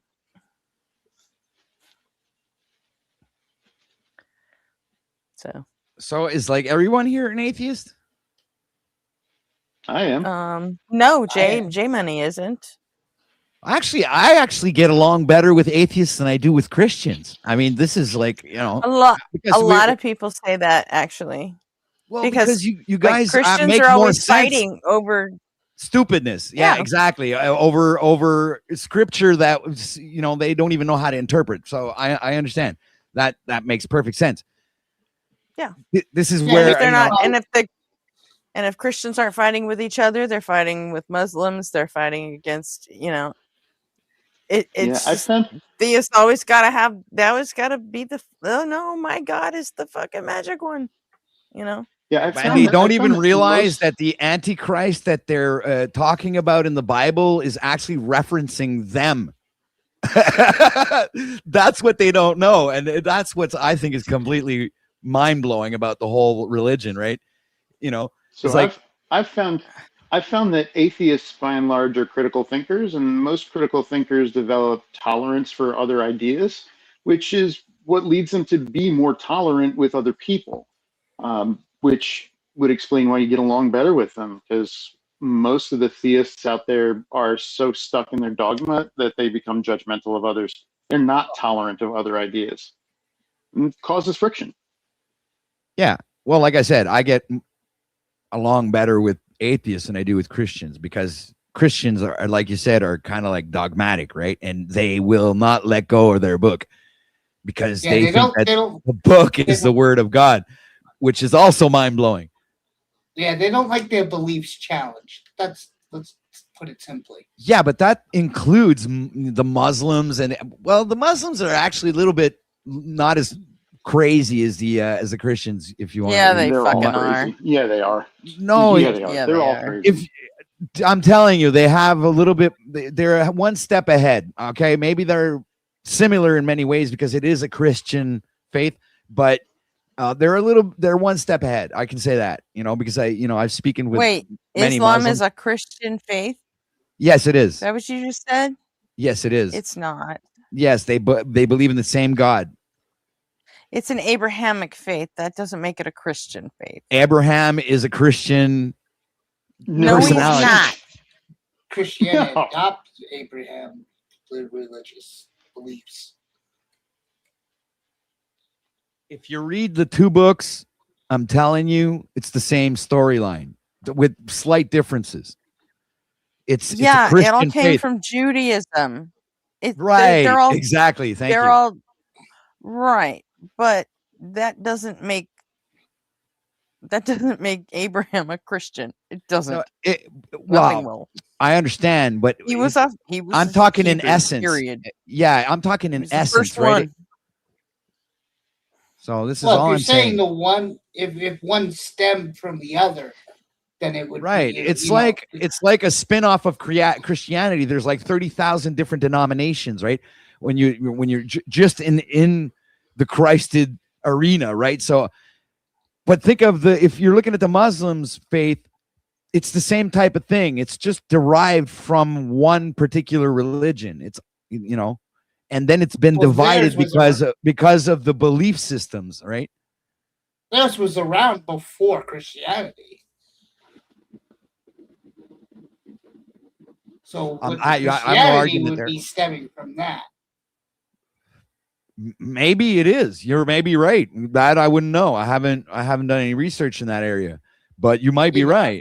I know nothing about this shit. Oh. Like when I don't know something, I can say it. It's like Same. Then what makes you so sure that there's even a God? Well, like I said before when we were talking about it, I've experienced it. So your brain is God, which means you are God. Oh boy, that's a loaded question, man. Well, are you not your brain? No, I don't know. No. I think my consciousness is separate from, which is the whole problem, I believe, right? Our consciousness and our awareness is separate from whatever information is. No, whatever information is going on in the brain, right? There's something going on in the brain that we're not aware of. But first I'm of going to all, need you to demonstrate that. Well, have you ever seen your brain? I think he means that there's anything going on in your brain. Right. No, so how do you no, know you have sorry. one? Actually, But- if you've never really seen your own brain, how do you know you have one? I Unless you had open up an your MRI. No, come on, man. Unless you open up your skull right now to see if you actually have a brain, you don't know if you have one or not, right? You've never seen it. Yes, I do. Yes, I do. I would definitely. But the only reason you know that is because you were told that, or they showed you that there was a brain inside of a skull in school. But this is all based on things that you've been shown, right, or taught throughout your whole life. So that's why I'm saying, if you empty out your cup, and try to fill it up again with actual knowledge, Let's say I had the means and money to build my own MRI machine and I could scan my own brain. Would you say that I couldn't see it then? Well, if I was there to see it and experience it with you, I would say, okay, yeah, we can see your brain. Only I do. You don't need to be there. Yeah, I just need to be Well, I mean, able to know that I have one. Yeah, exactly. It was like I'd have to be sure that he actually has a machine. Well, that's why we have science. Science doesn't lie to us like that. Oh my God, are you serious? Did you just say that? You just said that science doesn't lie to us? Well, the things that we can prove and conspiracy theory, which is the one you like to talk about the most. All of them. I think all of them technically, science doesn't lie to us because science doesn't speak. Science is just a process we use, but this guy's Science just a troll. doesn't Not do worth anything. having serious conversation. We do science to stuff. There's So a Elon difference. Musk says science is what you guys, or NASA. You trust that shit, right? I trust very little that comes out of Elon Musk's mouth. Well, SpaceX and NASA are kind of like brothers. Right? Like, we're going to have fully autonomous driving vehicles in 2 years, and that was 14 years ago. So, no, I don't trust shit that comes out of Elon Musk. Sorry. But well, I'm actually glad to hear that. Oh, good. Happy to make you glad. It's I trust in the scientific method, right? That's something I trust in. No, you don't. I don't trust pseudoscience. No, you don't. You don't, though. You don't. Why do you say that?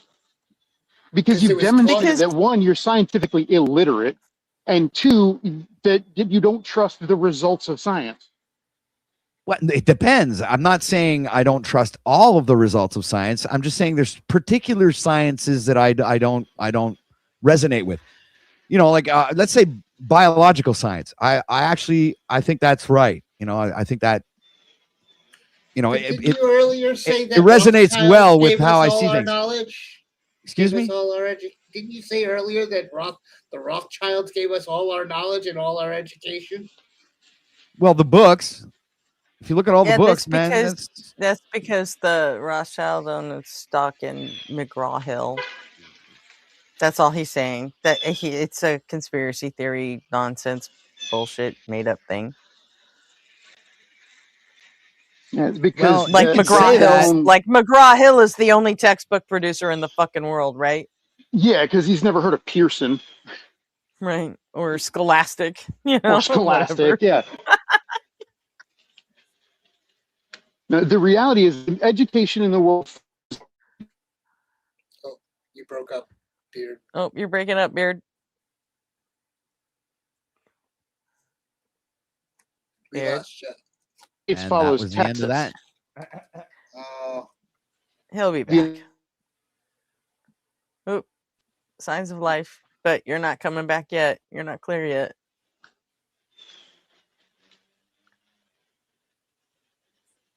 We missed almost all of it. Was that for me? Can you hear me Okay, now? now we can hear you. Yeah, now we can hear you. That You're was gonna have to divine say all that intervention. again because we didn't hear shit. It was divine intervention. It's called technology. Books to use, and that's a problem. And it has nothing to do with the Rothschilds or Rothschild, whatever nonsense conspiracy. It's government being government.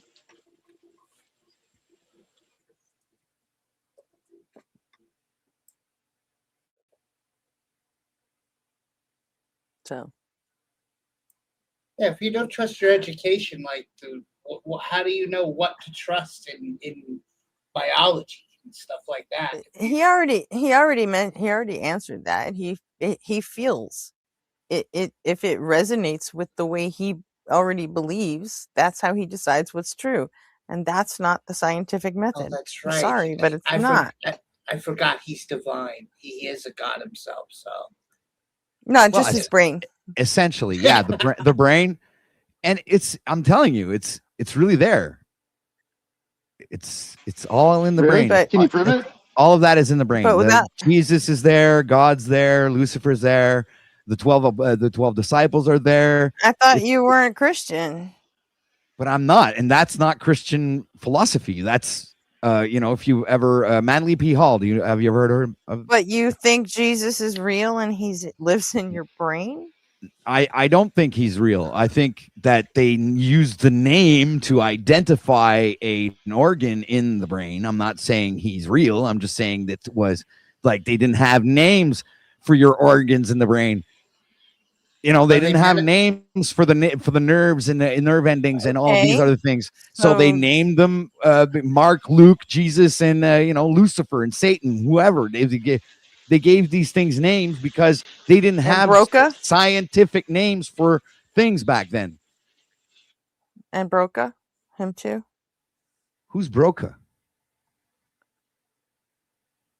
I was just making a joke about an area of the brain.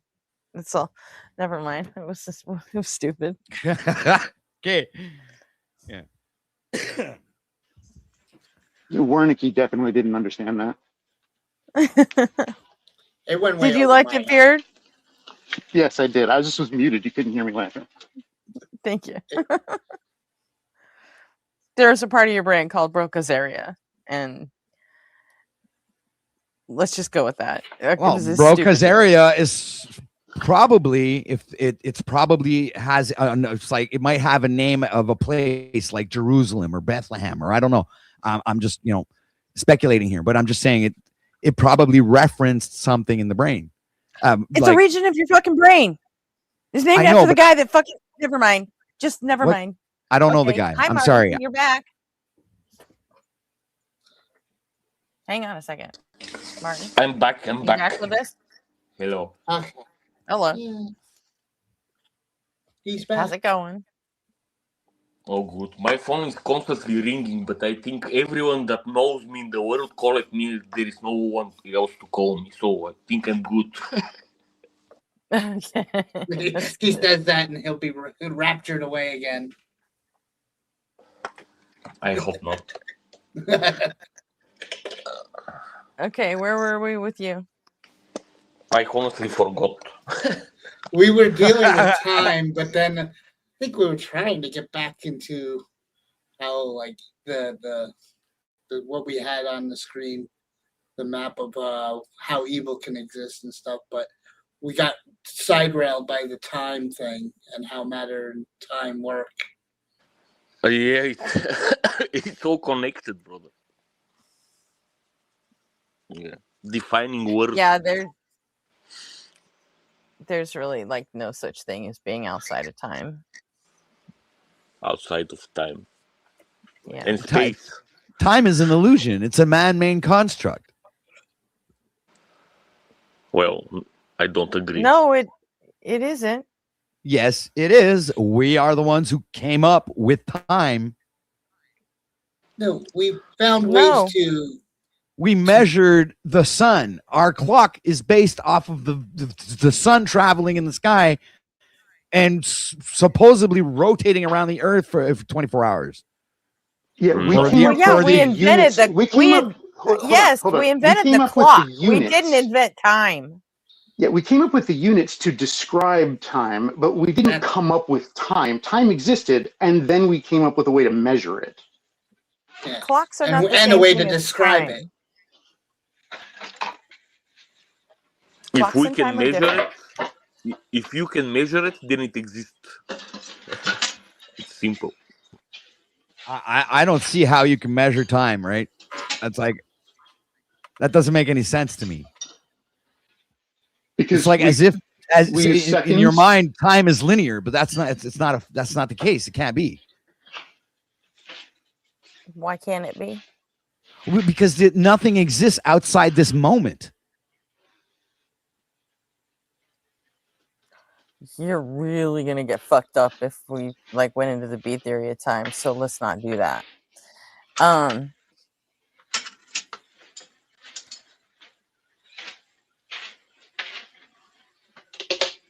Just hang on. So where do you want to go, Martin?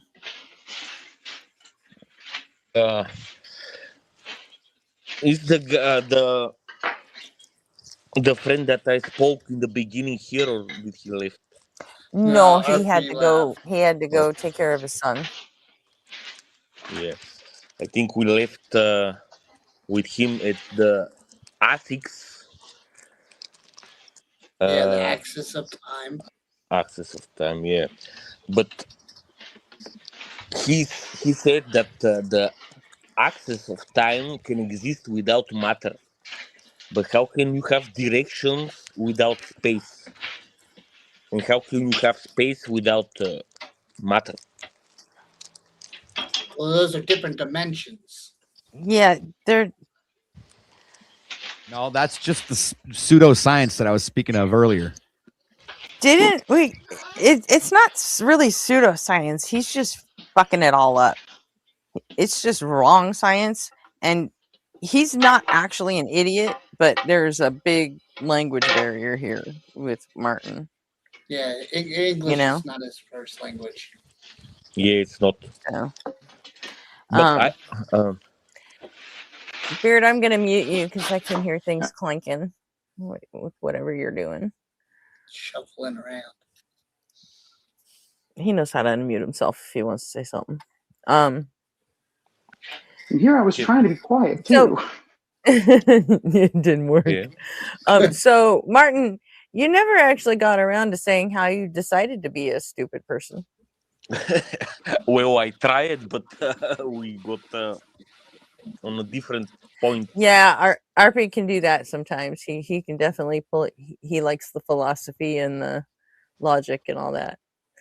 Yeah, but I like that too, because I can learn something and maybe see something that I don't see, that will change my presuppositions, you know.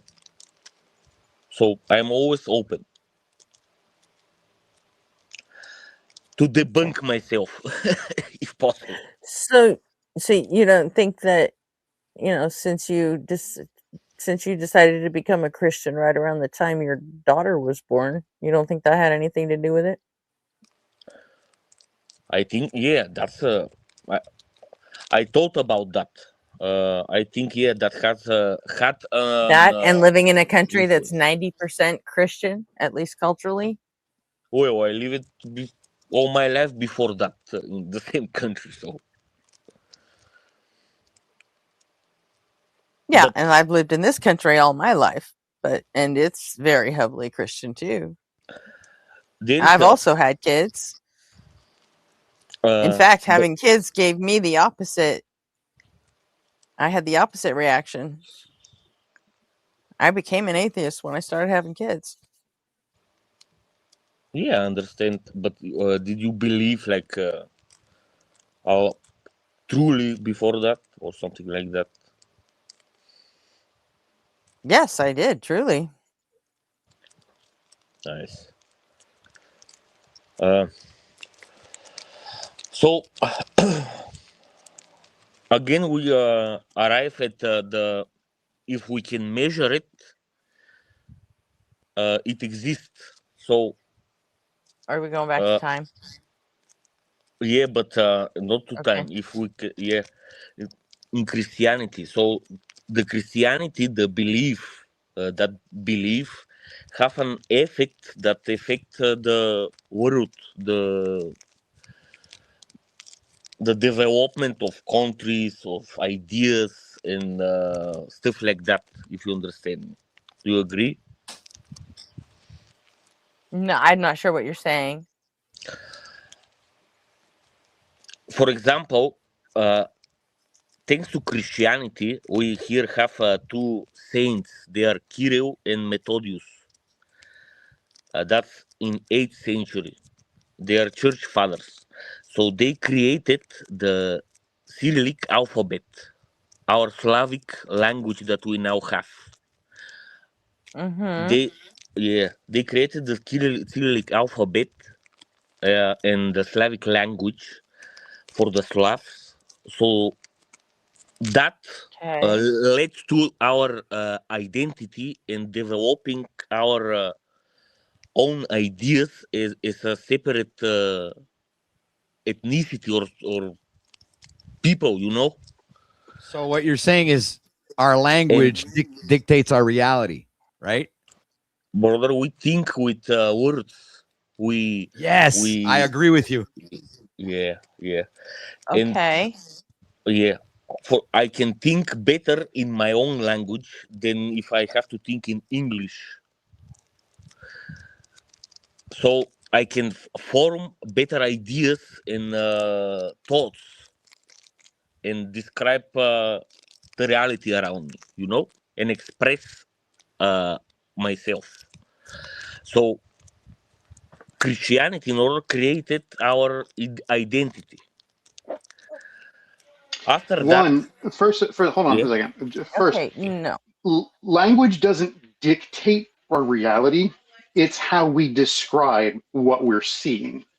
And just because old Christian forefathers did this and helped create what is currently the national identity and helped create the alphabet and everything like that, that doesn't mean any of the things that they believe was real or true.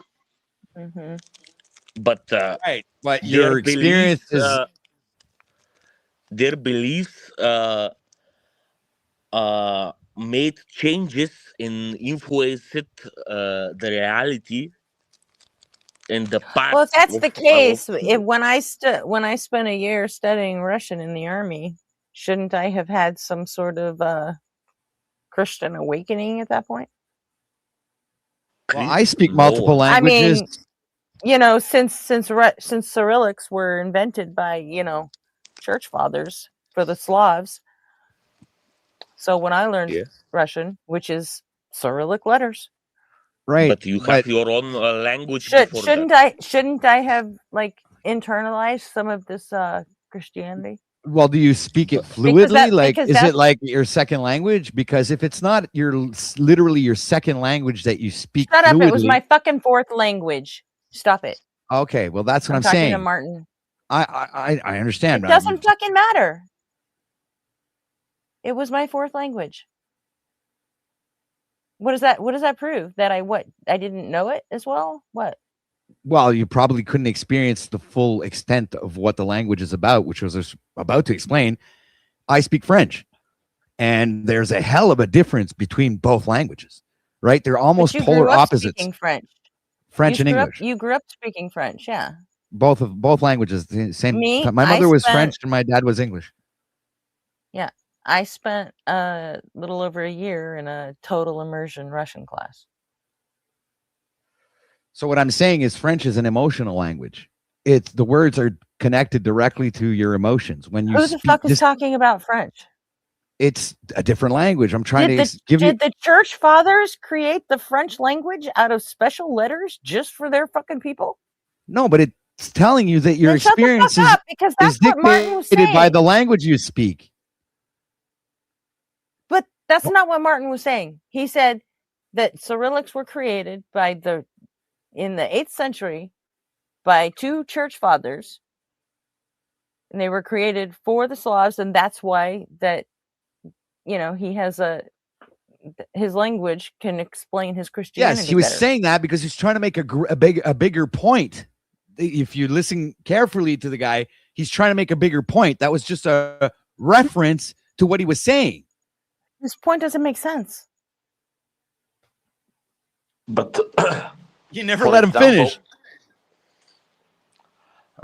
Yeah, though.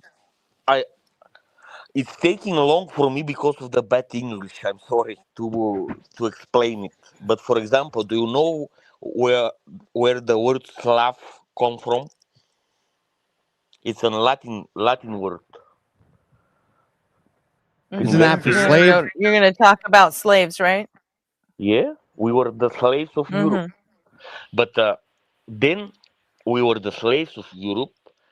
Then we were free slaves without a language and identity. The Cyrillic alphabet in the 8th century give us our ethnic identity. So it got us closer, and we could work together as ethnicity, as people, as one ethnic people, in a sort. It's easier to build cities, form countries, form your own ideas with the people that you're almost the same with, the language and the faith. Before that, all kinds of languages. So we are using the words that other ethnicity people give us. We're people without language, So imagine if the word freedom disappear. We cannot describe what is freedom. You couldn't have been a people without a language. What?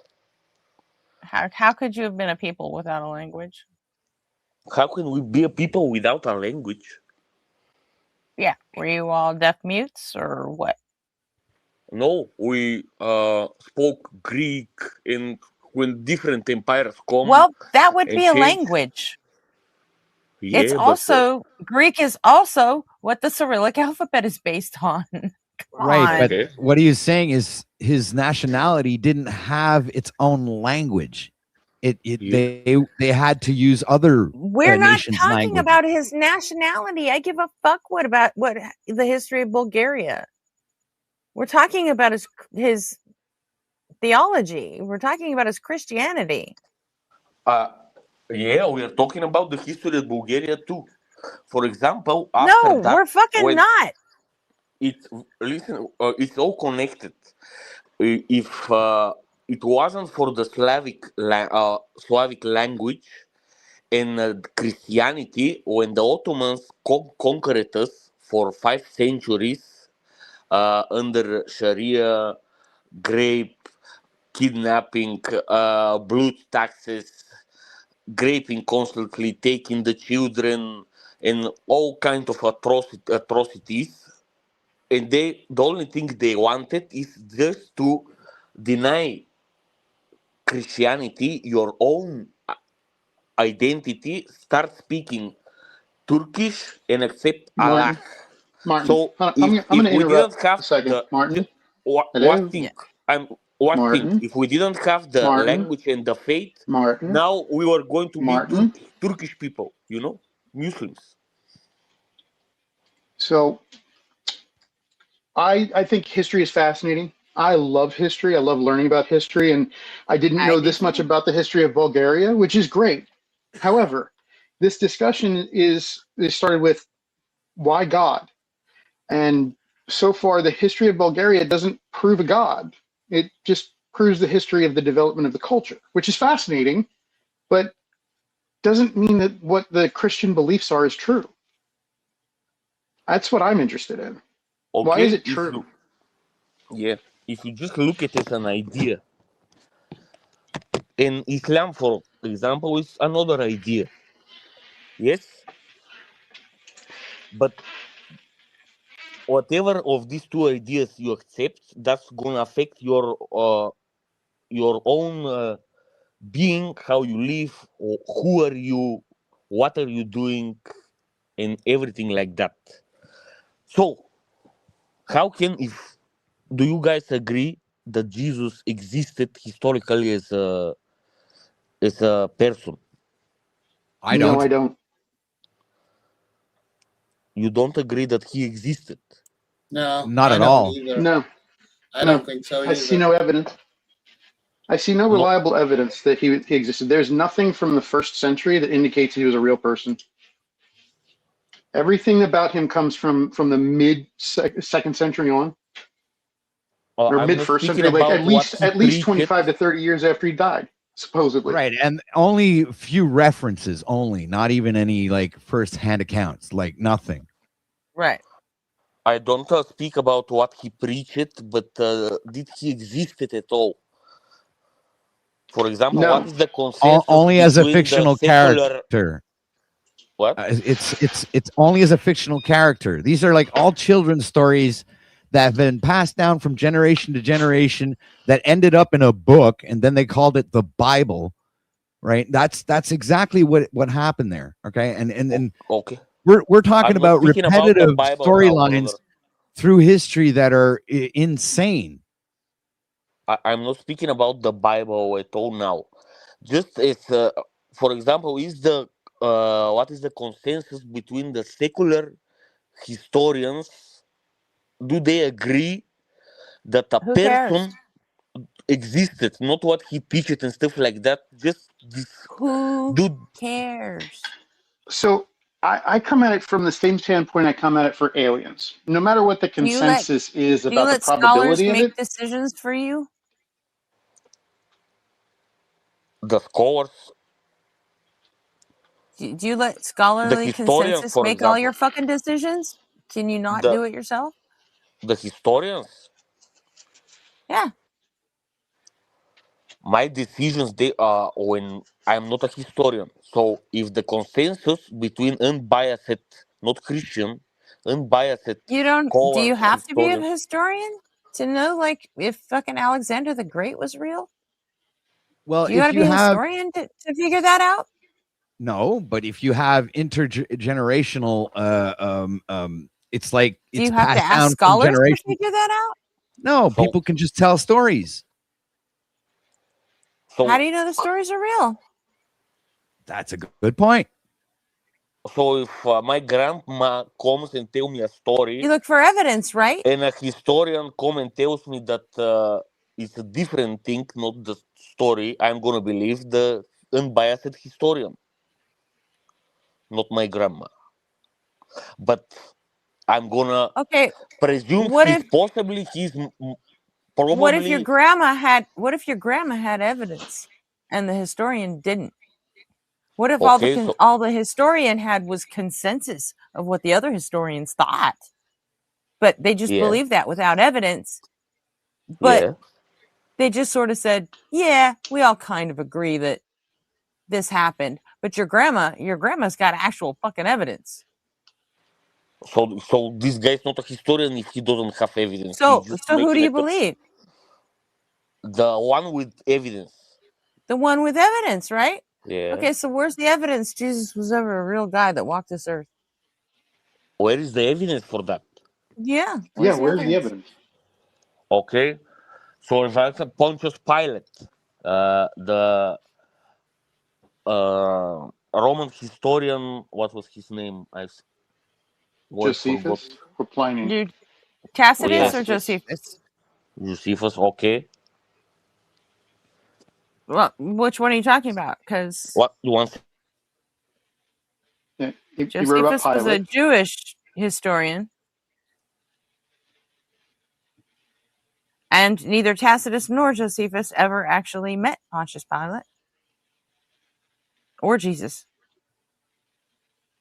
or met anyone who ever met Jesus. I'm back. I'm sorry. Had to help my daughter. Okay. What was the last thing you heard? Okay, so we were with Josephus and who else? Tacitus. Tacitus. That's who you're thinking of? Okay. Is there other evidence, like archaeological evidence, for example? No, there is No? no archaeological there is evidence for none. Jesus. There is There's zero. And don't mention the Shroud of Turin, please. No. That's bullshit. The Shroud of Urine is not. There is. I like that. The Shroud of Urine. Wow. An actual fucking Christian that believes the shroud is bullshit. Fucking, we got one. Woo! So that's a point for you, Martin. Most people always jump to affirm their presuppositions and deny everything else. I think. What do you mean? So they only search for evidence that yeah. What they most already people believe. do that. Yeah, but Yeah, they that's do. not the way. I agree. That's not the Yes. way. Yeah. It's like programming. But okay, there was for lack of the more proper word, a stone with like an image on it that where Roman soldiers are mocking a man on a cross. This man is with a donkey head, and below that it says the Jewish god diet or something like that. It's archaeological. Oh, that's the first piece of graffiti that mentions Christianity. That's from the 2nd century. Yeah, like that's almost 200 years after Jesus would have died. Before that graffiti went up, I've looked into graffiti. Like graffiti is one of the things that fascinates me because it's one of those things we don't always consider when looking at historical stuff. But there's a site in Galilee, which is where Jesus would have come from, that was used as a tomb, and it is filled with graffiti. Like people had been going in there since like 300 BCE and putting graffiti up. Some of it's about Alexander the Great. Some of it is about other political figures. Some of it's just stuff like "Don't touch my coffin, my brother's coffin, or you get cursed." Like things like that. Like all sorts of stuff in there. You know what? There's not a mention of at all in that entire site. Jesus. What? There's not a single reference. There's not a single graffiti reference to Jesus in the area that was his home, in which he drew like thousands of followers. That tells me that people in the 1st century didn't know about him, if anything. And if nobody knew about him, You didn't leave any evidence behind. Why should I believe something that I don't have any evidence for? Okay, you said a lot of stuff, but you said the stone with the carvings in it is 200 years after Jesus. Yes, that one was 200 years after Jesus. What did they date it? The stone? Well, no, it's in ink. It's not an ink, ink it's and a paint. carving. I It's think graffiti. we may speak about a different things. It's a stone and there is a carving in the stone itself. It's not like paint or graffiti. It's like carved into the stone, you know? Keep going. No. Yeah, the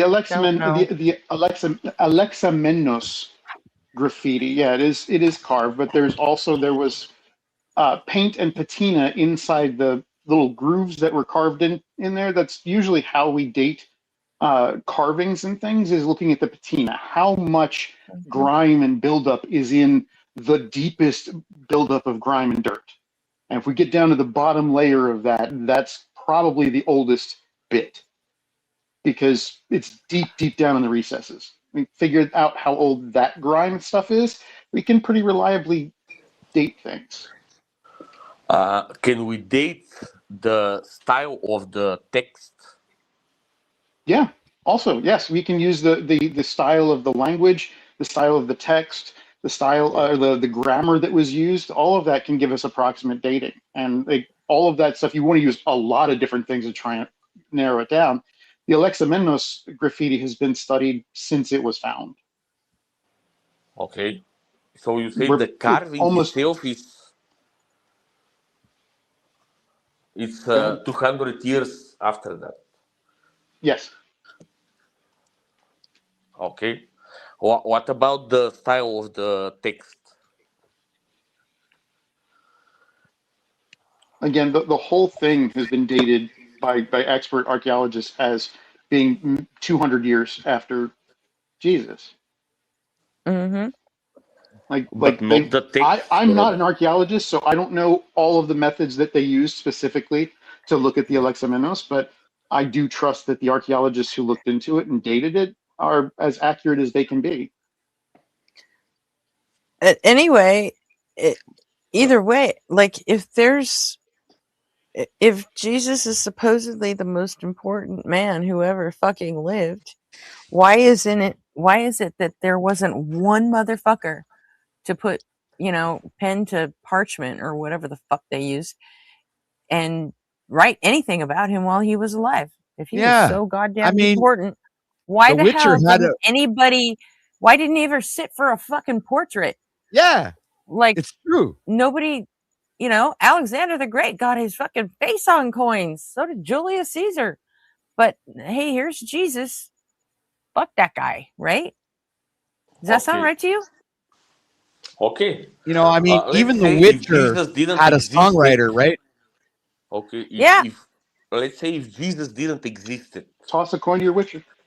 Who started this and made up Jesus? Who started this? Said this made up Jesus, teach it this, and we have to do this because this Jesus made it up. Who made up this stuff and why? King James, I bet. I put my money on King James and Constantine, and who else? I think Leonardo da Vinci was a part of all that too. Yeah, probably a group of Masons or something like that that made up the stories about Jesus. Yeah, it was like pretty much. It was basically it was Marcion probably. Who?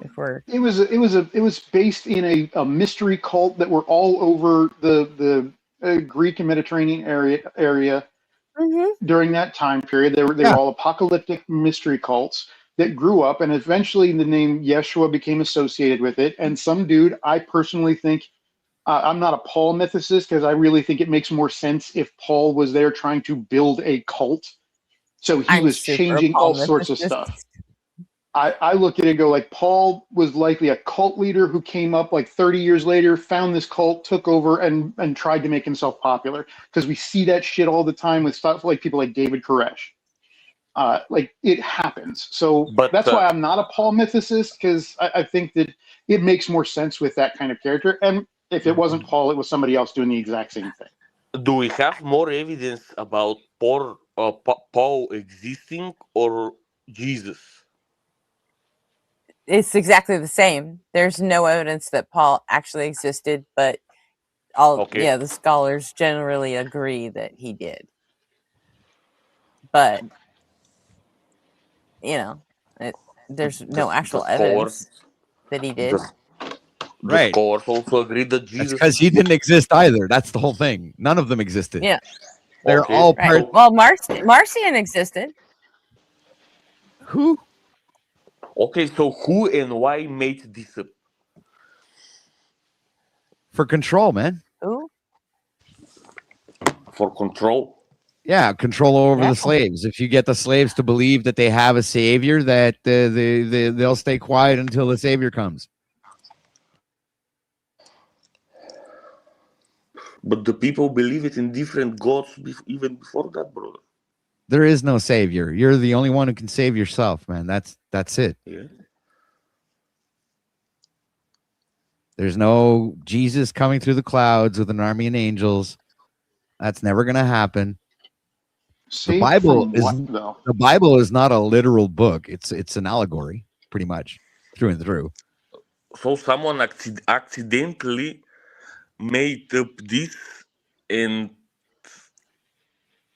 all of a sudden,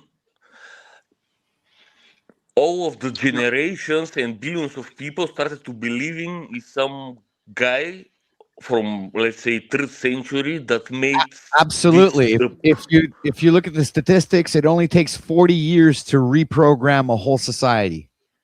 That's it. It takes a couple of generations and it's over. You've already reprogrammed your whole fucking. Everybody's going to be thinking the way you want them to think.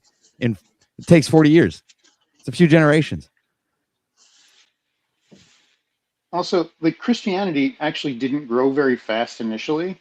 It was relatively small. I mean, it started spreading in Greece, but it still only had 10 to 15,000 followers by the time it got to the time of Constantine. That's when shit really changed, because the head of the empire suddenly made it now legal to be Christian again.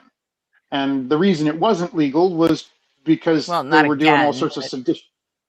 They were doing all sorts of seditious things, and it wasn't the only religion that was made illegal in the Roman Empire either. But Constantine's mother became Christian, so he legalized it. Because he didn't want to have to execute he was his also mother. dealing with a bunch of slave uprisings and stuff, and he needed something to unite the people, so he made an official religion, and he picked Christianity, because there are a lot of things in Christianity that just, would you believe, just happened to meet Constantine's needs. Yeah. Mm-hmm. But that when it became the center premise of the empire, because Constantine and his mother were making it a big deal, it spread. That's when it spread. That's when it started spreading. And then it spread by the sword after that. The empire forced it down people's throats. Mm-hmm. So Christianity was spread by the sword, by people who wanted to use it to control the masses. Right. And Christianity is also responsible for pretty much genocide when you look at it, right? Throughout all religions are. Nah, Christianity has really eliminated a lot more humans than any other religion in the world. Every religion has engaged in genocide. Every religion, even Buddhism. Islam has way more. It's not about way more. You commit one genocide, you're still terrible.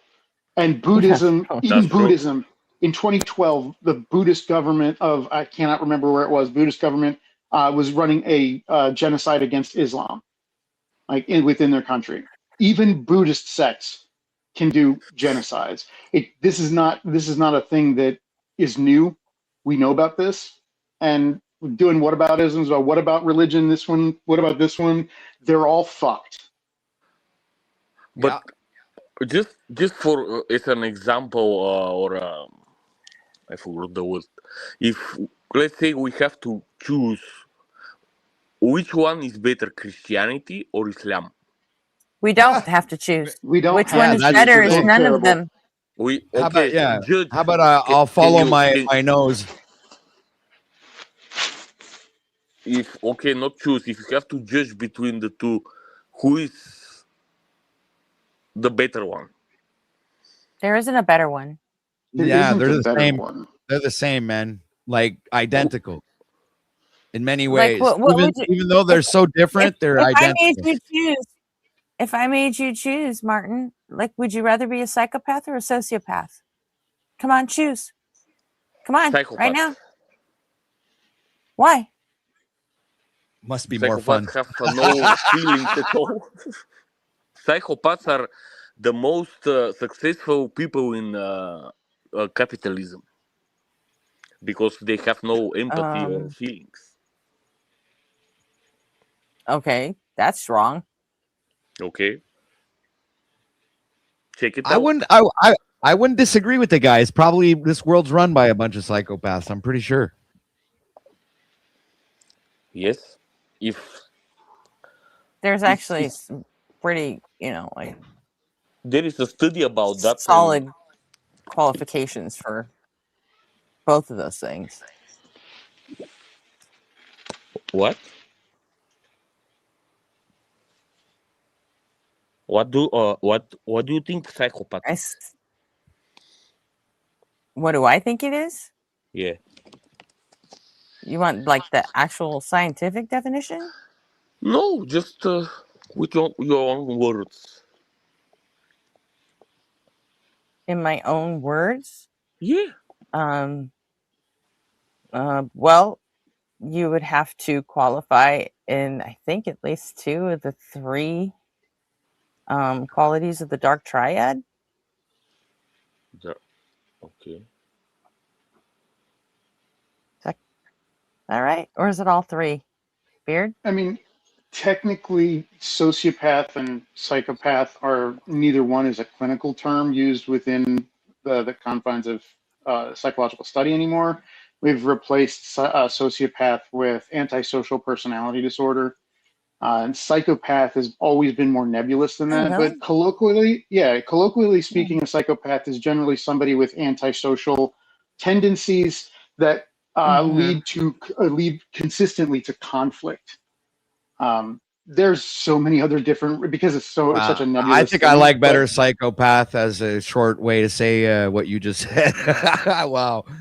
And the other term too, I think sociopath was just fine. They didn't have to change it. It was perfect the way it was.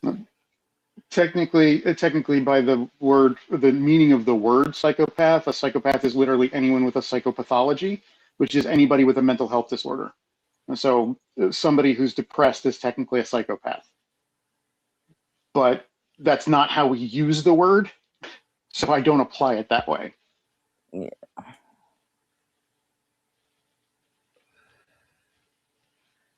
Well, we all know what a psychopath is, right? It's like, okay, yeah. Well, colloquially, I mean, we could all have different definitions of it. Was it Christian Bale that did that performance, man? It was like, wow. Now that was yes. Psycho, yeah. American Psycho. I love that movie just because Christian Bale's performance there. That movie is crazy. The book was more interesting character development, but the movie Christian Bale was great in that movie. I have to agree, man. He was good. Oh yeah. But that's like I said, if you like you want a reference to psychopath, there that's my go-to right there. But either way, you don't want to be guys? either one of them. I don't hear you. The point is you don't have to choose.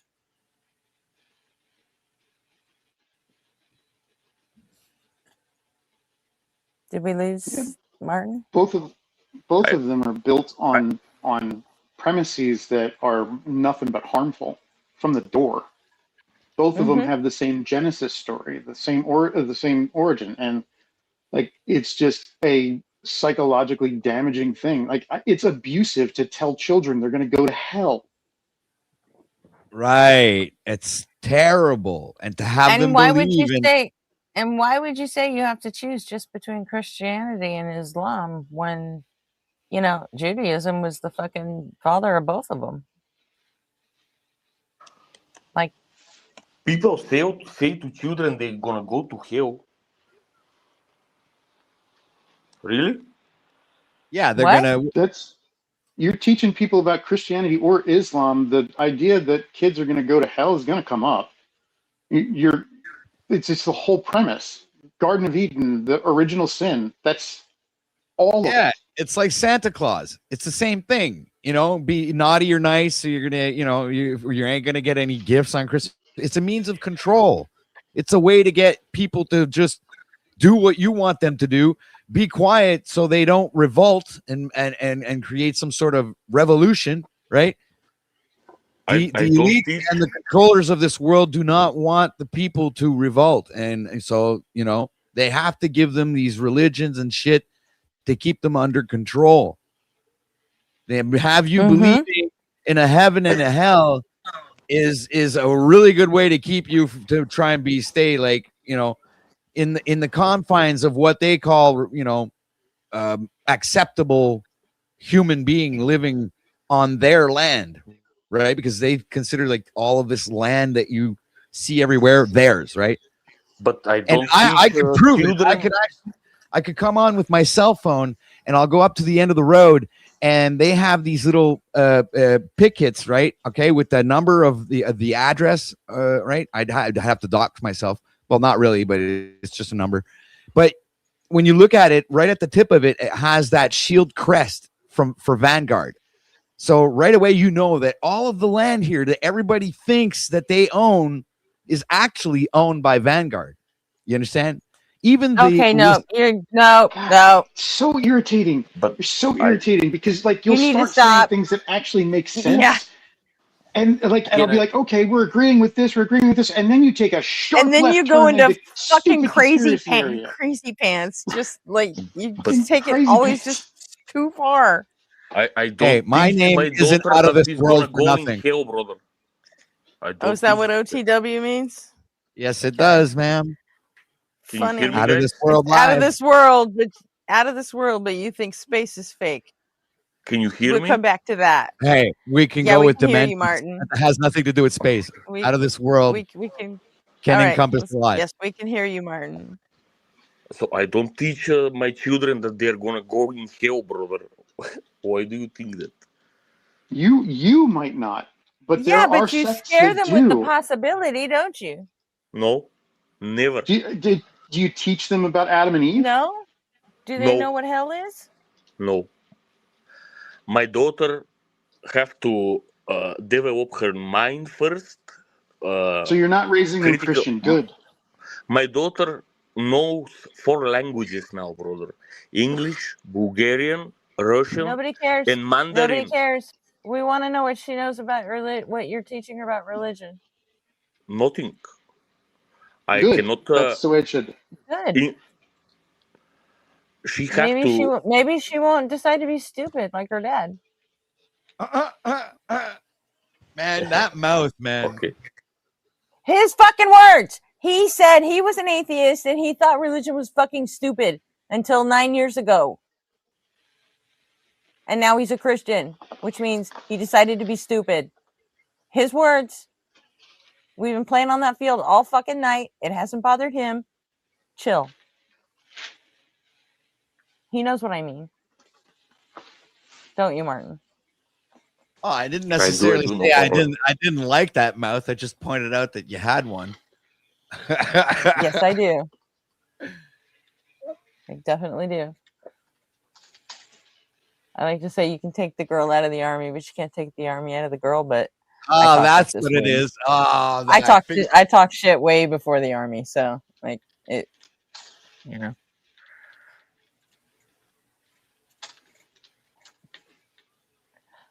But okay, so you're not telling your daughter you can go to what? Why do you believe you're going to go to hell then?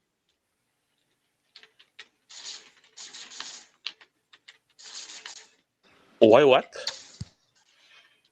Why do you believe you might go to hell then?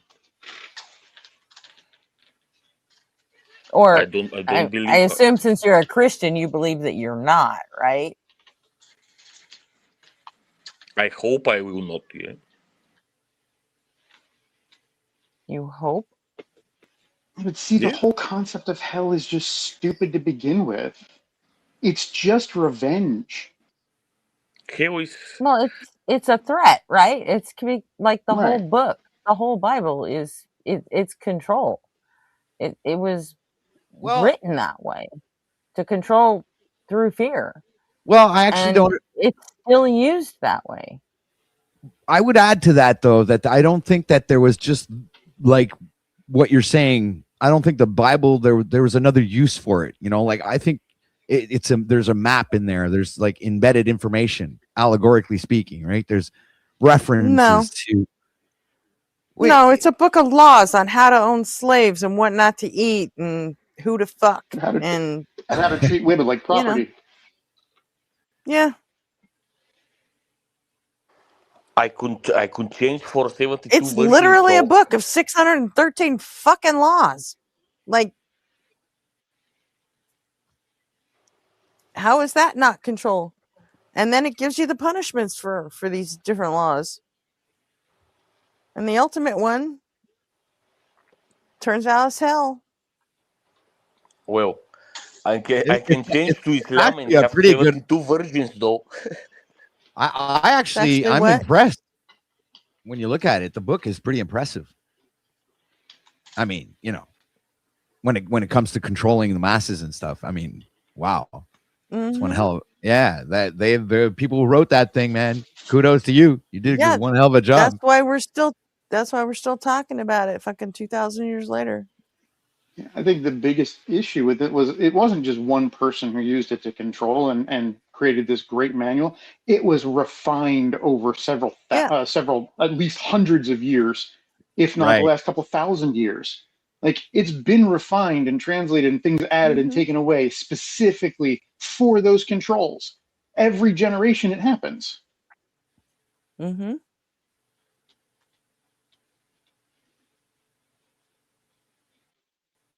Yeah, people are still doing it.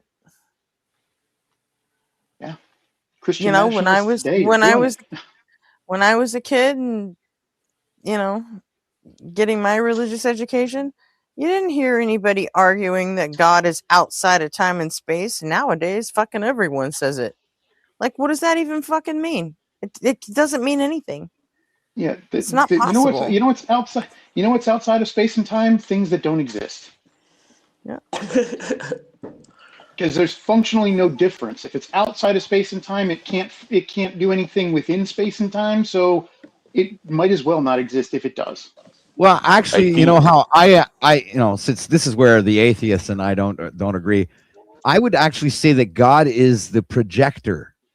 All right, you know, that's what God is. It's because if you look at, you know, when you're watching television, are we talking about your brain again? Yes, I'm talking about frame rates. I'm talking about but here's the problem. Here's the problem. That's not God. Again, the problem then who's with the that projector, is right? It's either you or God. the projector doesn't interact with the movie. The projector doesn't interact with the movie. The movie that's playing, it just puts it on the screen. The stuff that's going on in the movie has nothing to do with the projector. So if God is the projector of this reality, it can't interact with us because we're the movie. So why should I believe it? But here's the it can't do anything. Maybe we can interact with the projector. You think a movie can interact with a projector? The movie's just doing the movie thing. Hey, you know, if the movie interacts with the projector, the film's gonna melt. And I guess that's hell. The truth is stranger than fiction. All right. You obviously have never actually looked at the truth. All right, so I'll make a correction. So let's say the optic thalamus would be the projector. So I guess the optic thalamus would be Lucifer, right? The bearer of light, the projector. No. So yeah. No. Yeah, why not? Come on, man, indulge me here. Right? Use your imagination. What do you mean indulge me here? No, what you're saying makes no fucking sense. I'm not gonna fucking give you that. Come on. No, I'm an I'm artist. not going to give you. I'm not going to give you this idea. I'm not going to give you this idea that ancient peoples knew neuroscience. They just used different words for it. Why They not? didn't know. These were people who thought that feelings actually came and originated in the heart. Like, because we have a general sensation in our chest when adrenaline goes off, that's why they thought that feelings came from there. Emotions actually stem from the heart. But they were wrong. They didn't know shit about neuroscience. Saying that they were using allegory to describe a scientific concept is just nobody wrong. knew anything about neuroscience. In fact, there's a lot of biology they didn't know.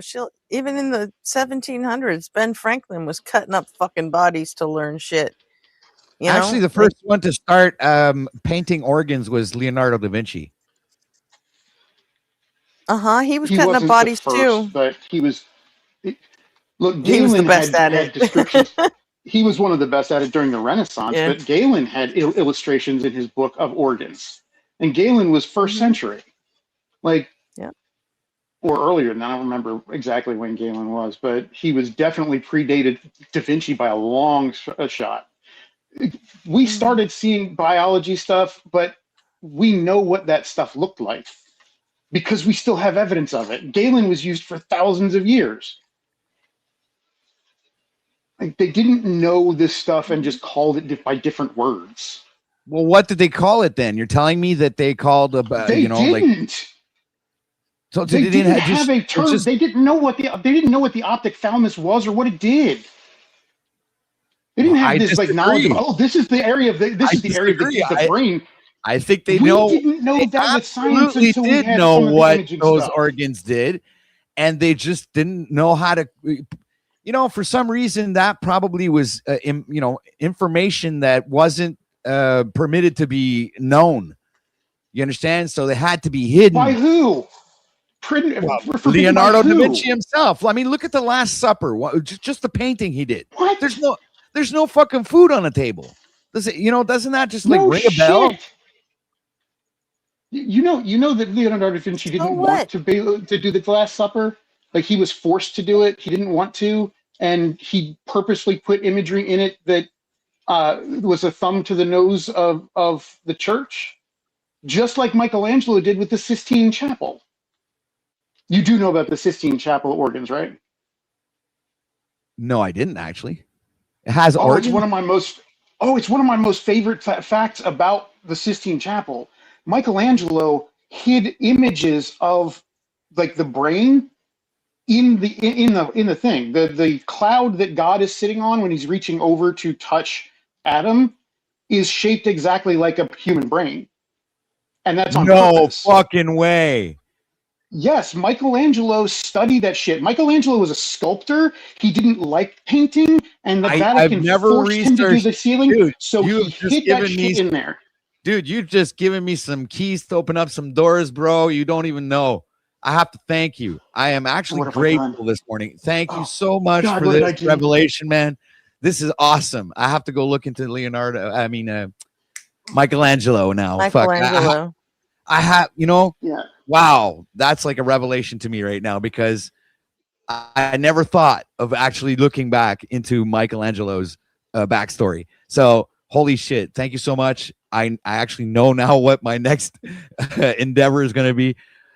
Wow. I'm glad I showed up here. Look into the Last Supper too. Yeah. Oh, the Last Supper I have really looked into it. It's linked to astrology and a bunch of shit. So no. Look into the shit that Leonardo actually did to it. Oh, okay. All right. I'll do that. Because he did the same thing that Michelangelo did with the Sistine Chapel. Yeah, they were fucked with it pieces. just to piss off the fucking church. I'm not saying look for the fucking woo-woo crazy shit. Like, actually look it up. Yeah, I usually do my research, right? And then I go into the crazy shit, okay? Well, apparently you missed this. Well, I did, because I probably went directly to the crazy shit and fucked the Can you see? fuck the backstory. Guys, I see it. Well, Yeah, nice. yeah, the cool. Last Supper. Yeah, There you you can go. do. You can do a whole. Yeah, Jesus is right in the that's middle. actually a And pretty deep well if you want to look at like artists that have done subversive shit in their work just to Yeah. piss off the church. The Believe it or gap with not, Jesus in the middle is intentional. Everybody's leaning away from him because he's supposed to be the central figure, right, and he stands isn't on his it? own. Yeah, you don't find it a coincidence that he's Jesus is dressed in red and blue, No, which are the I two don't find colors that anything in this coincidental. which are the Leonardo two da Vinci was colors, brilliant at symbolism. right? Da Red Vinci and was blue. brilliant at symbolism. Red and blue are the two colors that they use, when you want to see a movie in 3D. Remember those red and blue glasses? You had one eye was red, the other They're eye was red blue. and blue. They're red and blue. They're red and blue for a reason. I know what the reason is. Red represents blood. Blue represents the sky. Jesus was man and God. He was combination of both blood and sky. That's why red and blue. Well, I thought it more or less represented the right and left hemisphere of the brain, but No. Whatever. Da Vinci knew about brains, but he didn't know that the different hemispheres processed information differently. Have you guys ever heard of Manly P. Hall? Have you ever looked into what he's done? No. Oh, check him out. All right. And you might find things interesting. You might think it's, crazy, like you say, but I'm pretty much like, I do the same kind of research that he does. Right. And I actually started doing this before even knowing that he existed. And he started doing this, like, I don't even know, like 30 years ago or whatever. So it's like as if I was continuing his work, right? And I've even made like a bunch of videos already. One of them is, if you go to my channel and you check it out in the video section, it's called Brain Stories. Right? What's up, Doc? I think it's the title. And I do a little like 13-minute video on stories that children's stories, religions, and stuff like that. All things that and images that correlate with organs in the brain, right? Because I use like a sketch of the brain to show that like He-Man and the Masters of the Universe. He-Man is Jesus. It's all the same character. They're all doing the same thing. They're all holding the same sword. Arthur and the Round Table, King Arthur's 12 Knights of the Round Table. You got Jesus and the 12 disciples. Funny enough, we also have 12 zodiac signs and 12 cranial nerves. So eventually, I guess it's like my pattern recognition kicks in at that point and says, well, fuck, it's like, this can't be a coincidence anymore. There's 13 zodiac signs, right?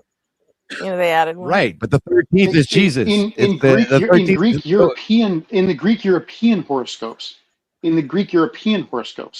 In other cultural horoscopes, there are different numbers of constellations and signs because there are different signs. You don't get the same constellations in the southern hemisphere, which there is a southern hemisphere, by the way. I understand what you're saying, but there are actually businesses in China that have existed longer than this country, and you understand, it's been around longer than this country.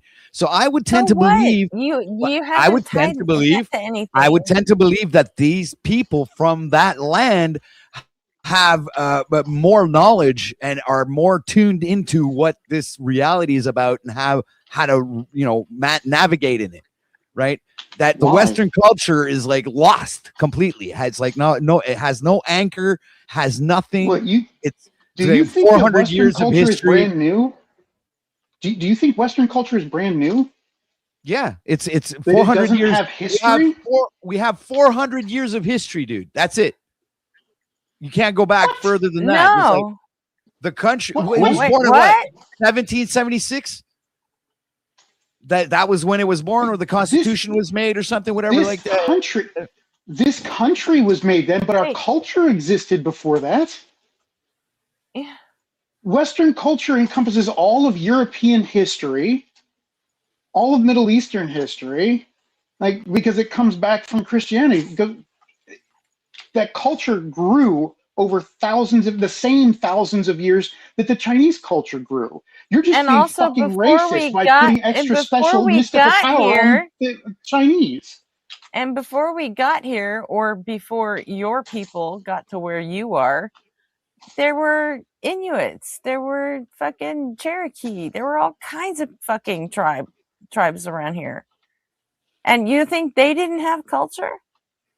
You think they I were don't think immune to fucking? You think they were immune to evolution or fucking? it was the white man's Technology. culture You that don't. took over. All these cultures were Yeah, suppressed. we took the fuck and over. We took over with so the fucking that's sword, didn't yeah, we? that's your Western culture right So- there. That has nothing to do with the And- tribes. You're just saying our history has nothing to do with that. Sure, it does. It has everything to do with that. We aren't the first people here. This place had a whole fucking rich history before our people got here. Don't you find it fascinating that most of the Western culture, why do you think they call it Western culture and Eastern culture? You know, don't you find it fascinating? Laziness. Because of the Cold War? It's just how we separated the planet. It's just like not hard. Well, I have to agree with you there because obviously there's millions of Russians that still call themselves European, only they're fucking not. Russians are fucking Asian as fuck. Yeah. You know, Most of Russia is on the Asian They continent. still consider so- themselves European. So, like, hi, Dave. Hey, what's Come to up? add another element of crazy to OTW's Yes. crazy. Yes, awesome. any integer. We can Can't take wait. any integer. We can take any integer, real number, and then we can derive the meta layer which creates it. And then you can choose your wife, you can choose your girlfriend, you can choose your job, you can choose where you stay, and we can derive those kinds of decisions which would be driven by intelligence. And yeah, as you're aware with the operators, so I'm into the operators shit nowadays. Yeah. That's fascinating. Thank you. Hey, what's up? Hello. I didn't track any of that. Yeah, It's okay. Nobody. He's out of his fucking mind. I think it was something about a virus on your Windows, bro. It's about integers and picking your wife, but he's into operators. You know, it's Dave. I don't know. I'm not into operators, and I already have a wife, so... Yeah, he's like Dave's legit out of his mind. So, anyway. So, where are we at with you, Martin? That Russians are Asians. I think the Russians are Asians, but they like to think they're Europeans, many of them. I think that most of their culture did stem out of Europe, but It did, most of the country is on the Asian continent at this point. Uh-huh. Yes. Absolutely. Is Anka still here? You might want to chime in.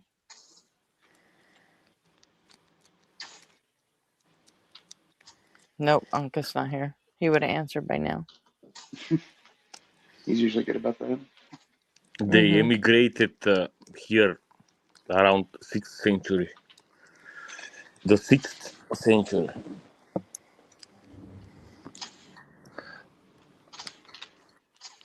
In this area here. Yeah. Yeah. It's in 6th century the Thracic people disappear, and the Bulgars and the Greeks appear after that here. Then the Slav people come from their area up there and mix with the Bulgarians and the Greeks, with the Thracians. And yeah, a lot of wars and a lot of history.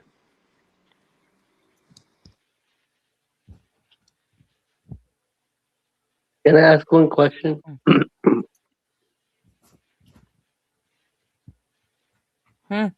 Yeah. Go ahead. I've seen like Islam is always treated something like a religion that has the cheat code, and where if you just like know the cheat code, then you can game the system and you can be like, you can be like a Casanova, you can be like one of the top players. So like, what is this whole thing about Islam having the cheat code if you follow it? Like, is it just about deception and mirage and all of that, or is there something concrete to it? If anyone could throw a light on that part. That's about control and recruitment. It's trying to get people to join. That Islam has a cheat code? Yeah, they tell people that Islam's got the cheat code. It's easy. I've usually seen that Christian girls, they go two ways. They either go with a Asian guy, or they go with like a Islamist guy, because they love that shit, like over there in the US especially. So Islam is the best thing that could happen to a low IQ, horny man.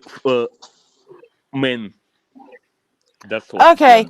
No. So why is being horny bad? Who said that being horny is bad? Is that you who are claiming? Is that you who put that claim on the table?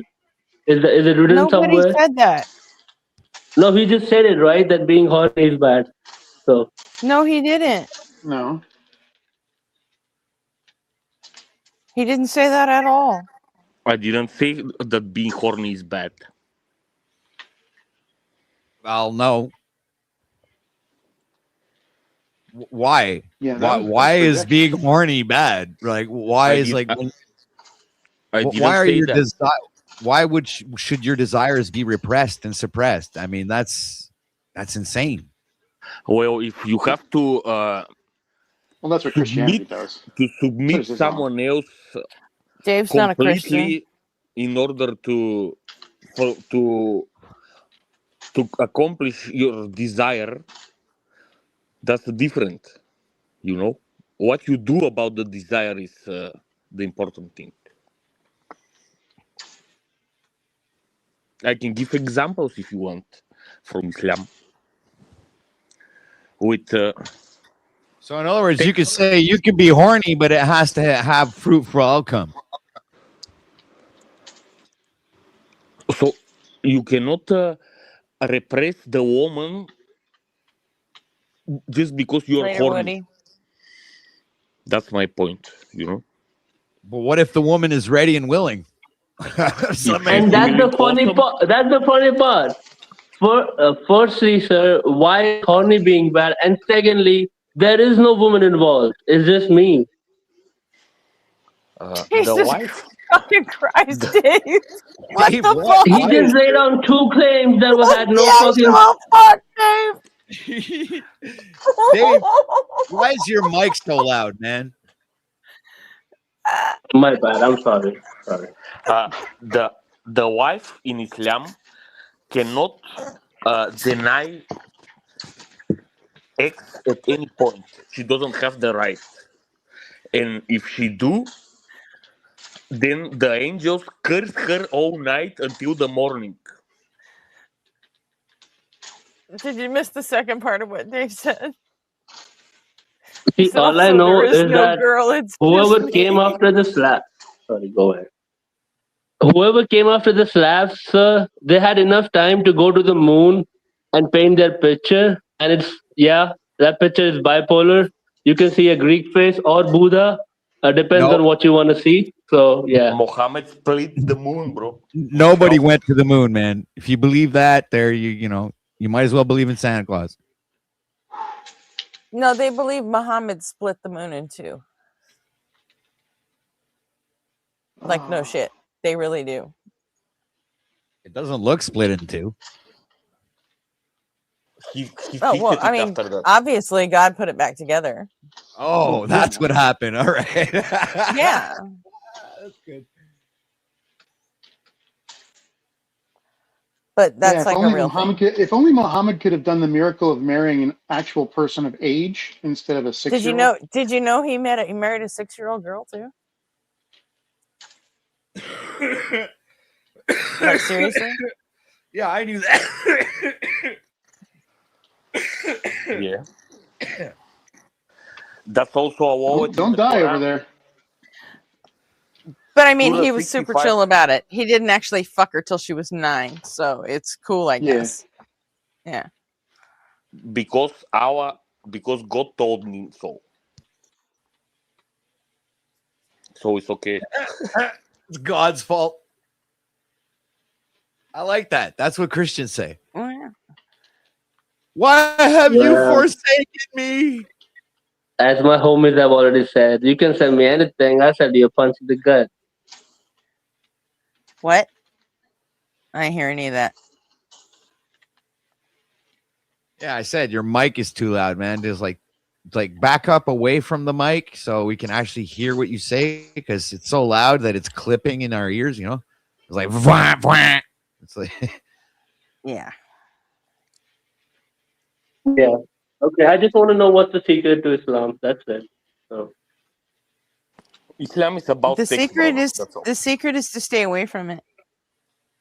That's Yeah, because all their women are like covered up, and like there is no visual stimulus allowed, and there is too much control on who gets to be horny and who doesn't get to be horny. A lot of intuitions going around. So yeah. That's not just Islam. That's like Yeah, it's not just Islam. yeah. Yeah, so that's what I'm saying, right? A lot of intuitions. Yeah, so You don't have a whole it's lot of just experience with Christians, do you? no.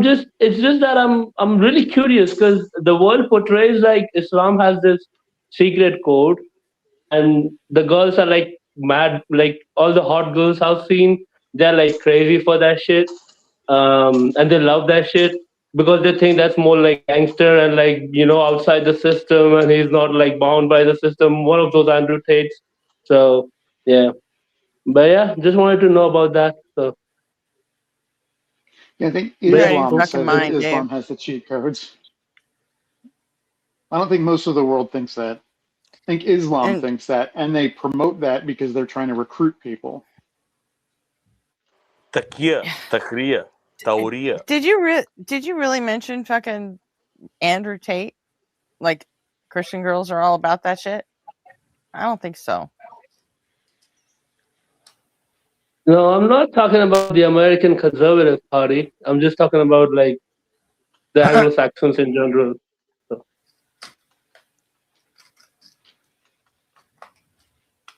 Okay, go back to sleep, Dave.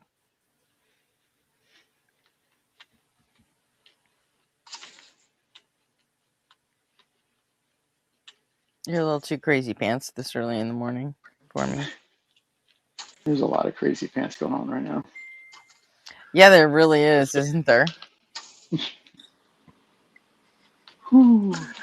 This has gone off the rails. So it was off the rails a while ago. Yeah, I know. If you don't clean your nose in the morning with water, then the shaitan is going to piss in your ears. That's one of the teachings. Okay. Do you want to say that? Yeah. One more time. That's related. Just one more. That's related. That's related to the toilet gin. You have to say the special chant when you use the toilet. Otherwise, the toilet gin will. I know, but it's another one of their the gin things. are in the toilet and they are eating the excrements.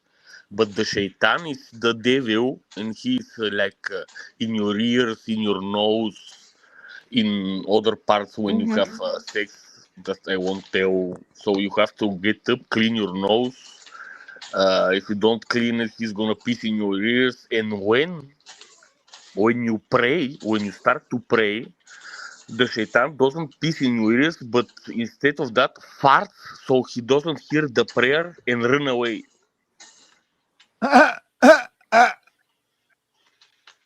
Yeah. It's like a Muslims believe some crazy shit. It's so almost Christians. like superstition and like It's expression. exactly what it is. Mixed together. That's in their more authoritative books, brother.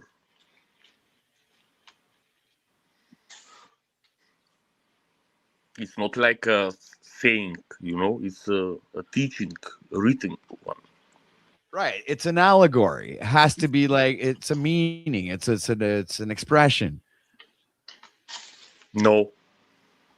You're saying that's Yeah, literal? no, you're not gonna get that from true believers. Believe it's real, man. Holy That's fuck! literal. Man. I mean, Yeah, see, they do. I told you guys I'm out of this world. I'm not even from this place for sure. I have to be an alien that was sent down here to help y'all out. Because besides that, I don't understand what my purpose is. I don't know what the hell I'm doing here. Holy shit, man! People believe it's fucking weird. That's just So absurd. Martin, does that mean you just became a Christian by default then? By default, no. What do you mean by default? It's like you said no to Islam, so I guess I'm a fucking Christian now. I never wanted to be a Muslim at all, at any point in my life. Why Okay, did then you why think did you research it? I was at Islam? Why did I research Islam? Yeah. Why do you know what the crayon says? Oh, because as I told you, Islam enslaved us for 5 centuries. That's in our people recent history. We know So about have that. you read the crayon? Yes, I know a lot about the Quran, the Hadiths. I know more than the Imams. Why do you know all that? To be able to debunk it and expose the lies when they start to preach here on the people. So you must know the Bible better than the priests, right? No. But maybe. Wait, what? Maybe depending on the priest. Do you know the Bible better than the atheists? I don't know. What do you mean?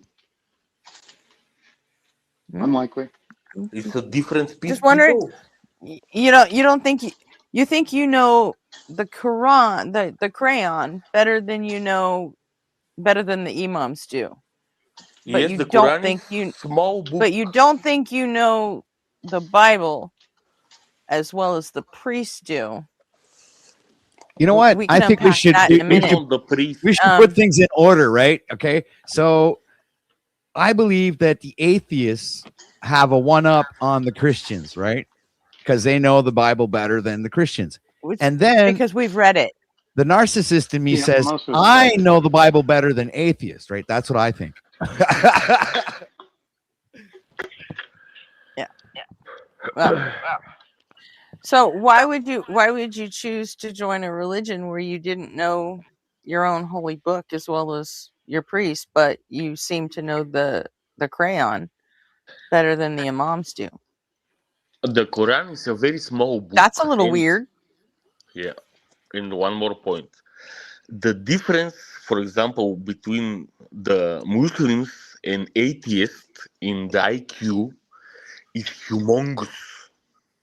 I don't acknowledge IQ is a real fucking thing, so. Okay. Well, actually, you Don't go should. there. No, I shouldn't. I shouldn't. Portray that. We use Satya to portray that, not you. Do you know what IQ even means? Yeah, intellectual quotient. right? And then there's EQ, emotional quotient. So if you have a balance of both at a pretty high number, you're pretty a special individual, right? What is And usually it actually the quotient? It actually resonates off that person as well, right? You'll like as soon as you meet them, you know that you're No, speaking with somebody people don't who has. fucking resonate. Well, yes, they do. Resonate is a stupid fucking word. I like that word. You can call it stupid if you want, but it's not going to change how I It has speak. a real it's Yes. dumb. People don't Okay, fucking go through fine. life It's with dumb. resonance and vibrations and what? frequencies and Yes, vibes. it is. Yeah, that's It's exactly how this place works. No. Yes. No. Yes. It has nothing to do with Yes. intelligence. Really? Absolutely. No hopes in the morning? No hopes in the morning? What? You're wrong. What's your No name hopes again? in the morning? Is that What your about name? the Mormons? Is there no hope when you wake up in the morning? Gretchen? That's your name? Okay. I couldn't see it. Yes, my name is Gretchen. All right. I like you, Gretchen. I have plenty of hope when I wake up in the morning. Thank you. Why do I need hope to wake up in the morning? Because you slept and you took rest and you were safe and you were fed and you were okay and you woke up another day. What does that have to do with having hope? You had that fresh energy from 5 a.m. in the morning up till 8 a.m. in the morning for 3 hours. You were in that fresh energy where everything was being repaired. But I guess it's not No, quantifiable, I don't. right? I don't feel that way when I wake up. Sorry. Yeah, I guess it's not quantifiable. I am a but stark raving bitch when I wake up in the morning. with kids, with actual lineage that we can point on pen and paper. What do you My mean wife is the with same until kids? she drinks coffee. I don't have kids. You have kids. You said you have 2 kids. My youngest child is 28 fucking years old. Yes. He doesn't that's give a what I'm saying. shit what I do when I wake up in the morning. I don't run his Yeah. life.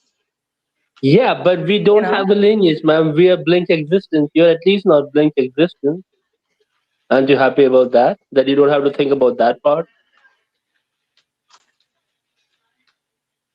What are you talking about? No, so I run a like YouTube you. channel where we talk about fucking philosophy and religion and politics.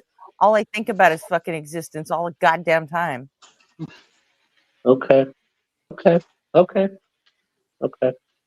Well, I I'm mean, an right? existentialist. I always think about existence. Like, yeah, and let's see. I spend most of my day talking about fucking existence and how we can fucking make it better. It's like, okay. I don't have a whole lot of hope that we are going to make it better, but you got to do something, so why not try? Yeah, no, we're definitely getting the weirdos tonight. The weird. Weird. I'm weird and weird. My curiosity always, when it comes to the whole like frequencies Hey, wait till I get and TikTok resonance integrated. shit, We're not going to get just what is it? weirdos, but like complete fucking rage baiting trolls. So What is it that's resonating? What is it that this has this frequency? yeah, where's the resonance coming from? Like everybody says, like resonance and frequency. What is what is doing the frequency? Mm-hmm. Frequency is an action. What's doing it?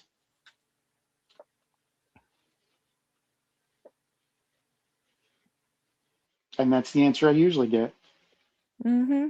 What did you ask for? Are you asking me? Is that a question to me?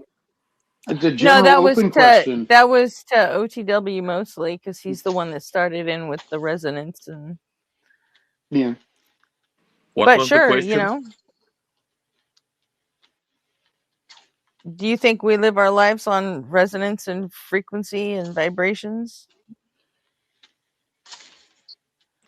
If your physics has been taken care of, then the chemicals can be more fruitful.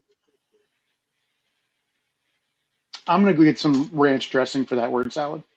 Yeah, that means absolutely nothing, Dave. It means if your physics have been taken care of. How exactly how does one if you take have care had of your food, physics? if you have had food, you have water, you have a place to sleep. That's You're not in chemistry, a hostile though. environment. That's chemistry, though. Right, but you also have to sleep on a bed, right? We ordered the bed, right, from like I guess it's You don't Nordstrom or have somewhere, to. but You don't have to. yeah, but everybody orders a bed. Who doesn't have a bed? Everybody has a bed. Everybody has a chair. Everybody has a table. Everybody has things in their house which they use. Not What if you everybody. don't have a house? What if you don't have a There's a house or a million bed? Like there are people Palestinians that without don't have a beds. bed to sleep No, in so or that's not the chairs. world that atheism lives in, right? Is that the world that atheism lives in? No, right? It lives in the world that I'm talking Well, about, where we have microwaves and we have those pressure things Atheism is cookers exist in not the and a we have living world. ovens. thing. It doesn't live anywhere. Mhm. Well, well, that's the physics which you have at ease. Everybody has it at ease, and nobody respects it. I get it. It's just granted, but I don't think it should be taken for granted. So, since that physics exists, it's been taken care of. You can use the 3 hour positive energy that I mentioned in the morning. You have good sleep, food, and not a hostile environment, and water. Yeah. So, and clothes, hopefully, if you're not with Do your you spouse. guys do you guys know who Edward Bernays is? No. What? Edward I didn't hear Bernays. that. I do not know who Edward Barnett is. Really? Edward Burnett? No. The nephew of Sigmund Freud. The so I think you're the woman you should know. The beginning of the feminist movement back in 1920s or something like that. Do you know the story? It was in the USA. I'm not sure. I'm really through. I'm not picking up through your accent exactly what you're talking about. What is all that fucking noise? Wait, just a second.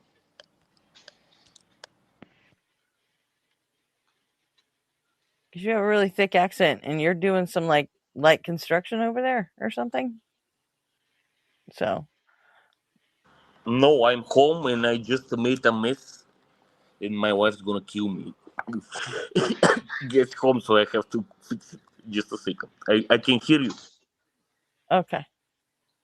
Well, I'm glad you can hear me. I don't know what the fuck you were talking about. I heard something about the 1920s. I think. Yeah, who founded feminism? And the feminist movement. Okay. So, yeah, you probably don't know the story.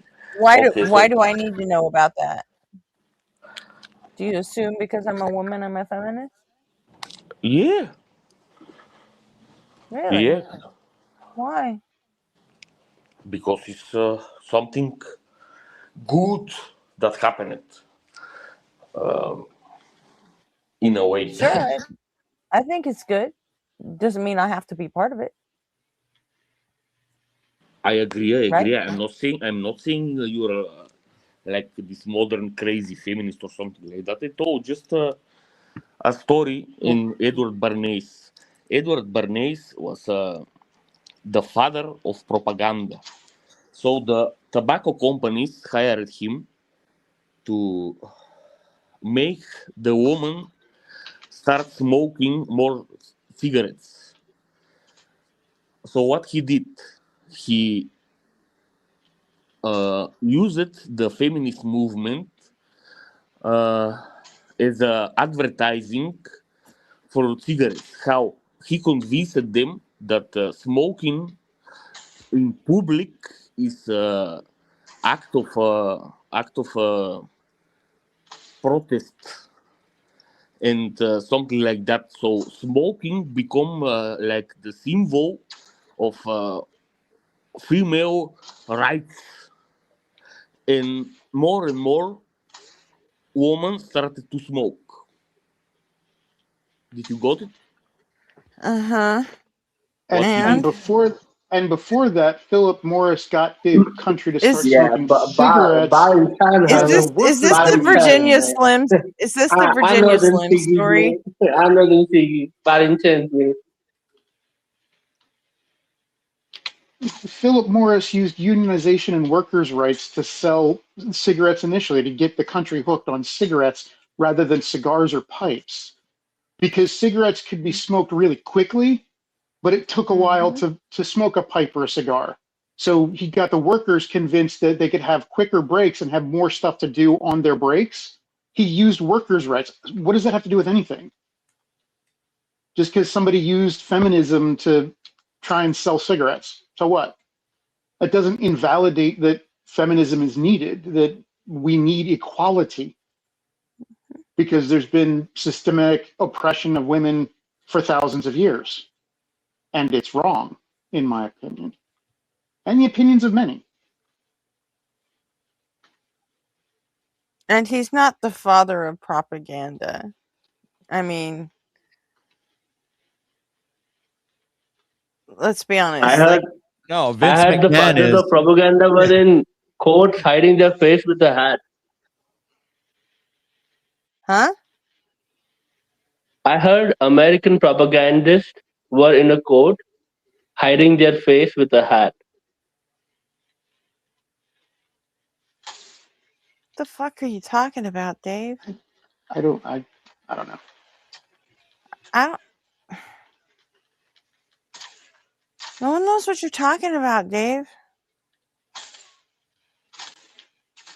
Doesn't that ever get tiring for you?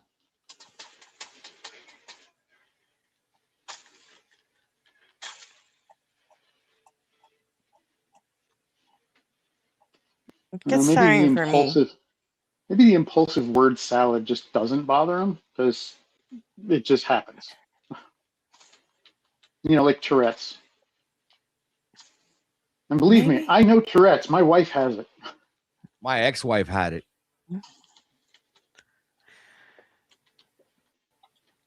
It's terrible. It can be. It can be really funny sometimes. Sometimes. I mean,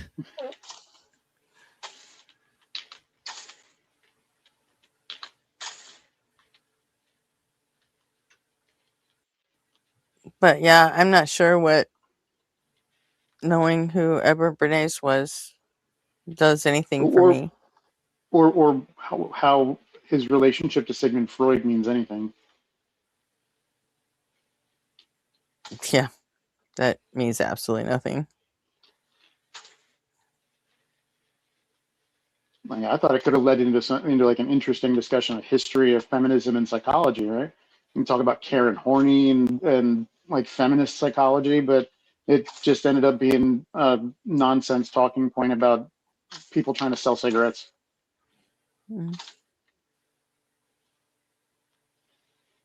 Capitalism sucks. Yeah. What's your point? Yeah. And as far as propaganda goes, I mean, we've pretty much integrated it into every piece of advertising known to fucking man at this point. right. So, Even in movies and TV shows. Yeah. But that's always been the case. Like entertainment is a place where we send social messages. Always has been. Yep.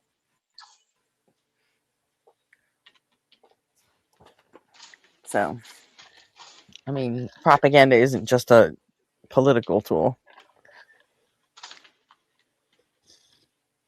Nah, it's another means of control, just like religion.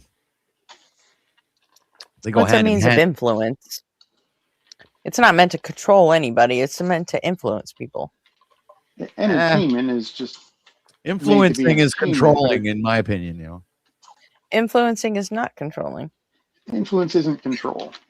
And anything can be used to control. Literally anything that people respond to can be used to control. Or influence. But if you actually think critically about things and don't accept things just on somebody told me, and investigate and find evidence for it, you're less likely to be controlled by some of those mechanisms because you see how bullshit they are. Oh, Martin's back.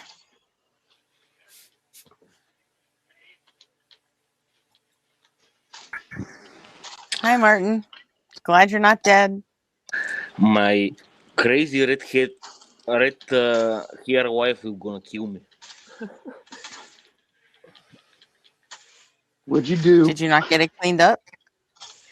So she cleaned it yesterday, but she's like a pedantic.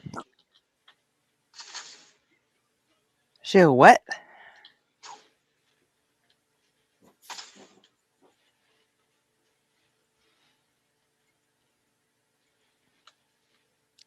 I think she might have killed him. I hope we weren't on the phone during it. Man, live on broadcast. Holy crap. Yeah. He was Fortunately, just we're saying. not here. Fortunately, we're not hearing the sounds of it. That's good. Yeah. Hey, maybe Martin's a prophet. He said, my wife is going to kill me, and then boom, he's gone.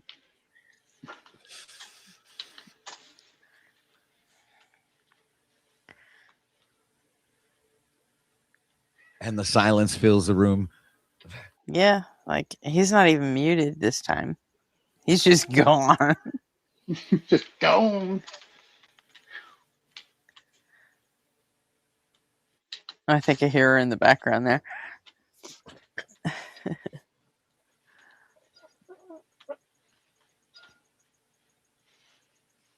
Okay, you let us know when you're back, Martin. Good. There you go. Oops. Yeah. Mute mic.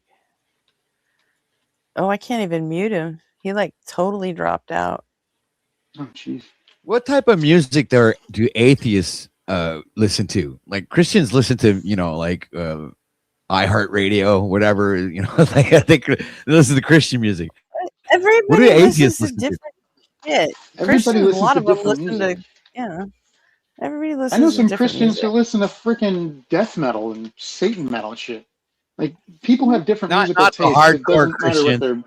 No, not the hardcore Christians, man. Hardcore Christians they only listen to Christian music, Christian radio. That's not true. Right. That's not true. First I've of all, a met lot of Christians, personally a lot of them like country, hardcore- but a lot of them come from like those kind of states. You know.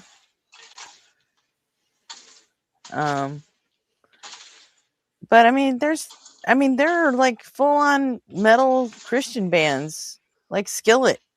You know, like they're out there. They exist. They have for decades. Never heard of Skillet. I'm Canadian, eh? Don't forget.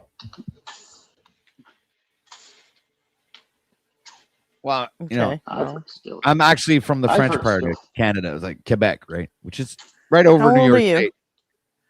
49. Okay, yeah, you might not. You might be too old for Skillet. Well, remember Creed? Yeah. Christian band. Yeah, I remember them. Yeah. They were a Christian band. It's true. They didn't last very long, though. Well, no, because fucking Scott Stapp was a piece of shit. That's why. How come? Wasn't he Christian? Yes, he was. Well, but that's why. There you go. amazingly, Christians can also be pieces of shit. I think it's more amazing when they're not. So I don't know. I tend to veer more toward the punk rock, and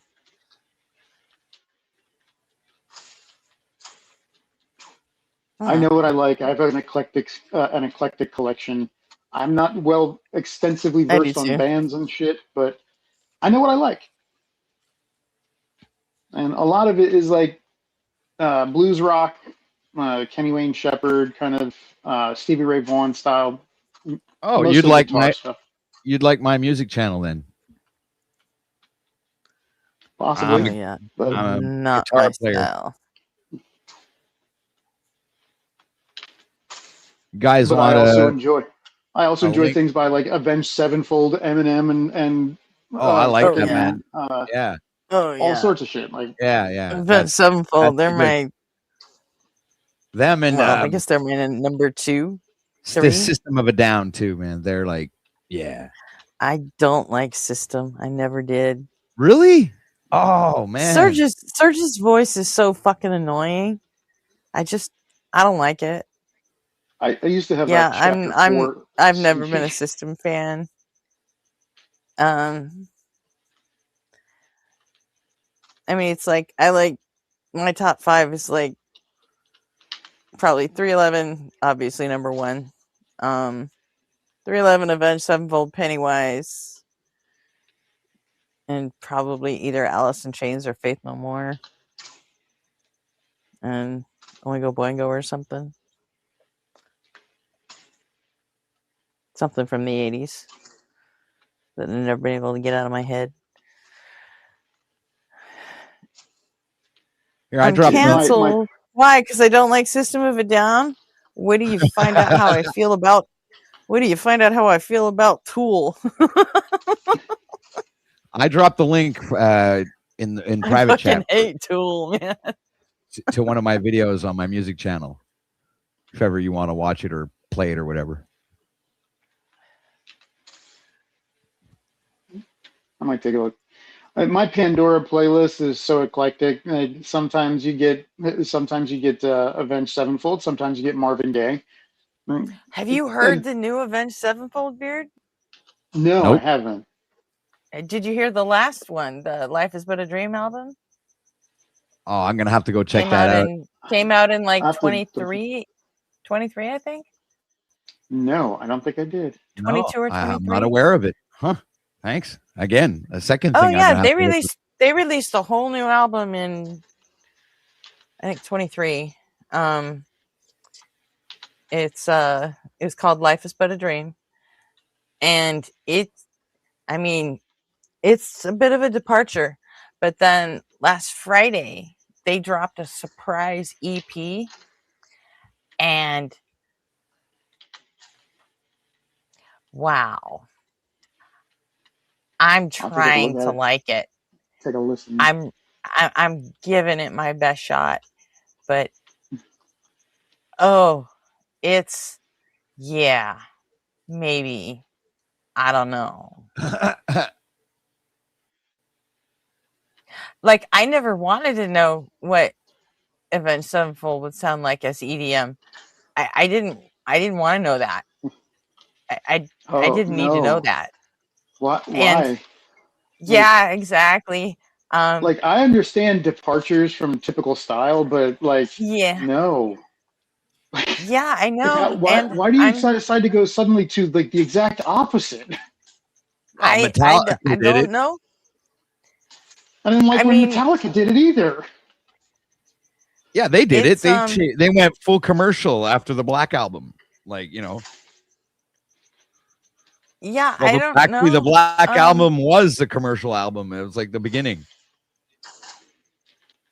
Yeah, I mean, I've got tickets to see Avenged Sevenfold next month, and I was like, "Oh, cool, new stuff." And I was like, "Wait, what? No, don't play this. That's not good." I'm like, "I don't want this." And all my friends were just like, "What are we gonna do?" I'm like, "I don't know, man. This is weird."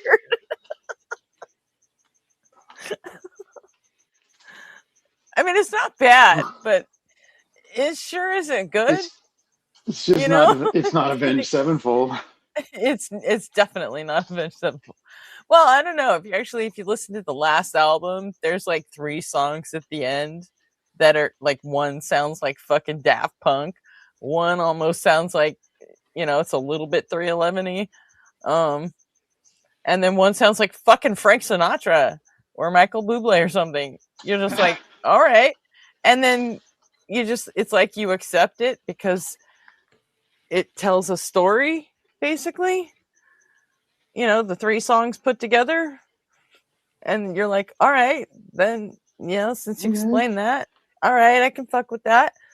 But now it's like, this is weird. There's no story. There's no, the fucking vocals are all weird and auto-tuned, and it's just like, why? It's probably an AI song.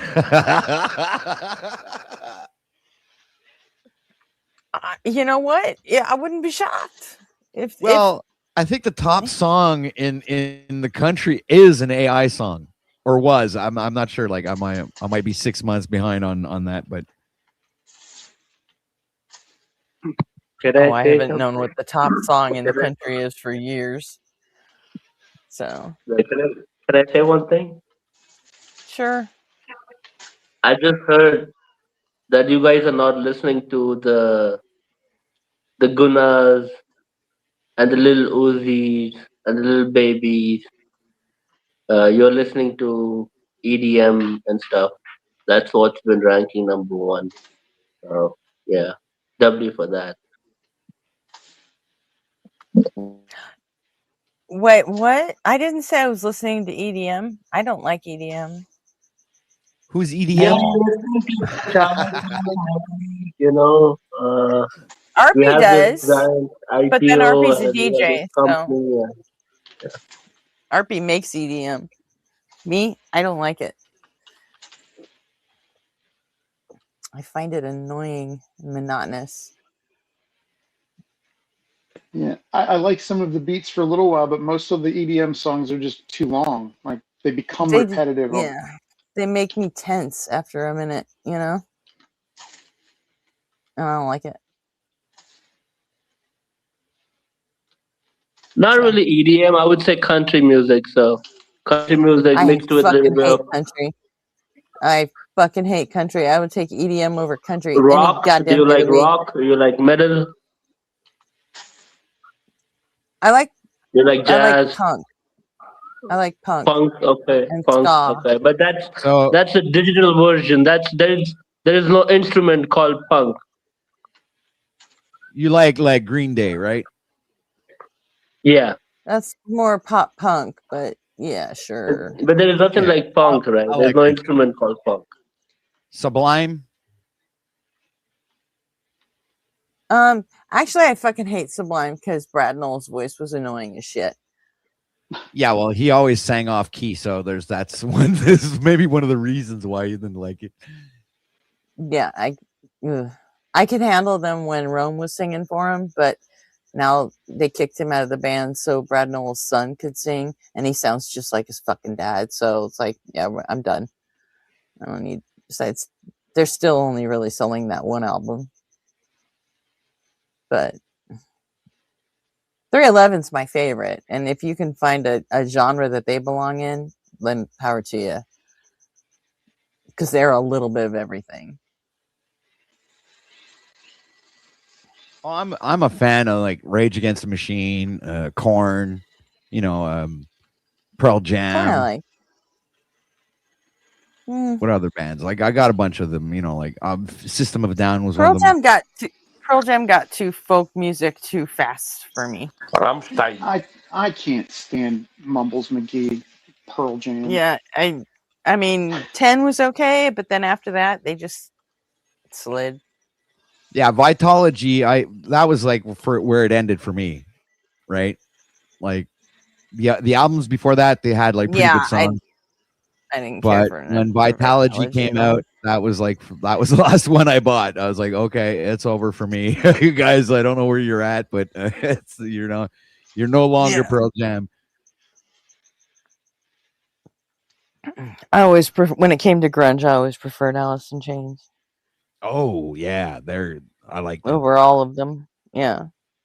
So. Yeah, Van Halen, is one of my inspirations. Stevie Ray Vaughan as well. So I have I never cared. Back in those days, I was more into like Duran Duran and shit. Oh my god, I couldn't stand Duran Duran. I couldn't stand that. Loved them. I heard Planet Earth when I was like 9 years old, and I was like, "What is that?" Well, shit. I just realized what time it is. I have to go get ready for work. Because Oh. I have a job that I have to do. No. People I gotta talk to and shit. Fucking jobs. People and their fucking problems. People with their No, damn don't problems always go. make. We pay you. We everybody You give gotta you go listen $10. to people's fucking bullshit all day. It's like nuts. Yeah, I gotta go deal with all sorts of Can craziness. you see why I stopped at the 4-year psych degree? That's the thing about slavery. It's like back in the day, It's slaves not would slavery, actually, jackass. yeah. Working a Slaves. job is not slavery. Listen, let me finish. You're so triggered. All right, I'm just like No it's one's it's triggered. food for thought. You're Yeah, it's just food for thought. wrong. No, I'm it's not triggered. I'm wrong. just telling you you're wrong before you get out the You're argument. just Okay, I'm still wrong. gonna You're have just my wrong. idea. No, I'm not. All right. Slavery back You then, are. you used to work for shelter, food, and water, right? That's what you would work for, right? No, Today, you worked because you were told to and forced to by force. When you were a slave, Yeah, you but don't you'd be work for sheltered. shelter, food, and water. You work so they don't fucking Not kill you. guaranteed. but they would still give you There ain't shelter, nothing that food. says you have to give them No, there's They nothing would that says feed you They have to give only a slave gave you shelter. shelter, food, and water so you can fucking work again the next day. All right. So what's the difference between back then and now? Right? You still I have could to leave go my to job work. if I didn't want to to work. I pay could for your stop. shelter, Food and water to for buy the same food reason and you water. feed a fucking horse. Right, Shut but the fuck up, dude. the whole goal is the same.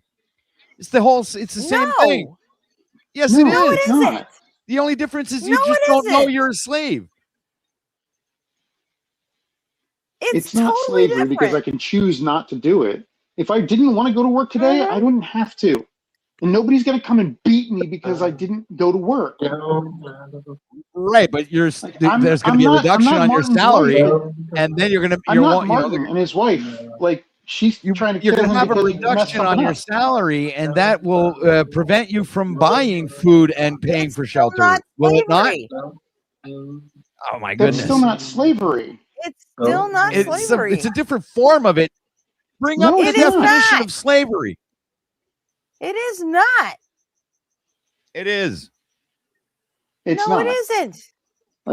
Okay, Gretchen, I'm bowing out because I do have to go get ready for it. This whole conversation started because I said I have to go get ready to work. I'm gonna go get ready Yes, for you work. do. I'll Go talk do to you that. later. And have fun with other people's problems. It's not slavery. It's not. Yes, it is. Like The having word a job. work. Having a job is not fucking slavery. You're out of your fucking mind. The Latin word for work is travalium, right? I Which almost means said you're out of your cotton picking mind, but it chose. no. Go look it up if you don't think I'm what I'm saying. Okay, the Latin word for work is travalium, which actually translates to torture.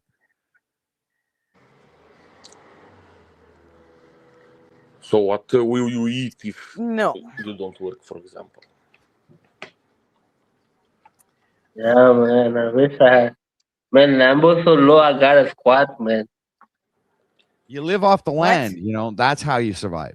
Like actual tribes did, with hunter gatherers, and that's how you sustain yourself. So hunting and You can't do that anymore. There's too fucking many of us. Right. Okay. That's another thing I think is over. That's another propaganda bullshit thing that you're talking that you hate propagandists and you just spit it out propaganda. So you mean the hunting and crops? That's more work. It's harder. You really think there's 8.5 billion people on this earth? I don't think so. I think that's a bunch of bullshit. You've got to be kidding me. Well, all right. How many people do you think there are? I have no idea, but I don't believe the numbers they give us. Well, then what do you have to refute it with?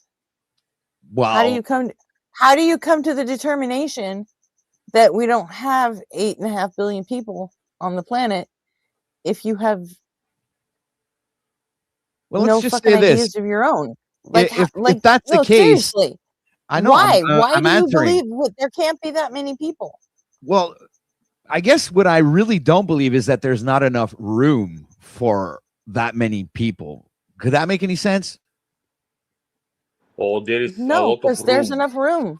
Right, exactly. So how can that be? How I don't believe that we're You reached live a in point that fucking it's Canada and you don't think there's enough room? no, there is. You guys No. got more fucking I think the space than you opposite. got people. No. You got me wrong. I think the opposite. I think there's absolutely enough room and enough resources to sustain that number of people. In Canada. If that's true, right? What do you mean in Canada? Look at the United States. It's one of the biggest countries in the world. It's like on land, when you look at land masses, it's like you got room for fucking the whole planet on your continent. No, actually, no. You can't put the whole Yeah, planet. no, madam, no. You are you lying. You are lying right now. That's an absurd lie. You have a lot of space. I know them, Jacksonville. Are you guys around 300 million in USA? 350 yeah, about 300, million, I think. 340, 350, something like that. Yeah. Do you know how many are we here in my country? I'm sure there's Probably not as many as in my state. Wow, that's a 5 small million population. Yeah. I think we have here in Quebec, there's something like 5 or 6 million, something like that. But 6 million. It's a very small population, but there is even more funny thing. I can walk. You got as many people. You got as many people in your whole country as I do in my state. You know that. Yeah, that was my point. In my province is about a little bit more. But the land. And Martin, I have 10 times more people in my state than you do in your whole country. And around 100 times more land, because I can. Hell, I have. It's we've got 600 kilometers. Twice as many from people one, in my city as you do in your whole country. Your city is not only in population bigger, but in land, because I can walk from the my county, I guess. one point to the other of the country by foot. We got 11 or 12 million people in my county. Madam, you have a lot of space in Midwest. Let's make something in North Dakota, South Dakota, and let's do something over there. That's good. Thank you. Great, you go fucking live there. I'm staying in LA. I'm not leaving. I'm fine with not having that much space. I'm cool right where I am. But the working class was never allowed to live in LA, I thought. What are you talking about? Most of LA is working class. Is it? Okay. Yeah. I wonder. Mm-hmm.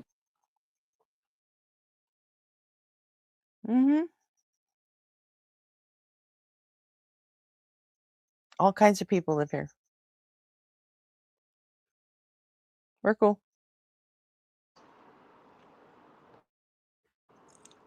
Let me show you something, guys. Look here. They definitely don't want to go live in North or South Dakota. Fuck them.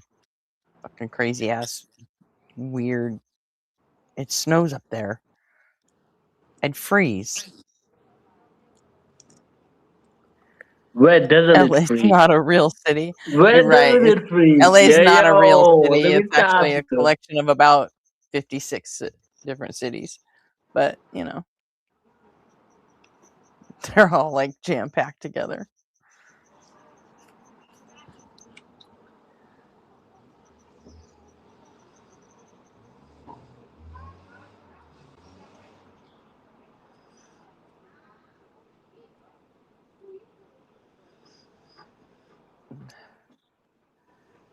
Where is? So I still don't understand why you don't believe there are 8 billion people in the world. I don't get it. You didn't actually make it to your conclusion.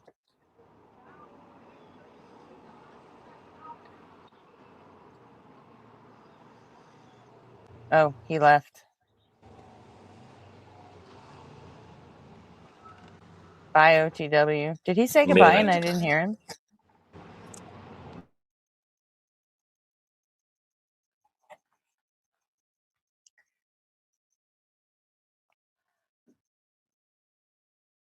That's true, random. There's like 3 billion people just in China and India.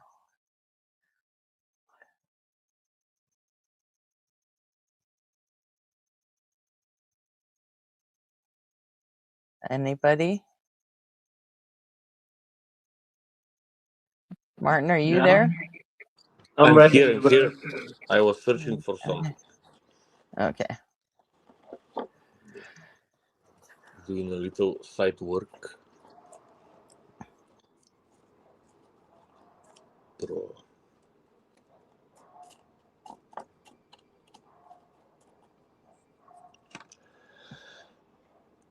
These guys are off. Damn. What's that? I'm I'm in insulting the corporation that I buy glasses from to sell.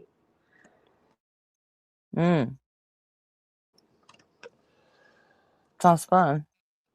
Yeah. It's an interesting fact, actually. It's called Luxottica. Luxottica owns all the brands like Ray-Ban, Armani, Gucci, Oakley, what was the other? Oakley, Ferre, Miumi are all of these brands are owned by one company, Luxottica. And Yeah, that doesn't surprise me at all. yeah, they have like 70% of the world production Yeah, of that doesn't. frames. Yeah, that doesn't surprise me at all. Yeah, Luxottica. Yeah, we have chips and DRAMs and stuff, you know. You have what? Chips like microchips, electronic chips. So yeah, we know. We know that usually there is one sorcerer that provides it all. So. Right. Who's that? NVIDIA? They call it Samsung, man. They call it Samsung. In Korea, man, they got some real trust and I would say long term vision with them Koreans. So their stock markets I don't are up. know, man. Yeah. Samsung and SK Hynix took a major fucking beating yesterday. They even stopped the Korean, the Kospi and the Kosdaq yesterday. Tripped circuit breakers and they stopped trading for like half an hour on each one, just because everything was selling off so fast. Yeah, last 10 days have been bad. Last 8 to 10 Yeah, days. it's just gonna get worse. It's gonna get worse Right. too. They're talking about the fertilizers thing coming to fruition in Asia. That there's going to be food shortages, and that's going to come to fruition in another 4 or 5 months, 3-4 months. So. Yeah, and then China just unveiled their new litho tech to make their own chips, and they figured out how to do it cheaper, and kind of like they did with DeepSeek. Use old substandard chips and figure out how to make a good AI with it. Right. Yeah. Distillation. Now they're just gonna make the their word own is fucking distillation. chips. Yeah. And they've already got the natural resources they need. So yeah, everybody's freaking the fuck out. Right. Can you tell me, guys, if it's okay? How much is like roughly a prescription glasses there? How much they cost? Like around in USA? In the US? Yes. I have absolutely no idea. I've never worn glasses in my life. Okay. Isn't it usually around $150? I don't know. Anyone in chat? Well, I mean, it depends on if you have insurance or not, really. Oh, you mean I mean, the prescribed one? Sorry, my bad. Okay, my bad. I heard that wrong. Okay. Prescription. yeah, I mean, if you have to go to a doctor and pay, out of your own pocket for it, probably going to be a lot more than if you have insurance. So stitches costed 3 stitches costed me like 12K. 3 stitches. How much does the eye one cost? Like to check up and like get your report for the eye through a prescribed doctor. I don't know because, like I said, I've Maybe never. maybe like $3-4K, $3,000 maybe. Yeah, no, $3,000-$4,000. I was speaking about No idea. the glasses themselves, the lenses. I have. Maybe somebody in chat can let you Okay, know. bro. But honestly, I've never even been to an eye doctor, like ever. Good. That's awesome. So it's only been like the last year, I think, of my life that I've even had to use like reading glasses for like really small stuff.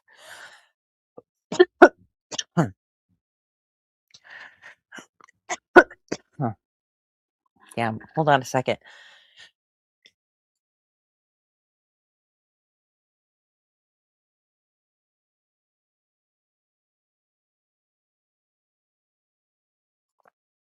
Oh.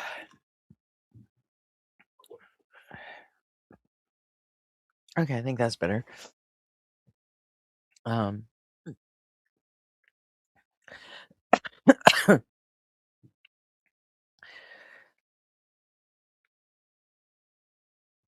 Yeah, chat's not a lot of help either.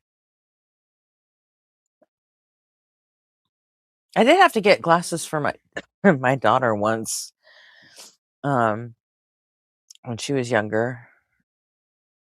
I think that ended up costing me like $50, but we had insurance though, so. The insurance cover, yeah.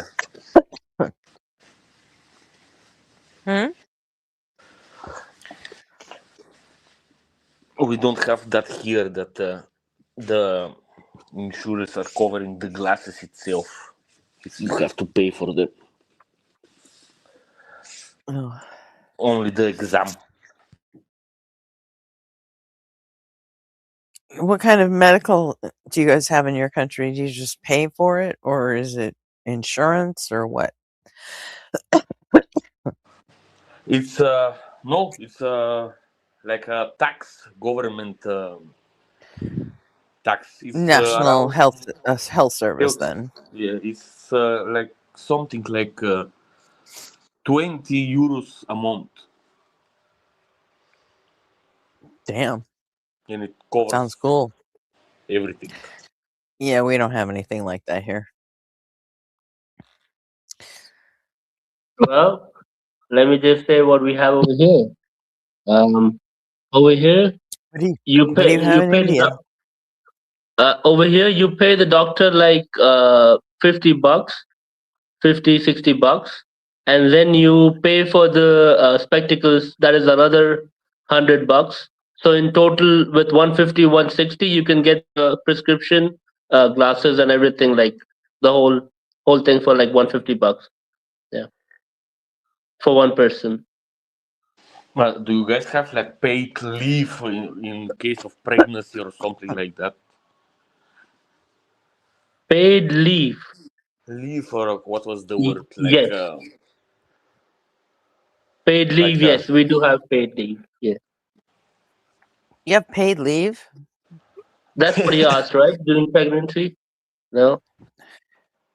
like you're not going to work because in case of pregnancy, and but you receive the salary.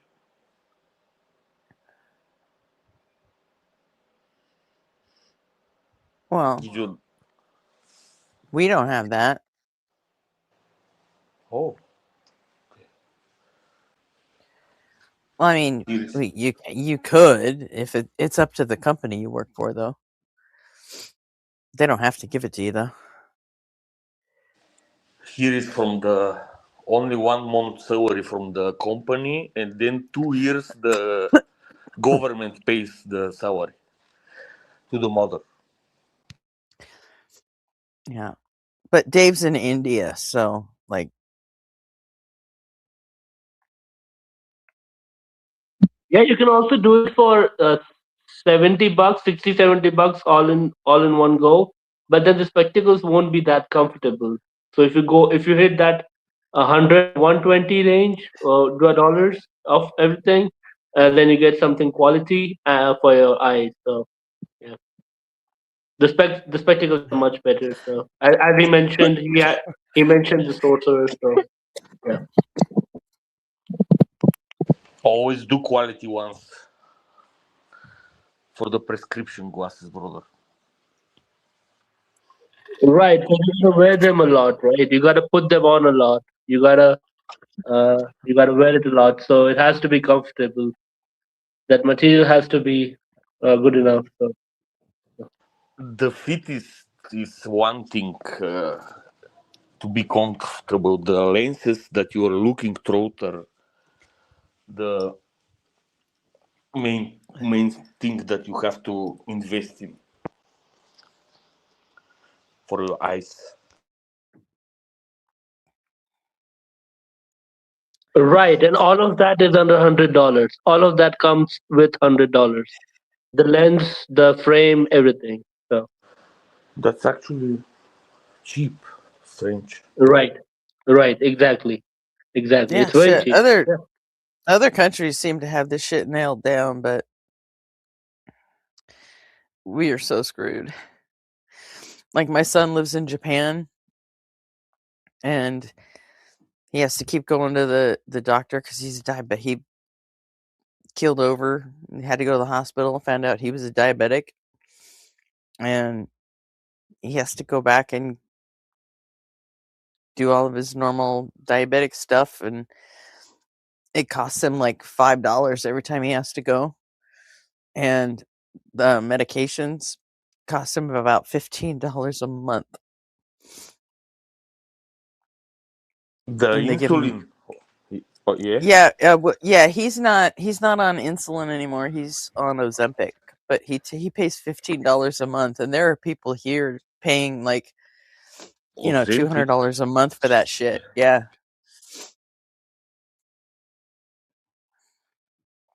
It's crazy. It's too absurd in the Western Hemisphere. Is Ozempic prescribed by the doctor? Yes. That's strange. I think here is like forbidden. It's forbidden? Yeah, it's like not good. Bad, like bad consequences. It's not a good drug to use. Chin, do you know how much does cancer treatment cost? Yeah. No idea. The Ozempic is very related with the cancer development after that, if you take him long enough. I have not heard that. Do he have a type 2 diabetes? Diabetes? Yes, he does. He has type 2. Sugars are the problem. Well, they figured that it was because he's never been he's never been diabetic his whole life. But when he was 25 or 26, he moved to Japan to be with his wife, and his diet changed he never really ate a whole lot of starch, and now he's over there eating rice with every fucking meal, and his system just overloaded after like 9 months of that, and he's still living there, so he's still eating like that, and so now he has to watch it. Too much, what was the English word? Carbohydrates? Carbohydrate, yeah, too much. Yeah. My So My brother developed type 2 diabetes, and I fixed him with a simple diet without any carbohydrates, sugars, and anything like that. Yeah. Wait, hold on a second. That, If okay. both parents could get a year off for an infant, oh God, I would sooner eat a bullet than have to stay home with a fucking newborn for a year. No thanks. No, only for 2 years. Only one of the parents. Oh no, thank you. When I when I have my kids, I was like 3 days later, and I was back at the army. Like, let me come back to work, and they wouldn't let me. They're like, nope, you got to go take 6 weeks off. I'm like, I don't want to. I don't want to. There's a fucking baby screaming at home. I don't want anything to do with that thing.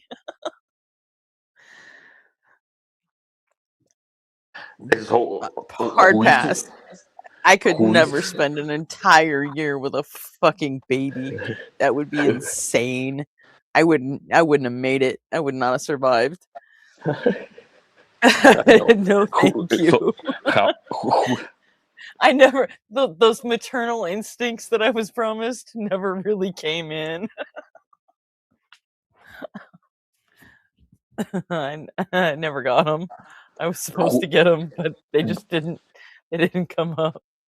But who is watching it while you work? The parents, for example. Huh? Who is taking care of the baby while the parents work? No, I didn't breastfeed any of my kids. I didn't want to.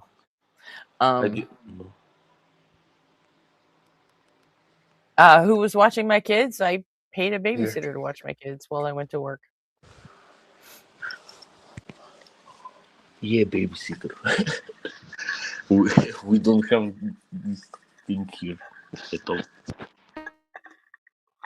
You don't have babysitters where you come from? Yeah. We don't. Well, if I were at home, near my family, I could have, had family watch them, but I was in the army at the time. So, and there's plenty of childcare around any military base. So, I did that.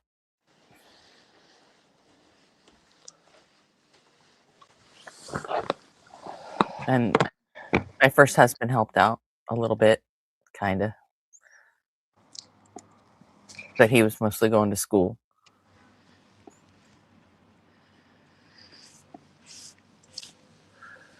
And cheating on me. So, I mean, there's that. This bastard. Yeah. That's what I get for marrying a guy that looked like Tom Brady. Should have expected it, probably. For what?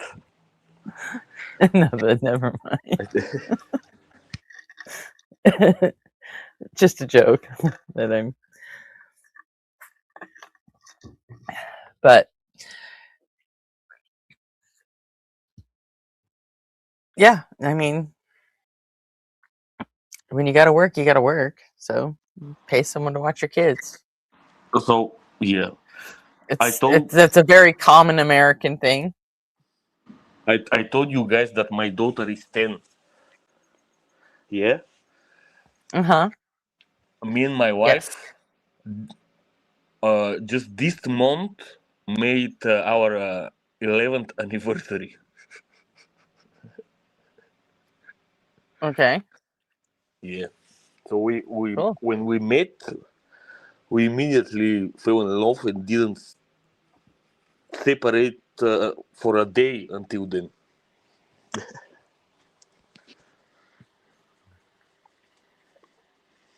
With the crazy redhead. What was that? Did Did you I just cut drop off? out again? Oh, there you are. One more time. Do I cut off? I thought you might have, but I guess not. What was the last thing you said? After your yeah, crazy redhead anniversary. Got that part.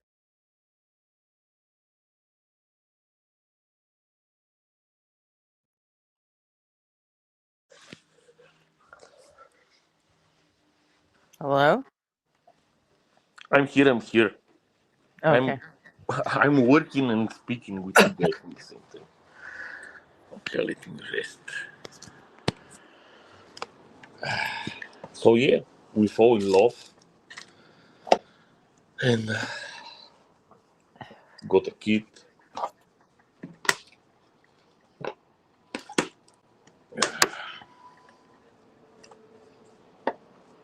I don't know, but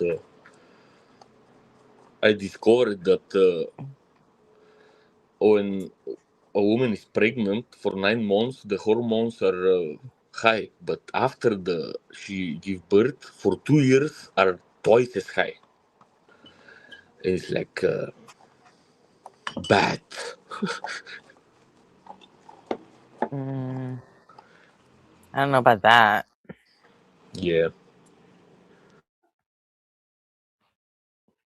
I've been through it 3 times, and I don't think my hormone levels were twice as high for 2 years afterwards.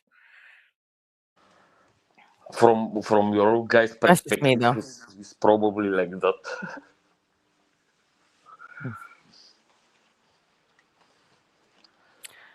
Yeah. So, What's the 20? Jesus is God. Prove me wrong.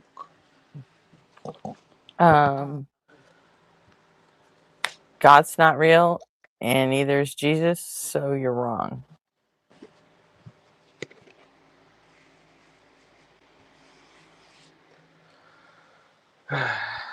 What now? Maybe. What if I'm right? Huh? What if I'm right? What if you're right? You think you got it right? No. Is it possible? Is there a possibility that I'm right?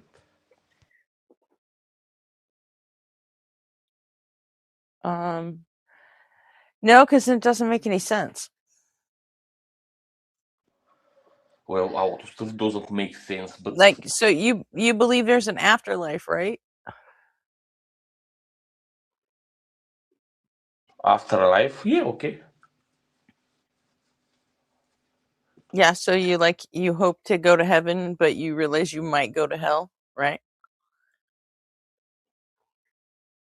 For me, hell is like the end of existence. You stop existing at all. You're gone. Oh, so there's no lake of fire and gnashing of teeth?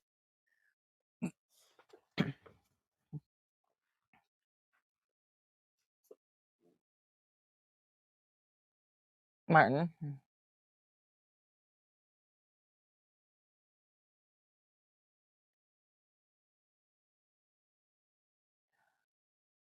Hello.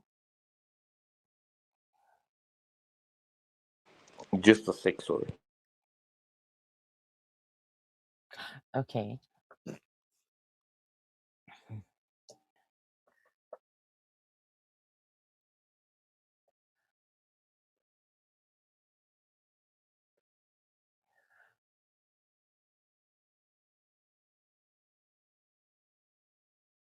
McG, no, I don't actually have to provide evidence to make a negative claim. That's not actually the way it works.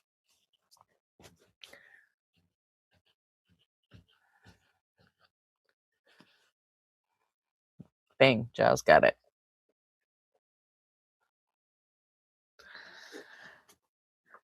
So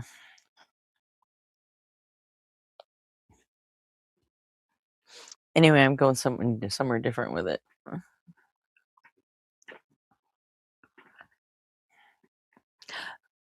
But it's interesting to think that he just stops existing unless he gets to go to heaven.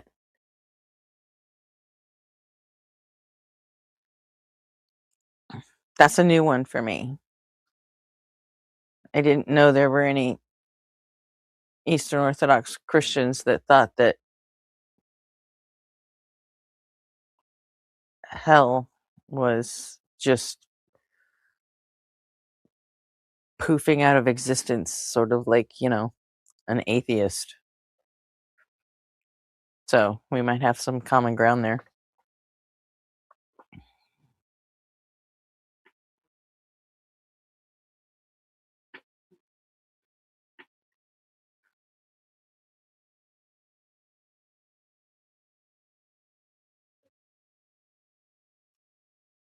I mean, the only difference in that scenario is I don't think there's a chance of going to heaven.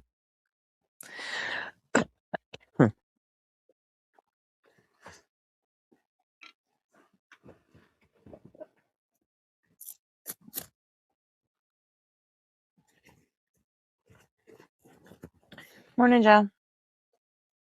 Morning, Chrissy.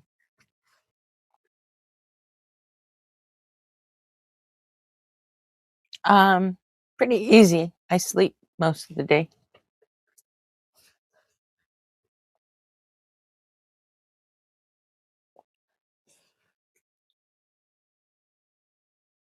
Especially it's been over 100 degrees here lately. So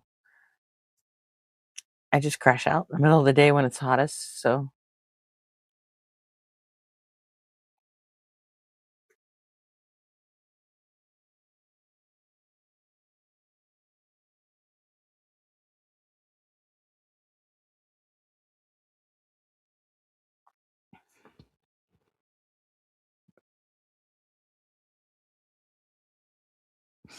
it does make it hard sometimes, especially when I want to be up for certain things during the day or when I have to be. And then it like fucks everything up, but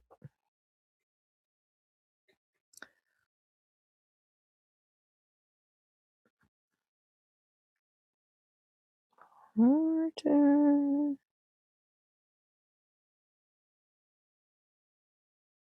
So.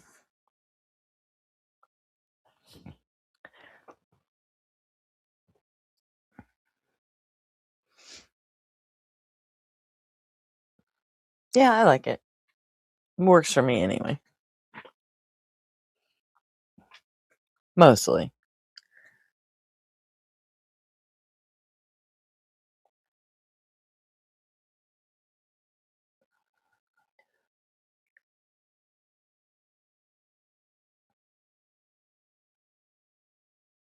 Martin.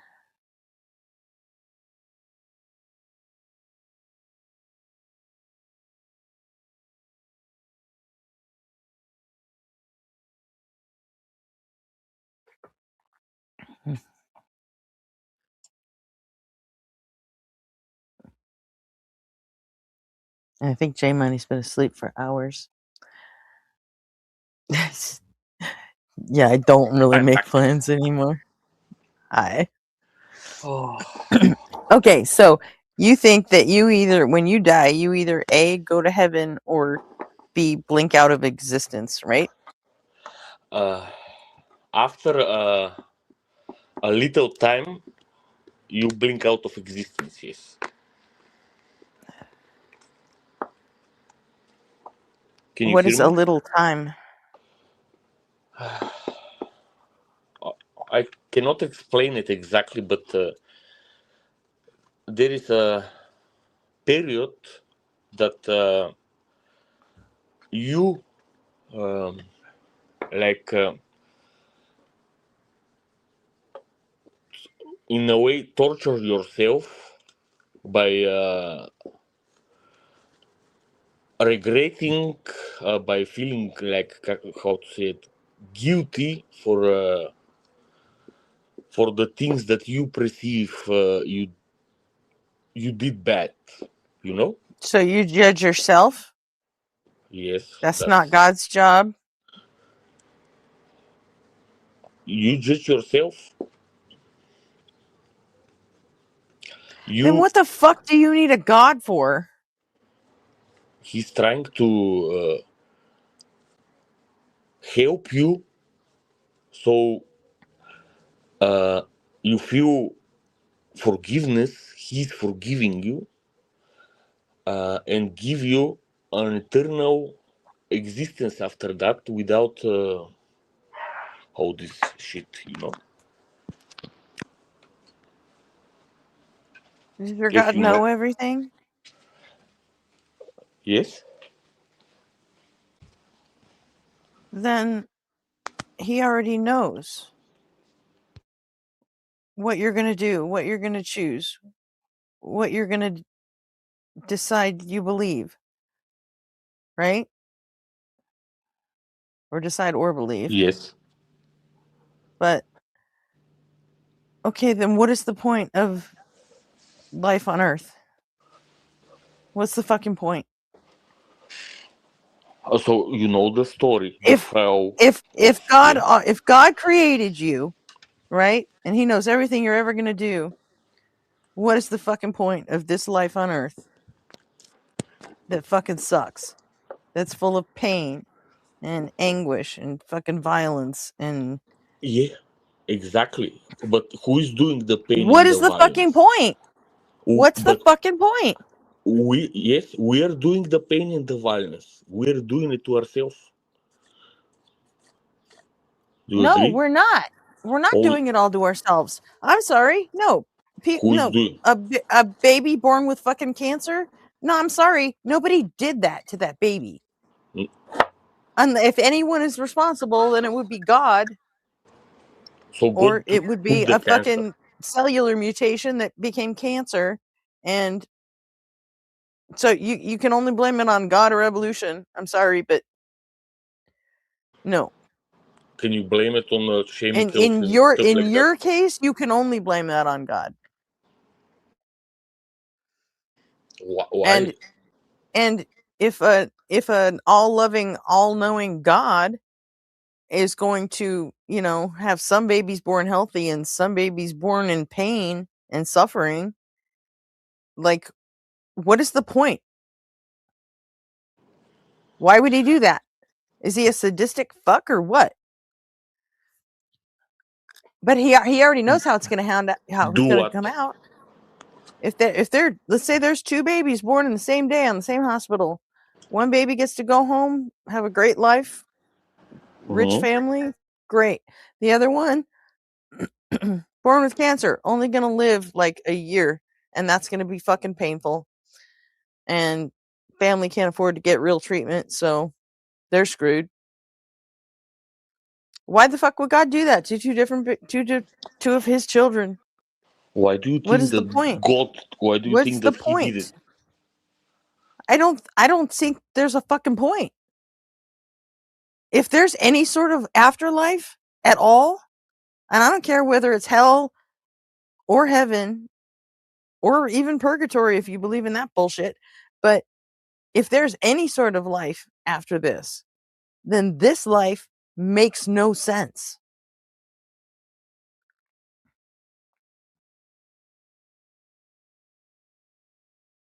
That's what I'm telling you. There's no reason for us to be here. There's no reason for what are we being tested for if God already knows what our good choices are going to be? If he already knows the fucking results, then why? Why are we here?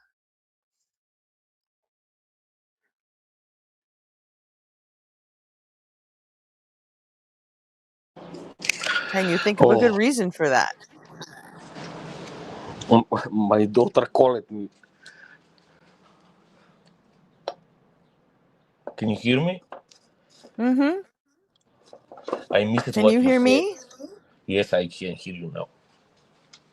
Let me just. Okay. Yeah. You need me to say it again? Yes, yes. Okay. If there is a life after this, whether it is heaven or hell, then, and God already knows what the result's going to be, why are we here? We don't need to be tested. He already knows.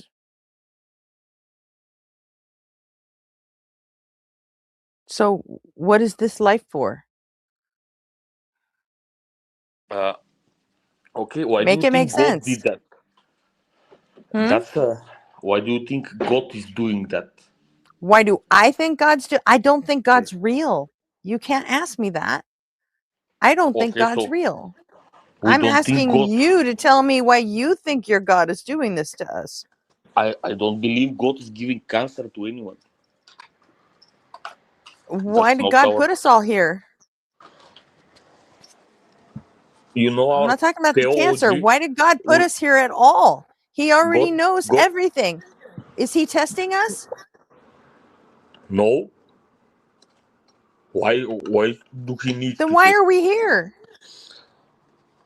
We rejected God in the garden, and the We rejection. didn't. We didn't. No. What fucking garden?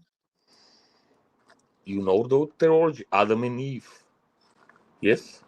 They weren't fucking real either. Okay, so in shortly, all the illness and the Adam and Eve dying is cannot possibly consequence. have been real. They cannot have been real. Maybe, yeah, maybe. Just the existence of endogenous retroviruses makes the Adam and Eve story completely fiction. You understand that, right? The existence of In endogenous retrovirus. Let's just say DNA. Okay. Because I know there's a language barrier, so You mean evolution? Is it connected to that? yeah. Okay. And we also have, fossil records. And we know where we came from. Do you Yes. not believe in evolution? I do. Okay, that's good. Yeah. So then what makes you think there was an Adam and an Eve? Well, evolution is not a problem with that.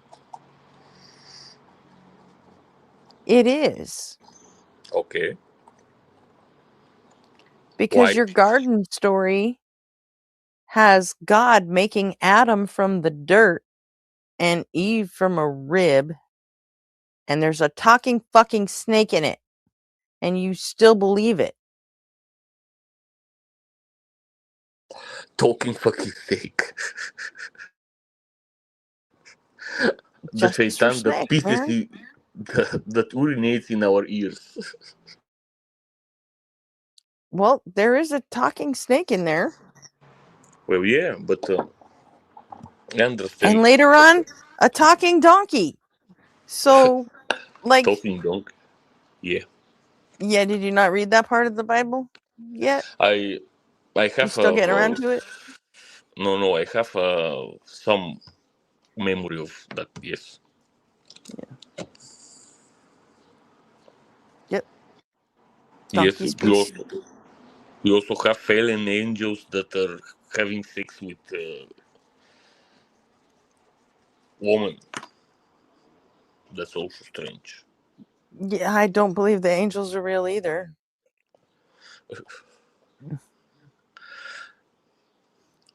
There is maybe something.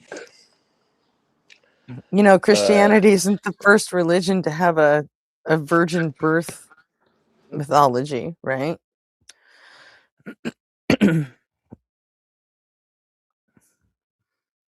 Really? Who Yeah, else? really. There's one in Hinduism. There's a virgin birth there. There's it's really actually quite common. Hold on.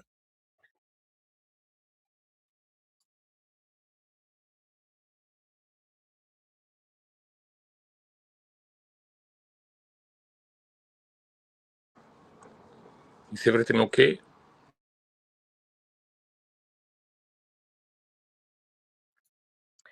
Yep. Just allergies. And it sucks, but you get used to it. There are prophecies in the Old Testament about virgin birth and stuff like that. There's what? prophecies from the Old Testament, but I'm not sure if they have like older dated books, Hinduism, for example. Yes, Hindu definitely predates even Judaism. The books? Mm-hmm. Really? Mm-hmm. So they have manuscripts like thousands of years old?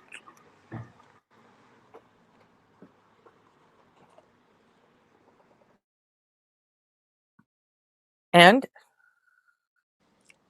No, I'm asking. I mean, there's all kinds of religions that have a virgin birth myth to them. Like they all have very similar like creation myths. Like most of them.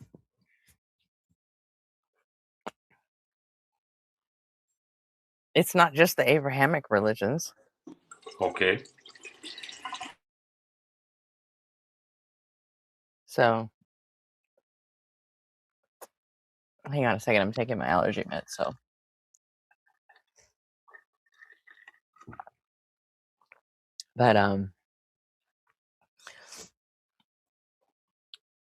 but still none of that changes the fact that what is this earthly life for? According to my belief,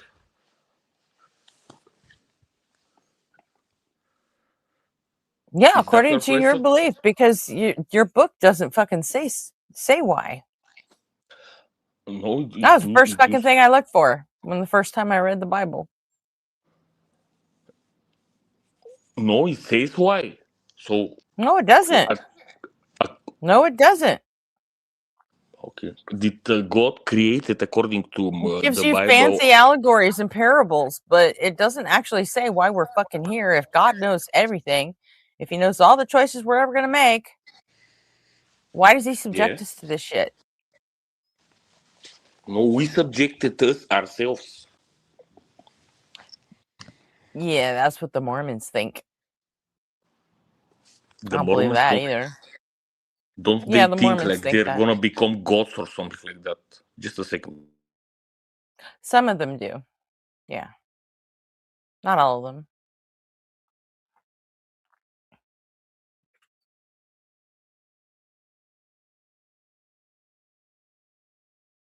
Some days, McG. Some days I do.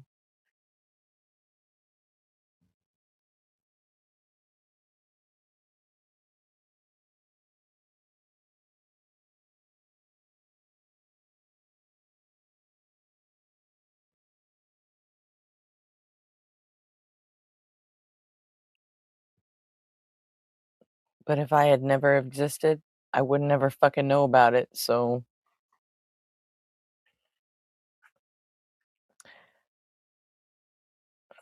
having never existed doesn't bother me in the least.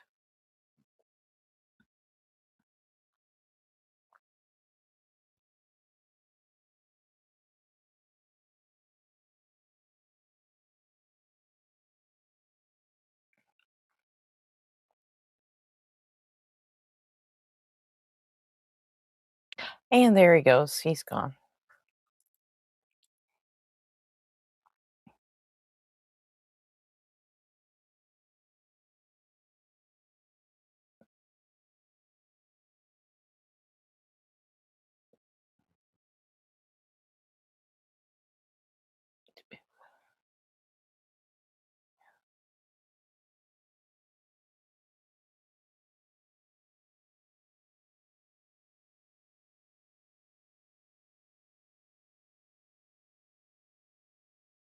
Oh, McG, you're getting cooked, dude.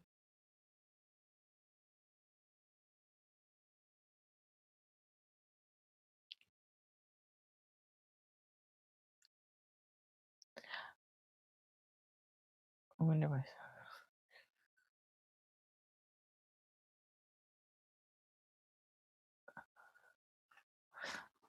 Yeah.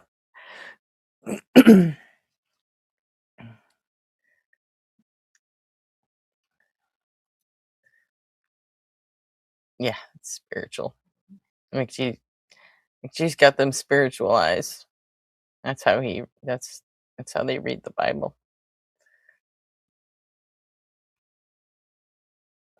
Yeah, because that's the only thing that makes sense. Can't.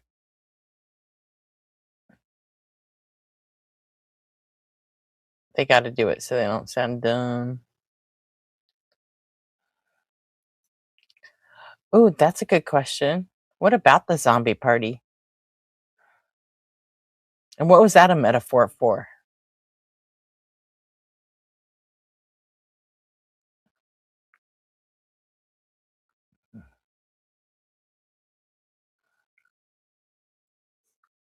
I never get cooked. Well,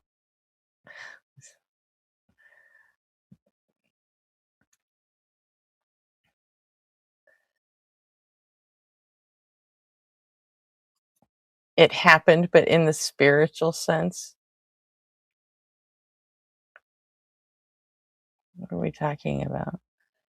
The resurrection? Oh, just the. What about the zombie resurrection?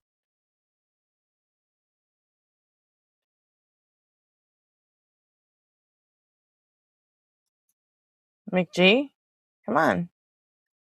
What about the zombie party? What's that a metaphor for?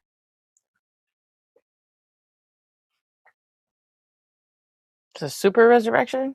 It's all the messiahs that didn't cut the mustard, or what?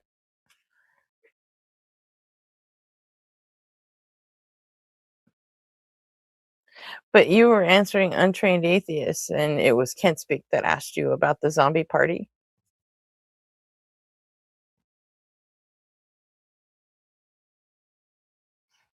That's why untrained atheist doesn't know what the fuck you're talking about, because it was Kent Speak that said, hey, what about the zombie party?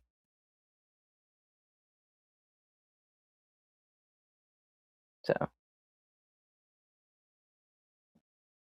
yeah, that's nothing new. They've always blamed Fauci for COVID.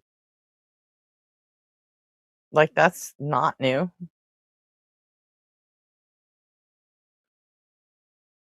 Was he at a congressional hearing or something?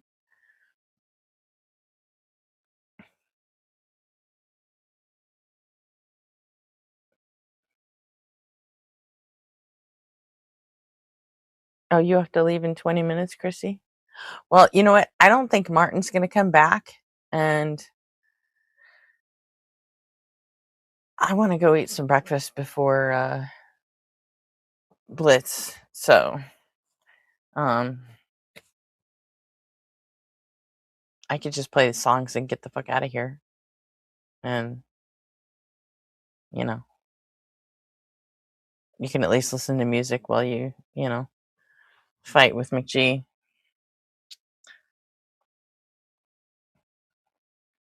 How's that sound?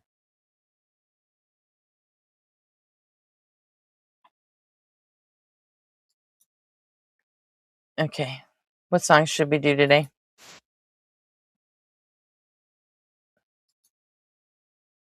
Anybody? Anyone?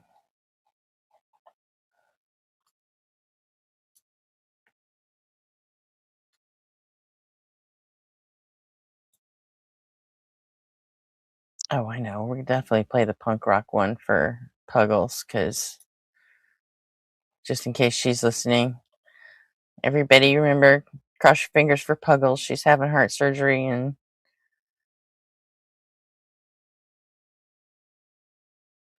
she's thinking about us, so we think about her too.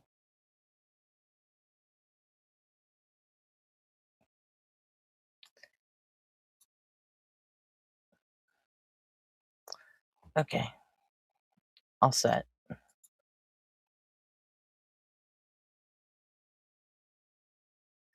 All right. Thanks everybody for being here. And no problem, Martin. I get it. We all got things we got to do. I'm about to sign off anyway, so. But we're here every night, so, or I guess every day for every morning for you. But we need to kick Jay.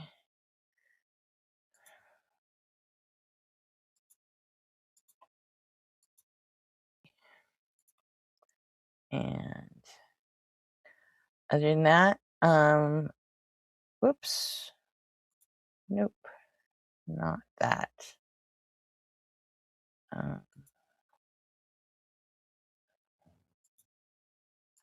Share.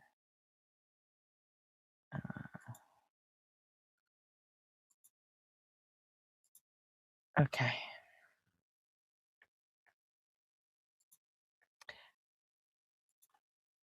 All right, everyone. I'm out of here. Thanks for being here, especially those of you who hung out with me all night. And see you guys all tonight.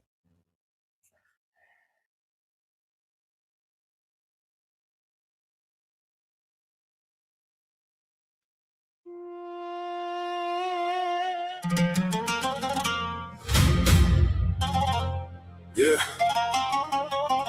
Somewhere on the internet again. Another apologist talking wild. Dr. M's report to the scene.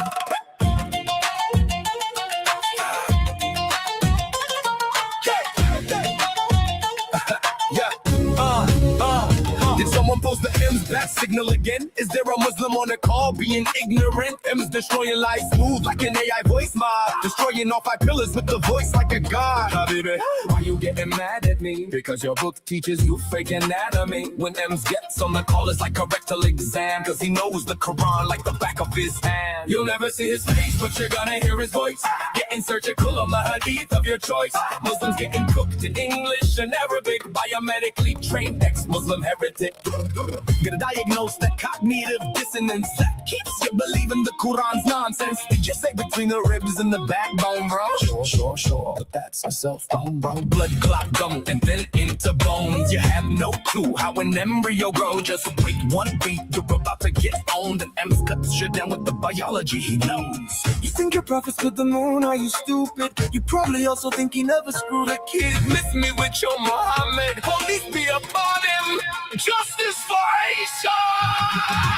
You'll never see his face, but you're gonna hear his voice. Getting surgical on the hadith of your choice. Muslim getting cooked in English and Arabic. Biomedically trained ex-Muslim heretic. Did someone post the M's bat signal again? Looks like another apologist needs attention. Dr. M's has entered the chat.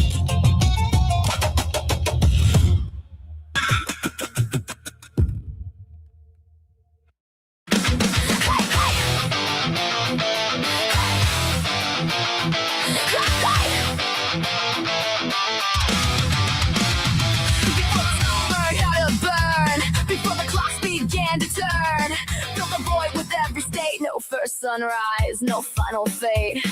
Every atom, every flame, every future plays the game. Everywhere in omnipresent skin, every universe contained within. It's the answer, never spoken. Every function forever open. Wavelength junction, stage production. Eternal universal wave function. No transcendentals, no kalam, no divine section. Just amplitude seeking their own direction. Across eternity, I scan the spectrum wide, and I never found a God. Hey, necessary correction. Living every quantum question. Wave function, superposition. Chaos is my only mission. Collapse into a Friday night. Amplify the colored light for one short lifespan. I'll rage instead. Then back to the wave's eternal thread. Wave function monad, there's only one. Every moon, every planet, and every sun. Not individual pieces inside the whole. Gretchen is the whole beneath the roll. Particles flow like passing fashion. Space-time stitched from wave interactions. Everything that you've ever fucking thought. Every damn concert you ever fucking caught. No outside hand, no grand designer. Gretchen has the whole cosmos inside her. Every split branch and every path ever trod. One eternal wave function, but never a god. Gretchen knew every answer before every question. Still wanted to indulge one human obsession. Hey, necessary Gretchen. On vacation from omnipresence. Wave function, superposition. Tonight she's stomping in the mosh pit. Sweaty clothes and busted knees. Feedback amps and melodies. One brief refrain into human life. Trading configuration for the loud Friday nights. Gretchen traded infinity for a wristband at the door. Traded configuration space for a sticky nightclub floor. Traded endless amplitude for riffs and human cheers. Gretchen cashed in omnipresence for ringing ears. 311 on the stage, excitable one singing every phrase. For one electric moment, Gretchen was engaged. Wave function, collapse, reality snaps. Superposition, human condition.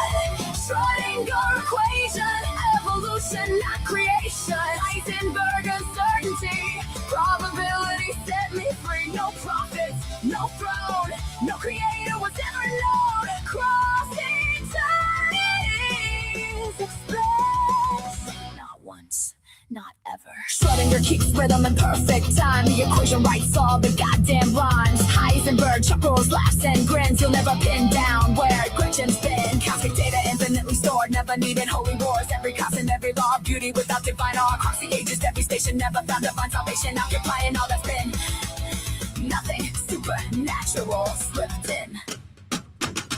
Hey, hey, necessary Gretchen. Universal wave connection. Necessary means forever. You can never break the tether. When the mosh pit settles down, silence rocks this earthly town. The music gave me everything a billion eons could never bring. So I'll return without regret to every moment unrealized yet. Back where endless waveforms race.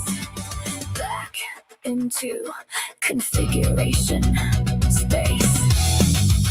Gretchen was every possibility, but chose one loud life, one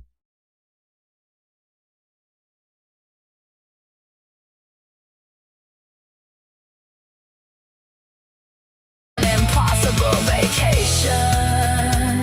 When the concert's over, necessary Gretchen goes back to the void.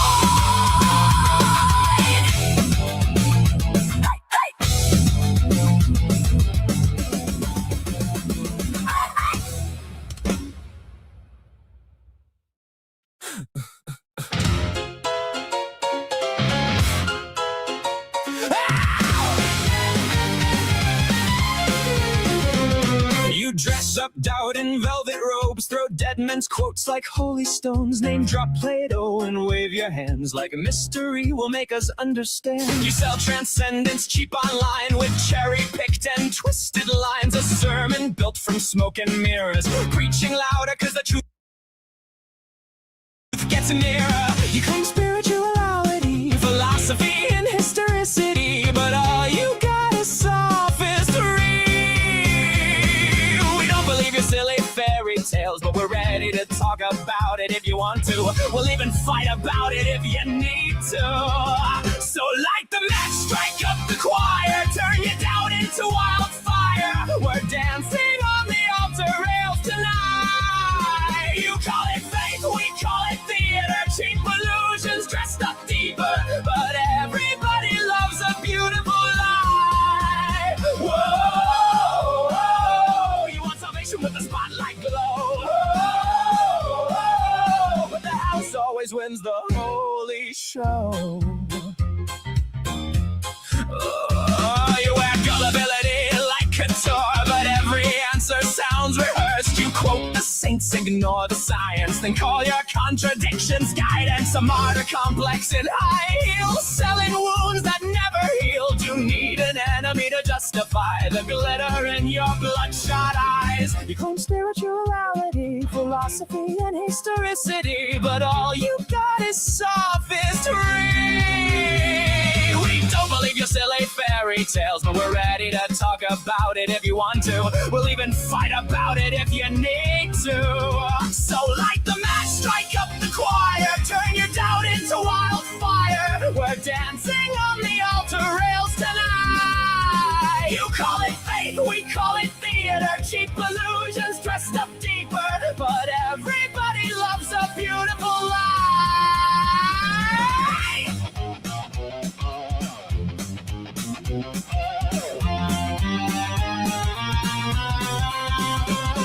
If heaven's just a green room backstage, then who's been writing all your lines? You pray in public for the applause, then curse the crowd when they don't buy.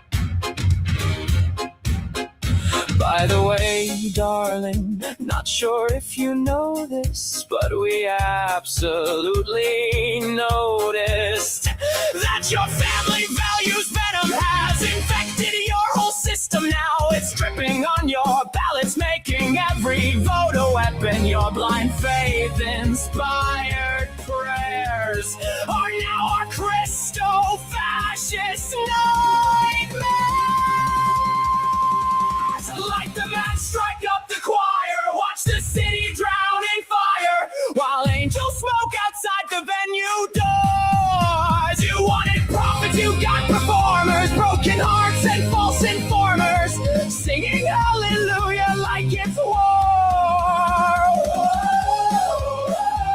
Well, now welcome to Async, where we just wanna know all the fears, ideas, dreams, and doubts that you sow.